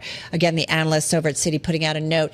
Apple, I mentioned the Mag 7 as a whole rallying in today's session. Apple up about 6%. This is after the Wall Street Journal came out and said the company is considering raising iPhone prices, so that was certainly a catalyst. And Shopify, just had to mention, up almost 14%. This is after the NASDAQ announced late Friday after the close that the company would replace MongoDB in the NASDAQ 100 prior to market open on May 19th. So a bunch of gainers here. Over to Matthew Miller. I'm looking at the losers today, and for much of the day, Newmont Mining was at the bottom of the list of the S&P 500. I don't think it closed as the biggest loser, but with gold down in the last three trading sessions, about $200, you could see why Newmont would sell off. Cigna and CVS are both owners of PBMs, pharmacy benefit managers, which means they are the middleman that Donald Trump was talking about this morning. He said he wants to cut out the drug industry middleman as a way to reduce drug costs, and as a result, those shares getting sold off pretty hard. They were, at varying points, Cigna certainly the biggest loser of the day on the S&P 500. And then Kroger, I saw, was a big loser today. In fact, the grocer sold off the most in 2 years at one point today. They don't own a PBM anymore. They have in the past owned their own PBM and partnered up with PBM. You can still get pharmaceuticals at Kroger. They still have a pharmacy there. But in general, President Trump has been talking about bringing down the price of groceries. And I love the way he says that, groceries. And Kroger was not a beneficiary of that today. How does one otherwise say it? He just enunciates each and every syllable, groceries. And I just appreciate it. I don't know if it's a New York thing. Is that a normal thing for New Yorkers? Groceries? Groceries? I don't know. I say groceries. I grew up in New York. Anywho, to the bond market we go. You're seeing a sell-off pretty much all across the curve. That two-year yield is up by 11 basis points, closing right at that 4% level. Here's kind of the why as we re-rate the Fed cuts. You're looking at swaps tracking the upcoming central bank meeting, showing just 56 basis points of easing by December, and that's down a whopping 75 basis points from last week. So we've taken out about almost one full cut. But again, it all feels like it's TBD. That front end is very much where all the whippy action is going to be, guys. And this gets to an idea of whether the market rally, the equity market rally, is also a bit of TBD. We talk about this idea of a new bull market sort of taking a foot, at least for the NASDAQ 100. And you look at what rose today, a 7% gain in this Philadelphia Semiconductor Index. But at the same time, you had that 7% gain in Dow Transport. So you had a lot of sectors today that, at least in the eyes of investors, seem to be getting more of a long-term reprieve, whether it's chip stocks, whether it's in the travel space or in the consumer durable space. Absolutely. There's still a lot of uncertainty, right? I was thinking about what David Bahnsen just told Alex and Romaine about how before, when you had 145% tariffs on Chinese imports, that was basically a trade embargo. Now you have some trade. It's not back to what it was. So something is better than nothing, but there's still a lot of question marks, and it's not like companies are going to be rushing to offer new updated guidance. Yeah. Yeah, well, in terms of guidance, we're going to get some reads on inflation this week, CPI and PPI. And so we'll see whether or not the Fed's going to be in a little bit of a trickier situation, because even if the tariffs aren't as onerous as it seems to be going, especially when we look at what's going on between U.S. and China, we are going to be in a higher tariff environment. And so what does that mean overall for inflation longer term? I'm just curious, though, too. I mean, we're also going to get some earnings reports this week, including from Walmart. I think we get a lot more in terms of the retail space the following week. But you do get some companies that are going to have some insights into what's going on with trade and whether they were impacted, like a Walmart, like a Cisco, and a few others that I'm forgetting. I think Birkenstock is in there. Oh, Deere. That's the one I was thinking of as well. Yeah. Well, we were talking with Nancy Lazar earlier. Just thinking about that. And she was saying you won't. She doesn't think you'll see a recession. She's pretty optimistic about this, but she does think you'll see a freight recession. And our own Bloomberg Economics geoeconomist Jennifer Welch said that even with tariffs at only 30%, there could be a 60% drop in shipments from China. And then lastly, I just want to add that Wendy Cutler this morning from the Asia Society, she worked with trade for many years and negotiated a number of bills, said that this 30% is additive, right? We're looking at a trade-weighted tariff on Chinese goods already of 20%, and this will go on top of that. Did anyone see that kind of went viral over the weekend that someone had posted at the Los Angeles port, how that for the first time in a few years, they had a day where they actually did not get a single container ship coming in? No, I didn't see that. We have to wonder, though, if we wind up getting some kind of, if this deal is enough for the optimism, does that change very quickly, or is delayed until something else happens, or then we all of a sudden get a push forward of buying? I think we're in a situation where it always feels like there's another shoe to drop, because anything could change, right? I mean, for leverage, for any kind of opportunity to extract more concessions, nothing's ever certain. But wasn't there some degree of encouragement? I mean, the idea that a couple weeks ago, Trump couldn't even get Xi on the phone, and now we had high-level talks between U.S. and China, and if you believe Trump, maybe a potential phone call between those two world leaders later this week. But there should have been back-channeling all along. Our expectations are lowered by so much. They are. They're very low, Scarlett. It's still hope, right? And again, the clock is just set for 90 days. When I see the signatures, right, or I still think you could get a resurgence in shipments. If you look at, on the terminal, you can type map vessels go, and you'll see how many ships are just sitting offshore off the coast of China, just waiting to go. Tim has a good point. I really agree with him. Don't you like his new glasses? I do. But he lost some hair. Yeah, his hair's changed a little bit too. All right, that's a wrap across platform coverage. Radio, TV, YouTube, Bloomberg Originals. We call it the closing bell. Matt and I continuing here on Bloomberg Business Week Daily. You guys look fantastic. We've got Scarlett and Romaine continuing on TV, and Alex is heading out. Yeah, not bad, right? You look good there. Our coverage continues right here on Bloomberg Television. Another wild day in equity markets as a potential reprieve comes on the trade front. We're going to talk to Urian Timmer, Director of Global Macro at Fidelity, when we come back. Stick with us. This is The Close on Bloomberg.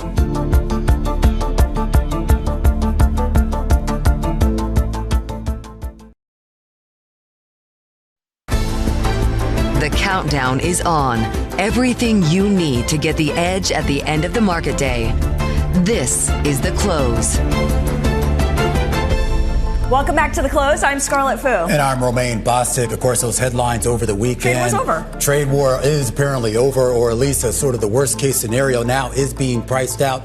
And we had a monster rally on the day. 3% gain on the S&P 500, 4% on the NASDAQ. And you take a look at some of those sub-indices. Dow Transport's up 7% on the day. The Philadelphia Semiconductor Index up 7% on the day. And one of the main indexes tracking a lot of the retail and apparel makers up 7% on the day. And you want to know the superlative on that, Scarlett?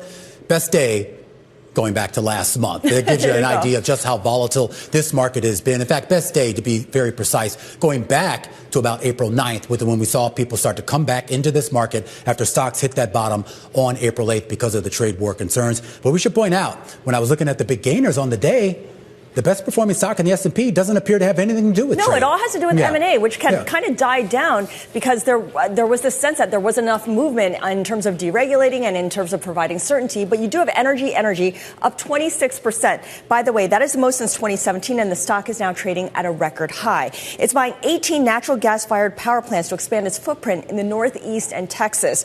All of this for $12 billion will help energy meet electricity demand from data centers and will boost earnings over 5 years by 4 percentage points. Now, we're also looking at declines here, notable declines for companies that own pharmacy benefit managers. So we're talking about CVS, Cigna, and United Health. President Trump, of course, proposing a plan to cut middlemen out from the drug industry as a way to reduce costs for American consumers. Now, our top story this hour is something we've been talking about all day long, which is the truce in the U.S.-China trade war. A 90-day reduction in tariffs sparking a renewed appetite for risk across asset classes, in large part because the truce goes a long way towards removing the immediate threat of recession and stagflation in the U.S. The agreement also goes further than what investors had hoped for. The combined 145% U.S. tariffs on most Chinese goods will be cut to 30%, while the 125% Chinese duties on U.S. goods goes down to 10%. Remember, President Trump last week floated an 80% tariff on China. And Trump now says the two leaders may speak at the end of this week. Romain? All right, let's get some insights into what this potential deal actually means for the broader markets and, more importantly, the global economy.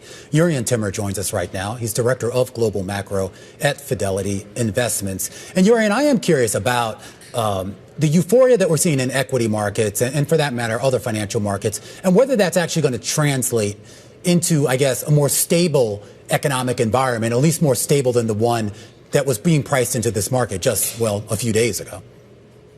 Yeah, it's a great question. And, the market certainly has lurched from one extreme to another, right? After the election, pricing in animal spirits and deregulations, and let's not talk about tariffs at that time. And then, of course, the tariff word did start coming up in January. And at that point, the market was really priced for perfection and needed to at least account for some modest tail risk that a slowdown would occur, because tariffs, I think most economists would be in agreement that they can raise inflation a little bit, maybe cut profit margins a little bit. So it's a modest stagflationary force if the tariffs are not too extreme. And then, of course, we had April, and we had that bigger lurch first in the bond market and then in the stock market, where a bigger left tail was being priced in. And now we're back to a smaller left tail. And I think, a 10% tariff across the board is something that the markets can live with. So the put seems to be in force, right? We've gone from a Fed put to a fiscal put, and that put certainly is getting the ear of the White House, it seems. And so the market has a sense of where the guardrails are, and onward we go, at least for now. Well, I'm curious about where we're going. I know it's hard to sort of do the cold crystal ball thing, but and I know that's unfair to you, but I'm going to do it anyway. But maybe we can do it through the lens of history, right? I mean, I know you're a historian. I love history as well. A lot of people look at some of the previous cycles that we went through, exogenous shocks that sort of killed the market, and then to see that bounce back, whether it was back in 88 or in 2018. I am curious if there is a historical parallel that maybe we can look to that might provide a roadmap of where we're going to go. So I've gone back and looked at, declines going back 100, 150 years, and, a bear market, which we don't quite have yet, but a bear market, I think most technicians would define it as price and time, right? So it's not just 20%, and it's a bear market. We had a bear scare in 2018, and no one really thinks of that as a bear market because it lasted a few days and then it was over. And so far, this one ranks up as that because we don't have the time element like we did, for instance, in 2022, where that bear market was 9 months long. So I look at the range of outcomes, and with the caveat that price analogs are great until they stop working, but it gives you a sense of the psychology of the market. And actually, so far, of all the recoveries we've seen after a 20% decline, we're looking like the 2018 pivot party. And of course, this is not a Fed pivot at all. The Fed is on hold, which I think is the correct thing to do. But we're getting a little bit of a pivot on the tariff side, and at least for now. And so it's hard for me to see 2019 looking a lot like 2025, because 2024 we had, a decent earnings gain of 12%, amplified by a very large PE expansion. Hard to see that happening right now. So maybe we are stuck in a range for a while. We go back to the highs. Maybe we probe the lows, or some kind of retracement. But at this point, the worst case scenario seems to be off the table. But with the last few months, tomorrow is another day, and who knows what it will bring. Absolutely. So thank you for that look back. Let's talk about more recent history, which is first quarter earnings. I know that as a global macro strategist, you're not looking at the numbers from a bottom-up perspective, but the first quarter results were largely solid, but kind of useless because they were backwards looking and didn't include Liberation Day and all that came with it. Do the first quarter results now take on more meaning now that we have seen these China tariffs rolled back for the most part? So you're right. Q1 was a very good quarter. The bounce so we always see a decline in the estimates going into earnings season because companies like to underpromise and overdeliver. And then you generally see a bounce of maybe 300 basis points in terms of the growth rate. And I use the Bloomberg numbers I get every Friday. And so far Q1 is about 500-600 basis points of bump. And so very, very solid. But like you said, it's in the rear view mirror. What really is more important is the markdowns in the coming quarters. And again, that typically happens anyway. So it's a question of whether it happens more than normal. And the next 3 quarters have all been marked down in terms of their annual growth rate by about 300 basis points. And so on the surface, that looks like, analysts are pricing in at least a slowdown on the basis of tariffs, which makes sense. But when you look historically, and I go back 40 years looking at earnings estimates, the drift down we've seen so far is really the normal drift, and it's nothing worse than that. So either the market is right and says, there's nothing to see here, life goes on, or the market is still being too optimistic that even modest tariffs of 10% are going to have some impact on growth. Jurrien, really appreciate your joining us today. Jurrien Timmer is Director of Global Macro at Fidelity Investments. Coming up on The Close, oil rising on the back of U.S.-China trade progress. We're going to discuss this next with Rebecca Babin, Senior Energy Trader at CIBC Private Wealth. This is The Close on Bloomberg.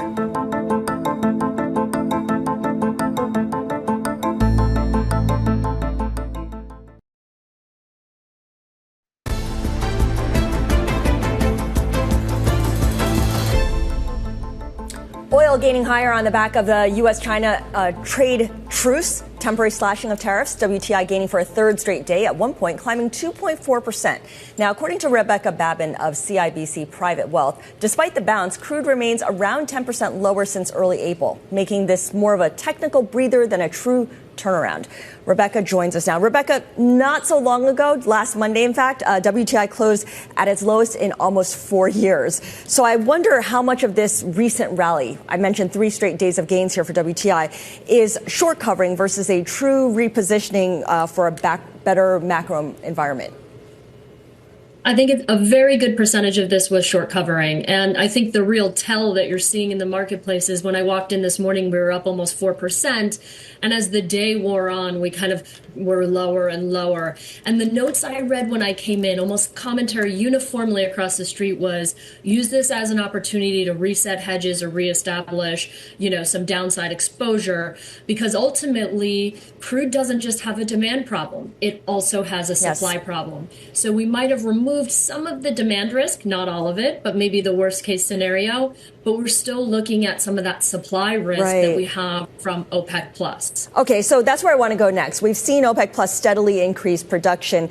Does the trade truce change how OPEC Plus proceeds, how they calculate what to do next? Great question. I don't think so. I think OPEC Plus is battling a couple of things. First and foremost, when you look at their production cuts they've done, they've become less and less effective. So the tool that they have to stabilize the market is really not as effective as it once was. So that's a tough realization and one they've come to rather slowly. The second thing is they have members within the group that are not complying with their quotas. And the only way to really push them into compliance is through kind of increasing the quotas for countries that have been complying and punishing them. So they have two other kind of motives here. And the third kind of that's a very hot topic is, Donald Trump is going to be in the region this week. And they kind of preemptively kind of brought these barrels back. And I think Donald Trump has been very vocal that he wants lower energy prices, lower crude prices, and kind of playing into his hand a little bit may have been partially motivated by a political agenda. So they have a market agenda and they have a political agenda. And I think that's a key driver. I don't think the tariff conversation is going to change the way they view what they need to do in the marketplace at this time. From the Saudis' perspective, I mean, if you assume that what they are doing might actually be political in nature, and the president has made no bones about it, that he actually wants to see oil prices subdued, if you will, to a certain extent here. Do you have any sense of whether the Saudis will have the conviction to stand by that? Are they doing this for Trump, or are they doing that for themselves and their own sort of long-term ambitions? Good question. I don't think that's mutually exclusive, Romaine. And I think a lot of people try to put this into one thing or the other. I don't think it's that. I think it's both. I think they want Trump to be on their phone a friend list very badly, and this certainly helps. I also think they need to stand up for themselves within the group and not shoulder the burden of all these cuts. So right now, they have two reasons behind them to do it, and I do think they continue to move forward with this strategy throughout the course of the year. And I come back to the very important point. The tool they bring to the gunfight, it's not a gun, it's a rubber gun now, because it hasn't been as effective when they've cut production or held back their unwinds. The market simply sees them as, okay, they're not bringing back production now, but guess what? Spare capacity is higher, so any rally is just going to have this overhang. So I think there's a lot of different factors, and I don't think it has to be just one. Yeah. I think they can give whatever answer suits who they're talking to the best and make that work for them. I am curious really quickly, Rebecca, about U.S. production, particularly in light of some of the new regulations coming down the pike that effectively removes some regulations when it comes to the pace of what you can explore and drill here in the United States. So I think when I look at U.S. production, I don't think the regulation is the key driver of how producers are going to operate. If we look at the first quarter earnings, companies have cut CapEx by $1.8 billion for the rest of the year. That is a pretty significant number. They're not looking at regulation as their driver. They're looking at profits and how well they're going to be able to manage through a lower commodity price cycle. So I don't think that those are things that are going to increase U.S. production. I think ultimately we might actually see U.S. production be flat in 2025, meaning no growth. That'll be the first time this has happened in quite some time, right? And in 2026, we might see declines in U.S. production if crude remains in the high 50s. Yeah. So regulation, I think, obviously for LNG, which is liquefied natural gas, will be relevant, a lot less relevant for crude oil production. All right, Rebecca Babin, senior energy trader over at CIBC Private Wealth. A closer look at the commodities market. When we come back, we're going to talk inflation, a big CPI report on tap for tomorrow. And we take a look back at this day in history and the start of Jay Powell's second term as Fed chair. This is Bloomberg.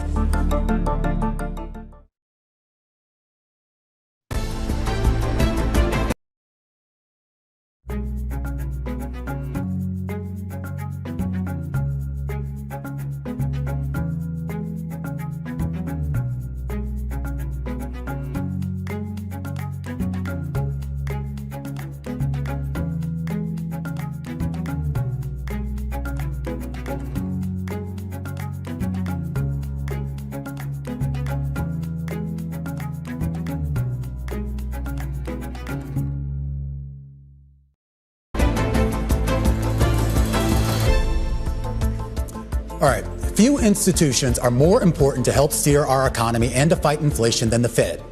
Those are the words of the Senate Majority Leader on this day in history, May 12, 2022, as Congress voted to confirm Jerome Powell for a second four-year term as the U.S. Fed chair.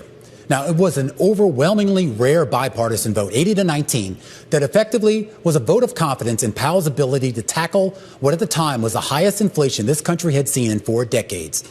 And that vote, it actually came 8 weeks after the Fed had actually launched that campaign to bring inflation down by raising interest rates, a quarter percentage point at the time, and a signal that it would raise rates again at each of the next 6 FOMC meetings.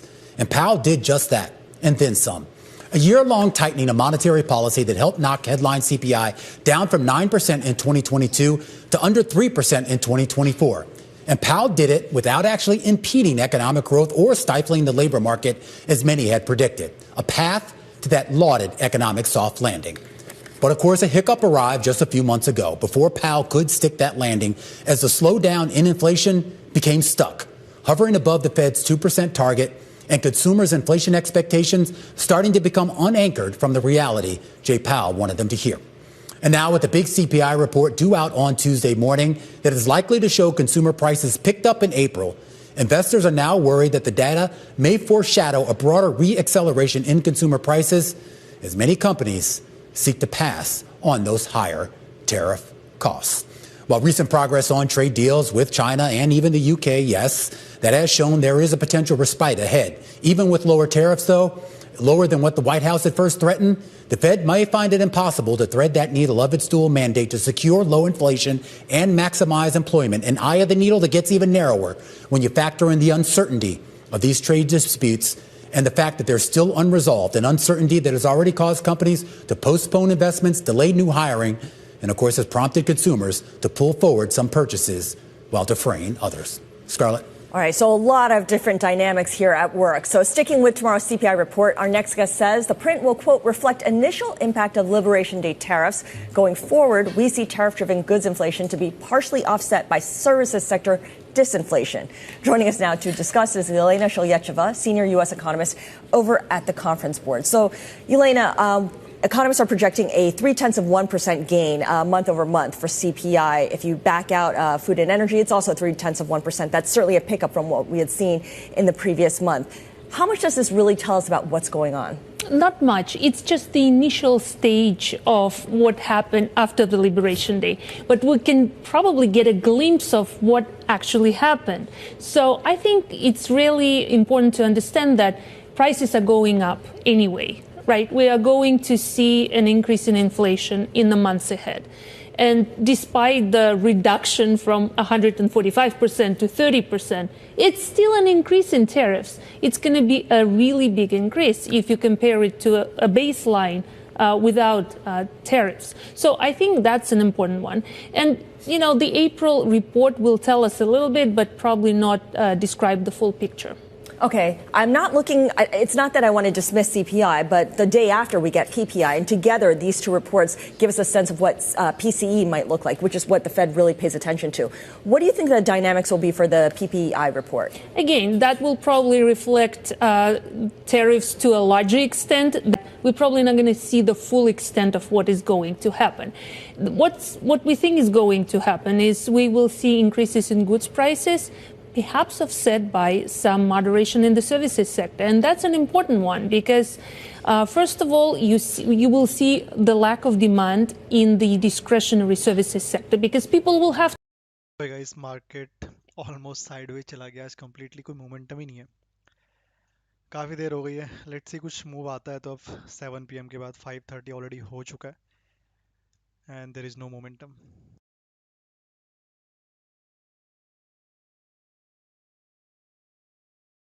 Crude oil resistance पे था, वहीं का वहीं रुक गया है.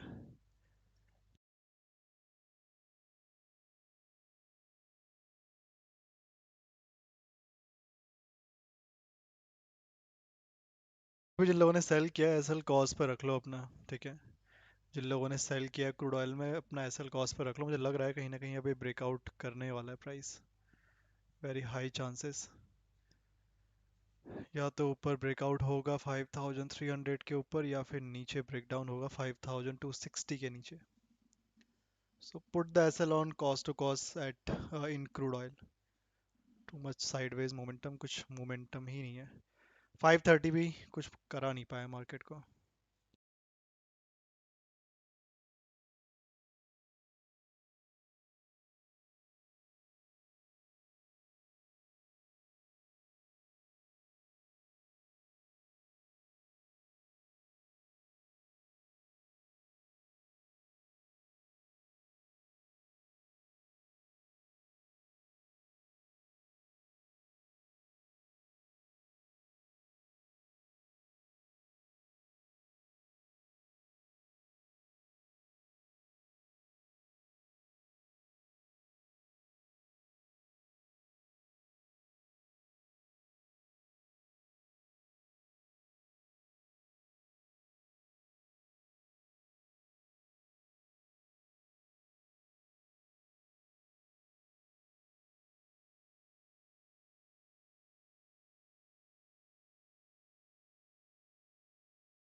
बाकी data भी देखोगे तो अभी 730 पर ही है.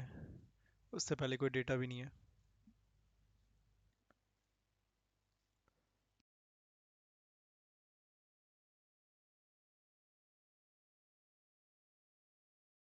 ऑप्शन होल्ड किया नेचुरल गैस में भैया, संभल के. नेचुरल गैस जितना साइडवेज गया है ना, प्रीमियम कुछ बचेगा नहीं.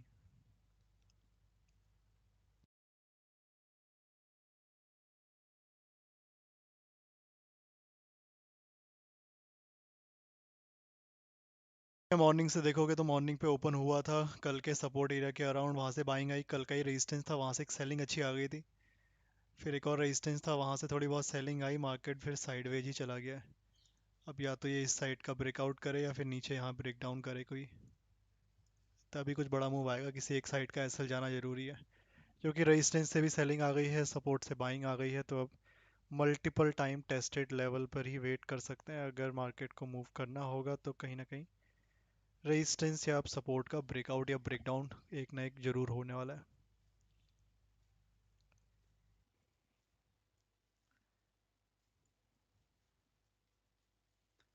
आज निफ्टी बैंक निफ्टी भी साइडवेज था, ये भी मार्केट भी साइडवेज है.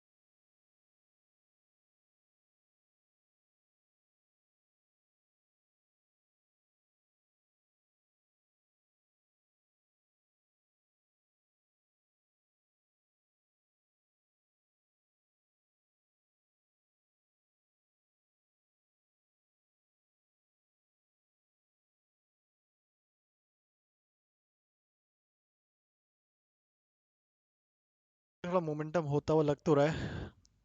लेट्स सी कहाँ निकलता है पहले.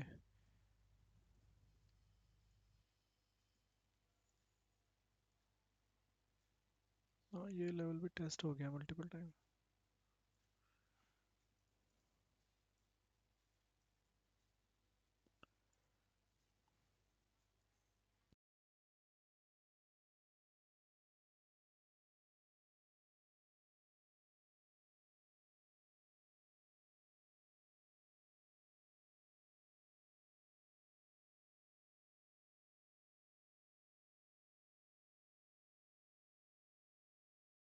करंट कैंडल देखोगे वापस ओपन इक्वल टू लो बन रही है इन क्रूड ऑयल.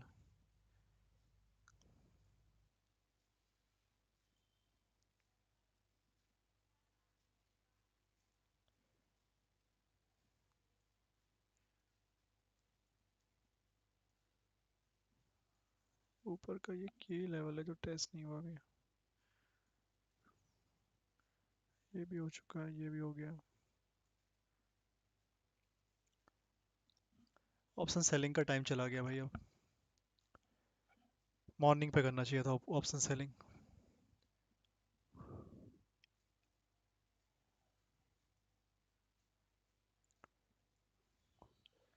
6 PM हो गया है, 7 PM US market opening, 7:30 data. Most probably वही यूएस मार्केट के बाद ही मूव आएगा। अब 7 PM पे अगर आना है तो आज, नहीं तो कंप्लीट साइडवेज कह सकते हो natural gas specifically. Support range पे जरूर है बट कंप्लीटली साइडवेज। होना तो चाहिए मोमेंटम, दिन भर कुछ मूव ही नहीं हुआ आज, क्रूड ऑयल के सेल ऑफ को छोड़ दें तो।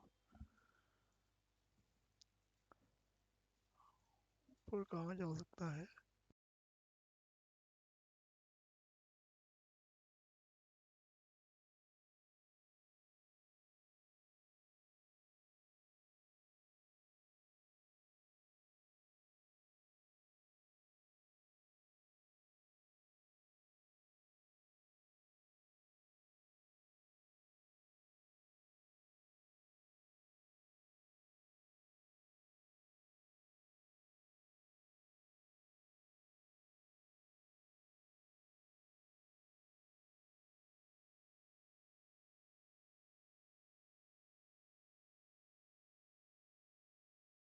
मार्केट इतना साइडवेज क्यों है आज? I don't know.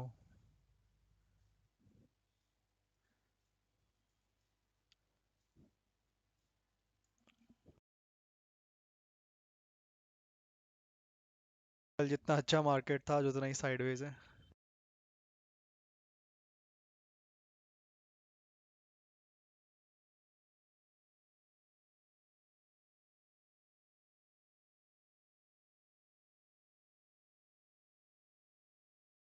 फ्यूचर में नहीं होता, फ्यूचर ट्राई कर सकते हो, फ्यूचर में थीटा डीके नहीं होता।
सपोर्ट रेजिस्टेंस दूर दूर भी हो तो बढ़िया है। सपोर्ट रेजिस्टेंस ही इतने पास पास हो गए, इस वजह से क्रूड ऑयल भी साइडवे चला गया।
कि 7:30 वाला डेटा इंपॉर्टेंट है गोल्ड और सिल्वर के लिए, उस पर ध्यान रखना, मे बी गोल्ड और सिल्वर मूव कर जाए।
नेचुरल गैस इतना स्लो है, शायद ऊपर के मूव एक्सपेक्ट कर सकते हैं अप्रोक्सीमेटली 92 92 92 तो यहीं पर है,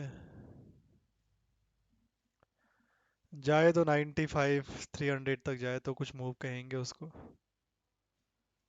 अदरवाइज है तो सपोर्ट पर ही बट साइडवेज हो चुका है। लेट्स सी ये मूव करता है तो फ्यूचर ट्रेडर्स के लिए बढ़िया है। ऑप्शन बायर के लिए सही नहीं कह सकते। आगे देखते हैं, अब आधा घंटा और है, almost 40 minute 50 minute sorry before US market opening. Opening से सपोर्ट पर ही ओपन हुआ था, सपोर्ट पर ही साइडवेज चला गया। अब या तो सच में ऊपर जाए या फिर नीचे ब्रेक डाउन करे और नेक्स्ट सपोर्ट को हिट करे।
लग रहा है थोड़ा सा अब शायद मूव कर जाए properly.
$5,200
news when you want it with Bloomberg News Now. I'm Karen Moscow. It's a commuter nightmare this morning. For the first time in 40 years, New Jersey Transit train engineers have walked off the job. That's forcing tens of thousands of people to find another way to get to work this morning. And we get more with Bloomberg's Michael Barr. NJ Transit engineers walked off the job just after midnight. Brotherhood of Locomotive Engineers and Trainmen General Chairman Tom Haas says after 15 hours of negotiations yesterday, they decided to walk. Haas says a major issue is fair wages that are in line with other public transit engineers in the Northeast. That's all we were seeking was, and all that we're still seeking, is to close that gap, to bring engineers equal pay for equal work. NJ Transit President and CEO Chris Kaluri called the union's proposal unaffordable. Kaluri suggested working from home if you can, but if you have to commute. Amtrak will continue to run, PATH will continue to run, our buses will continue to run, our Access Link will continue to run, light rail systems will continue to run, and the ferries will continue to run. New Jersey Governor Phil Murphy says he's not shocked by the union's decision. We were hoping for the best. We're prepared for the worst. More than 350,000 rail service commuters are affected. In New York, Michael Barr, Bloomberg Radio. All right, Michael Barr, thank you. We turn now to the Middle East, where President Trump is wrapping up his first major trip of a second term, marked by announcements of multi-billion-dollar deals for U.S. firms. As heard right here on Bloomberg Radio, the president said this was a good trip for deal-making. We're making great progress toward a $1.4 trillion that UAE has announced that it intends to spend in the United States over the next couple of years. Yesterday, the two countries also agreed to create a path for UAE to buy some of the world's most advanced AI semiconductors from American companies, a very big contract. This will generate billions and billions of dollars in business and accelerate the UAE's plans to become a really major player in artificial intelligence. And President Trump made the comments at the U.S.-UAE Business Council Breakfast Roundtable in Abu Dhabi. The president also said he would set tariff rates for U.S. trading partners over the next 2 to 3 weeks, saying his administration lacks the capacity to negotiate deals with all of its trading partners. Trump said today that Treasury Secretary Scott Bessent and Commerce Secretary Howard Lutnick will be sending letters out essentially telling people what they'll be paying to do business in the U.S. The U.S. president asserted there are 150 countries that want to make a deal. He didn't say how many or which nations would receive the letters. The president also said that Iran has an American proposal over its rapidly advancing nuclear program as negotiations between the two countries go on. Trump's remarks represent the first time he's acknowledged an American proposal with Tehran after multiple rounds of negotiations between U.S. Mideast envoy Steve Witkoff and Iran's foreign minister. The leaders of nearly 4 dozen European countries and organizations are gathering for a one-day summit in Albania to discuss security and defense challenges across the continent, with Russia's full-scale invasion of Ukraine at the top of the agenda. Ukrainian President Volodymyr Zelensky is among the leaders invited to the event. On the eve of the summit, Russian President Vladimir Putin spurned an offer by Zelensky to meet face-to-face. Hello, Mr. Seniji. Hello. I'm good. Waiting for market momentum आज बिल्कुल ही sideways हो गया कल अच्छे trade मिल रहे थे आज momentum ही नहीं हो रहा है मॉर्निंग पे क्रूड ऑयल को छोड़ दो सेलिंग के अलावा उसके अलावा एक दूसरा ट्रेड ये मान सकते हो बट ये भी साइडवेज ही रहा इसके अलावा मोमेंटम ही नहीं रहा आज लेट्स सी अब कुछ 7 PM के बाद मूव करता है अभी तो लग नहीं रहा है मूव कुछ होने वाला है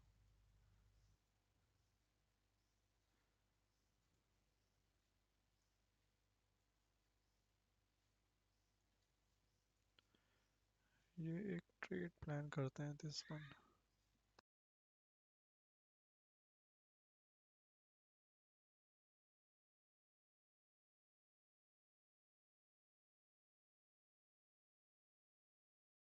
कैंडल क्लोज होती है तो क्रूड ऑयल में एक ट्रेड प्लान करते हैं वापस से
in Turkey to try to secure a ceasefire with Moscow. I think that the Kremlin leader should show his leadership. If he's ready for negotiations, let's meet. We can't really run around the world looking for him. And Ukrainian President Volodymyr Zelensky, speaking through an interpreter, Secretary of State Marco Rubio said the likelihood of progress in ending the war is low without a meeting between Putin and President Trump. Charter Communications has agreed to combine with privately held Cox Communications in a deal that would unite two of the biggest U.S. cable providers. The transaction will value Cox at about $34.5 billion, including. देखो natural gas में एक selling का plan यहाँ पर वैसे कुछ कर तो नहीं सकते साइडवे चला गया मार्केट एक सेलिंग का ट्रेड प्लान करना चाहो तो एक सेलिंग का ट्रेड प्लान छोटा सा सेलिंग का ट्रेड लगभग 6 पॉइंट के लिए कुछ यहाँ पर और बन भी नहीं रहा है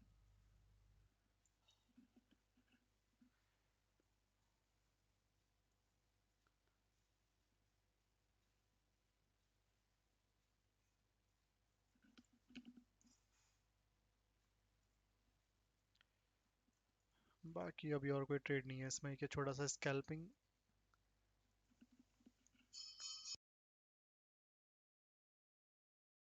स्कैल्पिंग ट्रेड क्रूड में भी देखते हैं अगर कुछ बनता है तो बाकी देखें 7 PM तक आ जाना चाहिए मोमेंटम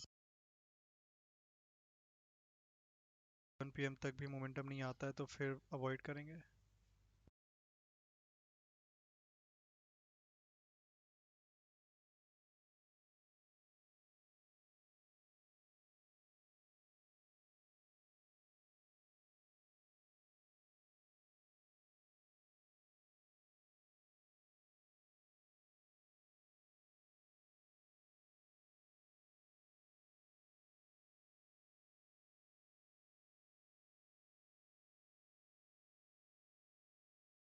पूरा ही साइडवेज है थोड़ा क्वांटिटी का ध्यान रखना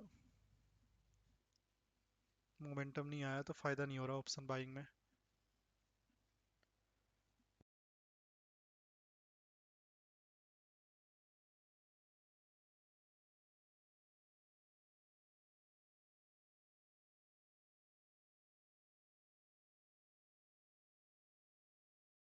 This morning, for the first time in 40 years, New Jersey Transit train engineers have walked off the job.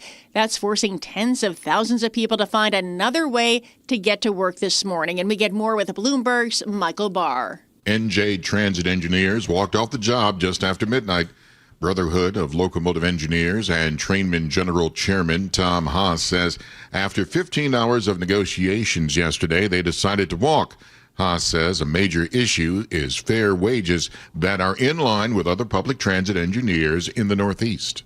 That's all we were seeking and all that we're still seeking is to close that gap, to bring engineers equal pay for equal work. NJ Transit President and CEO Chris Kalluri called the union's proposal unaffordable. Kalluri suggested working from home if you can, but if you have to commute. Amtrak will continue to run. Path will continue to run. Our buses will continue to run. Our access link will continue to run. Light rail systems will continue to run. And the ferries will continue to run. New Jersey Governor Phil Murphy says he's not shocked by the union's decision. We were hoping for the best. We're prepared for the worst. More than 350,000 rail service commuters are affected. In New York, Michael Barr, Bloomberg Radio. All right, Michael Barr, thank you. We turn now to the Middle East, where President Trump is wrapping up his first major trip of a second term, marked by announcements of multi-billion-dollar deals for U.S. firms. As heard right here on Bloomberg Radio, the president said this was a good trip for deal-making. We're making great progress toward a $1.4 trillion that UAE has announced that it intends to spend in the United States over the next couple of years. Yesterday, the two countries also agreed to create a path for UAE to buy some of the world's most advanced AI semiconductors from American companies, a very big contract.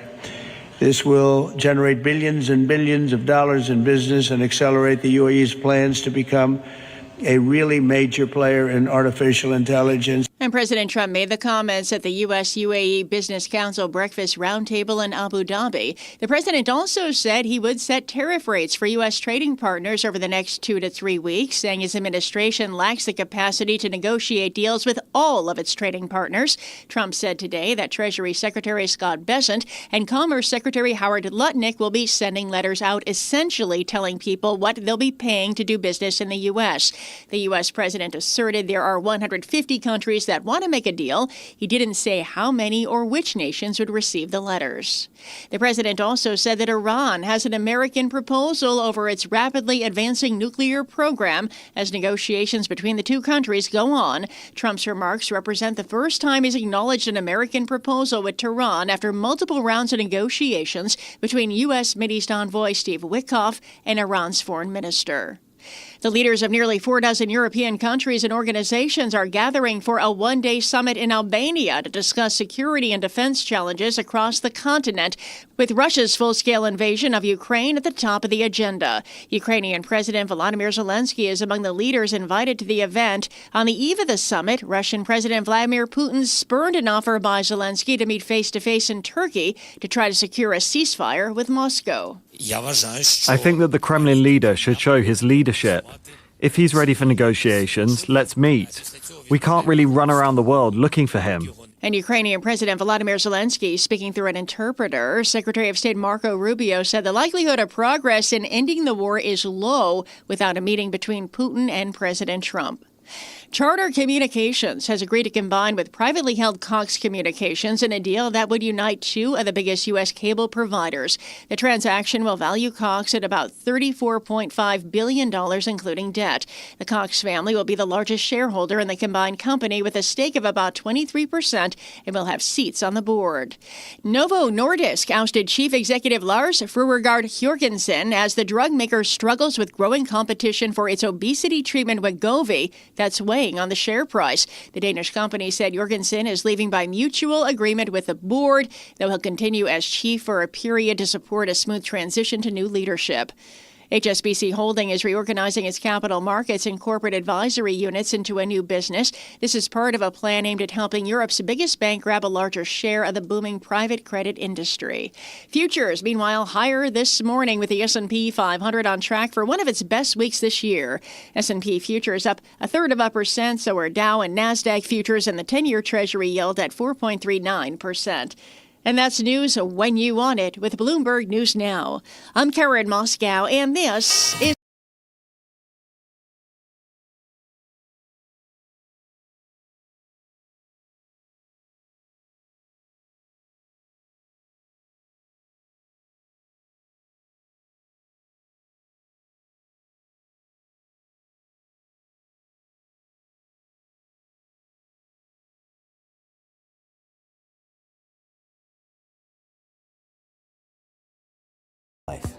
I'm hopeful that if I stay true to myself and follow my instincts, my legacy will be looked on kindly. For Xtandi, we have seen some changes in U.S. Medicare systems. Where are you expecting growth to come for this drug? Yes. Xtandi still growing in every region all over the world. But the U.S., we have the Medicare Part D redesign impact, which started at the January 1st this year. So the FY 2020 fiscal year 2024, we had only 1 quarter effect, but we have to have the full year effect for the next fiscal year. But we believe that Xtandi still grow in other countries outside of the U.S. So overall, it's in the stable situation. The problem right now is other countries around the world, given how complicated. Gold और silver देख लेते हैं. ये थोड़ा सा crude oil में ध्यान रखना है. जो ट्रेड लगाया है ना, यहाँ पर डायरेक्ट एंट्री मत करना. ये candle open equal to high है. ये कैंडल अपना खुद का हाई ब्रेक कर दे, नॉर्मल कैंडल में कन्वर्ट हो जाए और फिर हाई लेवल पे तब ले सकते हैं. या फिर अगर ये लेवल के ऊपर ही क्लोज रहती है और नेक्स्ट कैंडल पे ट्राई करना. इस पर डायरेक्टली एंट्री मत करना. ये candle open equal to high है, which is not good for direct entry.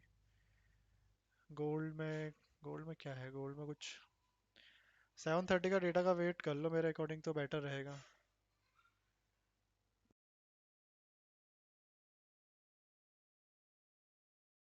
Support पे रुका हुआ है।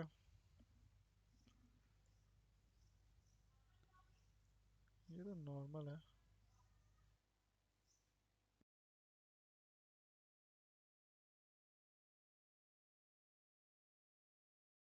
अभी तो इसमें कोई नया ट्रेड चल नहीं रहा है। बाइंग में हो तो होल्ड करके रख लो।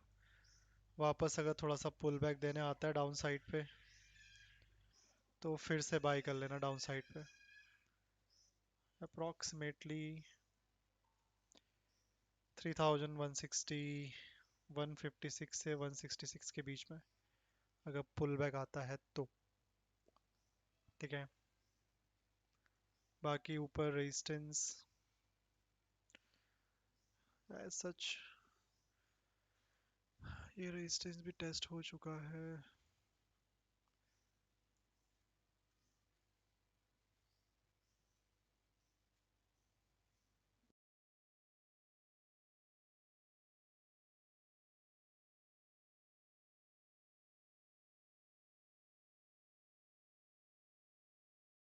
तो देखो फिलहाल के लिए तो पास में तो कोई रेजिस्टेंस है नहीं।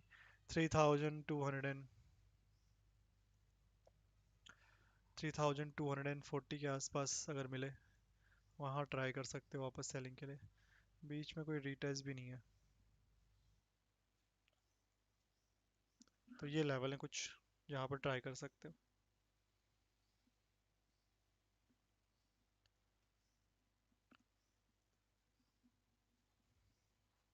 बाकी देखते हैं हम कुछ मोमेंटम आना होगा आ जाएगा।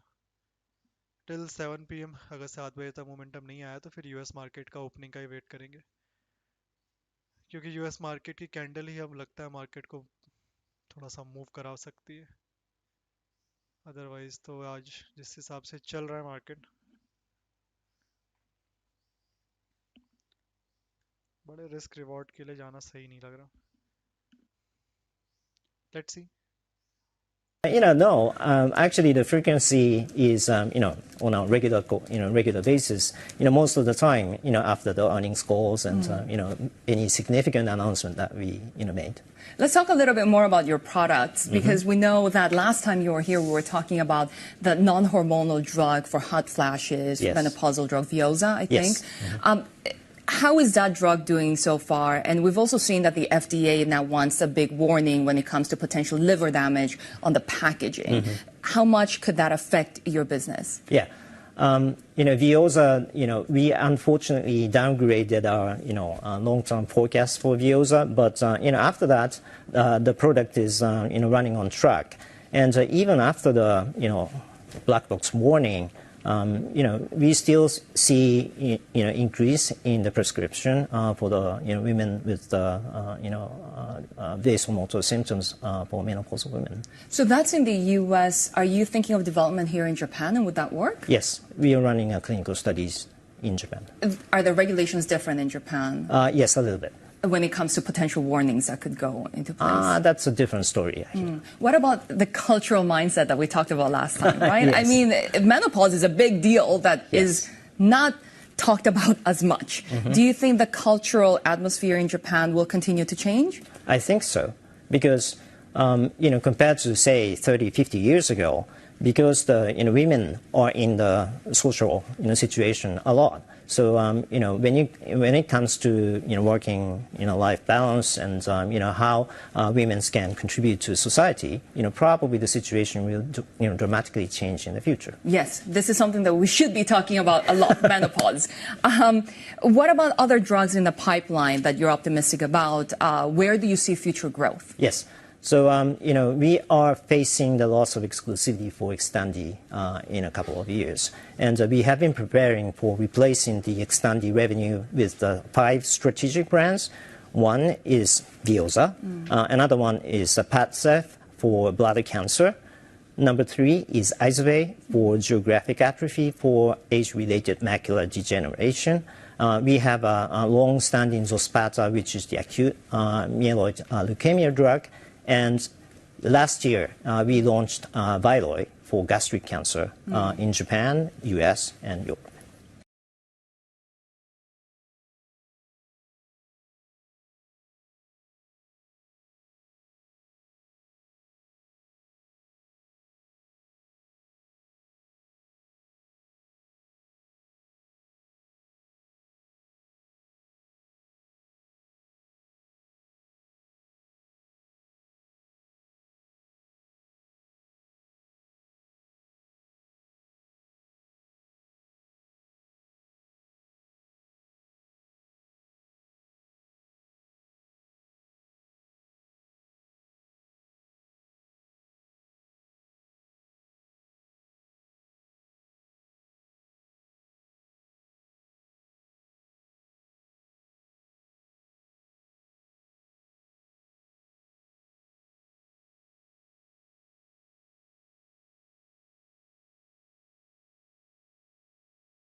as my birthday signals another milestone in my life. I'm hopeful that if I stay true to myself and follow my instincts, my legacy will be looked on kindly for generations.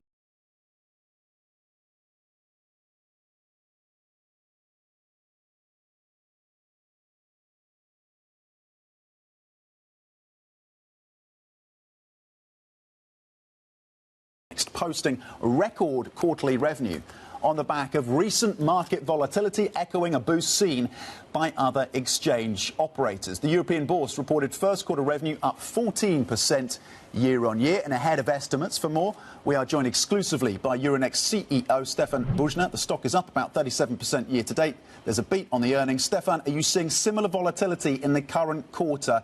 Is that a trend that you could expect to continue? Well, as you said, this is a very strong quarter, but you should bear in mind that this is the fourth quarter where we have a double-digit growth. So the feeder or the driver of this outstanding performance goes far beyond the particular volatility of the last quarter.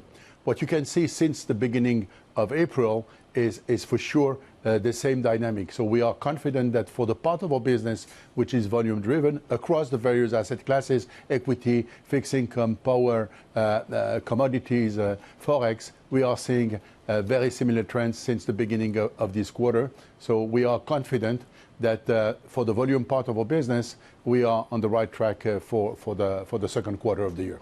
Volatility is going to remain similar. Sorry, you think it's going to remain similar through future quarters as well? It's on the right track in terms of volumes for the second quarter. Do you see that story pushing out into Q3?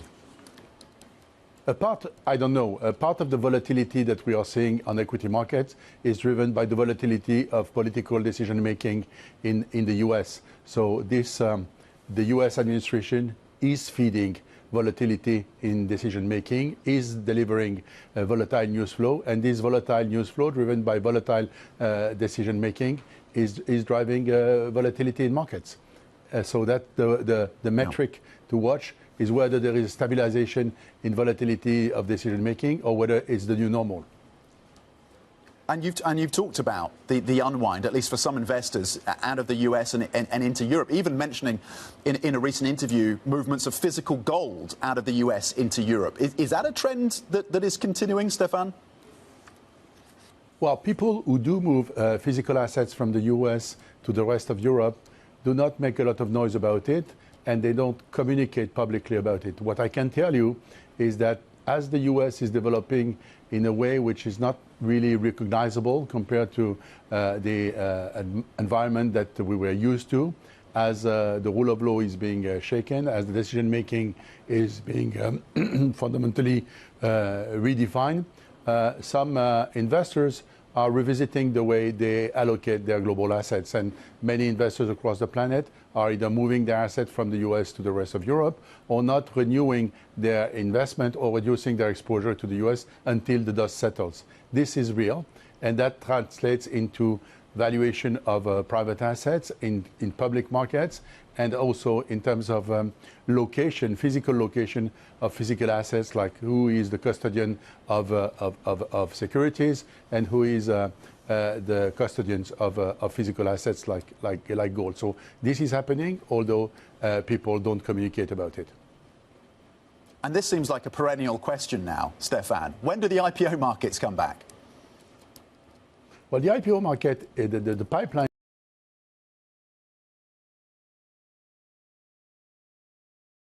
इसी संधू जी पिछले कुछ दिनों में live stream में दिक्कत आ रही है, बार बार buffering हो रही है, स्ट्रीमिंग सही से नहीं चल रही है। अब सही चल रही है?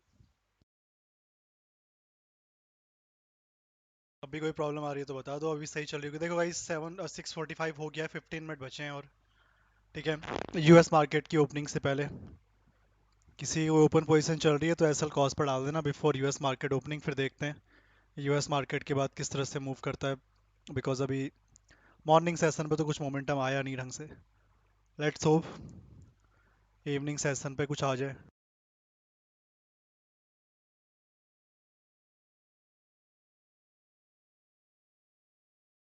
नेचुरल गैस भी ये ट्रेड लगाया था, टारगेट थोड़ा रखा हुआ है 6 पॉइंट का, अभी 2 पॉइंट ही मूव किया है। देखो अगर करंट कैंडल पे आ जाता है मोमेंटम तो वेल एंड गुड, नहीं आता है एसएल कॉस्ट पे रख के छोड़ दो, कॉस्ट टू कॉस्ट जाएगा तो निकल जाएंगे, ठीक है। क्योंकि यूएस मार्केट के वक्त मार्केट कहाँ मूव होगा नोबडी नोज, कह नहीं सकते। So put your SL stop loss on cost to cost, entry point पे रख दो नेचुरल गैस में, नीचे आता है तो वेल एंड गुड, नहीं आता है तो फिर यूएस मार्केट की ओपनिंग की जो कैंडल रहेगी 715 वाली, उसकी क्लोजिंग के बाद फ्रेश कोई नया ट्रेड देखेंगे।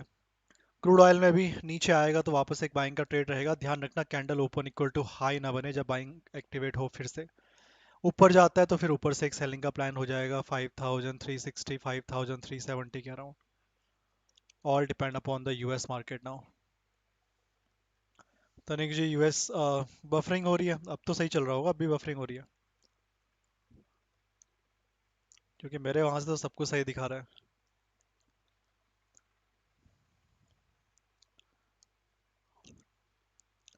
ओबीएस सही चल रहा है यहाँ से, एक्सलेंट कनेक्शन, मेरे वहाँ तो बिल्कुल सब कुछ सही दिखा रहा है सर, कुछ प्रॉब्लम मेरे सिस्टम पे तो नहीं दिखा रहा है।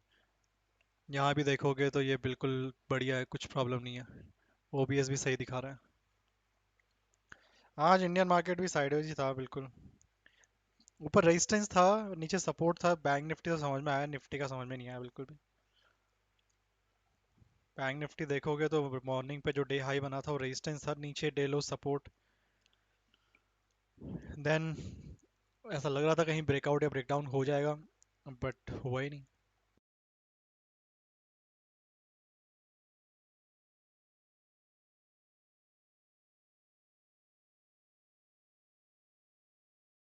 हाल नेचुरल गैस का भी था, पूरे दिन बस साइडवेज ही है सपोर्ट एरिया के अराउंड, थोड़ा सा डिप मार के और ऊपर चला जाए तो बेटर है। क्रूड ऑयल का भी वही था, साइडवेज ही रहा है, रेंज बाउंड कह सकते हैं। लास्ट ट्रेडिंग सेशन है, ऐसा लग रहा है बिल्कुल ही कुछ मोमेंटम ही नहीं करेंगे आज, देखते हैं यूएस मार्केट ही शायद कुछ मूव कराए अब तो, ठीक है। नेचुरल गैस में एसएल गॉस पर रख लेना सेलिंग में, ट्रेड में नहीं आता है मोमेंटम अभी करंट कैंडल पे तो फिर उसके बाद यूएस मार्केट पर ही डिपेंड करेगा।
वही देख रहा हूँ स्ट्रीम, तो मेरे वहाँ तो सही चल रही है, मेरे वहाँ सभी कनेक्शन सही हैं, और इसमें मैं क्या ही करूँ।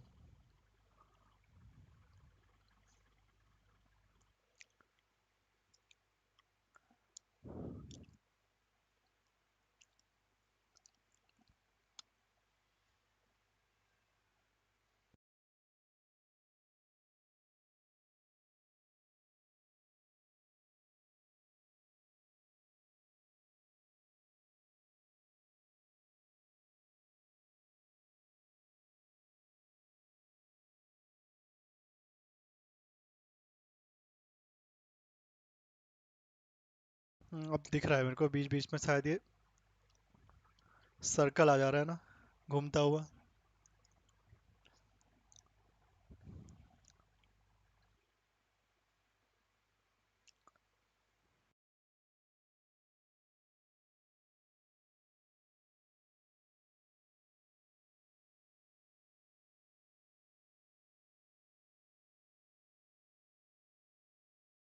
स्ट्रीम में ही कुछ इशू आ रहा होगा, पता नहीं, देखना पड़ेगा एक बार रिफ्रेश करके फिर देखते हैं। फिलहाल के लिए यूएस मार्केट का ओपनिंग का वेट कर लेते हैं। सेलिंग के ट्रेड में कोई है नेचुरल गैस में एसएल कॉस्ट पे रख लेना। बीच बीच में कभी कभी सर्कल आ जा रहा है ना।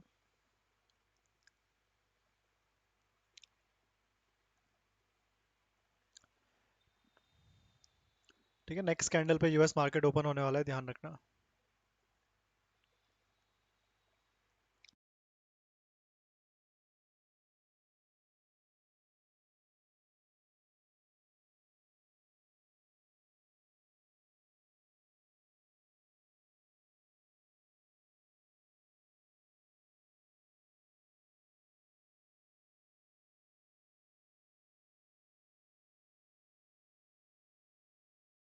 बीच बीच में सर्कल आ रहा है फ्रिक्वेंटली, आई डोंट नो क्यों आ रहा है ये।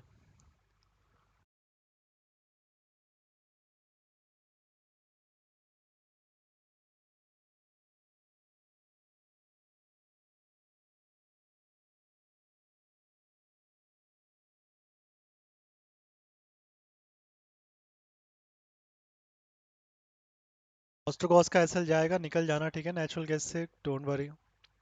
फिर यूएस मार्केट के बाद देखते हैं। ये कैंडल भी ओपन इक्वल टू लो है क्या? नहीं, नॉर्मल कैंडल है।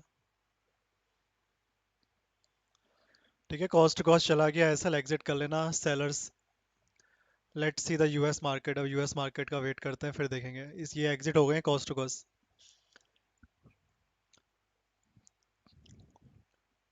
काफी देर से साइडवेज ही पड़ा हुआ है।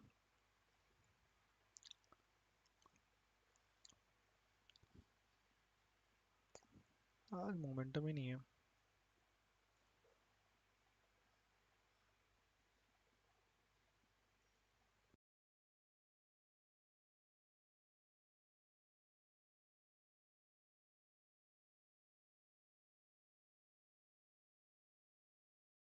सिल्वर में क्या किया हुआ है? बाई किया, सेल किया है, कुछ बताओ।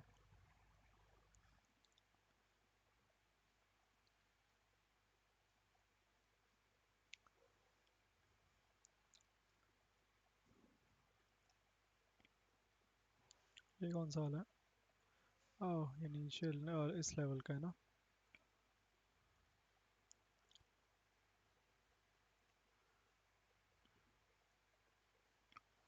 तो इसमें कौन सा कंसिडर होगा? इसका नीचे, इसका लो कितना है?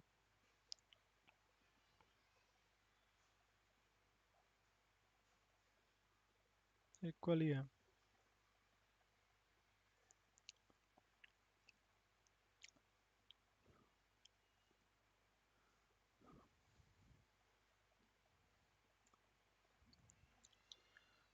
ओके, 5 मिनट रह गए हैं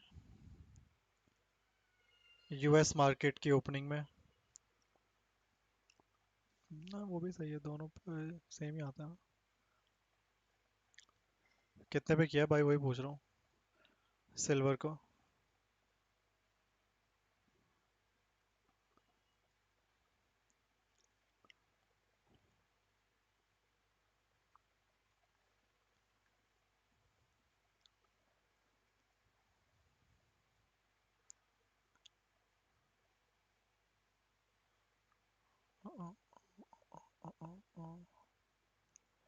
कल तो रिटेस्ट वाले जोन से ही नीचे आ गया वापस।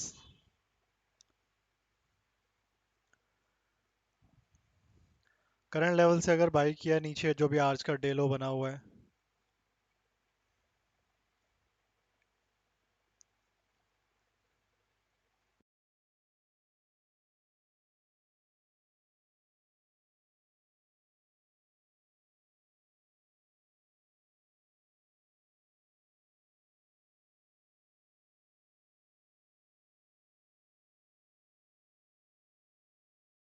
तो ऊपर 32.28 तक का टारगेट रख सकते हो फॉरेक्स में। बाकी ध्यान रखना 7 PM यूएस मार्केट 7:30 पर एक डेटा है, वो भी इम्पैक्ट डालेगा, इंपॉर्टेंट है गोल्ड और सिल्वर के लिए। 3 मिनट रह गए हैं। ओके, इसका भी अब इसमें ये दो हैं, इनमें से कौन सा देता है पहले?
वो भी सही है, वो लेवल सही रहता है उसमें दोनों पे, जैसे यहाँ पर हुआ ना ये।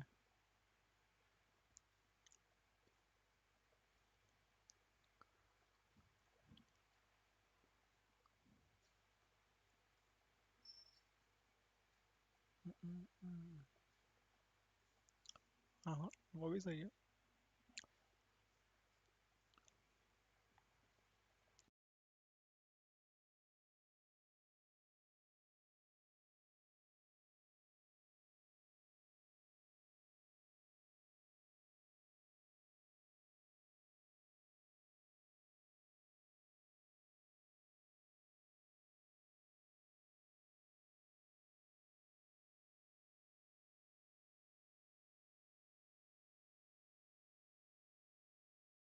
के 2 मिनट रह गए हैं, 2 मिनट से भी कम, 1 मिनट।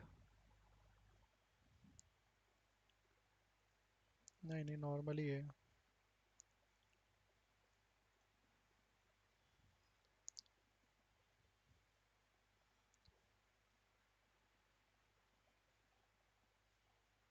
हाँ, ये तो नॉर्मल में ही कन्वर्ट हो जाएगा ना।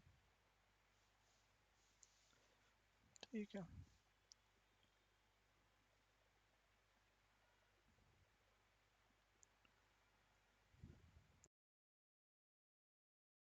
नेक्स्ट कैंडल 1 मिनट में बनेगी, इम्पोर्टेंट काफ़ी ज़्यादा।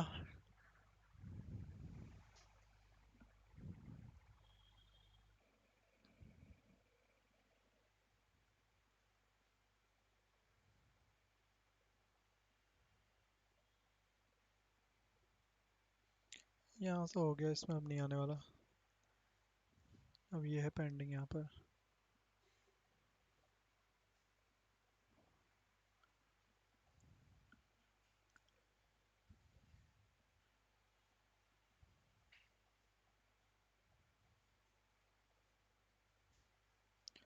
बढ़िया, यहाँ से ये भी हो जाएगा। चलते जाओ, ये रिमूव कर दो, एंड देन वहाँ से रिमूव करो। Okay, 5 seconds। US market is going to open in 5 seconds। हो गया open US market. Let's see candle किस तरह की क्लोज होती है, किस तरह से क्लोज होती है।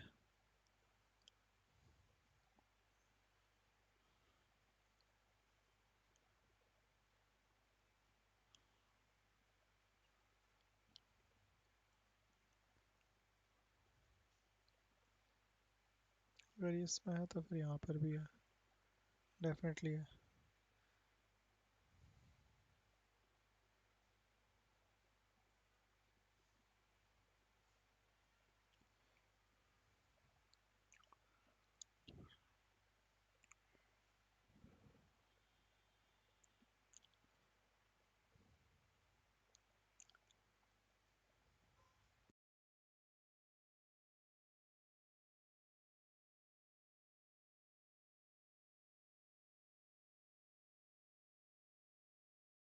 कैंडल नॉर्मली है नेचुरल गैस में, क्रूड ऑयल में ओपन इक्वल टू हाई है, crude oil open equal to high, otherwise normal candle.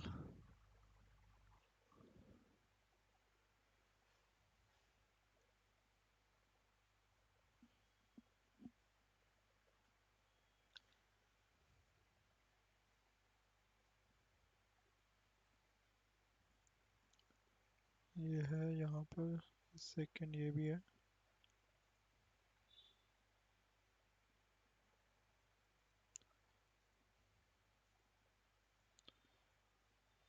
इसका क्या, ये यहाँ टच हो गया।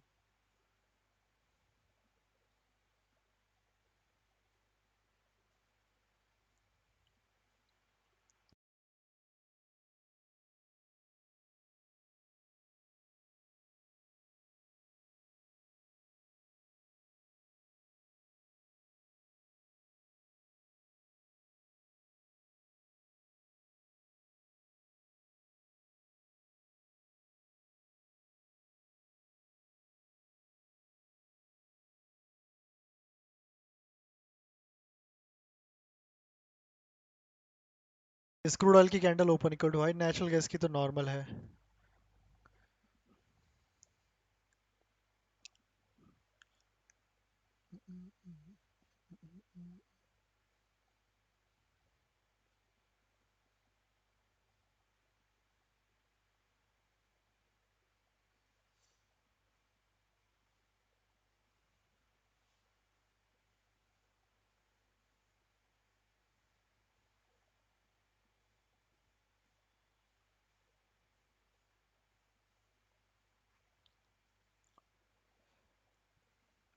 नेचुरल सॉरी क्रूड ऑयल में ध्यान रखना, candle open equal to high है, नीचे आता है तो डायरेक्टली बाय मत करना। This candle is open equal to high, we can't buy directly. थोड़ा ऊपर ही क्लोज करती है या फिर अपना हाई ब्रेक करती है, नहीं तो नेक्स्ट कैंडल पे देखेंगे क्रूड में नीचे एक बाइंग का ट्रेड जरूर बन सकता है, बट उसके लिए we need a normal candle, not a sell off kind of candle. Current candle है ओपन इक्वल टू हाई, तो डायरेक्टली बाय मत करना क्रूड में भी। पता लगा डायरेक्टली बाय कर लिया। बाकी क्लोजिंग एटलीस्ट 5292 के ऊपर ही आनी चाहिए, इसके नीचे आ गई तो फिर बाइंग बनेगी भी नहीं क्रूड में।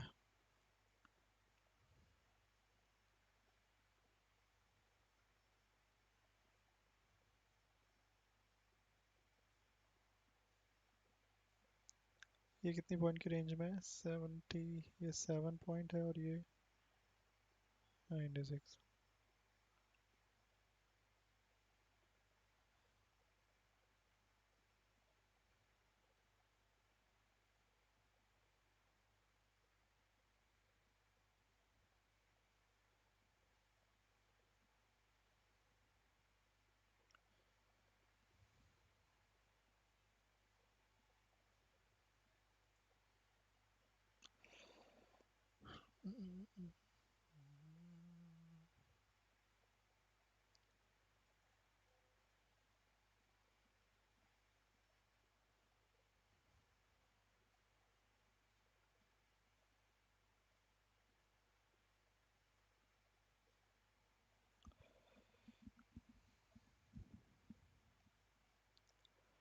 बाकी नेक्स्ट वीक का देखें, कल सैटरडे संडे 2 दिन तो मार्केट वैसे ही क्लोज रहेगा।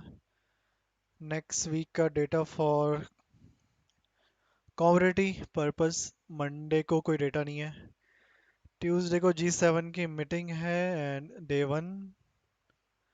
वेडनेसडे को क्रूड ऑयल की इन्वेंट्री। थर्सडे को अनएम्प्लॉयमेंट क्लेम्स का डेटा है, एग्जिस्टिंग होम सेल्स और सर्विस PMI, नेचुरल गैस की इन्वेंट्री, न्यू होम सेल्स।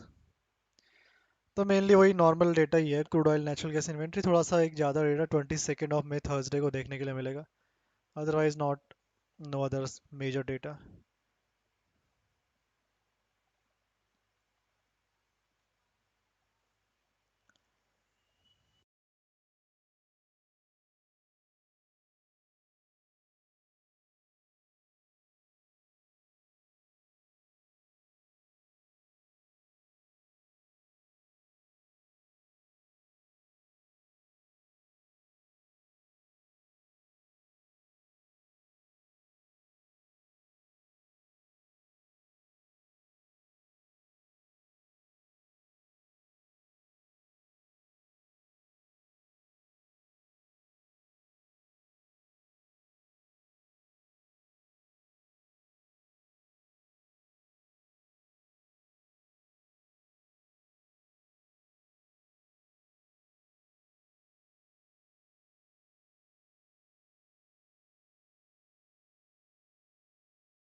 ठीक है, यहाँ पर देखो एक सेलिंग का प्लान वापस करते हैं नेचुरल गैस में।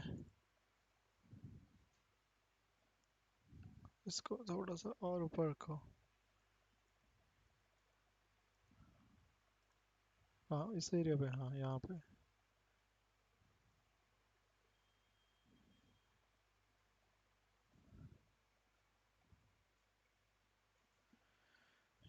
ये पहला टारगेट रहेगा नीचे वाली ब्लू कलर की लाइन, इसके नीचे सस्टेन किया तो फिर सेकेंड टारगेट। यूएस मार्केट की कैंडल क्लोज हो जाएगी, एक कैंडल 6 मिनट में, तो ज़्यादा कोई इशू नहीं आएगा।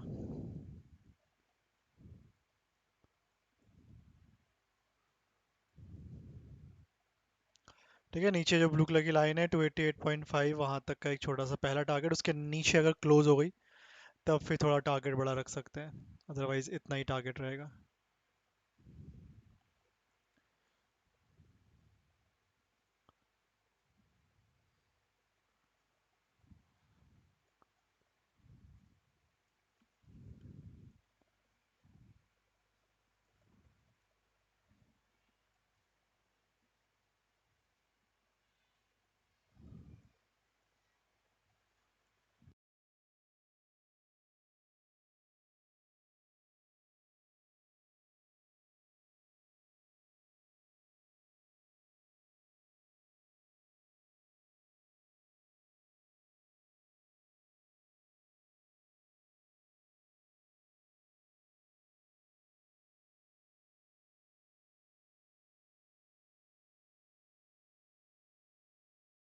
अनीता यादव जी, स्ट्रीम सही नहीं चल रही है। हाँ थोड़ा सा आई थिंक वो बीच बीच में रुक जा रही है शायद ना, कुछ सेकंड्स के लिए। आई डोंट नो क्या हो रहा हो मेरे साइड से, मेरे को सब यहाँ पर कॉन्फ़िगरेशन नॉर्मल ही है। आई डोंट नो, एक बार रिफ्रेश कर देता हूँ फिर भी मैं, हो सकता है कुछ डिले हो रहा हो उसके वजह से, क्योंकि इंटरनेट बिल्कुल सही है।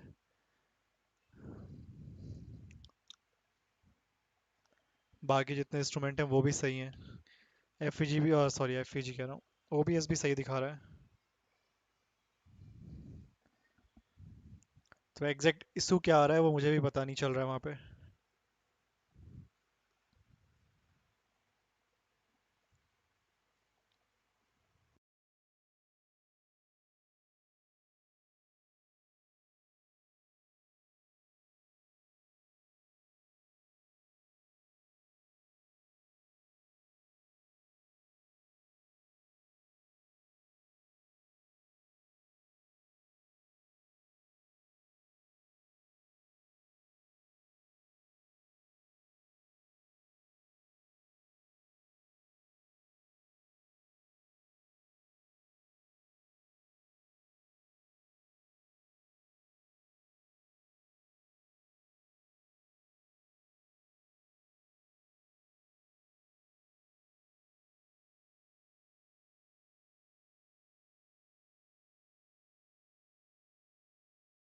थ्री मिनट लेफ्ट, लाइक भी करते रहो गाइस, 50 पीपल आर वाचिंग। जिन लोगों ने लाइक नहीं किया स्ट्रीम को फटाफट से लाइक कर दो। लास्ट ट्रेडिंग सेशन है वीक का, 2 दिन मार्केट क्लोज है, थोड़ा क्वांटिटी का ध्यान रखना। सुबह से साइडवेज ही था, थोड़ा बहुत मोमेंटम अब आना शुरू हो चुका है।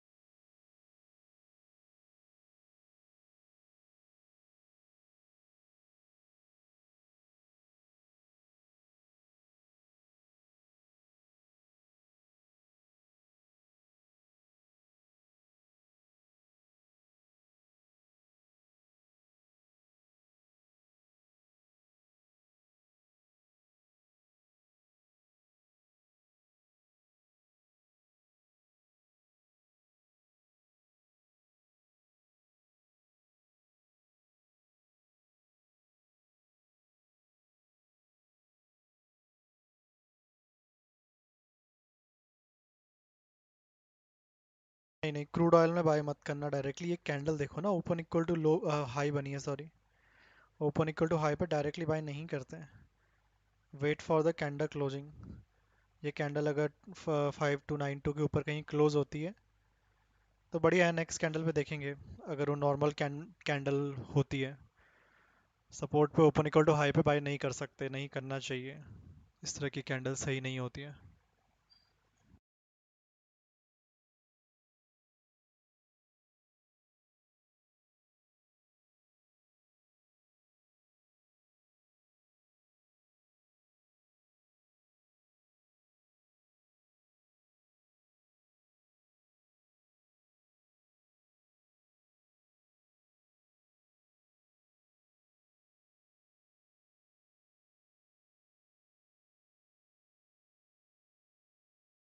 मिनट और है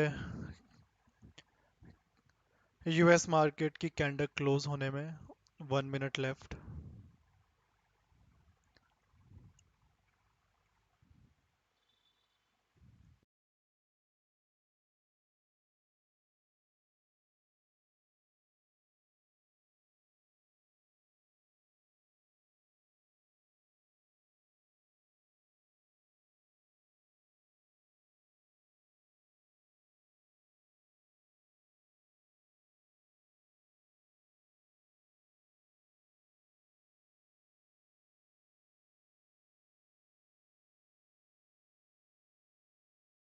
एग्जैक्टली वो सेम ही बना है दोनों में।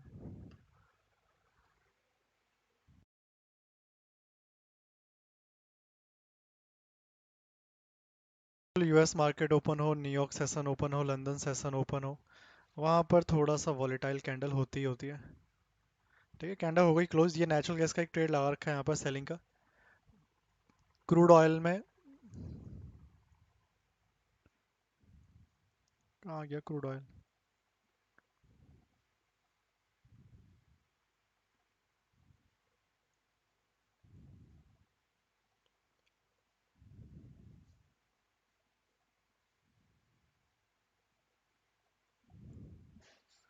ठीक है, क्रूड ऑयल में देखो कैंडल क्लोज हो गई है, लास्ट वाली लेवल के ऊपर ही क्लोज हुई है। Well and good, last open equal to high थी।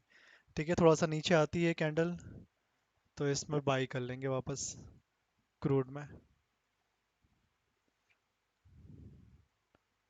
हाँ,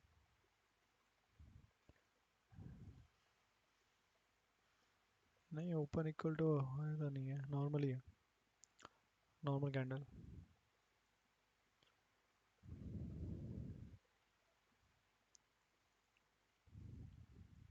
श्योर, ओके ग्रेट। बाकी स्ट्रीम हो सकता है थोड़ा रुक रुक के चल रही है, रीजन मुझे भी नहीं पता, तो थोड़ा ध्यान रखना। इतना काफ़ी है, that as is enough.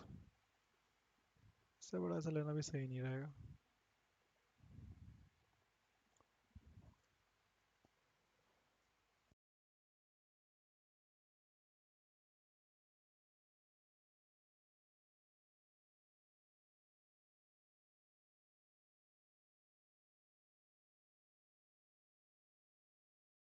US market open हो चुका है तो मोमेंटम होना चाहिए। US market already open, let's see continuation मिलता है मार्केट को।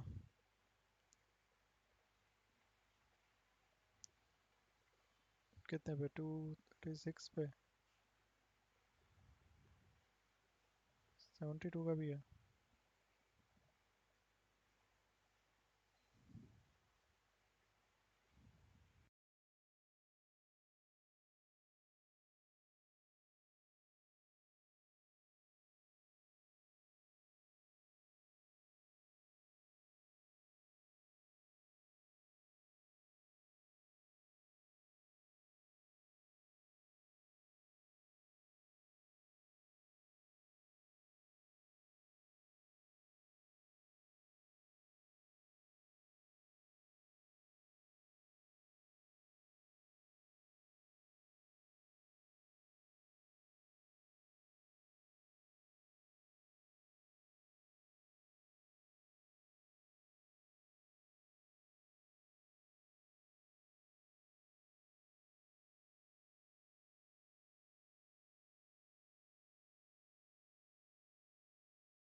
हाँ, जितना ऐसा लगा है उतना काफ़ी है, इनफ है।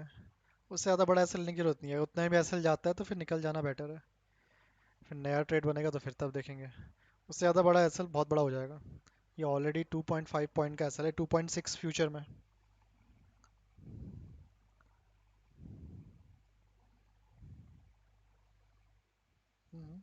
अच्छा, दोनों पे है ना। चलो बढ़िया, देखते हैं।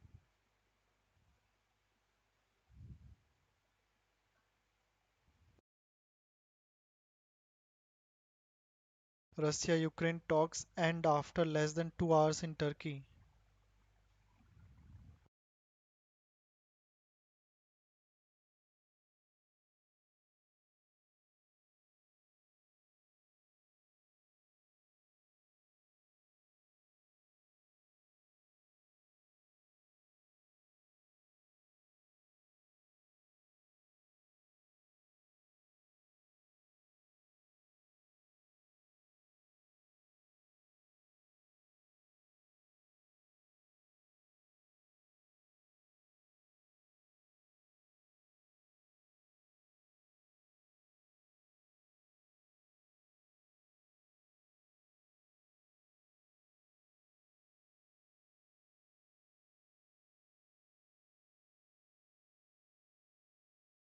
अरे नहीं, इसको देखना है, इस कैंडल को, सेकंड वाले।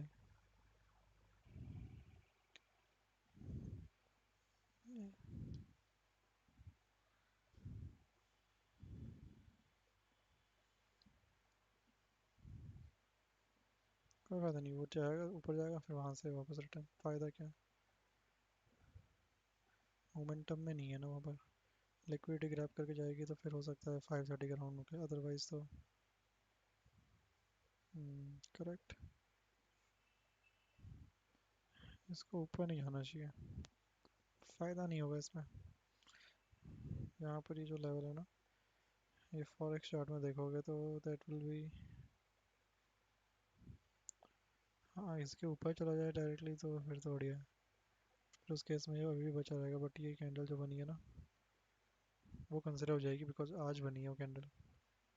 Look at the higher time frame zone, same ही चीज़ है।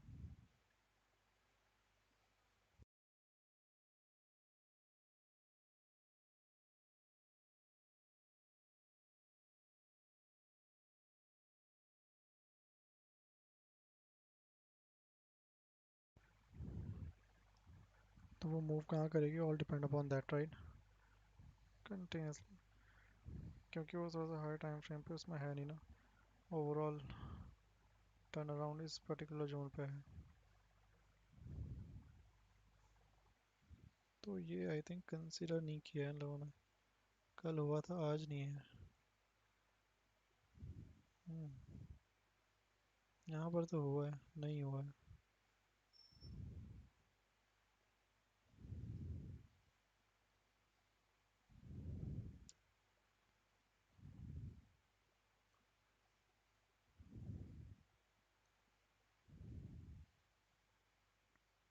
यहाँ पर भी हुआ है।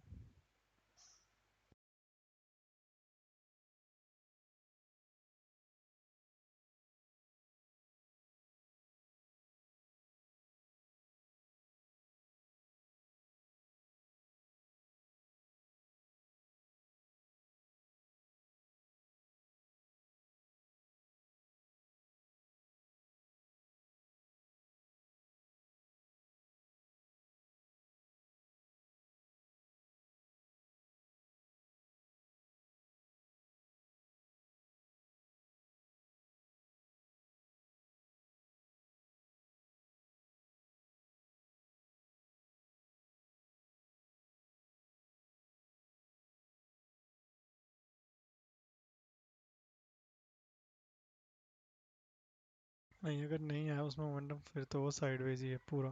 फिर किसी एक साइड पे निकल जाए, क्योंकि फिर इतने छोटी छोटी 20 पॉइंट की रेंज में है वो। तो लग रहा है शायद ये हो सकता है ना, लिक्विडिटी लेने की कोशिश करे यहाँ जाके। अभी तो साइडवेज हो गया पूरा।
देखो क्रूड ऑयल में अगर ये करंट कैंडल पे मोमेंटम नहीं आया है ना, तो ये और ज़्यादा डेंजरस लेवल हो जाएंगे सारे क्रूड ऑयल के।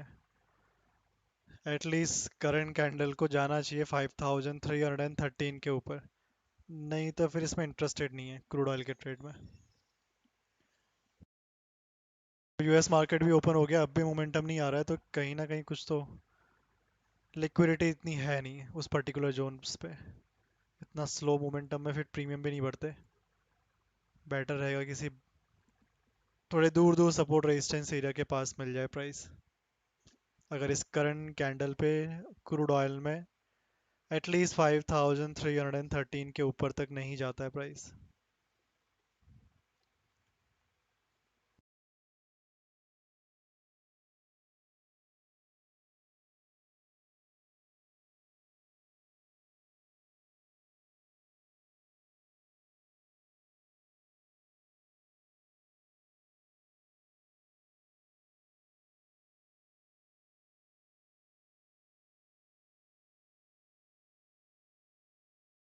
अगर इसके ऊपर नहीं गया तो ऊपर से फिर सेलिंग का प्रेशर ऑटोमेटिकली इंसर्ट हो जाएगा। तो मुझे दिख रहा है वो 20 पॉइंट की रेंज में ही घूमता जा रहा है, नीचे सपोर्ट ले रहा है, ऊपर रेजिस्टेंस, फिर सपोर्ट ले रहा है, फिर रेजिस्टेंस से सेलिंग आ जा रही है। तो जा तो रहा है बट स्लोली, बहुत स्लोली, जबकि हमें चाहिए मोमेंटम बड़ा कंटिन्यूसली।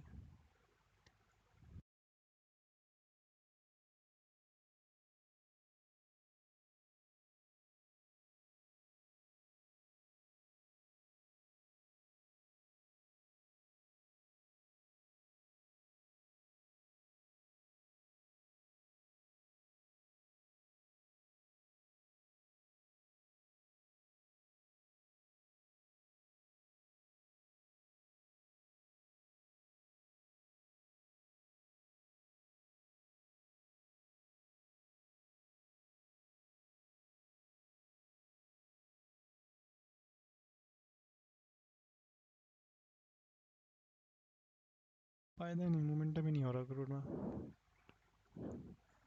बाकी चाहो तो इसमें नेक्स्ट मंथ का चार्ट भी लगा सकते हो अभी, अगर ऑप्शन में ट्रेड कर रहे हो। मेरा करंट मंथ का ही है फ्यूचर का चार्ट, कल ऑप्शन की एक्सपायरी हो चुकी है, तो ऐसा ना हो कि वहाँ वॉल्यूम ज़्यादा आ रहा हो और एमसीएक्स में करंट मंथ में कम आ रहा हो। यहाँ फिर भी ठीक है।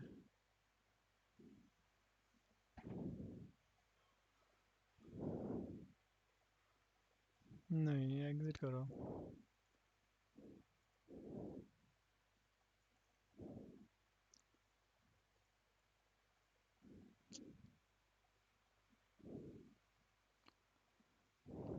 नहीं, ऊपर नहीं गया तो फिर ये फंस गया है यहाँ पे।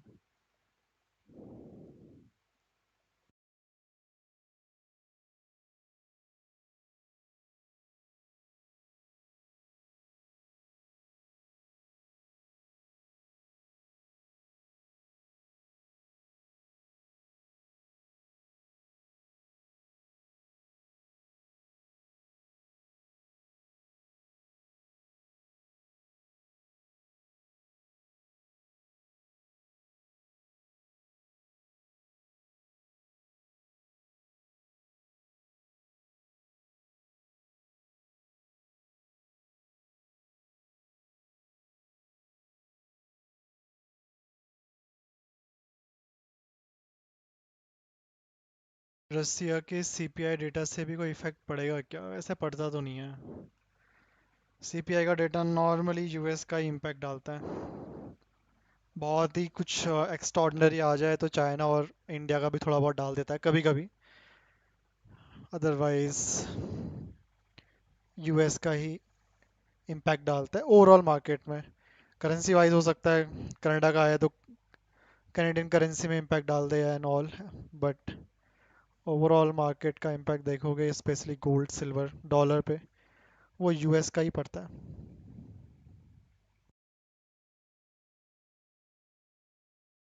हाँ, 1 मिनट में न्यूज़ भी है।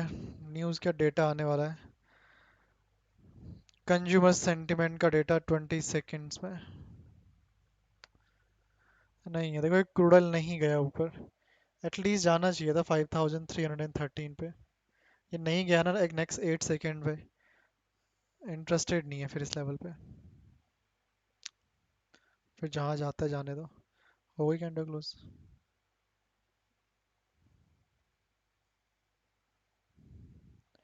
ठीक है, देखो कैंडल क्लोज हो गई है। मैं एक्सपेक्ट कर रहा था थोड़ा सा और ऊपर जाए ये क्रूड ऑयल 5315 तक। अब मैं इस ट्रेड में इंटरेस्टेड ही नहीं हूँ, आता भी है तो लेट इट गो। ठीक है, ट्रेड यहाँ पर जो बाइंग का लगाया था, नॉट इंटरेस्टेड नाउ।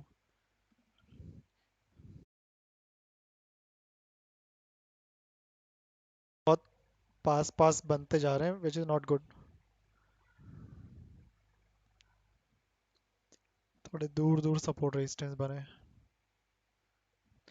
ठीक है, बाकी डेटा आ चुका है, कंज्यूमर सेंटिमेंट और इन्फ्लेशन, यूएस का ही डेटा है दोनों के दोनों। प्रीलिम यूएम इन्फ्लेशन एक्सपेक्टेशन एक तो न्यूट्रल आया शायद, दूसरा वाला negative for dollar positive for gold and silver, तो दो में से एक डेटा पॉजिटिव है गोल्ड और सिल्वर के लिए, एक डेटा न्यूट्रल है। आज का डेटा कंप्लीट। ठीक है, क्रूड ऑयल में अब इंटरेस्टेड नहीं है उस ट्रेड पे।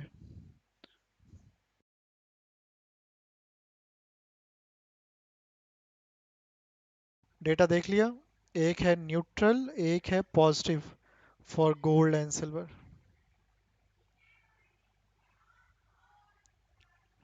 नहीं, क्रूड ऑयल में अब इंटरेस्टेड नहीं है, मैं इंटरेस्टेड नहीं हूँ क्रूड ऑयल में अब। ट्रेड बन तो रहे हैं बट जितना मैं देख पा रहा हूँ सपोर्ट रेजिस्टेंस बहुत ही कॉम्पैक्ट होते चले जा रहे हैं, बहुत नज़दीक नज़दीक बनते चले जा रहे हैं। तो 20 पॉइंट के लिए 20 पॉइंट के एसएल के साथ बाई सेल करना समझदारी नहीं है, थोड़े लेवल दूर होने दो।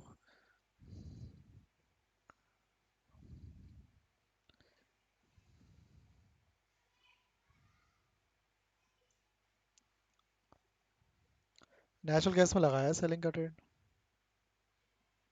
लास्ट कैंडल पे एंट्री बन गई है उसमें वैसे। नहीं, उससे बड़ा एसएल नहीं, इतना लगाया उतना ही लो। ये ब्लू कलर की लाइन ही पहला टारगेट है, इसके नीचे सस्टेन करेगा तो ये दूसरा टारगेट।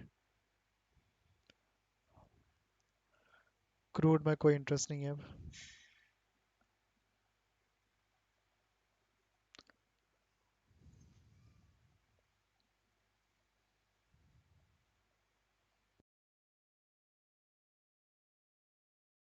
सिल्वर ने बताया अभी थोड़ी देर पहले तो वो पूछा था,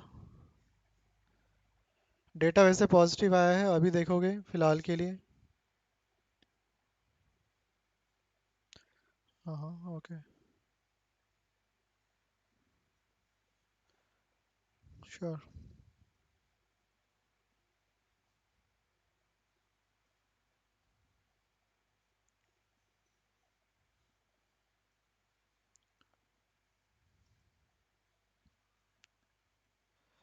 बाइंग किया हुआ है तो छोटा सा रेजिस्टेंस है, बुक कर सकते हो 32.36 के अराउंड, एक छोटा सा रेजिस्टेंस। बाकी नीचे अगर अब कोई फ्रेश सपोर्ट यहाँ पर बना नहीं है, डेलो ही सपोर्ट था वो ले चुका है सपोर्ट ऑलरेडी।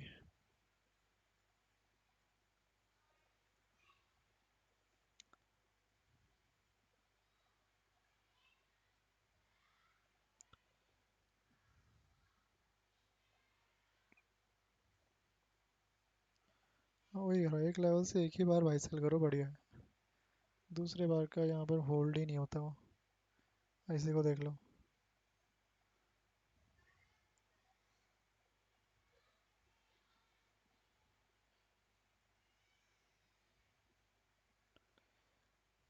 एक बार यहाँ से सेलिंग आ चुकी है।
for everyone is relatively thick, but there is a drought, there is a sort of stop in the market, which everybody understands, which is driven by the unprecedented, sustained level of volatility in equity markets. And when there is so much volatility, no one goes to public markets for IPO. We don't have many IPOs in the US, we don't have many IPOs in Europe. I'm confident that as soon as volatility will go back to sort of a sustainable level for equity primary issuance, we will have a significant number of companies that will go public. At least we have two big phenomena in Europe. Massive number of tech companies that are ready to go public, and many companies revisiting completely their appetite or initial interest for listing in the US. Going listing in the US carries now a sort of regulatory and political risk that was not around 1 year ago. So not everyone is weighting the balance between higher valuation multiples versus more political uncertainty and more regulatory uncertainty in the same way as 1 year ago. So things are changing, and we have a very significant interest of global companies that want to be listed on the Euronext single market, just because this is a market which is twice the size of the London equity market, which is twice the size in terms of both volumes and aggregate market capitalization. So the liquidity of European markets aggregates now on a market, and that's why we have so much appetite for global companies that want to be listed in Europe now. Okay. Stefan, you always have to take a swipe at poor old London, Stefan. How real is that trend, though, of companies looking to list in Europe versus the US, rethinking their plans to list in the US? Is that a short-term phenomenon, or is this a real structural change? What kind of numbers are we looking at? No, I mean, it's a very, very significant phenomenon in London, and I understand why there are so many comments from London-based media, because this is a real phenomenon in London. We don't have the same exodus symptom in Europe in any way whatsoever. So the reality is that European companies continue to list in Europe. London-based companies continue to weigh their options. I can tell you that among the few companies that were waiting 6 months ago or 1 year ago, prospects of being listed in Europe versus the US, I had dialogues with all of them. They are fundamentally revisiting the US options because the level of uncertainty over there. So there is still valuation multiple premium, but there is a huge uncertainty discount in the US. So these projects are being significantly revisited until the dust settles.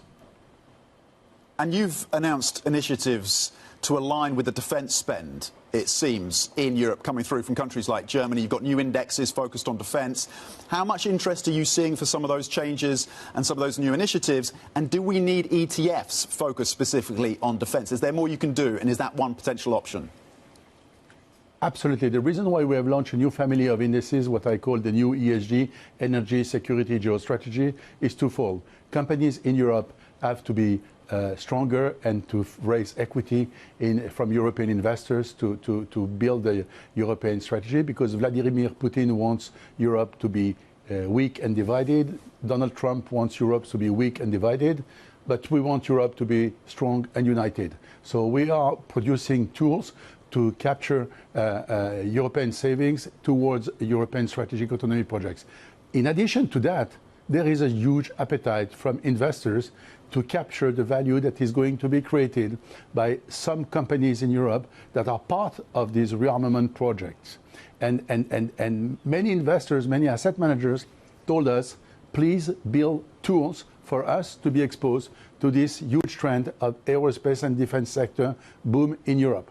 That's why we have built those indices, and ETFs are being designed to match them through with various large asset managers, global asset managers, European asset managers that are with whom we have co-designed those indices. So I'm very excited about the fact that European saving is now going to be significantly driven to all sorts of equity instruments, including ETF instruments, to finance the European strategic autonomy. The same will apply in terms of debt. One day will come when we will have European freedom bonds, European victory bonds, European defense bonds, and that's why we have a platform that is being designed to accommodate the retail appetite for the new bond instruments to fund European defense.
As my birthday signals another milestone in my life, I'm hopeful that if I stay true to myself and follow my instincts, my legacy will be looked on kindly for generations to come.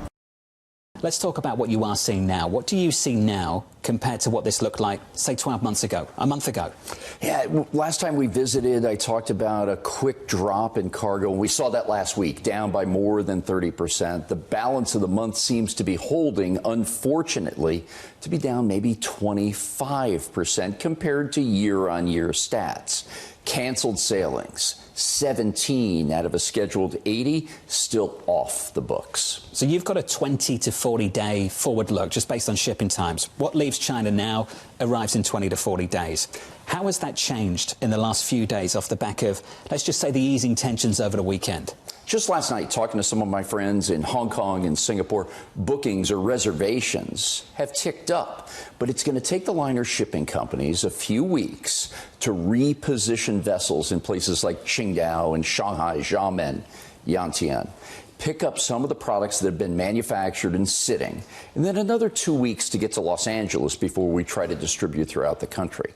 So while we're starting to see some momentum, a lot of what's taking place here in the States is the finance game. Does it make sense at an average of averages, 30% tariff to start bringing in products? And what will the American consumer's willingness be to buy?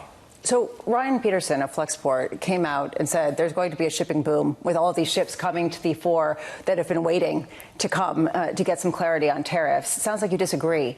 Why do you think that it's not going to result in a shipping boom to make up for that month, with the fact that it's going to be more expensive to make it, say, in the U.S. rather than just pay the 30% tariff from China? Now, there's a lot there, Lisa, as we've talked about before. Number one, let's pick up some of the product that's already been manufactured, sitting on factory floors, warehouses, and in containers. Get that flow going again. The manufacturers in China have got to get their folks back to work. And there'll be a considerable look at Southeast Asia, albeit at 10% tariffs is where we can go. But this 90-day reprieve, as you know, is not a long runway. That's typically the amount of time it takes for a procurement person here in the U.S. to put an order in, get the goods made, and get them on a ship in Asia. Which raises the question, does that 90-day pause do enough to make sure that shelves are not empty, say, when back-to-school sales period comes around? We're cutting it so close. Spring fashion has already passed us by. Now you're talking summer fashion, back to school. May is typically the month where purchase orders go into Asia for the year-end holidays. So now folks are kind of rolling the dice a little bit. Do I buy now at these kind of prices? And remember, when I say an average of averages, not every commodity is a 30% tariff. There are some that are extremely high compared to that, and this is cumulative on top of tariffs that have already been put in place. So once again, what's consumer sentiment? How much do I buy, and how much stock do I get out there?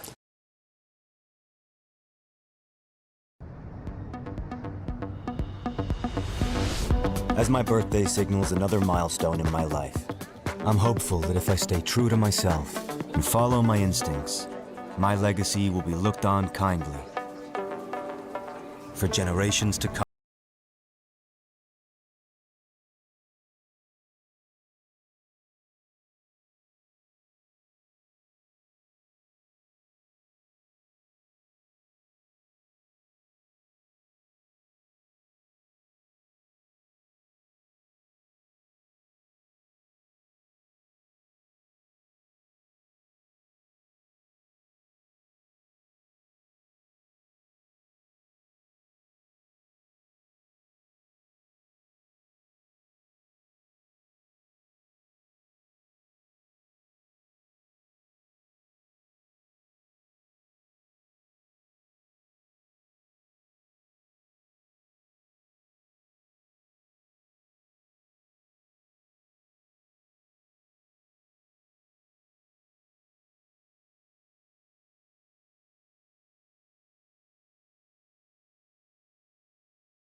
Good morning from London. I'm Anna Edwards alongside Guy Johnson and Chrissy Gupta. We're an hour away from the opening trade. Here's what you need to know. The US dollar and Treasury bonds under pressure as billionaire hedge fund boss Steve Cohen says the odds of a US recession now stand at 45%. We will get Jamie Dimon's take in our exclusive interview with the JP Morgan CEO later today. Meanwhile, the trade truce-driven equity rally takes a breather with US and European equity futures following Asian indices into the red. Plus, Putin's snub. Russia's president names low-level officials for today's Ukraine peace talks with no indication Putin himself plans to join. In the meantime, a quick check on these markets here. You're starting to see a little bit of reprieve when it comes to Eurostoxx 50 futures, down about 0.3%. But I'd argue all the action may just be elsewhere. 10-year yield that's now crossed the 4.5%. We're going to dive into the dynamics behind that. And, of course, the fact that you are seeing this yield move higher while the dollar continues to weaken. Keep one eye on Brent crude as well, though. We are starting to see reports, mixed media reports, about a potential thawing when it comes to that nuclear deal between the United States and Iran. It moved the market yesterday. Will it continue to do so this morning? The countdown to the opening trade starts right now.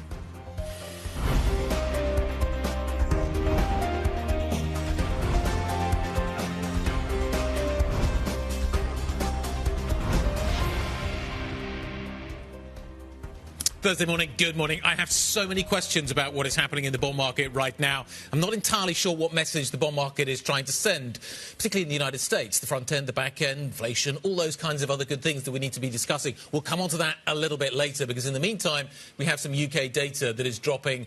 GDP data coming through a little better than anticipated. I can answer none of your questions about the bond market. I'm not sure I can either. But I can tell you that the month of March saw higher than expected growth in the UK, up by 0.2%, and the expectation had been for that number to be entirely flat. So there you are. There's one question we can answer this morning. What does that mean for the first quarter as a whole? That means it came in a little higher than anticipated, 0.7% for the first quarter, as against an expectation of 0.6%. But some of this, for the first quarter at least, certainly in the February numbers, this was pulled forward demand. Certainly Bloomberg Economics talking about manufacturing, such as it is in the UK, trying to get ahead of tariffs into the United States. And Bloomberg Economics has, until this point, expected a second quarter small contraction. So we'll see whether that expectation stands in the face of this slightly better than expected number. And the pound has recovered a little bit on the back of this, but it's still up just at session highs. So not a huge move, but up a fraction of a percent as a result. And the Bank of England is expected to still keep cutting interest rates, of course, this year, at least a couple of times. We'll see if they do it more. The industrial production numbers and the manufacturing numbers a bit further down are quite weak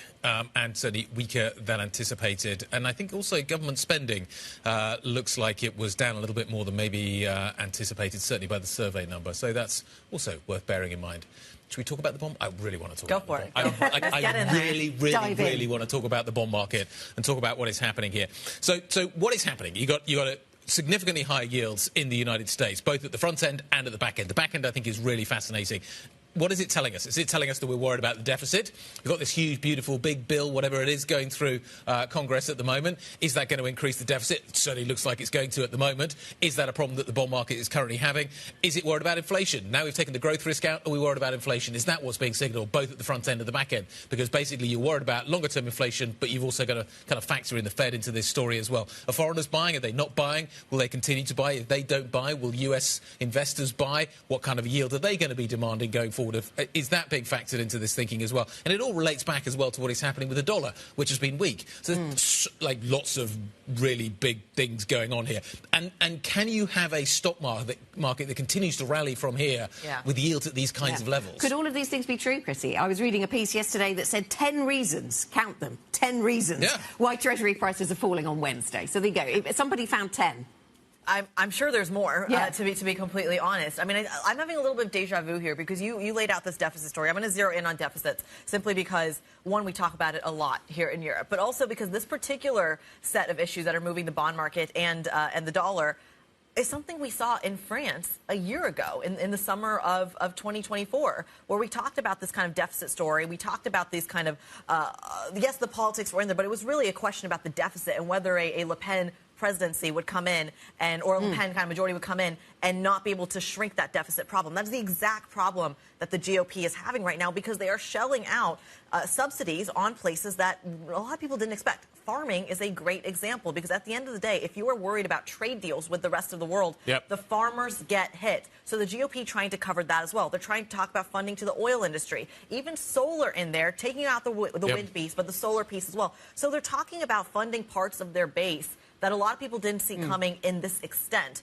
which is where the narrative has really changed. You've mentioned yields. We've talked about that. FX, you've got to mention as well. And just worth shining a light on that. Even though we haven't travelled all that far, over 24 hours on the dollar, there does seem to be this narrative, certainly across the Bloomberg terminal over the last 24 hours around, is the US administration protesting too much when it comes to the fact that, well, Besant and others saying, look, we're not talking about, oh, sorry, not Besant, that's not the source of our reporting, but the reporting quoting US officials saying FX is not weakness in the dollar is not part of these trade conversations, and Markets Live are having fun with that. I genuinely laughed out loud when I saw that because it's the most logical thing you could possibly do. If you want to rebalance in the way that the Trump administration appears to want to, the dollar is the logical mechanism, the lever you pull to make that happen. And it seems, therefore, slightly at odds with the reality of the situation we find ourselves in front of us, that they are not, in some shape or form, thinking about a weaker dollar, despite the fact that they're protesting too much. So are we going to get a weaker dollar? What are the implications of a weaker dollar? We'll talk to Francisco Blanche a little bit later, because I've got some great guests lined up to talk about that. But I think it's going to be fascinating to see if that is the direction of trade. You've also got retail sales out a little bit later. I really want to talk about that. That's going to be interesting as well. Walmart's coming out. It all folds together into a giant mush this morning, which is kind of what is happening in the bond market. We'll get to that bit of the mush later. Absolutely. Let's add to the mush, if we can, here, and fold in the geopolitics, because we are awaiting what should be happening in Turkey today. We are having Marco Rubio meet Vladimir Zelensky. There is no indication at the moment that Vladimir Putin is going to be showing up for these direct talks that have been backed by Donald Trump and several other leaders as well around the world. It doesn't look likely that is going to happen. They're going to be meeting face to face. But we were talking about the dollar and kind of the weaker manufacturing story that might follow. A reason to not do that is to have tougher sanctions. And I think this is a really crucial piece because at the same time that we're talking about a ceasefire, the EU is talking about tougher sanctions on Russia. There is a potential question in Congress about tougher sanctions on Russia if Vladimir Putin doesn't end up meeting Vladimir Zelensky. How quickly we get to that then, get to that tougher sanctions environment, if we don't see this meeting taking place, is really important. But you referenced another meeting that is taking place in Turkey today, and this is NATO, various NATO officials. So Mark Rutte will be there, Marco Rubio will be there at Antalya, which is on the beach in Turkey. But they're talking about serious stuff. They're talking about the defence industry, talking about how you get spending up to 5% of GDP. Lots of countries 8 and not even at 2%. They're talking about 5, but it'll be interesting to see how the dark arts behind this. Guys, natural gas में half profit book कर लो. Book the half profit in natural gas. Crude oil as expected sideways चला गया. मैं बार-बार repeat कर रहा हूँ. इसमें तो trade करना बेवकूफ़ी ऐसी है. कुछ भी करोगे range जब तक properly support resistance दूर नहीं बनते, कुछ कर नहीं पाएंगे.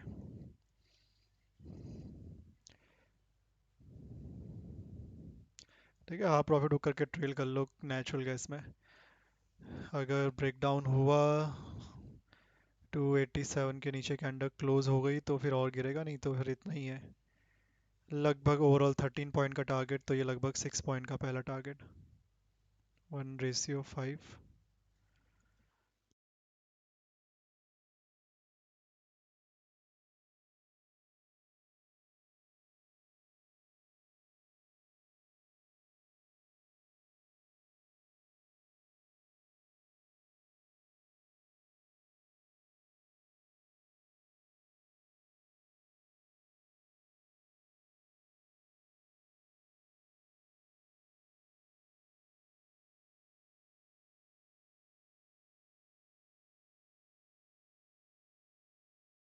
थोड़ा दूर बनेंगे सपोर्ट रेजिस्टेंस, तभी ट्रेड करना बेटर है इन crude.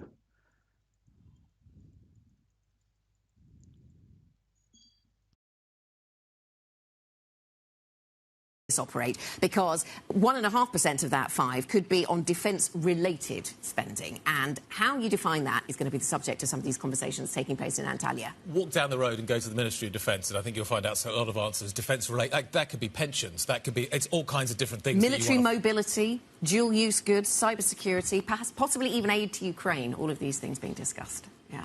But 5% is still a very big number. What do you have to give up to get to 5%, or do you just... Germany probably let's park Germany to one side, but everybody else is going to have to figure out, is this a zero-sum game, or do you increase deficits to fund this kind of thing? What's the deficit so many times this morning? I know, it's good. You're very happy morning. I love deficits, yes. Did you see, though, that I think the German Defence Minister is saying he will not rule out conscription either if they can't get the numbers. Yeah. So it's going to have a social impact as well, potentially some of this spending as well. As I say, we've got some great guests coming up on the show that we're going to be talking to about all of this. Antoine Flammarion, am I saying that right? Tinkow Capital, co-founder. I don't have to actually answer that question because Francine does, because she's going to be doing that interview from the JP Morgan conference, which is going to be taking place in Paris. Francisco Blanche is going to be joining us, Bank of America's global research commodities and derivatives global head. Lots of globals in there. He's very global. He'll be joining us later. Nanette Heschler-Faydub is going to be joining us as well from Lombard Odier, EMEA CIO. And Christian Keller is going to be joining us from Barclays, Economics Research Head. So we've got a great show lined up, some great guests to talk through all of the stories and answer maybe some of the bond market questions. Yeah, maybe forecasting what we're going to be seeing later today on the data front. Plenty of that happening over in the States. But before we get to the economic data that may bolster some of the arguments that we're going to be talking about on this show, we've got Walmart earnings hitting up at 12 p.m. UK time, about 7 a.m. Eastern for the New Yorkers that may be watching this at this hour. But if we're concerned about a consumer here, Walmart is going to be a key piece of that. They are potentially a price maker in this situation. Can they actually have a bigger role in the inflationary story? U.S. retail sales are part of that conversation, PPI as well. And, of course, Chair Powell, what will he say about maybe the geopolitical changes we're seeing in the world? Now is your chance to talk about the part of the mush that is Walmart and retail sales. Let's talk about retail sales. If the US wants to have a more balanced economy with the rest of the world, presumably the US consumer needs to consume less.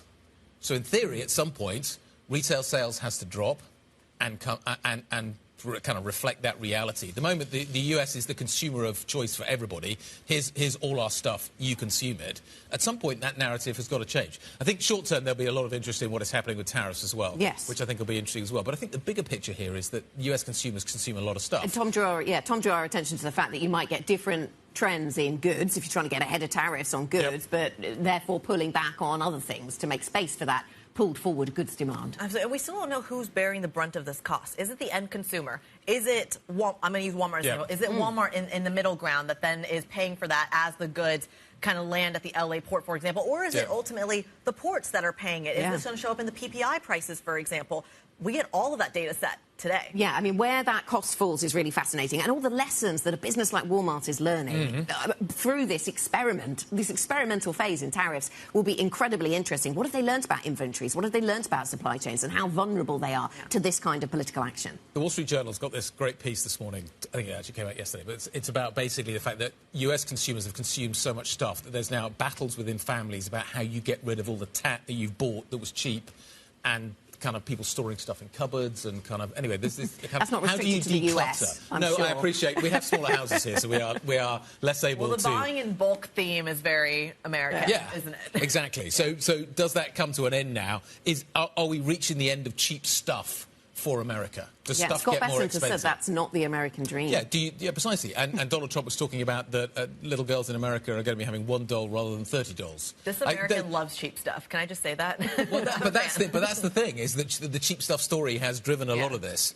And does that now come to an end? And I wonder whether that would be an interesting question for Walmart and maybe around these retail sales numbers as well. What else do you need to know this morning? Let us walk you through the details. The White House is touting President Trump's art of the deal on the second leg of his Middle East tour. It says that Trump has secured agreements worth more than $240 billion with Qatar, including a $96 billion order for up to 210 planes from Boeing. GE Aerospace is going to be providing the engines, it seems, for that deal as well. Bloomberg has learnt that the UK is drawing up plans for a special visa for foreigners who invest significant sums into Britain. Ministers are considering an investor visa open to people willing to fund strategically important sectors such as AI, clean energy, And life sciences. The preparatory work comes against the backdrop of a backlash over rolling back non-dom tax breaks for wealthy foreigners. And Sanofi says it will invest at least $20 billion in the United States through 2030. The French drug maker joins other European firms, including Roche and Novartis, who have pledged to boost research and development spending in the US. Remember, President Trump signed an executive order earlier this week aimed at lowering drug prices in the United States, but he's also signalled that he wants drug makers to produce more in America as well, Anna. OK, coming up on the programme, let us tell you what we are focused on. Siemens revenue rises after a boost from China. We will check in on the German giant's shares at the market open. Plus, oil falls after optimistic tones from the Iranian side around nuclear talks, what they would be prepared to give up in exchange for sanctions relief. We will dig into the market reaction to that reporting from other media. The oil price down by 2.3% in today's session. Up next, we're out to the JP Morgan conference in Paris, where Francine will be speaking with the co-founder of Tikehau Capital. If you have questions, if you want to get involved in this conversation, the conversation is taking place in Paris, please do use IB plus BBTV Go to join in the conversation. This is Bloomberg.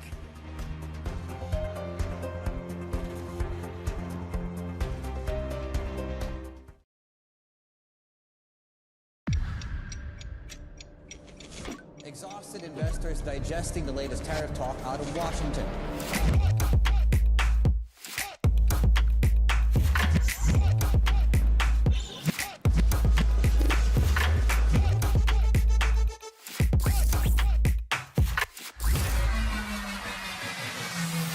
The only thing you can do is prepare.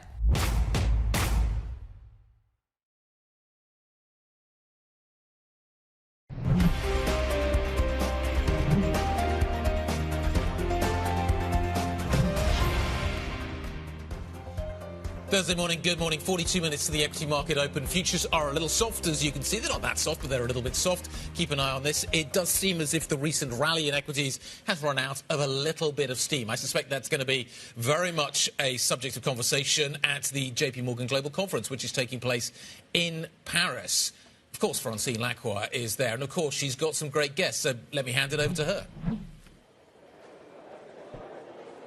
I know, Guy. The problem is that it's very difficult to stay away from Paris. So every time there's something in Paris, I try and get in. Plus, we have good weather. And I could not be more delighted to be here at the JP Morgan Capital Markets Conference, joined by Antoine Flammarion, who's the co-founder of Tikehau Capital. Antoine, thank you for joining us. There's a lot going on. There's a lot going on at Tikehau. There's a lot going on in the world. Now, you're also embedded in, for example, defense, climate change, and key issues. What is the way forward in terms of where you want to put your investments? Good morning, Francine. Good morning, everybody. I think, the world is changing super fast, and you have to adapt. As a company, not only a financial or an alternative investment company, you have to adapt. And the world is changing fast, and it's doing 360 all the time. 6 months ago, it was all about the US, then it changed with the tariff, and then we are back. So you have to adapt all the time, and that's what we try to do. I mean, on the tariffs, it's good news because it's better than it was a month ago, or are you still in a wait-and-see situation? Do you want to deploy capital? On one hand, it's a good news, but you have to say that the worst thing is uncertainty. And when it's changing all the time, when the legal framework is changing, when everything is changing, it creates uncertainty, turbulence, and very difficult to operate. Also I must say, for entrepreneurs, it's probably a very good environment, because you're probably more agile, more nimble, and you adapt. But it's not super easy. Yeah, but is the money going to the right places? So in terms of flows, are you able to attract money, for example, from the US, or do they come from elsewhere?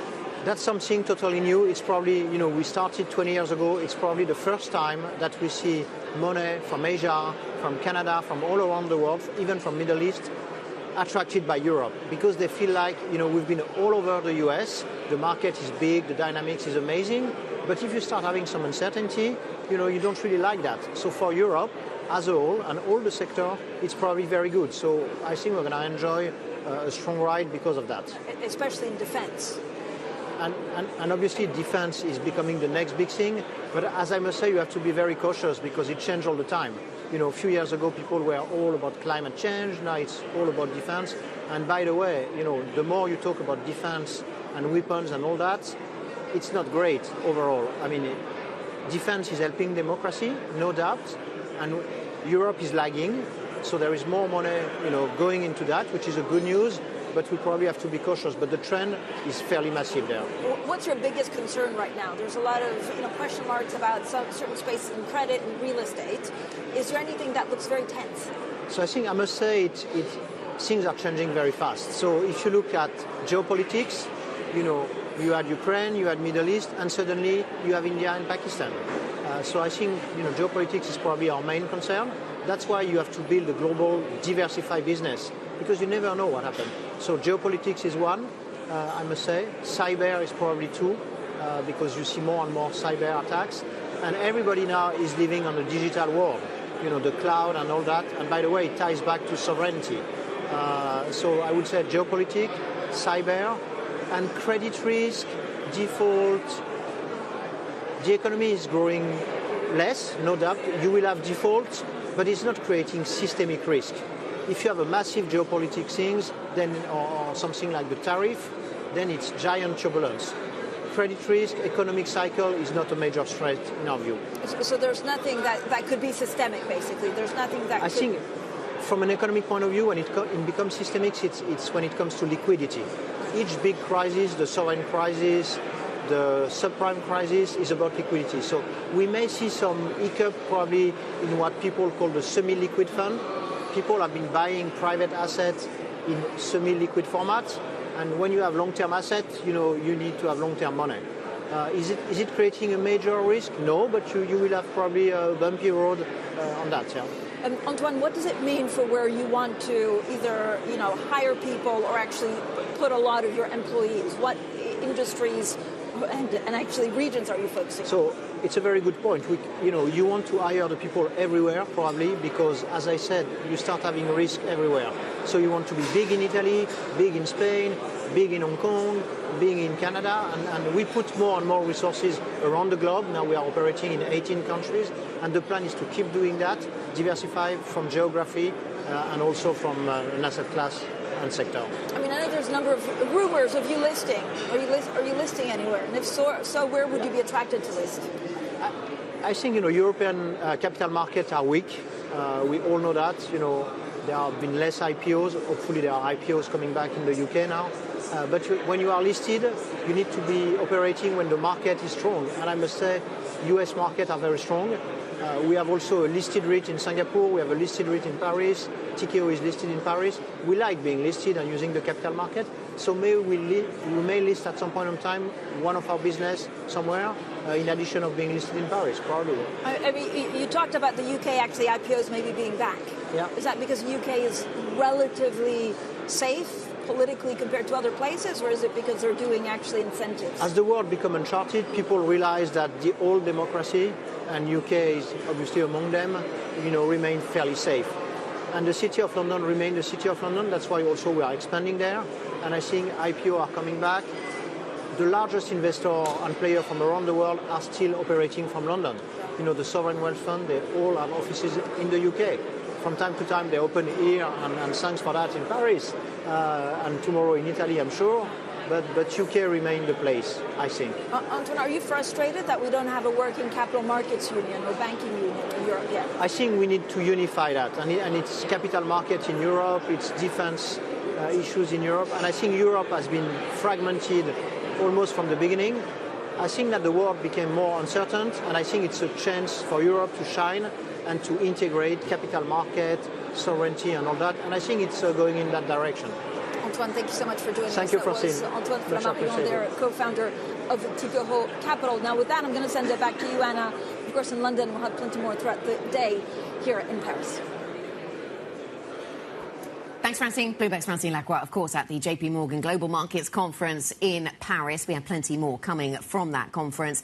Interviews, of course, front and centre, including an exclusive conversation with Jamie Dimon, Chairman and CEO of JP Morgan Chase. So we'll certainly focus in on that, get his view on some of the big themes, the investability of the United States, the weakness in the dollar, all of that, no doubt, front and centre. I wonder what's front and center on his mind. Is it the trade talks? Is it the deficit? Is it the ceasefires, the 3 ceasefires that Donald Trump is trying to navigate right now? I don't know what's top of mind for Jamie Dimon. He's been worried about the bond market for quite some time. He's talked about this problem time and time again. Why you're worried about the job market? Of course, if Jamie's worried about it, I'm worried about it. That would certainly be not an unreasonable position to take. But clearly, he has been concerned about this, and this is. As the politics are evolving in the United States, he's obviously close to that story as well. He's got a pretty good idea of what is going on. How does he feel about wider deficits in the United States? How does he feel about this tax bill that is going through Congress right now? Does he think that we are ultimately heading for a showdown? Is the bond market... Are the vigilantes awake, wide awake, and what are they going to signal? And is he amongst their camp as well? We had an interesting story this morning somebody suggesting that the US might need a Liz Truss moment to I suppose, be reminded of the power of bond markets. I'm sure there are plenty of people who know that very well. But that, according to Stephen Jen, a market veteran, as he is described in the Bloomberg copy. Do you want to be described as a market veteran? I'm not sure. I don't know. Well, does it even do you any good when every market veteran is saying, I've never seen this before, I don't know what to do and what to navigate? And that's just the bond market story. We talked about the dollar as well. That all has ripple effects into the oil picture as well. We're going to dive into the commodity story next with our Francisco Blanch from Bank of America Global Research joining us around the table, talking to us about the dynamics at play here. We'll talk a little bit about Russia, about OPEC, about the shale patch, all that coming up next. This is Bloomberg.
Okay crude oil को देखोगे, crude oil अभी भी वहीं का वहीं रुका हुआ है, कोई मोमेंटम स्लोली स्टडी हो रही है।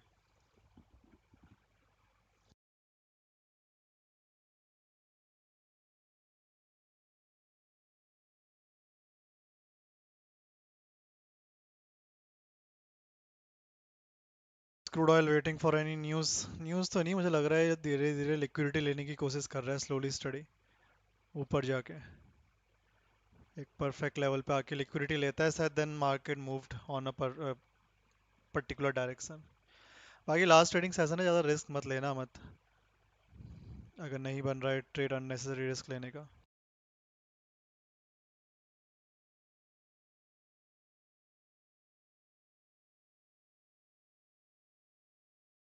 मोहित Srivastava ji, I am good. Like भी करते रहो गाइस, जिन लोगों ने लाइक नहीं किया स्ट्रीम को, don't forget to like the stream. बाकी नेचुरल गैस में हाफ प्रॉफिट बुक करके ही ट्रेल करना अगर करोगे तो एक टारगेट हो गया है। अगर ये 286-87 के नीचे क्लोज करता है तो शायद सेकंड टारगेट भी देगा, नहीं तो फिर ये यहीं पर साइडवेज हो जाएगा थोड़ी देर। ठीक है, तो हाफ प्रॉफिट बुक करके ट्रेल कर लेना, बाकी इसके बाद सिंगल लॉट है, पूरा प्रॉफिट भी बुक कर सकते हो। बाकी क्रूड ऑयल में कोई ट्रेड नहीं है, एज आई सेड अगेन।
सी थोड़ा सा और ऊपर आता है तो एक सेलिंग का ट्रेड क्रूड ऑयल में प्लान करेंगे थोड़ा सा, अगर और ऊपर आया तो।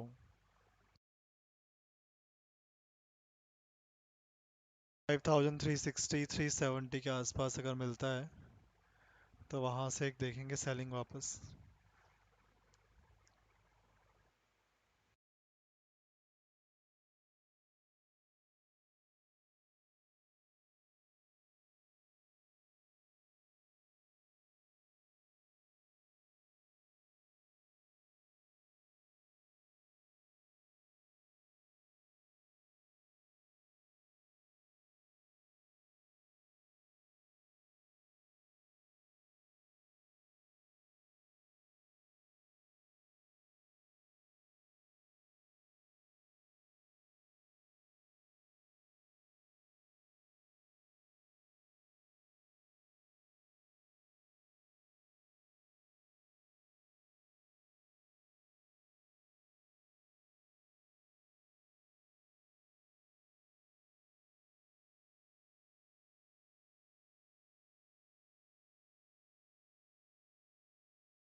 लाइक भी करते रहो guys, don't forget to like the stream.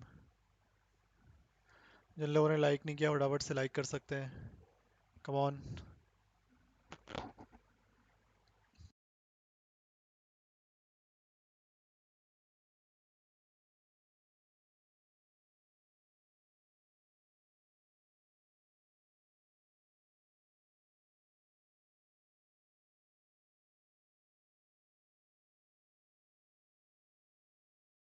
थोड़ा सा और ऊपर आता है क्रूड तो एक सेलिंग का trade, let's see exact hit करता है लेवल को तो 5350 5355 से 5365 के बीच में कहीं पर भी ले सकते हैं।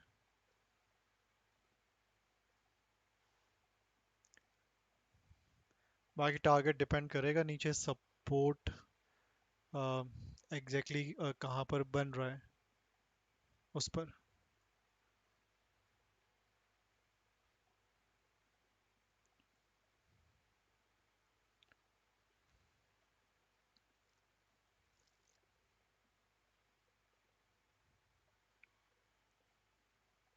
बाकी यही बनेगा ट्रेड आई थिंक एक।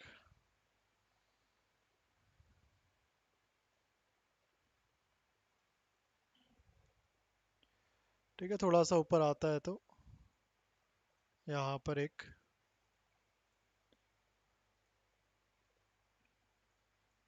सेलिंग का ट्रेड प्लान रहेगा।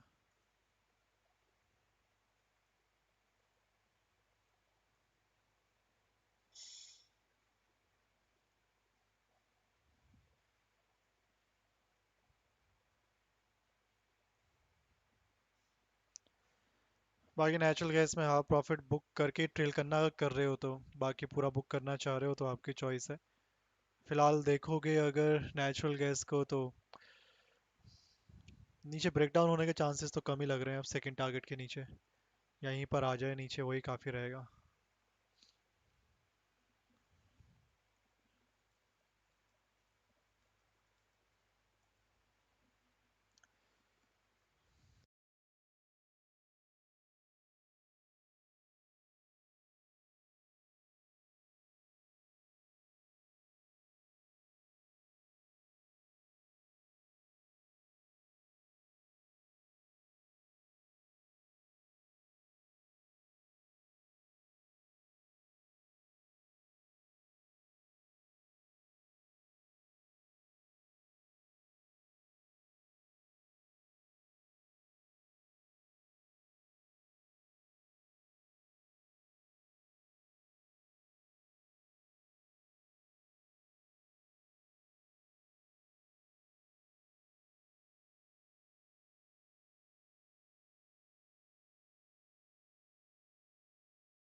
ठीक है, अभी के लिए टारगेट लगा तो रखा है नेचुरल क्रूड ऑयल में, बट अगेन लेवल तक आते आते अगर बीच में कुछ और प्राइस एक्शन बिल्डअप होता है तो चेंज भी करेंगे।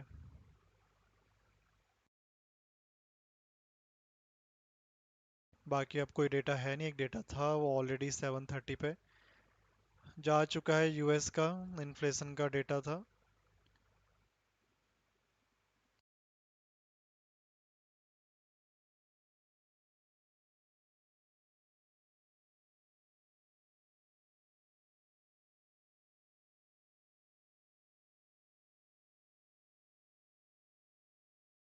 बाकी कंज्यूमर सेंटिमेंट का डेटा था। तो consumer sentiment and inflation expectation एक पॉजिटिव था डॉलर के लिए, एक नेगेटिव, मतलब गोल्ड और सिल्वर के लिए पॉजिटिव एक और एक नेगेटिव, दोनों ही मिक्स डेटा थे।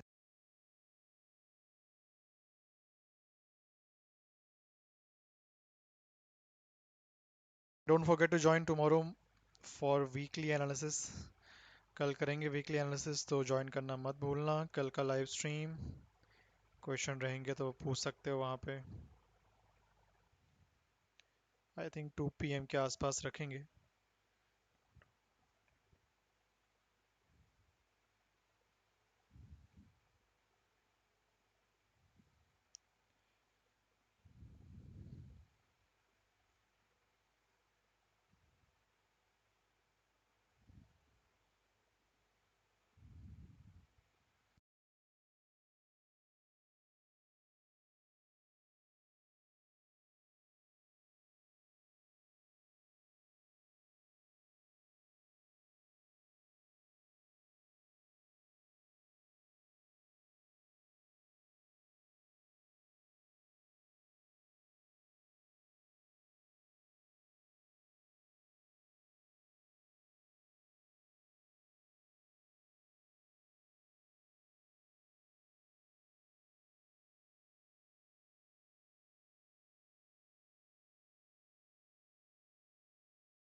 ओके, लगता है नेचुरल गैस रुक गया यहीं पे।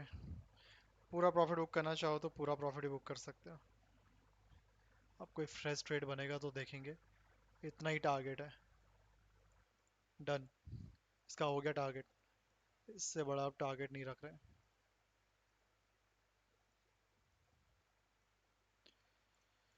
कोई नया ट्रेड ही बन जाए अब।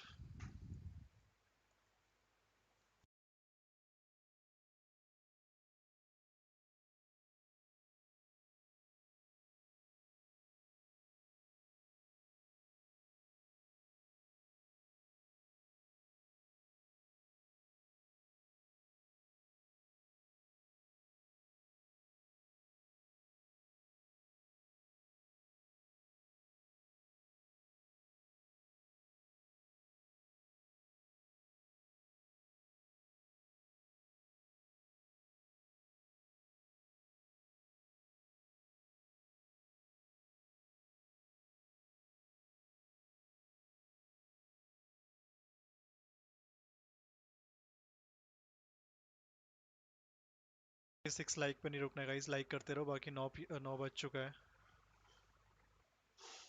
देखते हैं अभी कितना और मूव करता है नेक्स्ट फ्यू मिनट्स में। बाकी जिनको हो चुका है प्रॉफिट अवॉइड करना। मॉर्निंग से देखोगे तो सिर्फ 3 ही ट्रेड बने हैं। एक ये प्रॉपर था, इसके बाद एक सेलिंग का दूसरा था, एक ये तीसरा सेलिंग का यहाँ पर था। बाकी एक ट्रेड और बना था यहाँ पर सेलिंग का, उसमें कॉस्ट टू कॉस्ट चला गया था।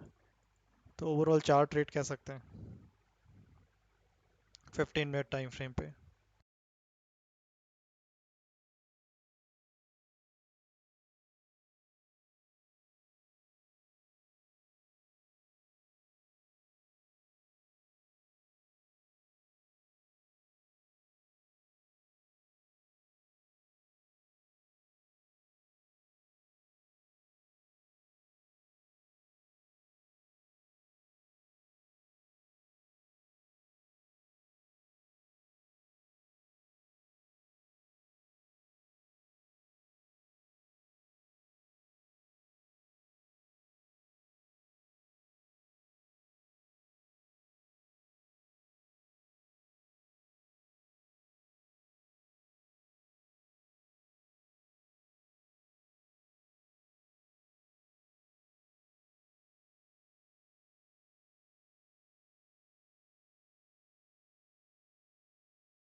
ठीक है, क्रूड ऑयल में ये ट्रेड रहेगा, कैंडल देखेंगे और कौन कौन सी फॉर्म होती है उसके बेसिस पे टारगेट थोड़ा सा मॉडिफाई भी कर सकते हैं।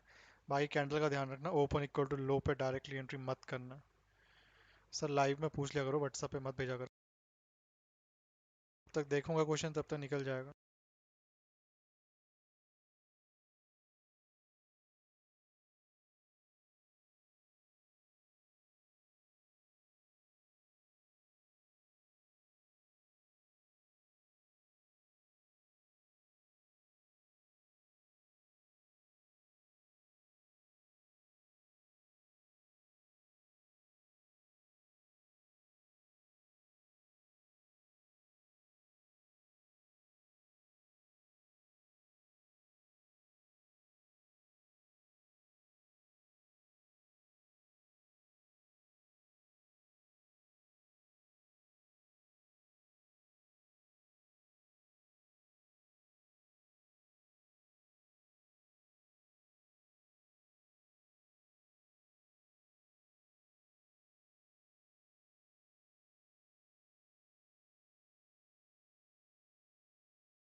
News when you want it with Bloomberg News Now. I'm Amy Morris. Consumer sentiment in the U.S. fell to the second lowest level on record. The preliminary May sentiment index dropped to 50.8. That's down from 52.2 a month earlier. Survey director Joanne Shu tells Bloomberg the pause on China tariffs helped a little. It just wasn't enough. Clearly, that improvement was not enough to offset the really dour views that consumers had. And this reaction is pretty consistent with what we saw after April 9th. April 9th is when the Trump administration put a pause on reciprocal tariffs. Nearly 3/4 of respondents mentioned tariffs. That indicates trade policy continues to dominate consumers' views of the economy, with consumers expecting prices to rise at an annual rate of 7.3% over the next year. And the stock market rally is wavering with this new data. We do check markets for you all day long here at Bloomberg. The S&P 500 is very little changed on the upside. NASDAQ also little changed on the upside. The Dow pretty much flat, and the 10-year Treasury yield at 4.43%, the 2-year yield at 3.97%. President Trump is berating Republican lawmakers to stop talking and pass tax cuts. He says they must unite behind his economic agenda. Bloomberg's Tyler Kendall is following this on Capitol Hill and says the SALT cap is still the big sticking point. These Republicans from high-tax blue states who say that lifting that SALT cap from $10,000 to $30,000 ultimately won't be enough. They're also still trying to hammer out a bunch of other issues related to SALT, including the marriage penalty, income limits, and then what would ultimately happen to a lifted cap. Would it be phased out or have some sort of expiration date? Bloomberg's Tyler Kendall reporting from Capitol Hill on Bloomberg Open Interest. And the president says he would set tariff rates for U.S. trading partners over the next 2 to 3 weeks, saying his administration lacks the capacity to negotiate deals with all of its trading partners. Bloomberg's Anne-Marie Hordern. Remember, a lot of these countries already have a tariff rate from April 2nd, Liberation Day. All of that has been put on pause. This, I think, is an indication that the administration knows some of these rates were just too high, and that for a number of these countries, they're going to come down. But if there's no formal negotiations, they're just going to reset the rate. Trump says Secretaries Bessent and Lutnick will be sending letters out, essentially telling people that they'll be paying to do business in the United States. Bloomberg's Anne-Marie Hordern traveling with the president. Now, the president wrapping up his trip to the Middle East. Bloomberg's David Gura looks at one of the more surprising parts of the president's trip. A standout facet of this as well is just sort of the comments that he made about how he sees the future of the Middle East. I think a very important and surprise moment was when he lifted sanctions on Syria and sat face-to-face with the interim president of Syria, alongside Mohammed bin Salman, the Crown Prince of Saudi Arabia. Nobody could have fathomed that meeting would have taken place a few months ago. I should say the interim president of Syria is somebody who was an al-Qaeda affiliate and was on U.S. most wanted lists. The White House says Donald Trump landed $1 trillion haul in deals and pledges with the political wins for the UAE, Saudi Arabia, and Qatar. The first direct talks between Russia and Ukraine in more than 3 years ended after about 2 hours in Turkey, with Russia demanding full control of 5 regions of Ukraine. The talks were met with skepticism by the U.S. and European leaders who doubt the prospects for a peace deal to end the war. Ukraine President Vladimir Zelensky and European leaders then spoke with President Trump by phone. Ukraine and European powers have demanded a 30-day unconditional ceasefire to create some space for negotiations on a peace deal. Moscow says Russia and Ukraine have agreed to a prisoner swap of 1,000 POWs each. Charter Communications has agreed to combine with closely held Cox Communications in a cash and stock deal that would unite 2 of the biggest U.S. cable providers. Bloomberg intelligence analyst Geetha Raghunathan says the cable broadband has been under intense pressure for the past few years. You've had Verizon, T-Mobile, and AT&T kind of come out with new products, both with fixed wireless access, which is also, cell phone-based internet access, as well as fiber. And so cable is kind of facing this double whammy on both ends of the market, both competing in terms of price as well as in terms of quality with fiber. And so this is really a response to that. Geetha Raghunathan speaking with Bloomberg Television. The takeover values Cox at about $34.5 billion, including debt. Shares of Charter Communications now up 2%. Okay, ये crude oil में ध्यान रखना है, blue colour की line first target रहेगी, इसके नीचे trail closing आएगी तो फिर सेकंड टारगेट रहेगा, तो ट्रेल करना उस हिसाब से. कैंडल का ध्यान रखना, एग्जैक्ट रेजिस्टेंस पे ओपन इक्वल टू लो ना बने.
As my birthday signals another milestone in my life, I'm hopeful that if I stay true to myself and follow my instincts, my legacy will be looked on kindly for generations to come.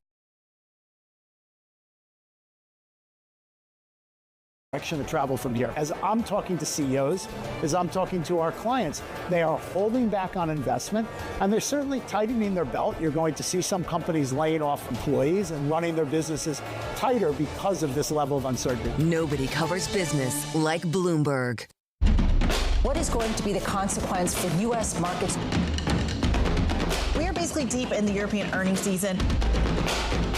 Take a look at how we're faring when it comes to Asian markets.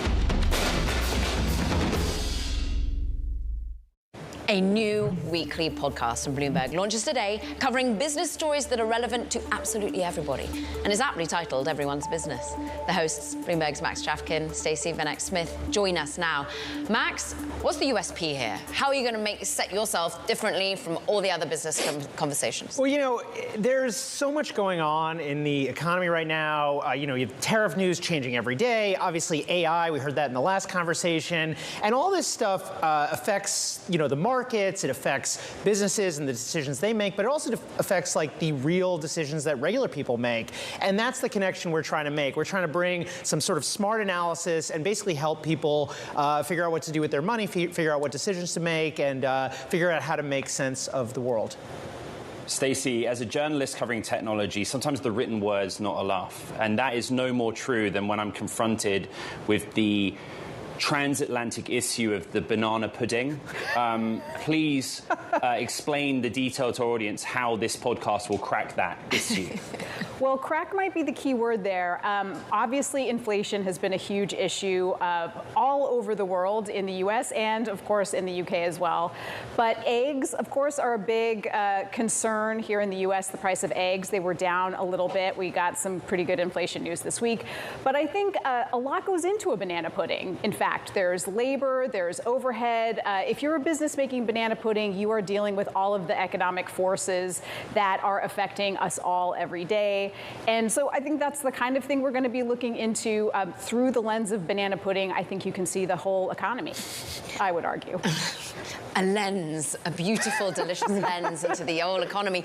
I mean, let's talk sports. Look, New York is on tenterhooks for a game tonight. We're all worried about NJ Transport. But I'm interested more broadly, Max, on how the business of sports is going to fold into this, how this becomes entertainment at the same time as business. We had a great conversation for the episode that hit today, which you can get anywhere you get your podcast, with Randall Williams, who's a Bloomberg sports reporter, Business Week contributor. And it's all about the rising valuations of teams. And how that's changing how teams operate. We're getting a new breed of sports owners. The sort of prototypical sports owner who would sort of a rich guy who's into the team is being replaced by these institutional investors, private equity guys, which of course, I think it's exciting if you own a sports team and you want to, make more money, but it's also, from the fans' point of view, it could be kind of troubling because obviously private equity has a somewhat checkered reputation when it comes to coming into businesses. Bloomberg's Max Chafkin and Stacey Vanek Smith, their new podcast, Everybody's Business, is out today. Check it out. Caroline, that does it for this edition of the television show, Bloomberg Technology. We also have a podcast. So keep your pictures coming for the podcast and the TV show. You can find it on the terminal as well as online on Apple, Spotify, and iHeart. And go back over some of our CEO conversations today because they're global, they're important, and they discuss things like the impact of inflation and our desire to go traveling and indeed to get our food delivered. From New York, from San Francisco, this is Bloomberg Technology.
it on the China Show.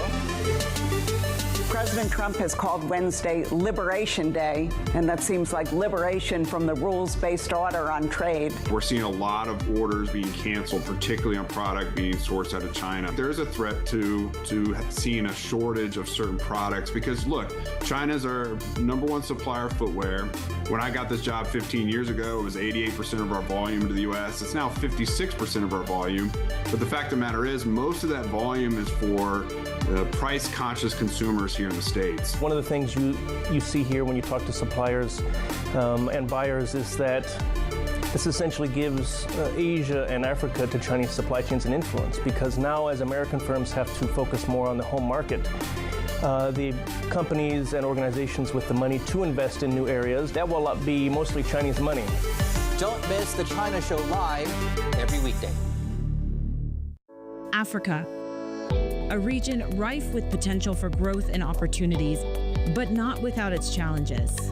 Bloomberg highlights the biggest stories, interviewing key players, and reporting on the issues impacting the region. Join us as we get to the heart of African business, politics, and economics, and ask the question, what's next?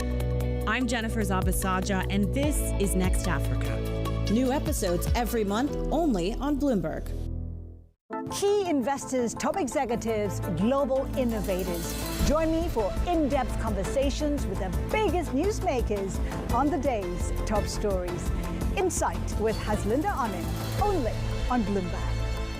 U.S. jobs numbers are released. Bloomberg has the report under surveillance with crucial data and expert analysis at terminal speed. Nobody covers Jobs Day like Bloomberg. Today's CFOs are reshaping the C-suite. Bloomberg's chief future officer shines a spotlight on these dynamic leaders. Duolingo is the world's most popular language learning app, and advances in AI are taking it to another level. How's your job going? CFO Matt Skarupa says his role in the company's progress goes beyond maximizing profits. The role of a CFO is about bringing clarity. Here's what's actually going on, and here's why it makes sense. Watch Chief Future Officer Wednesday on Bloomberg. From New York City, for our viewers worldwide, I'm Danny Berger. Bloomberg Real Yield starts right now.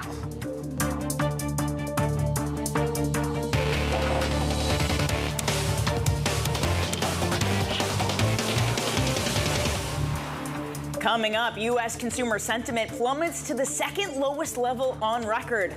The soft data sending yields higher across the curve, with 30-year yields back near 5%. And on the credit side, easing trade tensions unlocking a rally as optimism surges on corporate debt. And we begin with the big issue, uncertainty persisting over markets.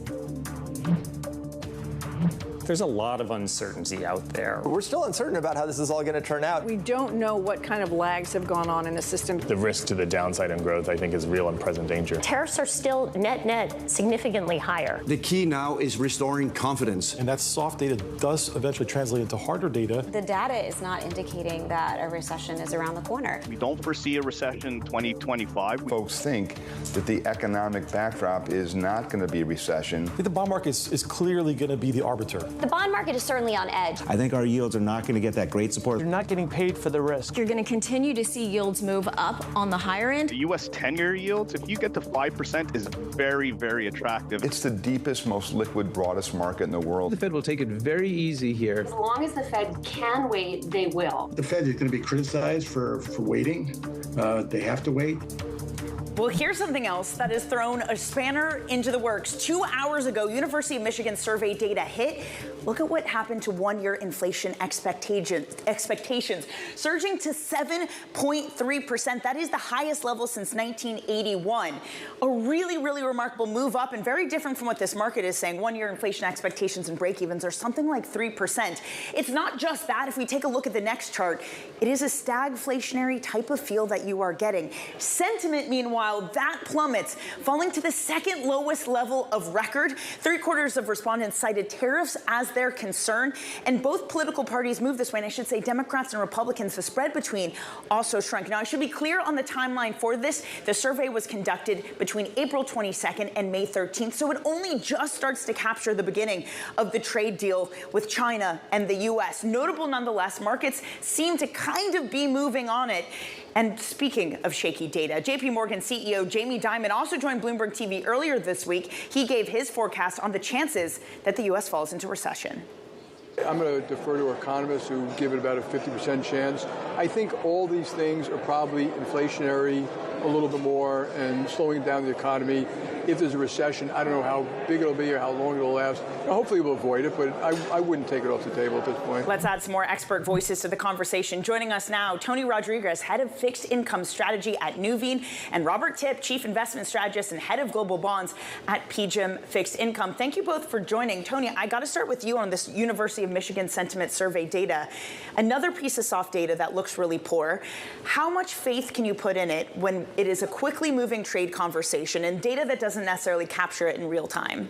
Yeah, it's a good point. The information is moving very quickly. In addition to that, if you look at the expectations for inflation surveys out there, the New York Fed does one as well. That one we think is a little bit more legitimate. They kind of survey the same group of people, so you get more consistency. That has remained a little bit more well-contained. It's still high, but not nearly at the levels of the Michigan. So we generally tend to discount the Michigan inflation expectations number.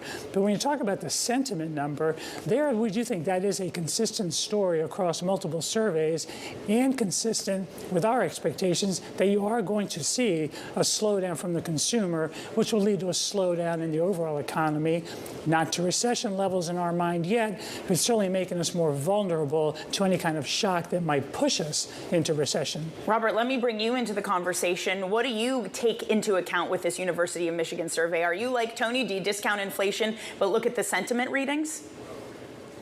I think, from Tony's perspective and my perspective, these are really good numbers. What we want is a Fed that's looking out for an unanchoring of inflation expectations. And we've been through an incredible period of high inflation that's not been seen for several decades. And we need to know that the Fed is going to be there to cap that inflation and that they're not going to get distracted. And I think that, at times we've been at risk of the Fed needing to attend to both sides of its mandate. So I think that aspect of this is good. It keeps the Fed alert that they need to keep inflation expectations anchored. And the next thing, though, is surveys. Surveys have dislodged from reality kind of post-pandemic, especially the last few years. So I'm not so worried that there is a reality that activity is going to crash. I'm not so worried that there's a reality that inflation is going to soar. But I think that the economy is going to moderate. And that's why I was saying this is good news for Tony and myself, because for fixed income, which is at a very attractive valuation point, say, relative to equities, a little bit of moderation in economic growth and a Fed that's going to cap inflation is a really good environment for fixed income. I see you nodding your head, Tony. I mean, are we going to look at 30-year bonds around 5% and say, man, that was a generational buy opportunity? We do think that it's going to be an attractive buy opportunity. We think there'll be some modest pressure lower in yields when you think about over the next, call it 6 to 18 months. So we don't think that movement is going to start until we get closer to, let's say, end of the summer. We don't think the Fed will actually start to cut rates until September. They'll have to wait because of inflation coming through strongly here with the initial tariff implications. Eventually, the growth impulse, which will be softening growth, will allow them to start to cut rates. But we think that at the kind of long end yields, think about the 10-year, the long bond, kind of 4.25 would be where we think the 10-year ends the year. So only modestly lower. So a 4.5 10-year seems fair to us for the moment. A 30 that might get to 5%, that would be an attractive kind of medium-term buy for investors, we think. Is it difficult, Tony, though, to jump in and buy when over the weekend and today we're getting the discussions of taxes, we're getting discussions of deficit. We've kind of put trade to the side at a moment with what the fiscal deficit looks like and whether it's going to be prudence from Capitol Hill that seems to be lacking it at this moment. Does that make it a tougher sell? It does. I mean, we don't expect fiscal discipline to suddenly appear out of Washington, D.C. at all. So we do think that that pressure from financing needs and continued kind of 6-7% deficits to GDP is going to keep longer rates higher. So we expect, if you look at the curve, it should steepen, kind of 210s, 230s over the next 6 to 18 months, because the front end will eventually follow the Fed cuts. The long end, only a modest reduction from here because of that pressure on the term premium that comes from a lot of these deficit discussions. Robert, what say you? Front end fixed by the Fed, but what about the long end? Is there still going to be pressure coming from the budget discussions out of D.C.? Right. I think there'll be pressures coming from the budget discussions in two fashions. The one, supply, is an ongoing factor that is keeping yields around the world higher than they would be otherwise. But, you're going to get potentially some stimulus coming out of this, too, and so better growth. So I think it's important to manage expectations and manage tactics with regards to this bond market here. I think since rates popped up into the 4s in 2022, it's been apparent that this is a pretty resilient economy. This is an economy that has been able to cope with a 4% and 5% plus Fed funds rate, has continued to grow, and that it may continue to face only, a Fed that only begrudgingly cuts rates. And so I don't think this is going to be a bull market where you're going to get a big collapse in yields and a huge increase in prices, which I think is the same as what Tony is saying. I think it's going to be one, though, where for people that are buying, diversified fixed income, high yield, and getting these 6%, 7%, 8%, depending upon their risk tolerance kinds of yields, are going to end up 5-10 years from now looking back, having had a really smooth ride compared to what may happen in other markets. So, Robert, it's going to be stimulative coming out of D.C. I want to go back to that point, because how do you distinguish the line between what is stimulative coming out of tax cuts, out of legislation, versus just irresponsible and too much spending and too many ballooning deficits? Right. Well, too many ballooning deficits, I think, is the point. And, you have to put us in a global context in every regard. So, where are we relative to France or Europe in total in terms of an ability to grow and an ability, if need be, to raise taxes relative to GDP? We're way ahead of them. All countries in the world, for the most part, the major DMs, sequentially, the last 25 years have all increased their debt to GDP ratios. So we're, everybody's 100% debt to GDP these days. Do you want to have a country that has autonomy, has geographic security, or a region of a handful of countries that needs to coordinate their defense and, has much more moderate growth and already a very high tax percentage? So I think that the U.S. in the abstract is okay. Do I like this? I don't. But our yields, as you pointed out, at the 30-year are at 5%. No one has, in terms of when you're looking at Europe, you're looking at bonds, you're looking at JGBs, a lot of this is already kind of in the market. So marginally, is it a negative? It is. And that's why I think, we have a higher interest rate environment now, among other reasons, compared to where we were at various points in the past. But I don't think it's going to be a paradigm shift to much higher yields from where we are now. All right, gentlemen, we're going to have to leave it there. Thank you both so much for joining on this Friday. Tony Rodriguez of Nuveen and Robert Tipp of PGIM. Fixed income setting you up for what is likely to be a lively debate on Capitol Hill today and over the weekend. Up next, the auction block. Debt investors eating up bonds as McDonald's and others see strong demand for their debt sales. See what we did there? We talk credit next. This is Real Yield on Bloomberg.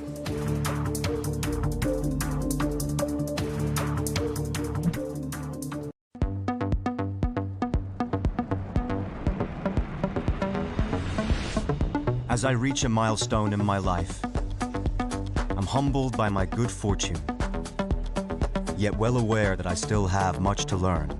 And if I stay true to myself and follow my instincts, my legacy will be looked on kindly by my friends, my family, and hopefully generations to come.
Friday, everyone. Now, Donald Trump is wrapping up his tour of the Middle East with $200 billion worth of deals in the UAE, but China hawks raise concerns about his all-AI tie-ups with the Gulf. Now, you're looking at live pictures, of course, of the president speaking at that roundtable in the UAE. Let's listen in.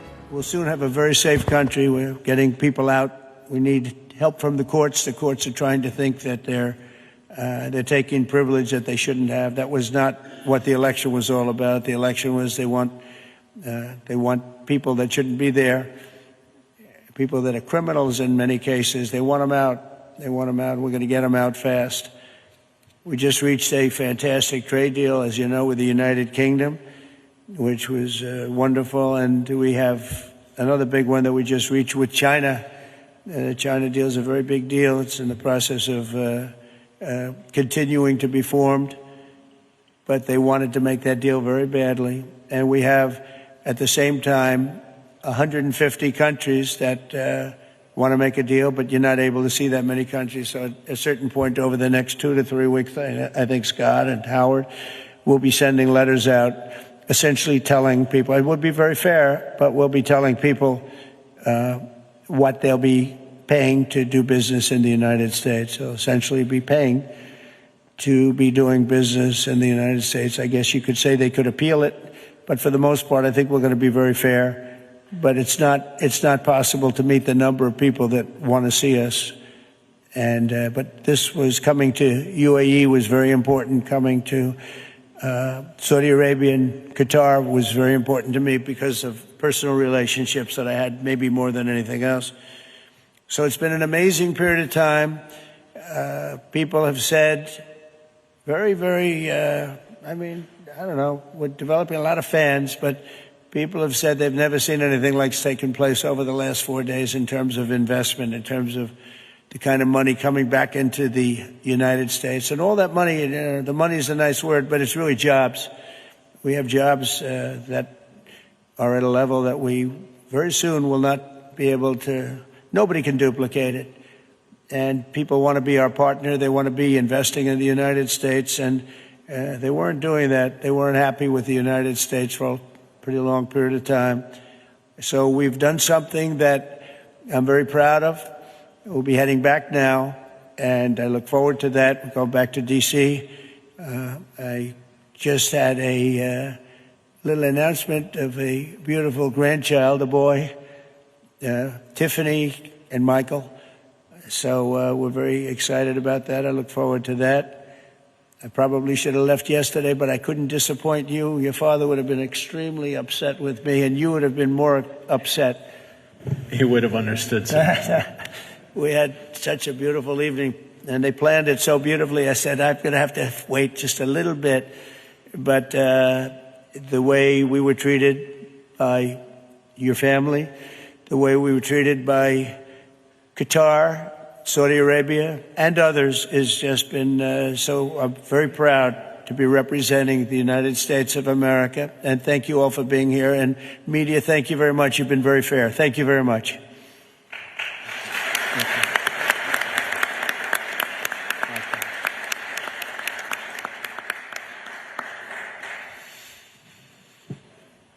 Mr.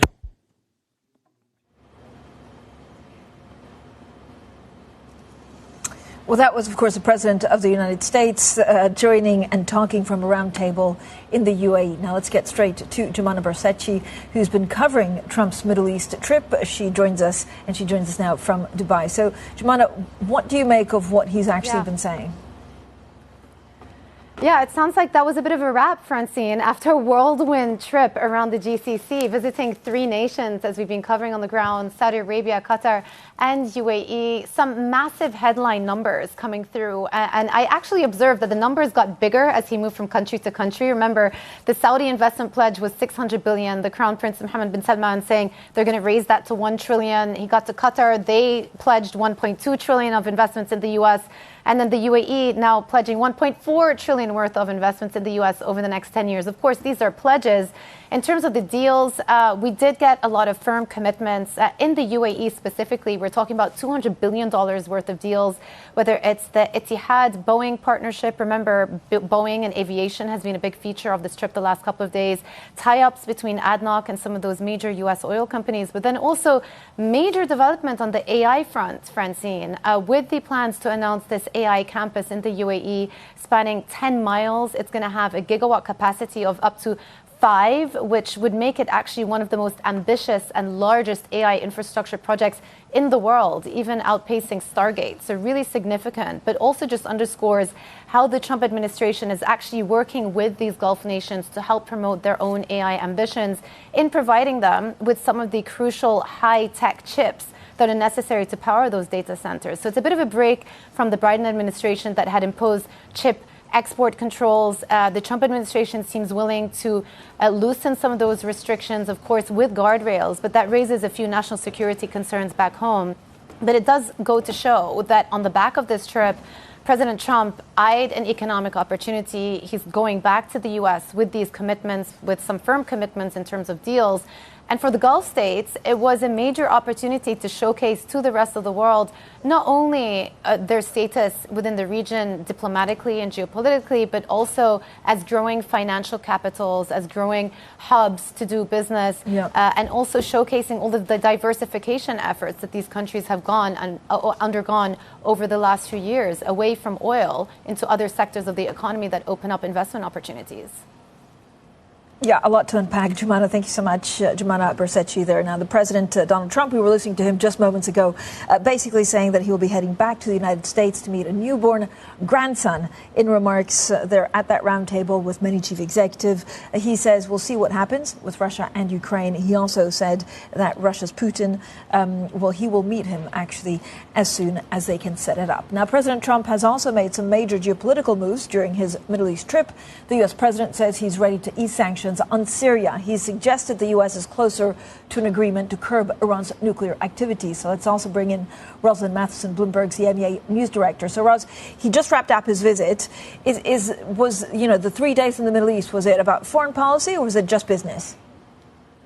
Well, arguably for Donald Trump, foreign policy is business. I mean, the lines there are very blurred, very much a contrast also with the previous administration. And so in a way, these things intersect. Do these business deals facilitate foreign policy goals for the US? Does the foreign policy feed into the kind of deals that we saw? And this is very much an administration, again, where business, foreign policy really are hand in hand. And we can see that in the deals that were done. It couldn't really have gone any better, you would argue, for the states involved, for Saudi Arabia, for Qatar, for the UAE. I mean, this was a terrific outcome either for them, in terms of just having Donald Trump there, the effusive comments that were made around the relationships, but also all these deals, pledging investment into the US, but also, as Jumana was just saying, like really getting further leeway to build out the data center business in the Middle East, to get access to chips, even if that is, raising concern in the US, that does it also open the doorway to China? And for Donald Trump, just again, a message about how he operates as a leader. He's willing to do business with countries where the US was previously a little bit cautious. He's willing to do that in a full-throated way. He's willing to do deals in countries where he himself, his family does business. And those lines are also quite blurred from time to time. And he's willing to talk to leaders, again, that the previous administration would not have necessarily. And you can see that, the Syrian meeting that he had with the president, it's all very telling about the way that Donald Trump operates. Roz, Iran, of course, appears to be casting a doubt on a possible nuclear deal with the U.S.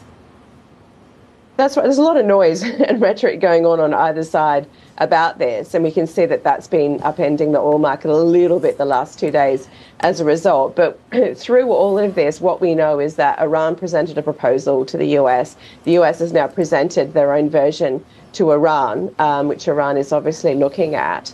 But there's no set date for another conversation. There's no formal understanding of when those talks will continue. There is a sense from Donald Trump, from his rhetoric this week in the region, is that he is keen to get a deal done, that he does think a deal is possible. It's very unclear, again, what that deal would look like. There are still a lot of sticking points in it. Iran's position hasn't really changed. They say, yes, we don't want to develop nuclear weapons, but we do want to have the ability to do some enrichment, certainly at a lower level. Those parameters have not changed despite all this rhetoric this week. So this is probably a slow-moving thing. It's very difficult to get to a deal beyond anything that's bare bones very quickly. So the key thing now is, do we see a date for further talks mediated by Oman, and when are they going to happen? Ross, as always, thank you so much, Rosalind Matheson, there, our Bloomberg EMEA News Director. Now let's also bring in Monica Defend, head of the Amundi Investment Institute, to talk markets and to talk positioning in some of the major equities that we're seeing. Monica, as always, thank you for joining us. It's been a big week, and actually the market seems, to have gone back to some of the feel-good news that we've had. Maybe it's U.S.-China, maybe it's the fact that some of the data pointed to an okay economy. What do you see being priced in on the markets right now? Well, probably the most astonishing thing that we have seen on the market is the US dollar and how decorrelated it from the equity market. Having said that, it is true that some trade deals are in progress, on, off, pause, but this policy uncertainty is certainly something that as investors we don't like. And eventually this is why we might enjoy the rally on the equity side, but overall we remain cautious on an asset allocation standpoint. Because, Monica, you think that basically this is only temporary relief and something, ugly could come back, or some volatility, or how do you see the next couple of quarters progressing? Well, in any case, we do see some slowdown in the U.S. economy. We've seen some companies avoiding to provide a forward guidance for the month to come, just because with uncertainty they don't know how to plan their investments. And when it goes to EPS formation, definitely the pause is positive.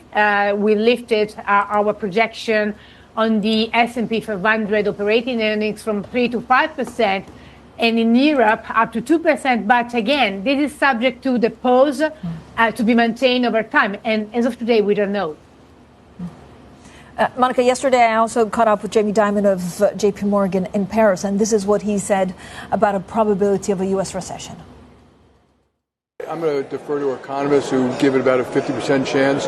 I think all these things are probably inflationary a little bit more and slowing down the economy. If there's a recession, I don't know how big it'll be or how long it'll last. Hopefully we'll avoid it, but I wouldn't take it off the table at this point. Monica, you mentioned some of the parts on which the markets are a little bit complacent about. What do you think they're most complacent about?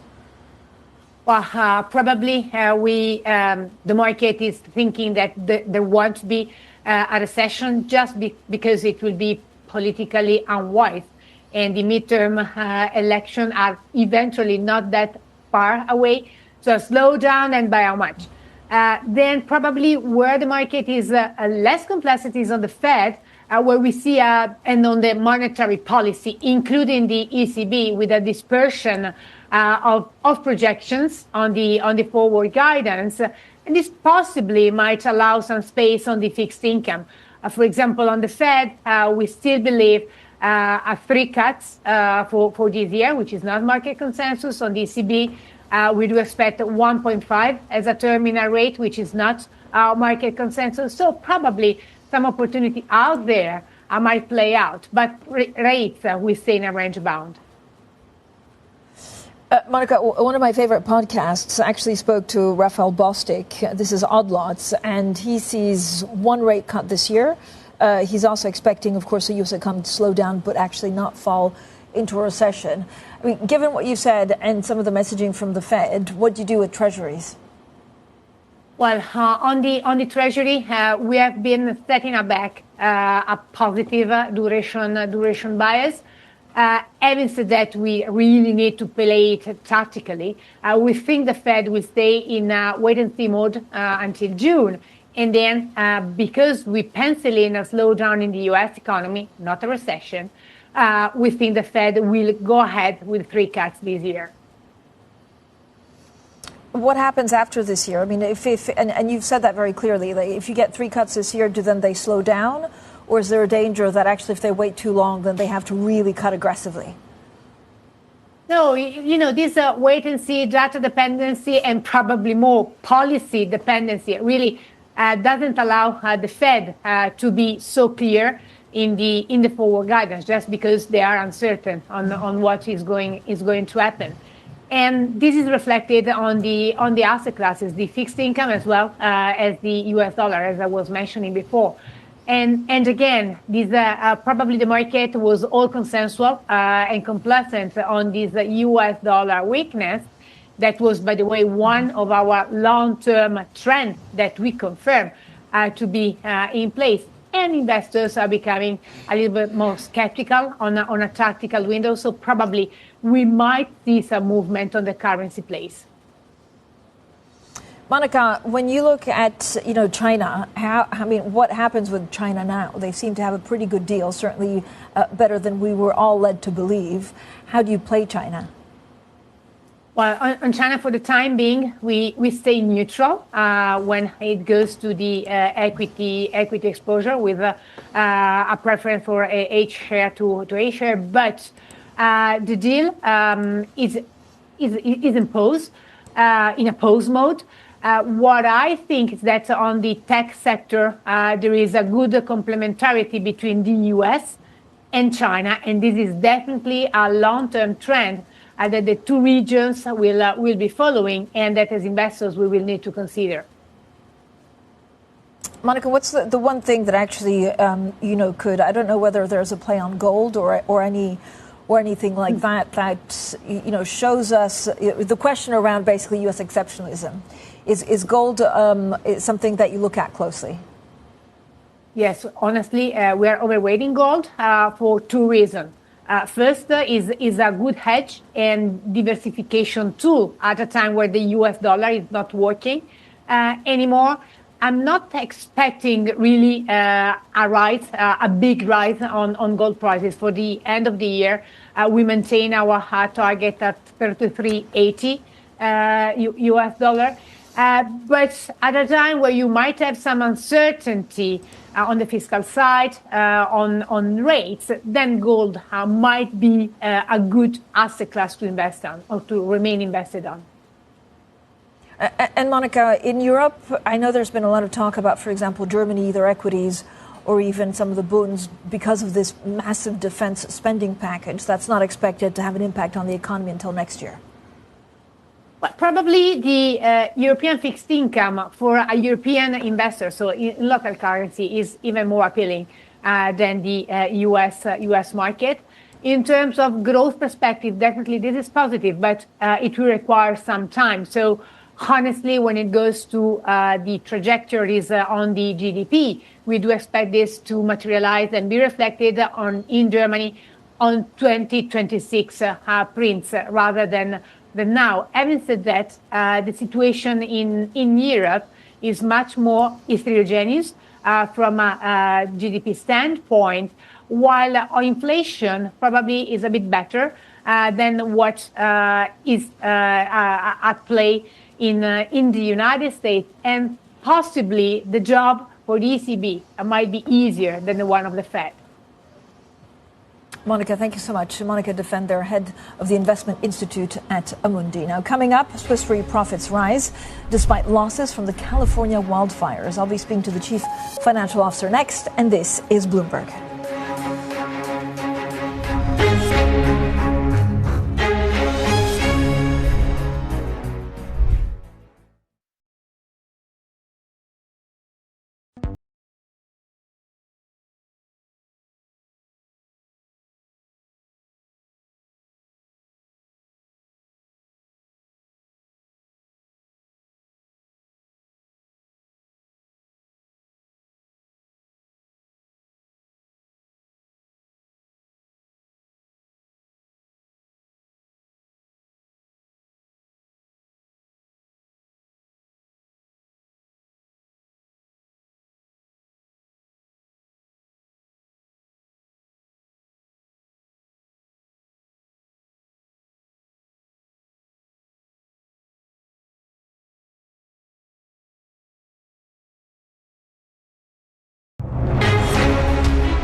Welcome back, everyone. Swiss Re has reported higher first quarter profits despite losses from California's wildfires earlier this year. Now, the Chief Financial Officer, Anders Mellström, joins us. Mr. Mellström, thank you for being with us. When you look at, the large, catastrophe losses actually in the first quarter with the hurricane season still to come, how confident are you that you'll meet your targets going forward? Yes, so good morning and thanks for having me this morning. Look, I think, as you said, I think we had a very challenging first quarter with high man-made losses, but in particular with high natural catastrophes. But overall, I think we're very pleased with the robust results from the for Swiss Re with $1.3 billion US result, and it came from all business units with strong underlying.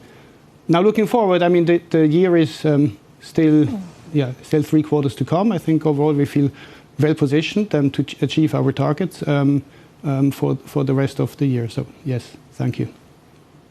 Well, I understand that, of course, the increase in natural catastrophes have also coincided with a rapid rise in global temperatures. How difficult is it to understand what the current hurricane season will bring? I think last year was the planet's hottest year on record. So it's a fact, as you state, I mean, that we will see, due to the climate development, that we see more events, more severe events. It's always very difficult to predict a particular year. I think sometimes you see more frequency, sometimes you see more severity. I think we're prepared for that. I think we also support our clients to be prepared for that. But it is definitely a trend that we see and that our scientists see and that we model respectively to be prepared. I was going to ask, actually, how do your models change because of this? So the models, they take into account what we see. And to your point, we see the changes. We see more frequency in certain areas. We see higher severity in certain events. I think that's what we reflect into our models. I think that's what then also gets reflected when we have the conversations with the clients to make sure that also clients understand what's happening, and they maybe also can take actions accordingly.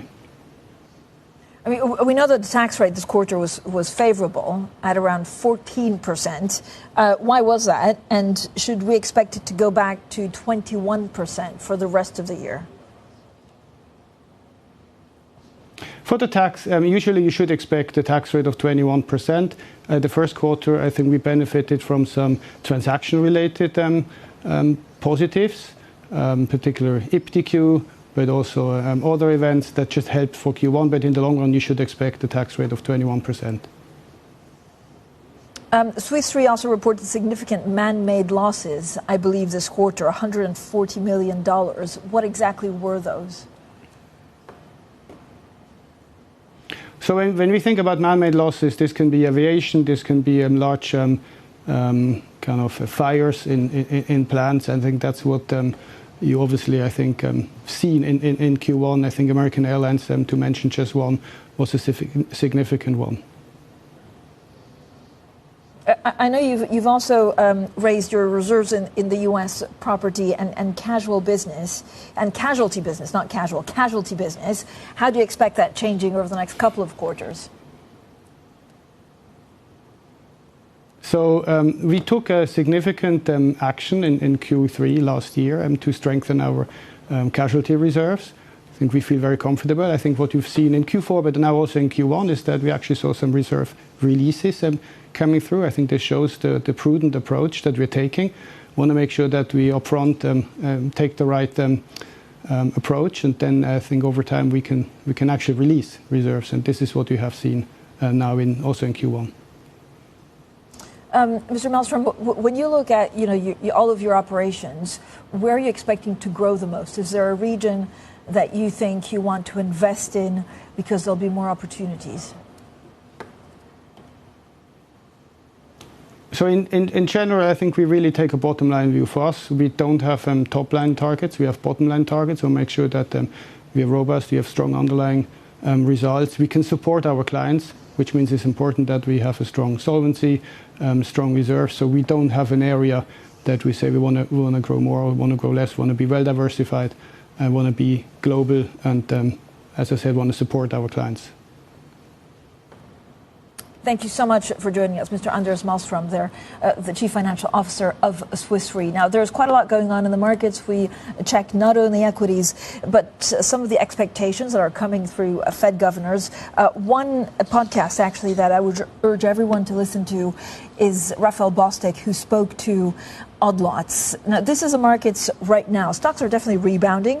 A little bit mixed. The dollar weakening for a second session as large market moves earlier in the week driven by the U.S.-China trade truce seem to be moderated. But in Europe, we're still seeing a big wave of green across the board. I'm looking at the 10-year Treasury yield a little bit lower after declining some 10 basis points yesterday. Traders pricing in 2 Federal Reserve rate cuts this year. Coming up, Ukraine stands firm after Russia sends a low-level delegation for talks in Turkey to end the war. We'll hear from a high-level official in President Zelensky's team next. This is Bloomberg.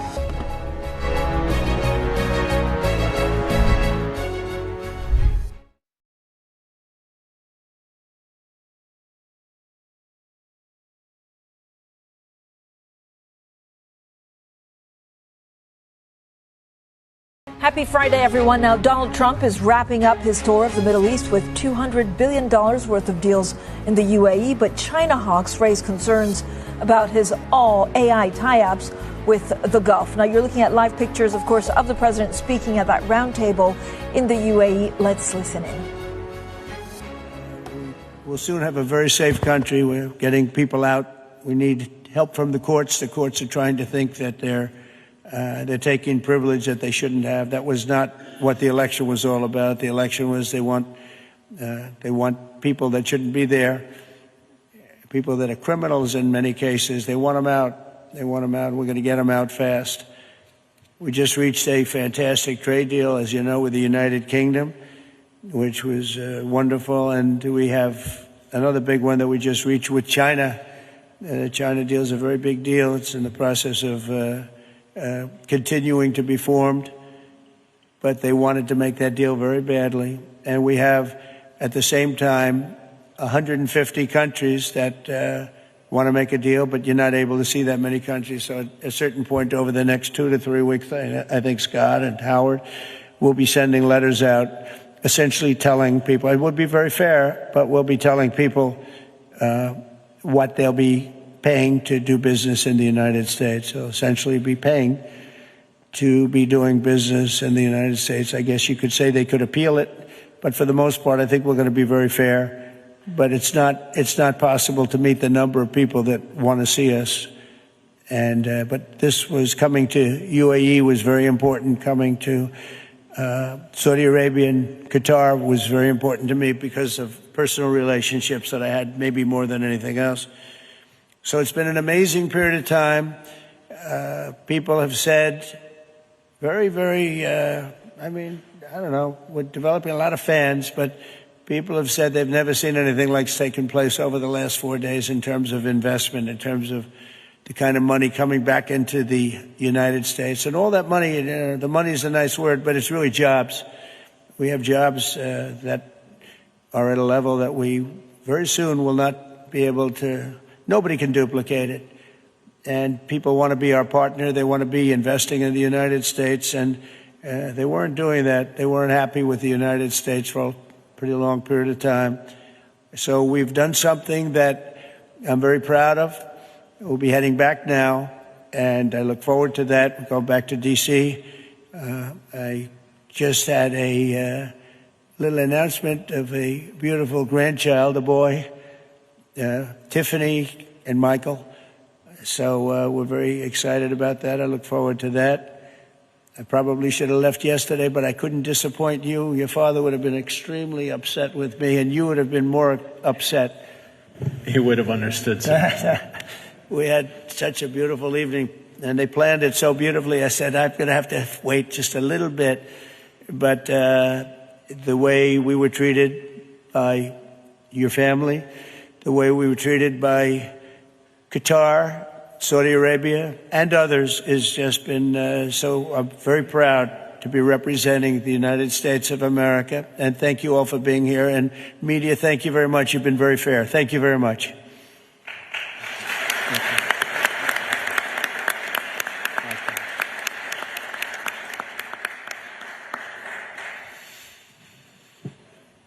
Mr.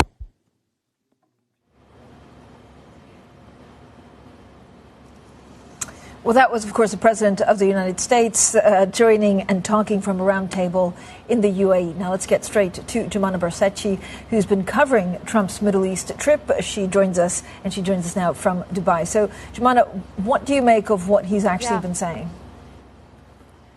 Yeah, it sounds like that was a bit of a wrap, Francine. After a whirlwind trip around the GCC, visiting 3 nations, as we've been covering on the ground, Saudi Arabia, Qatar, and UAE, some massive headline numbers coming through. And I actually observed that the numbers got bigger as he moved from country to country. Remember, the Saudi investment pledge was $600 billion. The Crown Prince Mohammed bin Salman saying they're going to raise that to $1 trillion. He got to Qatar. They pledged $1.2 trillion of investments in the U.S., and then the UAE now pledging $1.4 trillion worth of investments in the U.S. over the next 10 years. Of course, these are pledges. In terms of the deals, we did get a lot of firm commitments. In the UAE specifically, we're talking about $200 billion worth of deals, whether it's the Etihad-Boeing partnership. Remember, Boeing and aviation has been a big feature of this trip the last couple of days. Tie-ups between ADNOC and some of those major U.S. oil companies, but then also major development on the AI front, Francine, with the plans to announce this AI campus in the UAE spanning 10 miles. It's going to have a gigawatt capacity of up to 5, which would make it actually one of the most ambitious and largest AI infrastructure projects in the world, even outpacing Stargate. So really significant, but also just underscores how the Trump administration is actually working with these Gulf nations to help promote their own AI ambitions in providing them with some of the crucial high-tech chips that are necessary to power those data centers. So it's a bit of a break from the Biden administration that had imposed chip export controls. The Trump administration seems willing to loosen some of those restrictions, of course, with guardrails, but that raises a few national security concerns back home. But it does go to show that on the back of this trip, President Trump eyed an economic opportunity. He's going back to the U.S. with these commitments, with some firm commitments in terms of deals.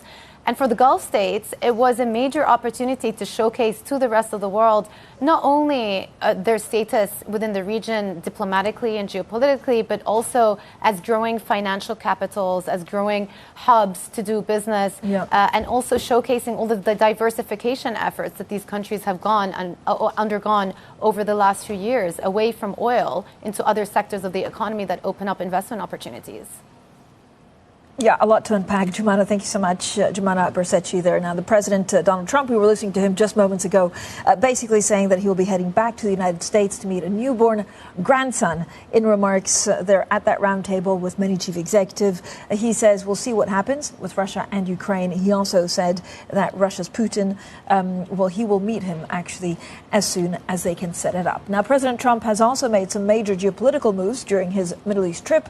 The U.S. president says he's ready to ease sanctions on Syria. He suggested the U.S. is closer to an agreement to curb Iran's nuclear activity. So let's also bring in Rosalind Matheson, Bloomberg's EMEA news director. So, Ros, he just wrapped up his visit.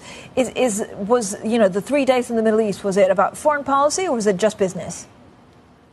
Well, arguably for Donald Trump, foreign policy is business. I mean, the lines there are very blurred, very much a contrast also with the previous administration. And so in a way, these things intersect. Do these business deals facilitate foreign policy goals for the US? Does the foreign policy feed into the kind of deals that we saw? And this is very much an administration, again, where business, foreign policy really are hand in hand. And we can see that in the deals that were done. It couldn't really have gone any better, you would argue, for the states involved, for Saudi Arabia, for Qatar, for the UAE. I mean, this was a terrific outcome either for them, in terms of just having Donald Trump there, the effusive comments that were made around the relationships, but also all these deals, pledging investment into the US, but also, as Jumana was just saying, like really getting further leeway to build out the data center business in the Middle East, to get access to chips, even if that is, raising concern in the US, that does it also open the doorway to China. And for Donald Trump, just again, a message about how he operates as a leader. He's willing to do business with countries where the US was previously a little bit cautious. He's willing to do that in a full-throated way. He's willing to do deals in countries where he himself, his family does business. And those lines are also quite blurred from time to time.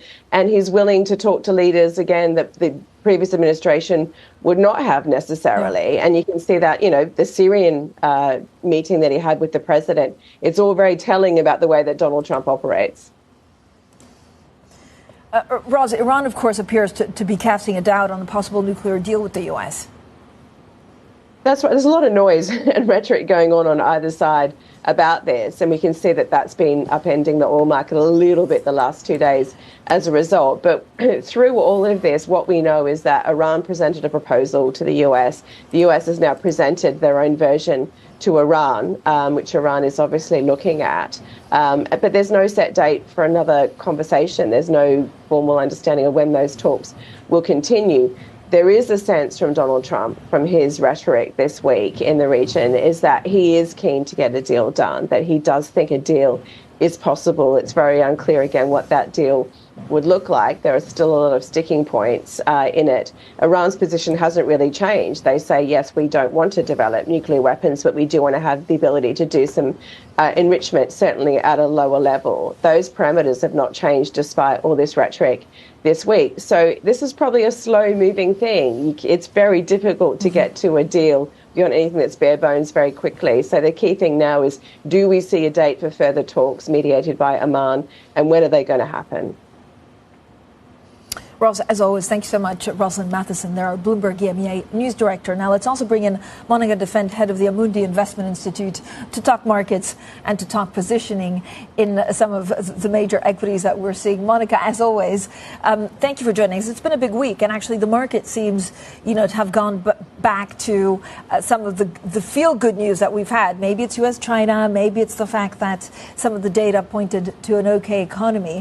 What do you see being priced in on the markets right now? Well, probably the most astonishing thing that we have seen on the market is the US dollar and how decorrelated it from the equity market. Having said that, it is true that some trade deals are in progress, on, off, pause, but this policy uncertainty is certainly something that as investors we don't like. And eventually this is why we might enjoy the rally on the equity side, but overall we remain cautious on an asset allocation standpoint. Because, Monica, you think that basically this is only temporary relief and something, ugly could come back, or some volatility, or how do you see the next couple of quarters progressing? Well, in any case, we do see some slowdown in the U.S. economy. We've seen some companies avoiding to provide a forward guidance for the month to come, just because with uncertainty they don't know how to plan their investments. And when it goes to EPS formation, definitely the pause is positive. We lifted our projection on the S&P 500 operating earnings from 3 to 5%, and in Europe up to 2%. But again, this is subject to the pause to be maintained over time. And as of today, we don't know. Monica, yesterday I also caught up with Jamie Dimon of JP Morgan in Paris, and this is what he said about a probability of a U.S. recession. I'm going to defer to economists who give it about a 50% chance. I think all these things are probably inflationary a little bit more and slowing down the economy. If there's a recession, I don't know how big it'll be or how long it'll last. Hopefully we'll avoid it, but I wouldn't take it off the table at this point. Monica, you mentioned some of the parts on which the markets are a little bit complacent about. What do you think they're most complacent about? Well, probably the market is thinking that there won't be a recession just because it will be politically unwise. And the midterm election are eventually not that far away. So slow down, and by how much? Then probably where the market is less complacent is on the Fed, where we see, and on the monetary policy, including the ECB, with a dispersion of projections on the forward guidance. And this possibly might allow some space on the fixed income. For example, on the Fed, we still believe 3 cuts for this year, which is not market consensus. On the ECB, we do expect 1.5 as a terminal rate, which is not market consensus. So probably some opportunity out there might play out, but rates we stay in a range bound. Monica, one of my favorite podcasts actually spoke to Raphael Bostic. This is Odd Lots, and he sees one rate cut this year. He's also expecting, of course, the U.S. economy to slow down, but actually not fall into a recession. I mean, given what you said and some of the messaging from the Fed, what do you do with treasuries? Well, on the Treasury, we have been setting up back a positive duration bias. Having said that, we really need to play it tactically. We think the Fed will stay in wait-and-see mode until June. And then, because we pencil in a slowdown in the U.S. economy, not a recession, we think the Fed will go ahead with 3 cuts this year. What happens after this year? I mean, and you've said that very clearly. Like, if you get 3 cuts this year, do then they slow down? Or is there a danger that actually if they wait too long, then they have to really cut aggressively? No, this wait-and-see data dependency and probably more policy dependency really doesn't allow the Fed to be so clear in the forward guidance, just because they are uncertain on what is going to happen. And this is reflected on the asset classes, the fixed income as well as the U.S. dollar, as I was mentioning before. And again, this probably the market was all consensual and complacent on this U.S. dollar weakness. That was, by the way, one of our long-term trends that we confirm to be in place. And investors are becoming a little bit more skeptical on a tactical window. So probably we might see some movement on the currency place. Monica, when you look at China, what happens with China now? They seem to have a pretty good deal, certainly better than we were all led to believe. How do you play China? Well, on China, for the time being, we stay neutral when it goes to the equity exposure, with a preference for H share to A share. But the deal is imposed in a pause mode. What I think is that on the tech sector, there is a good complementarity between the U.S. and China, and this is definitely a long-term trend that the two regions will be following, and that as investors we will need to consider. Monica, what's the one thing that actually could, I don't know whether there's a play on gold or anything like that shows us the question around basically U.S. exceptionalism. Is gold something that you look at closely? Yes, honestly, we are overweighting gold for 2 reasons. First is a good hedge and diversification tool at a time where the U.S. dollar is not working anymore. I'm not expecting really a big rise on gold prices for the end of the year. We maintain our hard target at $33.80 U.S. dollar. But at a time where you might have some uncertainty on the fiscal side, on rates, then gold might be a good asset class to invest on or to remain invested on. And Monica, in Europe, I know there's been a lot of talk about, for example, Germany, their equities, or even some of the bonds, because of this massive defense spending package that's not expected to have an impact on the economy until next year. Well, probably the European fixed income for a European investor, so in local currency, is even more appealing than the US market. In terms of growth perspective, definitely this is positive, but it will require some time. So honestly, when it goes to